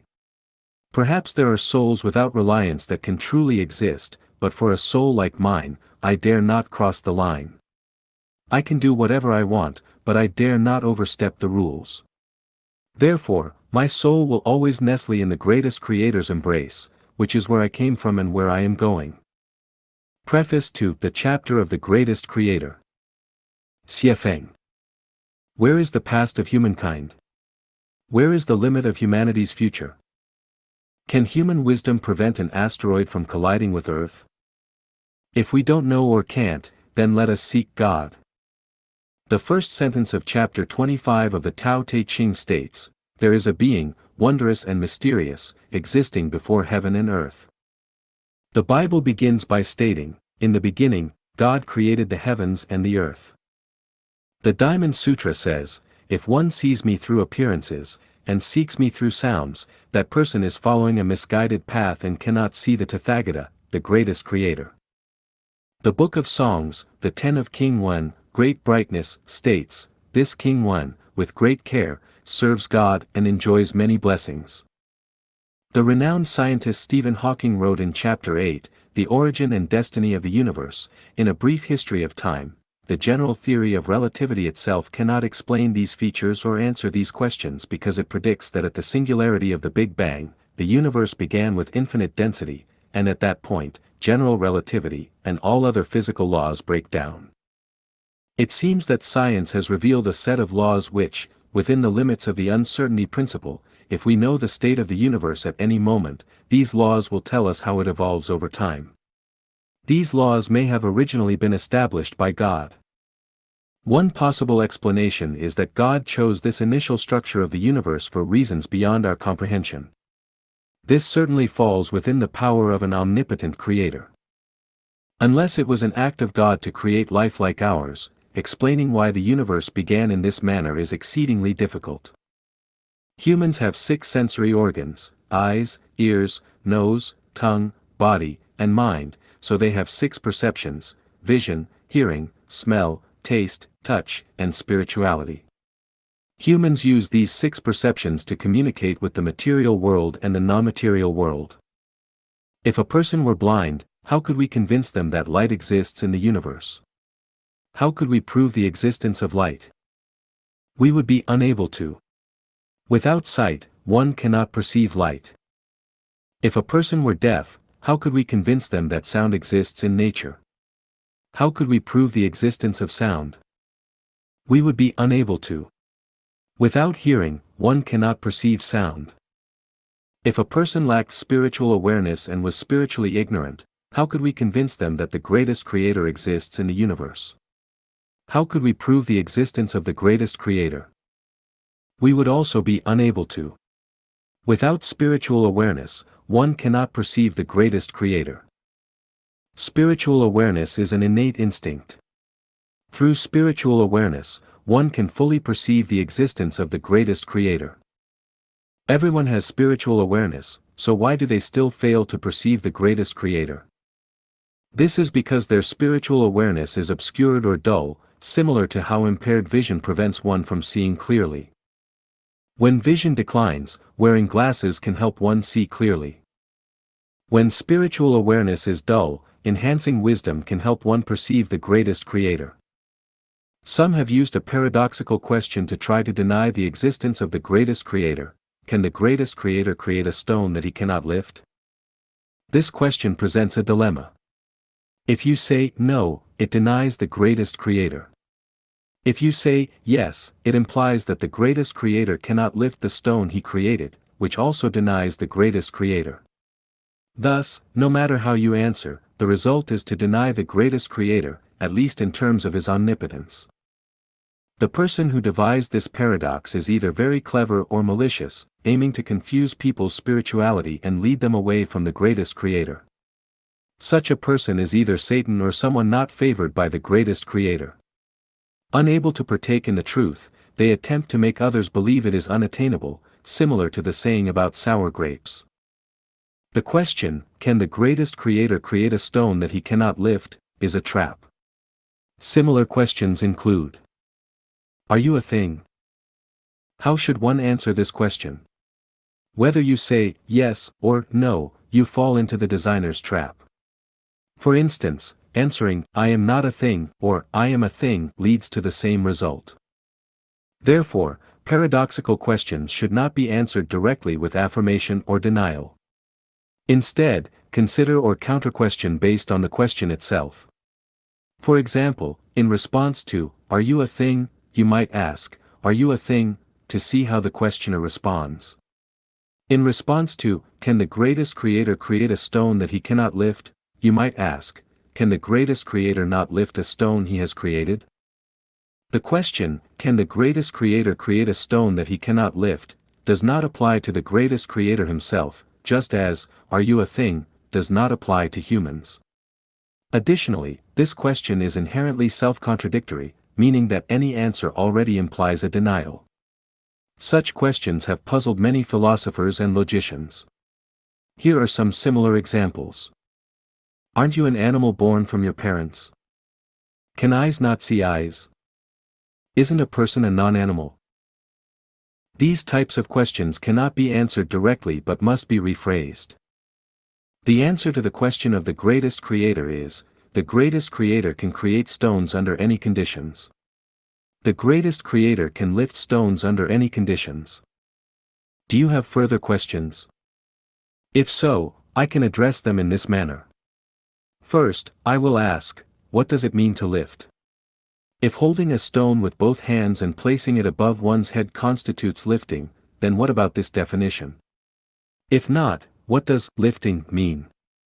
If so, suppose the stone is the earth, and I stand upside down, holding the earth with both hands. Is the earth above my head then? You might argue that it isn't, because the earth is below my head. Fine. Then, if I move along the earth's meridian 360 degrees while performing the same action, the earth should be above my head at some point, right? No. So, which point in the universe is above us? Which point is below us? You might then argue that even though my hands are holding the earth and the earth is above my head, it's not me lifting it but the earth's gravity pulling me. If so, we must first reconsider the meaning of lifting. What then is lifting? Regardless of how lifting is defined, by changing orientation, I can claim to have lifted the earth. If you agree that I lifted the earth, then I can prove that I did not lift it. So, does the question, can the greatest creator create a stone that he cannot lift, hold? We must seek the greatest creator and understand the greatest creator, otherwise, we will never grasp the origins of the universe, the origin of life, the past and future of humankind.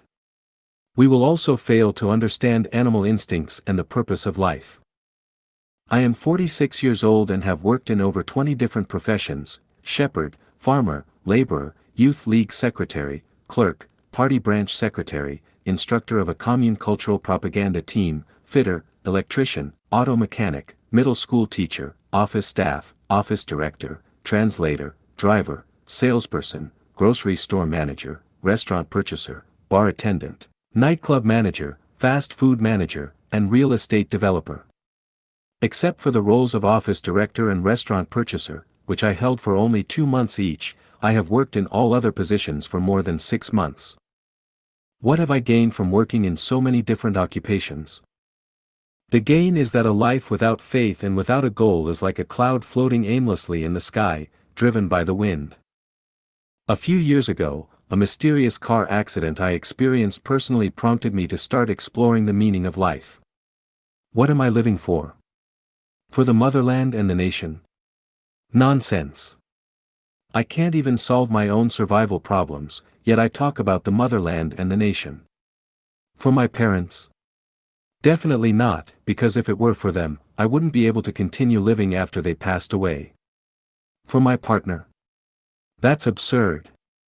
If I didn't exist, my partner might actually live better. For my children? No, why do people without children still continue to live?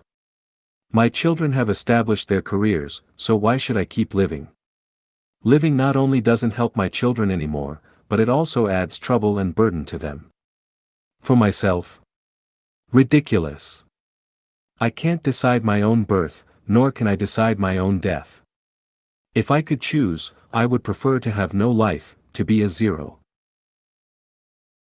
So, who brought me into this world? Am I a random product of my parents' accidental union? Absolutely not. The universe is governed by laws and rules, everything is inevitable, and there are no purposeless accidental events. Everything that exists has its own purpose. So, what is the purpose of my existence? I can't tolerate living such a vague and confused life. Either I die, or I live clearly and transparently. Even if I don't know where I came from, at least I need to know where I'm going. Otherwise, if I were to suddenly encounter another car accident and die tomorrow, wouldn't that be an injustice? Will money help me understand the purpose of life? It seems that no millionaire in the world has ever solved the problem of life's purpose. If I wait until I am rich, I might not have much energy or time left to figure it out before I die. Besides, money is not something that can be obtained just by wanting it, otherwise, everyone would be billionaires. Will power help me understand the purpose of life? Throughout history, how many emperors and ministers have appeared, yet which one of them understood the purpose of life? Who among them left us a treasury of classical advice? Will becoming a scientist help me understand the purpose of life? Even greats like Newton, Einstein, and Stephen Hawking didn't understand the origins of the universe, humanity, or life. Can I, after becoming a scientist, understand more than they did? Moreover, just as I am not naturally gifted with a singer's voice and cannot become a singer, can I become a scientist? I cannot dream such dreams. Will becoming some other kind of expert help me understand the purpose of living? Probably not, just like archaeologists and anthropologists who keep changing their theories about human origins. One moment they say humans originated in Europe, then Asia, then Africa, based on a few fossils they've uncovered. This kind of theory is unreliable, as they might discover another fossil somewhere and claim humans originated in Antarctica. Will reading the Bible help me understand the purpose of life? Perhaps I am not gifted, but after reading the Bible for years, I still haven't had an awakening. Where exactly is the kingdom of the greatest Creator? Does it already exist, or will it come in the future? If it is in the future, then where and when will it happen? Is the future 1,000 years, 10,000 years, or 100 million years? My life is only a few decades. Can my body be resurrected? How is it resurrected? Jesus is God, no doubt about it, but are there other gods who can restrain Jesus? If there are no other gods, why did Jesus have to suffer? Why did almost all of Jesus' disciples die violently? Can't God control his own destiny? As God, why couldn't he protect his few disciples? Why must suffering be the path to future blessings? I hope that Buddhist scriptures can point me in the right direction. Buddhism discusses concepts such as past lives, future lives, samsara, karma, and the interplay of causal conditions, all of which are meaningful. But how exactly does karma transform? How should one live to ensure a better future life? Where exactly is the Western Pure Land? What is it like? I haven't read all the vast Buddhist scriptures, nor do I dare to make rash conclusions. But Buddhism has existed for over 2,000 years, and it still can't make people understand the purpose of life. If life is merely a process of suffering, why did the greatest Creator create so many beautiful things for humans to enjoy? If the purpose of life is to become a Buddha, then what is a Buddha? How does one become a Buddha? What is the probability of becoming a Buddha? If 1,000 people practice Buddhism and only 2 to 3 people can become Buddhas, wouldn't the rest have wasted their life and lost their joy? Money, power, and status, scientists and other experts, Christianity, and Buddhism all have their own reasons, but none can make people live clearly and understandably. Moreover, as an ordinary person who can't even solve the problem of daily meals, how can I have the time to master social sciences, natural sciences, and religion? Is there a shortcut? Can I bypass God's and human-acquired knowledge and seek the greatest Creator directly, since only the greatest Creator knows everything and has the final decision? Where can I find the greatest Creator? Read the Book Without Words, by observing the sky, the earth, people, and things. Fortunately, I have engaged in over 20 different types of work, experienced many hardships, and, after graduating from high school, attended school 3 times, living in rural areas, small towns, and big cities. This allows me to connect various phenomena and events for chain thinking, but the result is still rather vague. Where is the problem? By chance, I read the Quran and was greatly inspired. The Quran says, "O assembly of jinn and mankind, if you are able to pass beyond the regions of the heavens and the earth, then pass. You will not pass except by authority." Yes. How can I escape the bounds of heaven and earth, without borrowing the authority and help of the greatest Creator? How to borrow the help of the greatest Creator? Rely on spiritual awareness. Humans are part of the universe, heaven and humans correspond. If a small thorn pricks the toe, the brain immediately senses it. If I send a thought fax to the greatest Creator will surely know. Sure enough, the origins of the universe, life, humanity, and 36-dimensional spaces gradually appeared on the screen of my mind. And the issue of fate resolved itself without further explanation. At this point, I recognized the greatest Creator, recognized God Jesus, recognized Buddha Shakyamuni, recognized celestial ancestor Laozi, recognized humanity, understood the universe, time, space, energy and material, the physical body and the spiritual body, the essence of life, and the purpose of living. I recognize the greatest Creator through spiritual awareness, but spiritual awareness can only be understood and cannot be conveyed. To spark interest, I used 40 natural phenomena and 8 logical inferences to forcibly prove the existence of the greatest Creator and explain the 8 characteristics of the greatest Creator and the 8 relationships between the greatest Creator and humanity. Whether you can sense the greatest Creator depends entirely on your own spiritual awareness and wisdom. There is a supernatural soul in the universe. 40 evidence proving the existence of the greatest Creator. Xiefeng. Translation edited by Tsonglong and Ailian. Open the windows, the sunlight and fresh air will come in. Take a broad view, you will see the faraway mountains fresh and green. Stay and study in Lifechanyuan, a new life will begin. Your spirituality will grow, and your thinking will transcend the limitations of human nature and ethics. Once we calm our minds, we can feel that there is a supernatural power in control of the movement of the universe, the birth and death of all things, and the track of human life. No one can deny fate, yet no one can grasp their own fate. Everything around us seems to be prearranged by certain powers, and we are only moving according to the life courses assigned to us. So, does such a supernatural power exist? Is there a super wisdom in control of the entire universe? If there is not, then how did the universe come into being? Where did the variety of life forms on the earth come from? If there is, where could the supernatural power be? What is its form? Does it resemble a man? What characteristics does it have? Why can't we see it? Does it care for humankind? How does it manage this astronomical universe? How can we get to know it? The orderly operation of the solar system needs someone's design. The solar system, with the Sun at its center, consists of the Sun, Mercury, Venus, Earth, Mars, Jupiter, Saturn, Uranus, Neptune, Pluto, comets, the asteroid belt between Mars and Jupiter, meteoroids, interstellar matter, the Earth's satellite moon, and other asteroids. Other celestial bodies revolve around the Sun, attracted by the Sun's gravitation.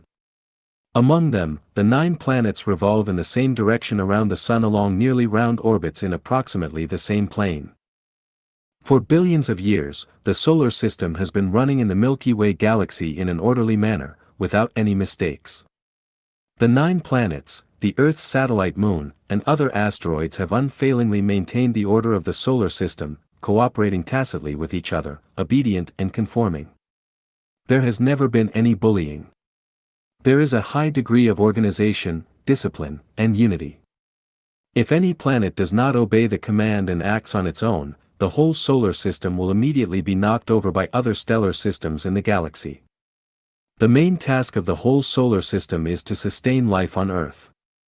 If this order is disturbed, humans will also perish. To live harmoniously, even a big family of about a dozen people need some domestic disciplines to keep it in line.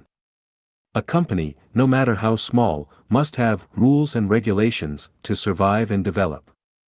A house should have a design before builders can begin work, how the doors, windows, kitchen, living room, bedrooms, and bathrooms should be arranged. To survive, even a pack of wolves, a swarm of bees, a cohort of ants, or a flock of sheep must have a leader in charge, otherwise, the result will be a state of disunity and chaos. Let's take a look at the general manager's office. The desk, chairs, bookshelf, sofas, tea table, telephone, and other objects are all arranged in an orderly manner. The tea table will not be placed on the desk, and the chairs will not be put on the sofas. Why? Because they have already been designed and arranged. Let's have a look at the workshops of a factory. The lathes, milling machines, planers, drill presses, workbenches, grinders, and tool cabinets are arranged in an orderly manner. They are not randomly placed or cluttered together. Why is that? It's because someone is organizing and arranging them. Let's take a look at the assembly workshop of TV sets. There is a strict order for the assembly of different components. Is this order formed naturally? Of course not, someone is doing the design and arrangement. Let's take a look at everything in nature and every activity in human society. It is not difficult to discover that all have been organized and arranged by someone or some certain brain. Then, how about the orderly functioning of the solar system? Is it not designed by someone? By logical reasoning, we can infer that there must be someone in charge of the creation and arrangement of the solar system. But who is this someone? He must be the designer and organizer of the universe and the wise omniscience, the greatest creator. 10. The Earth's skin, atmosphere. The atmosphere occupies the space from sea level to 1,000 kilometers above. 99% of the atmosphere is concentrated within a space of 40 kilometers from the surface of the Earth and above. The atmosphere is divided into the troposphere, stratosphere, mesosphere, ionosphere, and exosphere, according to the different chemical components within various altitude ranges. The range about 18 kilometers above sea level belongs to the troposphere. 99% of the troposphere consists of vapor. The climatic changes and natural phenomena of thunder and lightning, wind and rain, drifting clouds, evening or morning glow, and rainbows all occur in the troposphere. The atmosphere consists of 78% nitrogen, 21% oxygen, and 1% of other gases, such as carbon dioxide, argon, and ozone. The aerosphere is the skin of the Earth without which the Earth would be as bleak and desolate as the Moon, Mars, and other celestial bodies. There would be no life on Earth. Then how did the Earth's skin come into being? Some may say the atmosphere occurs naturally. Then why is there no atmosphere on the Moon and Mars? The proportions of different gases in the atmosphere are just right. The increase or decrease of the proportions of any gases would be catastrophic to life on Earth. For example, oxygen accounts for only 21% of the atmosphere. The absence of oxygen will mean the instant death of humans and animals, and the reduced amount of oxygen will hinder the normal activities of humans and animals. It is impossible to carry out normal activities on the summit of Mount Everest in the Himalayas because of the scarcity of oxygen. Spacecraft must be equipped with adequate oxygen for astronauts to carry out normal explorative activities. If oxygen in the atmosphere accounts for more than 21%, people and animals in low-latitude regions may suffer poisoning, and inflammables in nature will be liable to spontaneous combustion. An iota of spark may trigger many things ablaze. Apart from moisture, sunlight, and carbon dioxide, plants also need a large amount of nitrogen oxide for their growth. If the content of nitrogen is less than 78%, no matter how often or on what scales thunder and lightning may occur, there won't be enough nitrogen oxide created for the absorption of plants on the surface of the Earth. The amount of carbon dioxide accounts for less than 1% of the atmosphere. The small amount of carbon dioxide is the core factor of the greenhouse effect, which maintains the global temperature between -21 degrees and 14 degrees Celsius. Without carbon dioxide, the ocean will freeze up, and the plants will die out. However, with too much carbon dioxide, humans and animals may die of poisoning, and the temperature of the Earth may rise dramatically. We may ask, how did the atmosphere and the accurate proportions within the atmosphere come about? We cannot always attribute inexplicable phenomena to naturally formed as a matter of course, can we? Without the careful attention of parents, can a person grow up naturally after he was born? Is the electrical lighting we use generated naturally? Does a plane, weighing dozens of tons, fly naturally in the sky? Can we naturally reap a bumper harvest by simply throwing some seeds on the ground without hoeing the weeds, fertilization, and watering? In the universe, there is absolutely nothing that happens naturally or spontaneously. Everything is managed by a person or intelligence. In light of this, is there anyone who still doubts it? 11. The guardian of life, the ozone layer. Up in the sky, between 20 and 30 kilometers from the Earth's surface, there exists a sky-blue transparent sphere. It is the ozone layer in the stratosphere of the atmosphere, which is the guardian of life on Earth. Without it, cosmic rays, especially the ultraviolet rays emitted by the sun, would shine on humans and animals without any resistance. As a result, 99% of humans and animals would be inflicted with cancer and cataracts, and their immune systems would be weakened, making them susceptible to contagious diseases like the flu, which could wipe out entire populations. Because of this, the Vienna Conference in 1985 and the London Conference in 1990 established a resolution to protect the ozone layer. Why? First discovered by a German scientist in 1839, ozone is a relatively unstable light blue molecule composed of 3 oxygen atoms. The ozone molecule mainly results from the photolysis of intense ultraviolet radiation. The content of ozone accounts for less than 100,000th in the atmosphere. 90% of ozone is concentrated in the ozone layer, which absorbs and filters ultraviolet radiation waves that are readily absorbable by the nucleic acid in biological cells. Ranging in wavelengths between 240 nanometers and 320 nanometers, these ultraviolet radiation waves can cause the aforementioned diseases and pose a direct threat to the survival of life on Earth if they are absorbed by animals, plants, and humans. Ozone and the ozone layer are protecting humans, but the ozone inhaled by people near the ground is a harmful substance, which is capable of damaging lung tissues and the photosynthesis reaction system of plants. As a powerful photochemical oxidant, it can cause great damage to rubber, plastics, and the life of animals and plants. It can react with the hydrocarbon of automobile exhaust and volatile gasoline to generate organic pollutants like acetaldehyde and ketone. In 1973, 2 scientists from the University of California discovered that the synthetic substances known as CFCs had the ability to deplete the ozone layer.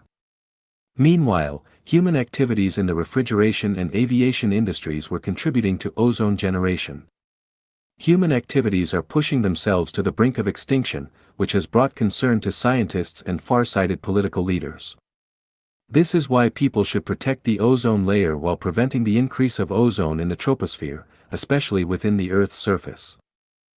The ozone layer also has other functions. For example, it can collide with meteorites in space, burning and digesting them in the ozone layer. Without this protection, the Earth would be littered with meteorites, and the planet's weight would not be the same as it is today. The Earth would have fallen into the sun long ago. I am not here to discuss how to protect the ozone layer, but to illustrate that the ozone layer in the atmosphere has not formed naturally. It is not dispensable but has been carefully designed and arranged by the greatest creator. 12. The blood of the earth, water. Can we perceive the existence of the greatest creator through water? To answer this question, first, we will have a look at the properties of water, the functions of water, and the circulation of water. Water is composed of countless water molecules that are made up of 1 oxygen atom and 2 hydrogen atoms. One side of the water molecule, the side with hydrogen atoms, is the anode, and the other side is the cathode. Since like charges repel each other, but opposite ones attract, then the anode of a water molecule is linked to the cathode of another water molecule. As a result, as long as they exist in the same place, container, all the water molecules will be linked together and form the water that we commonly refer to because all the molecules have anodes and cathodes. Pure water is colorless, tasteless, and odorless. Its pH value is 7, neither acidic nor alkaline. Water is the only substance in nature that can exist in three forms: solid, liquid, and gas. It has greater solubility than any other liquid. So, water can transport valuable chemical elements, minerals, and nutrients to plants, animals, and the human body very easily. Water freezes and changes into a solid state at 0 degrees Celsius and becomes boiling water at 100 degrees Celsius. When the surface of water is irradiated by heat, the water molecules on the surface can become vapor and change into a gas state. Water can absorb and disperse heat. Water has very strong surface tension. When the sun shines on the water surface, the heated water will evaporate and become vapor, which can continuously rise in the troposphere until the strong wind brings it to the distant sky over the land, where the rising warm air current from the heated land surface will force it to continue the ascent until it meets the cold air current. The temperature and the vapor content decrease dramatically in the troposphere with the increase of altitude. When vapor meets the cold air current, it will revert to the state of liquid. When the temperature is cold enough, the vapor will change into minute crystal particles and form clouds when combined with dust, soot, and salt crystals. When these minute water granules combine to form larger water drops, they will fall to the ground in the form of rain as a result of the gravitation of the earth. Some of the falling rain returns to the oceans through the brooks and rivers, while some infiltrates underground to become groundwater. The groundwater can flow out to become surface water after hundreds of years and finally returns to the oceans. Some of the rain immediately changes into vapor after falling to the ground. The Earth is a closed system for the circulation of water. The total amount of water on Earth will neither increase nor decrease. Therefore, there will be no change in the total amount of water on Earth, no matter whether it is absorbed by plants, animals, and humans, or used to wash diapers, or has evaporated and risen up in the sky, whether it has flowed into sewage pipes or infiltrated underground. Perhaps the water molecule you are drinking was once drunk by Jesus or Sakyamuni or used to wash a mother's diapers. The total amount of water on Earth is 326 million cubic miles, of which the ocean takes up 97.24%, glaciers and icebergs account for 2.14%, groundwater accounts for 0.61%, and rivers only account for 0.0001%. Let's see if there is the greatest creator in water accordingly. Without water, the earth is nothing but a lifeless desert. No matter how capable humans are, they cannot create water. In addition, people would have perished long ago without water, let alone create it. That is to say, the water on earth is created by someone who does not need water. Who can exist without water? Someone wise may claim that water is not created, it is something that has existed on earth since time immemorial. If this opinion is correct, we can be sure that the earth has neither past nor future but is timeless in existence. Then astronomers and scientists' assertion that the earth was born 4.6 billion years ago is purely a traveler's tale. Furthermore, since the earth has existed since time immemorial and the earth is only a small component of the universe, there will be no question of the birth of the universe, and the universe must also have existed since time immemorial. Since the universe has no beginning, then all the celestial bodies and galaxies in the universe must be timeless and eternal. So it is absolutely impossible for meteorites to fall on the earth. Otherwise, the meteorites may have fallen from nowhere. Now that meteorites have fallen on the earth, it means that changes have occurred in space, or certain celestial bodies have encountered disaster. The disaster that befalls on one celestial body will, in turn, affect the surrounding celestial bodies and trigger changes in other related celestial bodies. Thus, will some celestial bodies perish someday? Will some new celestial bodies come into being? If a celestial body comes and goes, then undoubtedly the earth can also come and go. If the earth has a beginning, it is impossible that the earth has possessed all the things now on earth from the very beginning. There must have been a process of generation and development. So, where does water come from? If we say that the water on earth has come into being naturally, then the following questions need to be answered. Why is water colorless, tasteless, and odorless? What if water has color, for example, if water is red or black? What if water has taste, for example, if water is spicy, sour, or astringent? What if water has a smell, for example, if water emanates a fragrant or fishy smell? Why does water have very powerful solubility? What will happen if water cannot dissolve the food we have eaten and the drugs we have taken, if water cannot dissolve the red blood cells and white blood cells growing in the marrow, and if water cannot dissolve minerals, chemicals, and other nutritional substances? Why does the pH value of purified water stand at 7? What will happen if the pH value is smaller or greater than 7? Why does water have 3 states, gas, liquid, and solid? What will happen if water is only in the state of liquid and no gaseous or solid state? Will there be changes in the climate on Earth if water cannot turn into vapor? Can we still see the blue sky, white clouds, morning or evening glows? If water cannot change into a solid state at low temperatures and form a layer of ice on the lake surface to block the harsh cold, will the fish not be frozen to death? How much land will be left if the ice that accounts for 2.14% of the total water amount has melted into water? Why does water have a lower density in its solid state compared to its liquid state? Assuming that the density of solid water is greater than that of liquid water, the ice formed on the surface of a river will continuously sink. The rivers, lakes, and oceans will all turn into blocks of ice. When will the heat of the sun melt the ice, and will there still be life in the fish, shrimp, turtles, and other creatures frozen in the ice? Why does water have a powerful function in absorbing and releasing heat? If water cannot absorb heat, the temperature in areas close to the equator during summer would be enough to cause heatstroke in animals and humans. The heat from our car engines would not be carried away by water, and thermal expansion would cause the engine pistons to seize in the cylinder.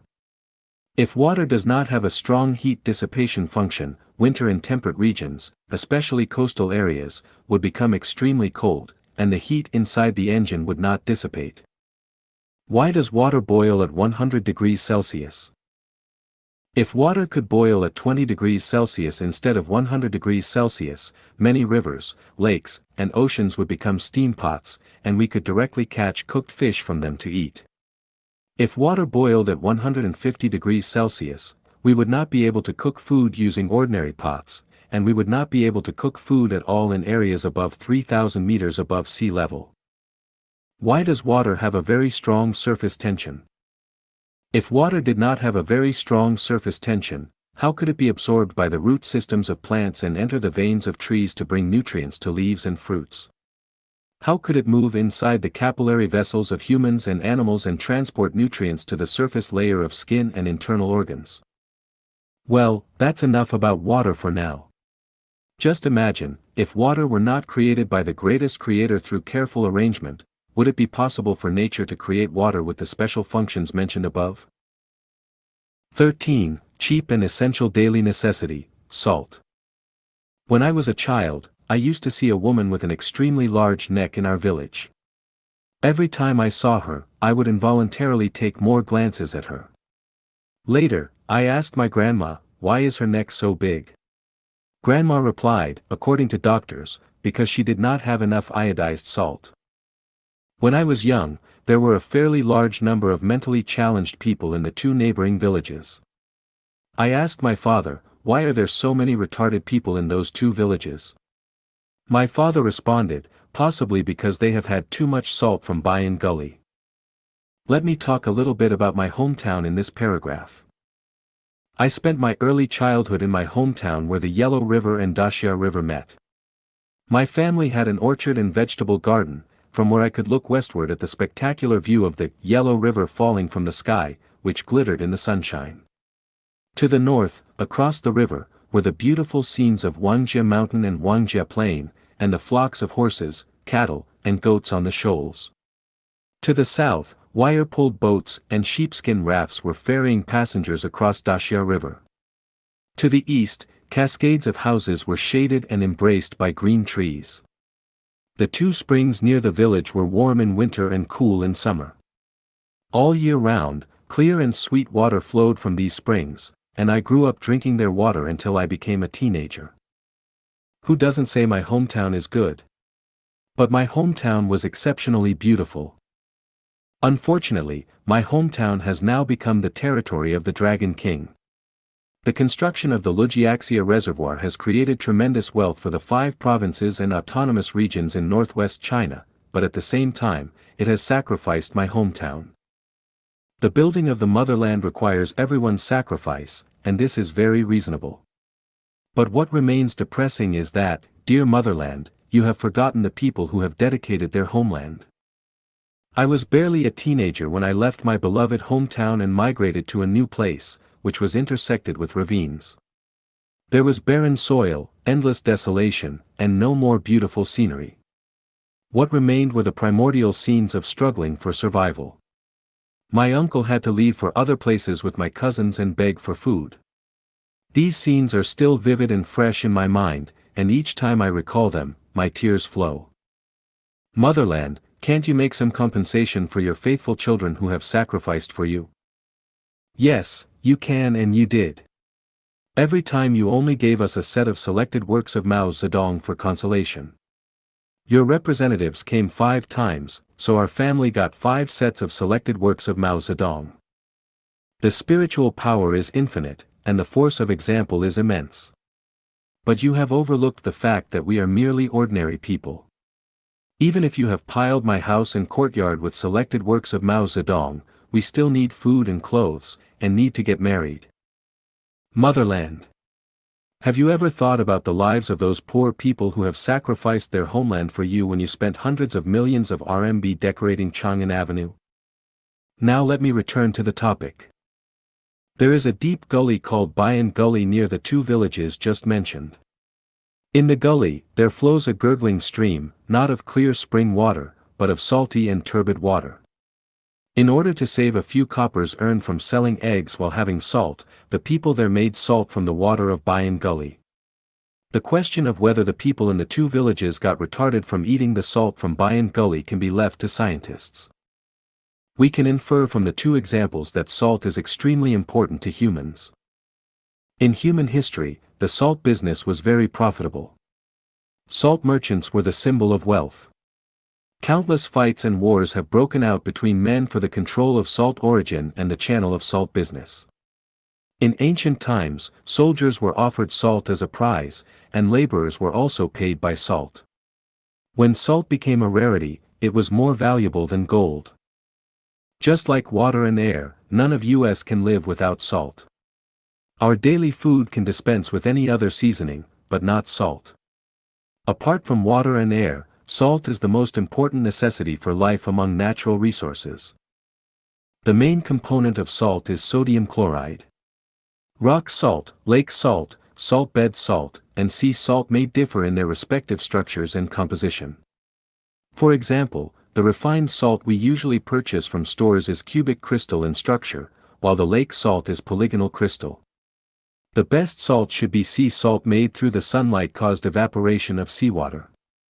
Such salt contains over 80 minerals needed by the human body, including iodine, calcium, potassium, magnesium, aluminum, barium, chromium, iron, manganese, fluorine, zinc, nickel, copper, phosphorus, and the like. Salt is not only a superior seasoning and preservative but also the key substance to keep us healthy and vigorous. Salt can help the digestion of food and transfer nerve impulses to muscle tissues. But consuming too much salt can damage the heart, cause high blood pressure, and lead to overweight, as well as the decline of kidney function, the disorder of menstruation, and edema. The most important thing for life is air. Without air, man will die immediately, so there must be an adequate supply of air to guarantee the viability of life. The second most vital thing is water. Without water, man cannot survive for long, so there must be a great reserve of water to keep life going. The third most important thing for life is salt. Without salt, man can survive for a longer time, but will eventually die of weak limbs and frail body. Therefore, it is also necessary to have a certain amount of salt in store which can be obtained with little effort. When we shop for salt, we will find that salt is lower priced in comparison with other goods. As for gold, pearls, and diamonds, they are only ornamentals for life and are not necessities, so they are scarce in amount and not easily obtained. If seawater is not salty, there will be no salt on earth. Since seawater is inexhaustible, we will never be short of salt. Now let's see. For life in nature, the more important things are, the greater their supply, the less important things are, the smaller their supply. Is this simply a matter of unconscious coincidence of nature? Or is it a purposeful arrangement by some mysterious power? 14. Photosynthesis, the source of food for life. To survive, humans need not only air, water, and salt but also need to absorb nutrients, mainly carbohydrates. Where do carbohydrates come from?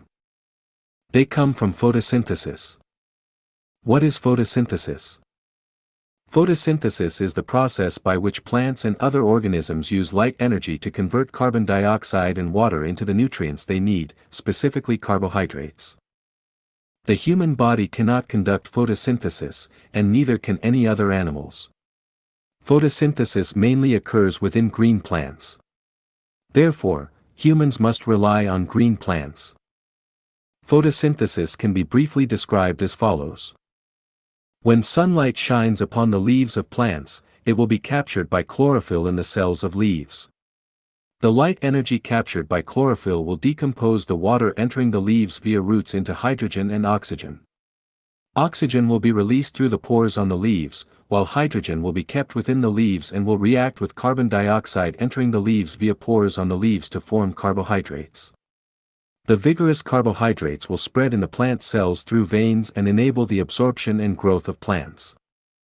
The most common type of carbohydrate is glucose, which will combine with nitrogen to form amino acids, proteins, and nucleic acids needed by life. Nitrogen is carried inside plants mainly through the water absorbed by the root systems of plants. Because of photosynthesis, part of the carbohydrates formed inside the plants will be supplied to the plant itself, and the rest will be stored in the leaves and fruits. Humans and animals absorb carbohydrates by consuming the leaves and fruits of plants. Carbohydrates are compounds composed of carbon, hydrogen, and oxygen atoms. Sugars, glucose, and fructose are simple carbohydrates, while starch and cellulose are relatively complex carbohydrates.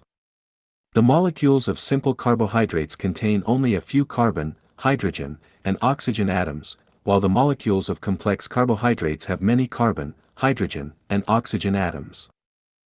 All the food we eat, fundamentally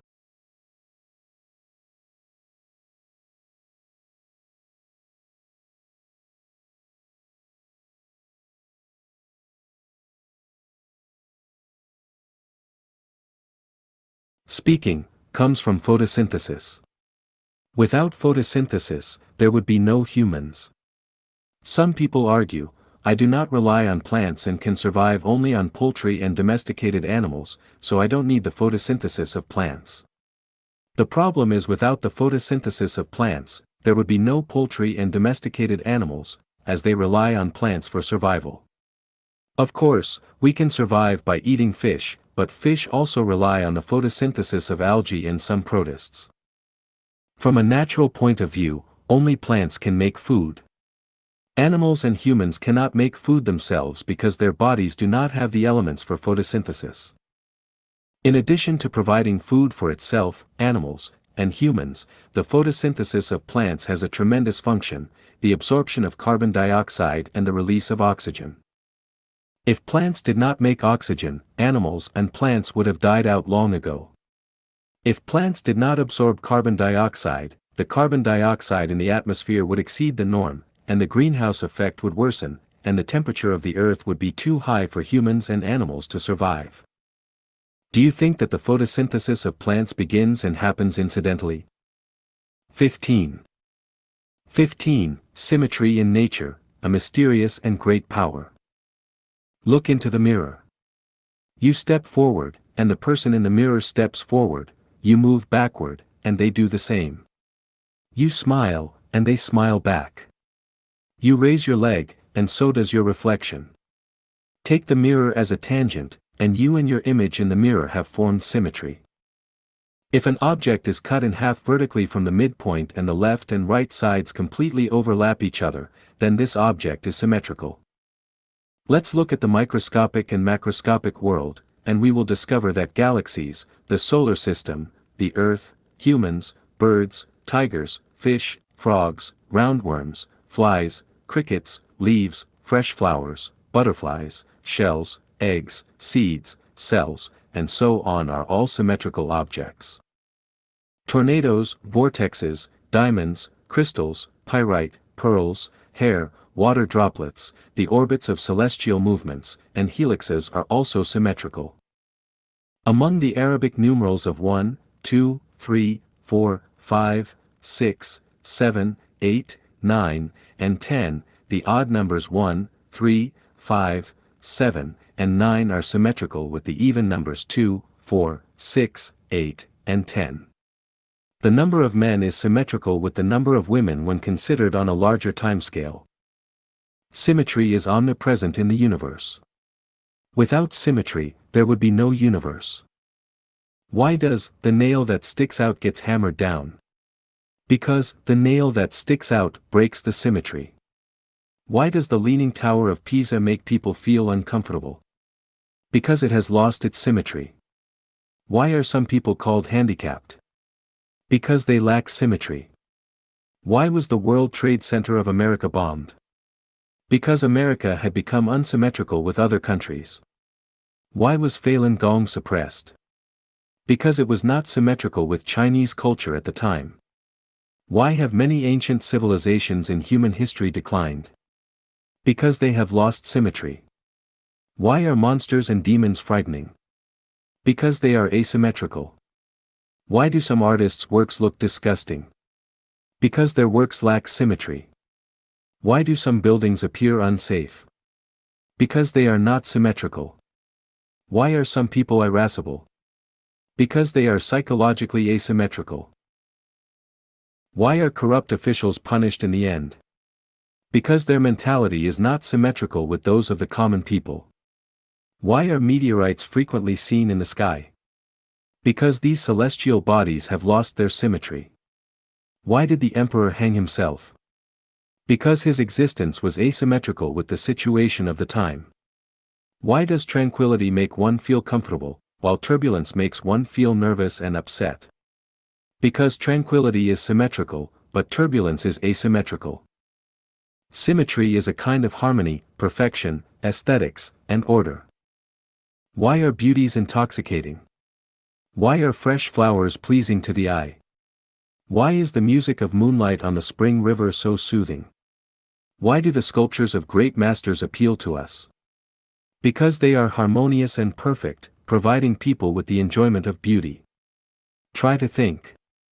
If a girl's left eye is larger than her right eye, her mouth is a bit oblique, she has only 4 fingers on her left hand, 8 toes on her right foot, and her left leg is shorter than her right leg, how would you feel?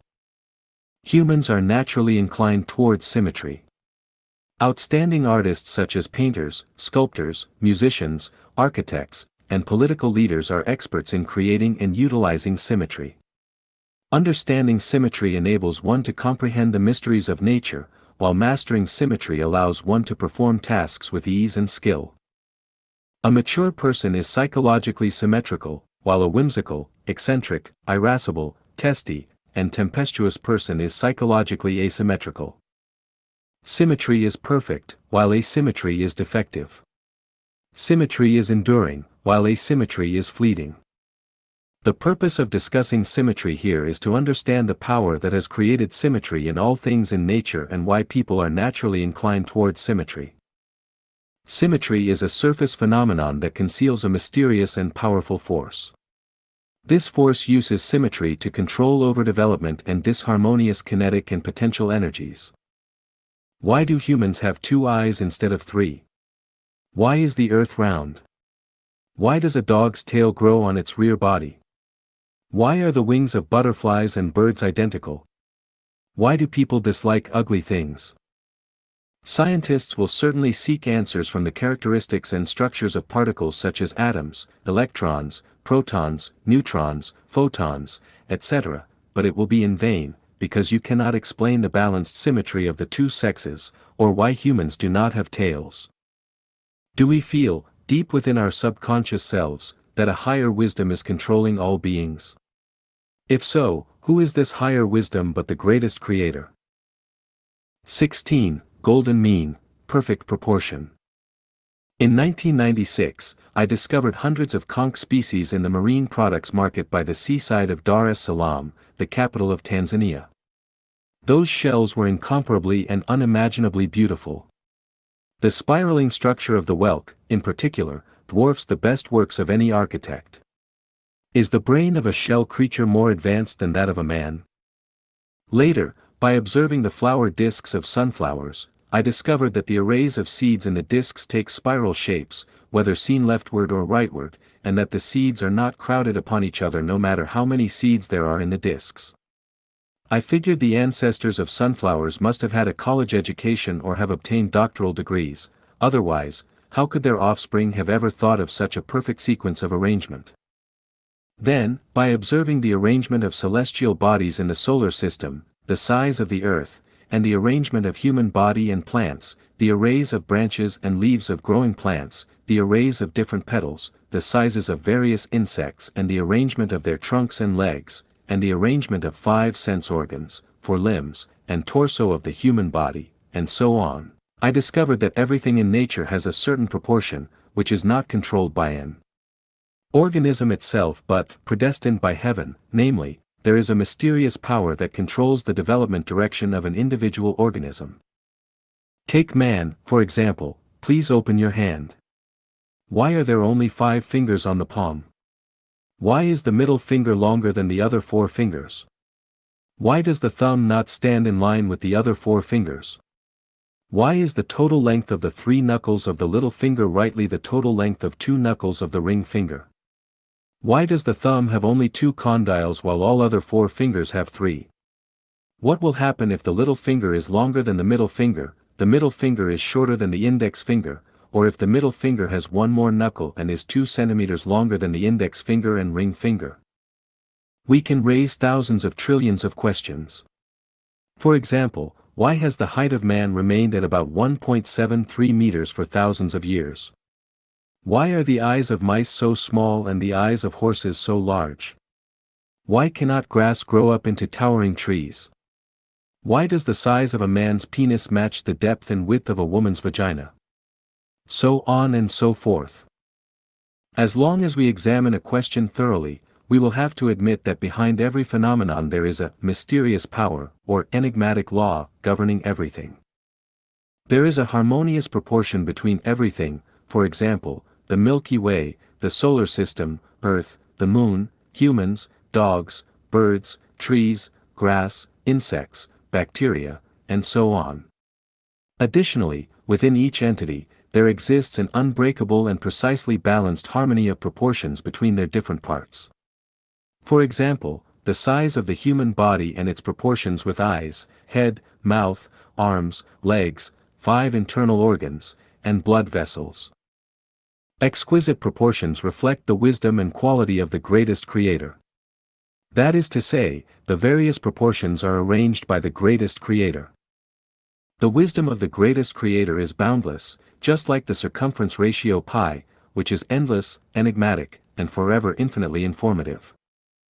With the discovery of pi, humans have realized the extensive and profound wisdom of the greatest creator and the endless mysteries of the material world. People cannot help but feel thrilled and enthralled by the wonder and profundity of Mother Nature, spellbound by the infinite future of life, and fascinated by the wonderful future. Human wisdom is also endless. People have discovered another secret, the imaginary number I, the square root of -1. Does -1 have a square root? The multiplication rule states that 2 positives make a positive, two negatives make a positive, and the square of any number is a positive number. Therefore, the square root of -1 does not exist at all. Now that the square root of -1 does not exist, why is the concept of an imaginary number introduced? When science entered the period of quantum mechanics, even Einstein became puzzled because he thought that the universe was orderly and that the future development and changes of anything were predictable as long as the current status was known. However, quantum mechanics put forward the theory that accurate measurement is impossible. The more accurately the position of a small particle is measured, the less accurately the measurement of its speed, and if the speed of a small particle is accurately measured, the measurement of its position will not be accurate. Is it so? What is the expression of the wave function of quantum mechanics? Without imaginary numbers, there would be no complex plane, without a complex plane, there would be no complex number, and without a complex number, the wave function could not be expressed. When we delve deeper into the microscopic world, we will see that the seemingly illusory imaginary number has actually reflected natural laws. The illusory thing, regarded as impossible by people, actually plays a critical role. Hence, we realize that instead of a question of existence or not, the illusory power of the greatest creator is actually a decisive factor that determines the development and change of everything. Therefore, we realize that in addition to real numbers, there are imaginary numbers and that there is a non-material world apart from the material world. Moreover, we understand that in addition to the flesh of life, there is a spiritual entity. We come to realize that time is not solely linear but also has a lateral dimension. In the material world, time appears to be linear, progressing from past to present to future. However, in the realm of the illusory, non-material world, time is lateral. When it comes to humans, the physical body experiences time in a linear manner, with a past, present, and future, and with birth and death. However, the spiritual essence of a person experiences time laterally, transcending the linear progression. The spirit is not confined to the physical body and can, at any given moment, depart from it and enter the lateral dimension of time. The positive and negative numbers of the material world can form a function. Such a function has 4 quadrants, areas. If we include imaginary numbers into the function, we will have a complex function. A complex function has 16 quadrants, areas. Please ask yourself, which quadrant is my life in at present? The main purpose of this section is to explore the proportions in nature. Of all the proportions, people have found a special proportion, the golden mean, another secret of nature after the circumference ratio pi and the imaginary number I. So what is the golden mean phi? Take the human body, for example. If the ratio of height to the length from the sole to the navel equals the ratio of the sole to the navel and from the navel to the top, then the proportion is the golden mean. What is the proportion? The ratio of the golden mean is 1.618033988749894848821. Let's look at another array of numbers, 0, 1, 1, 2, 3, 5, 8, 13, 21, 34, 55, 89, 144, 233, 377, 610. The above figures have a feature, that is, a number is just the sum of the previous 2 numbers. If each number of this array is divided by the number before it, we can derive the following numbers: 1, 2, 1.5, 1.666, 1.6, 1.625, 1.61538, 1.619, 1.6176, 1.61818, 1.61797, 1.61805, 1.61802, 1.61803, 1.61803, 1.61803. If we continue the process, the value tends to be 1.618033988749894848821. 1, 2, 1.5, 1.666, 1.6, 1.625, 1.61538, 1.619, 1.6176, 1.61818, 1.61797, 1.61805. 1.61802, 1.61803, 1.61803, 1.61803. What is the point of this value? It contains unlimited meanings. One of them is beauty. Why are the conchas mentioned earlier in this section incomparably beautiful? It is because they have developed according to the ratio of the golden mean. Why are flowers so pleasing to the eyes? Because they have grown according to the golden mean. Why don't the seeds of plants fight with each other? Because they are arranged according to the golden mean. Why do some people look so pretty? Because every part of their figures reflects the golden mean. Why can musical instruments play melodious tunes? Because the chords of the instruments and the melodies approximate the golden mean. Why do some architectures look so harmonious and comfortable? Because the layout of these buildings has been designed according to the golden mean. Will you think it is beautiful if a person has the neck of a giraffe, the eyes of a mouse, or arms longer than those of an ape? Will it be harmonious if an 80-meter building is built among the 8-meter houses or if a 5-meter bungalow is built among clusters of high buildings?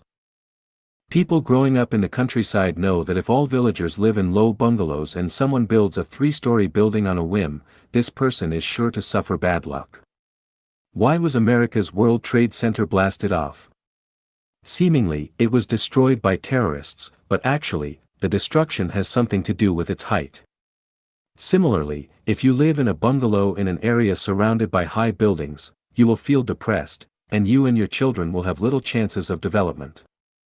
We often see judges give scores for contestants on television. The final score for Lifechanyuan is, after crossing out the highest point and the lowest score.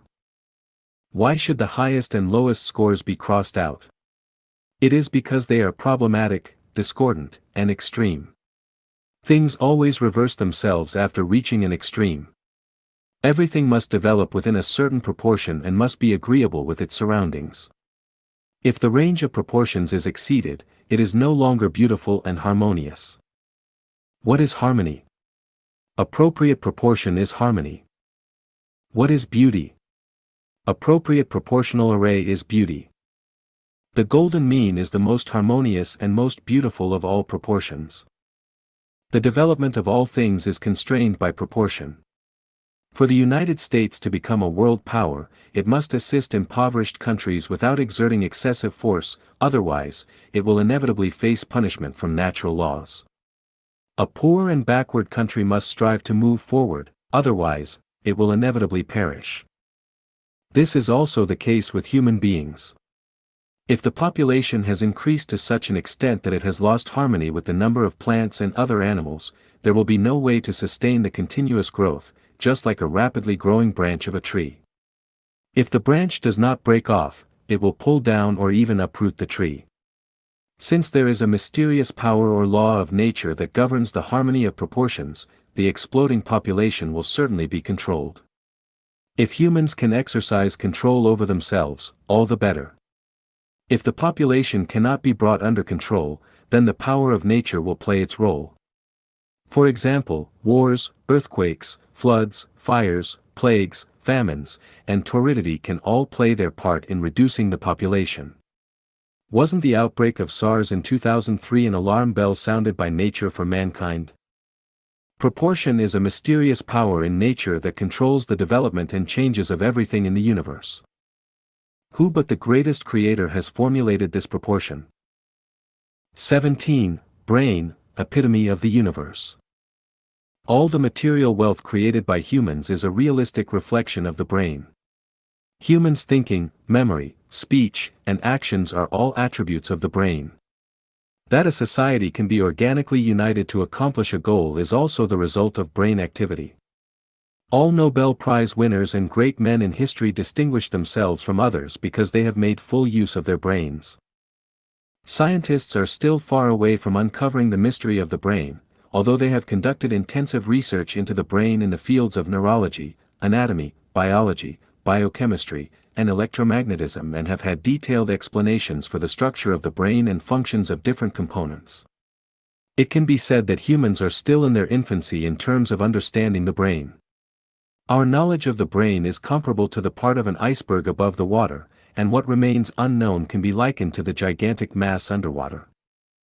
Like the mystery of the universe, the mystery of the human brain is a non-repeating infinite circumference ratio.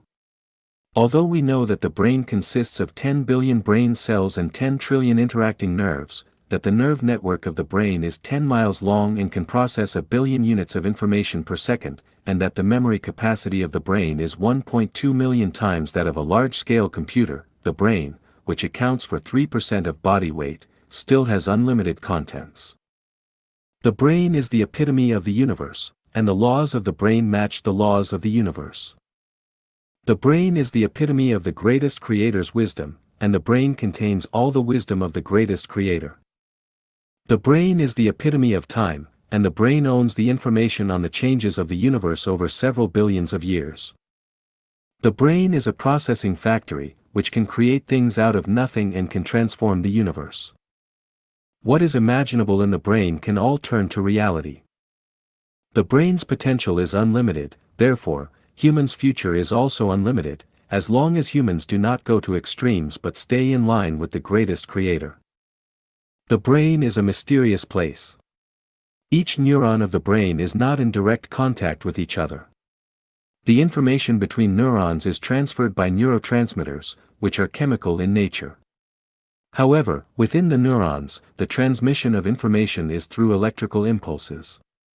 When we open up a cranium, we can only see things in biological terms. We cannot help but ask, where is memory stored?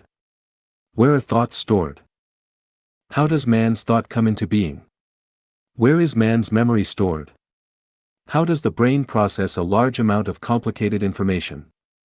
Why can man make spacecraft and land on the moon, while a donkey cannot even make a small cart to carry fodder? Don't people say that all creatures are in the process of evolution? The brain is not only capable of imagery thinking but also abstract thinking. It can not only learn but also practice. It can associate closely with not only the material world but also the non-material world.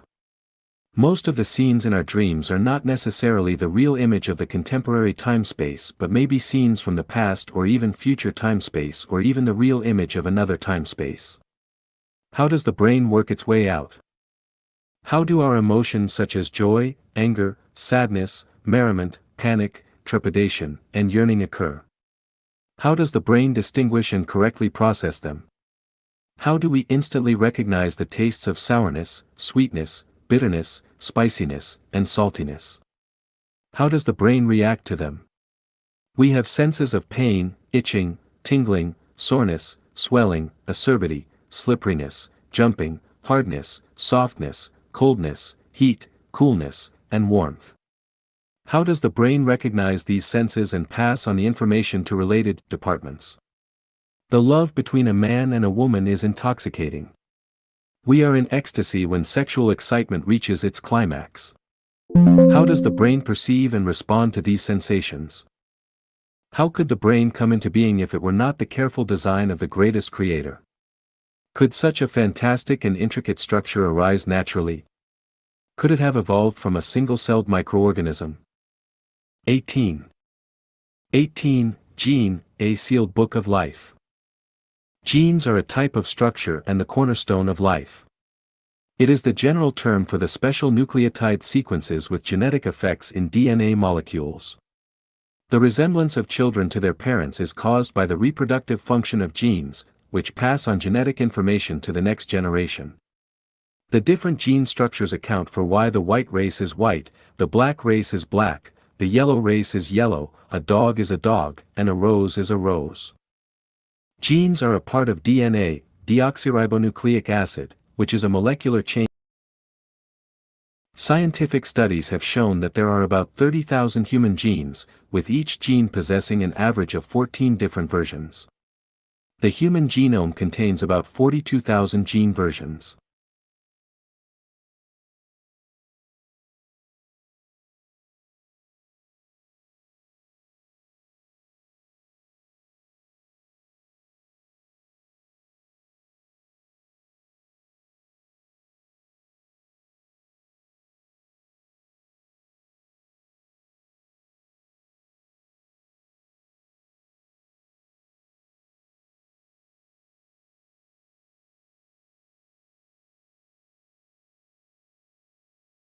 The birth, growth, decline, and death of life are regulated by genes.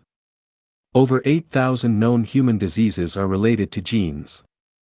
The natural healing of wounds in animals and plants is the result of genes' endeavor to retain their own perfect structures. Scientific exploration and research have shown that there are 100 trillion cells in the human body, and in each cell, there are 23 pairs of chromosomes, and in each chromosome, there are 3 billion base pairs. If all the chromosomes in the human body are linked head to tail, the total length will be more than 600 times the distance between the Earth and the Sun. If all the information of a chromosome is written down, it will fill up a 200,000-page phone book. The difference of chromosomes between individuals is only 0.1%. The comparison of the gene sequences of any two individuals reveals that 99.9% of the gene sequences are the same. The functions of the majority, 97%, of chromosomes within human genomes remain a mystery. Genes, the Book of Life, have been the focus of the Human Genome Project, which mobilized top scientific talents and cutting-edge technologies from the United States, the United Kingdom, Japan, Germany, France, and China to decode them. After more than a decade of hard work, we finally see the basic framework of the mansion of life, the gene. However, it seems that we have only understood. Do we not consider that the gene is the fruit of the wisdom of the greatest creator? Can such an intricate structure come into being without the greatest creator? Some people may stick to their theory of natural occurrence, but then I ask you, what does natural occurrence even mean? 19. The wonder of the great variety of life. Exhibiting its fantastic luster, life of myriad forms is presented everywhere, from the tropic zone, temperate zones, frigid zones to the north and south poles, from plains and canyons to precipitous cliffs, from the underground, the earth's surface, to the sky, from small creeks and ponds to rivers, lakes, and oceans. With their insignificant sizes but astronomical numbers, bacteria, actinomycete, epiphyte, microzyme, lactobacillus, viruses, and other microorganisms present a dazzling world of life under the microscope. 1,000,000 species of insects are exhibiting a gorgeous and bizarre world of life. More than 9,000 species of birds are flying in the sky. They are agile and flexible, bearing valiant and varying beautiful shapes that have inspired us to yearn for freedom and the future, causing our thoughts to soar to the distant horizon. Countless fishes, shrimps, shell creatures, and other marine animals have constituted a fantastic and unimaginable underwater kingdom of life. We marvel at and are amazed and puzzled by hundreds of thousands of large, terrestrial animal species with widely differing means. Rushing or leaping, running or climbing, they exhibit their strong and vigorous bearing and their respective skills for survival. With the change of seasons, more than 100,000 species of flowers vie with beautiful girls in their riotous profusion of colors, enchanting and attractive. They are a sight to behold, leaving one reluctant to part ways and longing to return. From the creepy lichens to the tall and straight redwoods, from the float grass swaying in the wind to the meandering kudzu vines, from medlar to loquat, from mulberry and elm to coconut, the magical forms of the vegetable kingdom are so wonderful that they excel the work of nature. We cannot help asking, how do the riotous profusion of wonders of life come into being? Without tissues, organs, brains, and hearts, how can those single-celled monads capture and digest food, excrete feces, move freely, build houses, and have sex? Who has equipped insects with armors? Who has armed the birds with wings? Who has covered the beautiful clothes for flowers? Who has equipped man with the heart? Who else but the greatest creator? 2. The distance from the earth to the sun is the result of deliberate arrangement.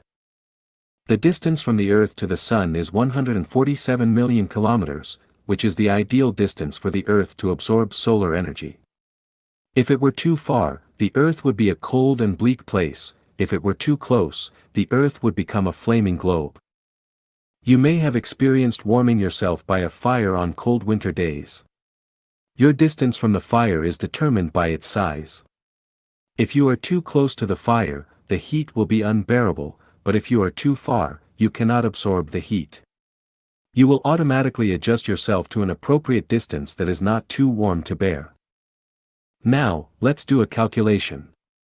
Imagine yourself as the earth and the fire as the sun. What will be the proportion? Let's suppose the proportion is x, then the proportion from the sun to the earth is also x. That is to say, the distance between the sun and the earth is not a matter of coincidence but a deliberate arrangement. Except for the greatest creator, who else could have done that? 20.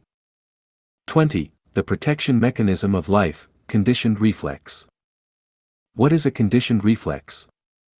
It was a rainy autumn day in 1980.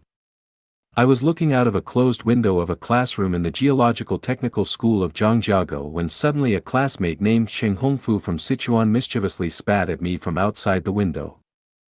Subconsciously, I stepped backward, closing both eyes instantly. This chain of reactions triggered the burst of laughter of Cheng Hongfu, who said jestingly, "Monitor, what a coward you are. The window is closed. How can I spit on your face?" I said, "I did not realize that the window was closed." "Do it one more time, and I will not react." I moved closer to the window, thinking that since the window was closed and he could not reach me, I would remain calm even if he spat blood at me. "Are you ready?" Before he had finished speaking, he spat at me again. "Haha, monitor, you closed your eyes again." My eyes indeed closed at that moment. Later, I tried a few more times, but my eyes would not listen to my command. Every time he spat, I involuntarily winked my eyes. Later, in the classes of physiology and psychology, I came to know that this involuntary physiological reaction is called a conditioned reflex. Pavlov even conducted an experiment on dogs. The feeding of dogs was always accompanied by the ringing of bells. After some time, the dogs' mouths watered when they heard the bells, even before the food was brought in front of them. Why did this happen? It is because the ringing of bells has become a signal for food for dogs and a conditioned stimulus. The dog's prompt physiological and psychological reaction to this stimulus is called a conditioned reflex. In the chapter, Drinking Wine and Rating the Heroes, of the novel Romance of Three Kingdoms, Cao Cao related a story to Liu Bei. The green plums on the branch I saw just now in the garden remind me of last year's fight against Zhang Xiu. We were running short of water through the long march then. The army could not put up with the thirst.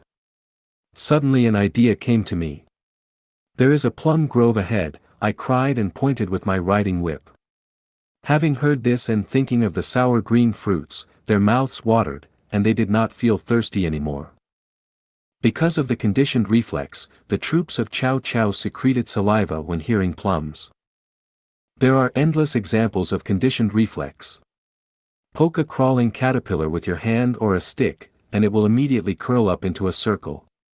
The abnormal behaviors of animals prior to an earthquake, mimosas curling of leaves when touched, the palpitation of the heart induced by a sudden sound on a quiet night, the contraction of muscles at the sight of a snake, the sneezes caused by the entrance of specks, the erection of the penis and the secretion of lubricating mucus in the vagina when watching pornographic videos, the tightening of muscles and the flush of the face at the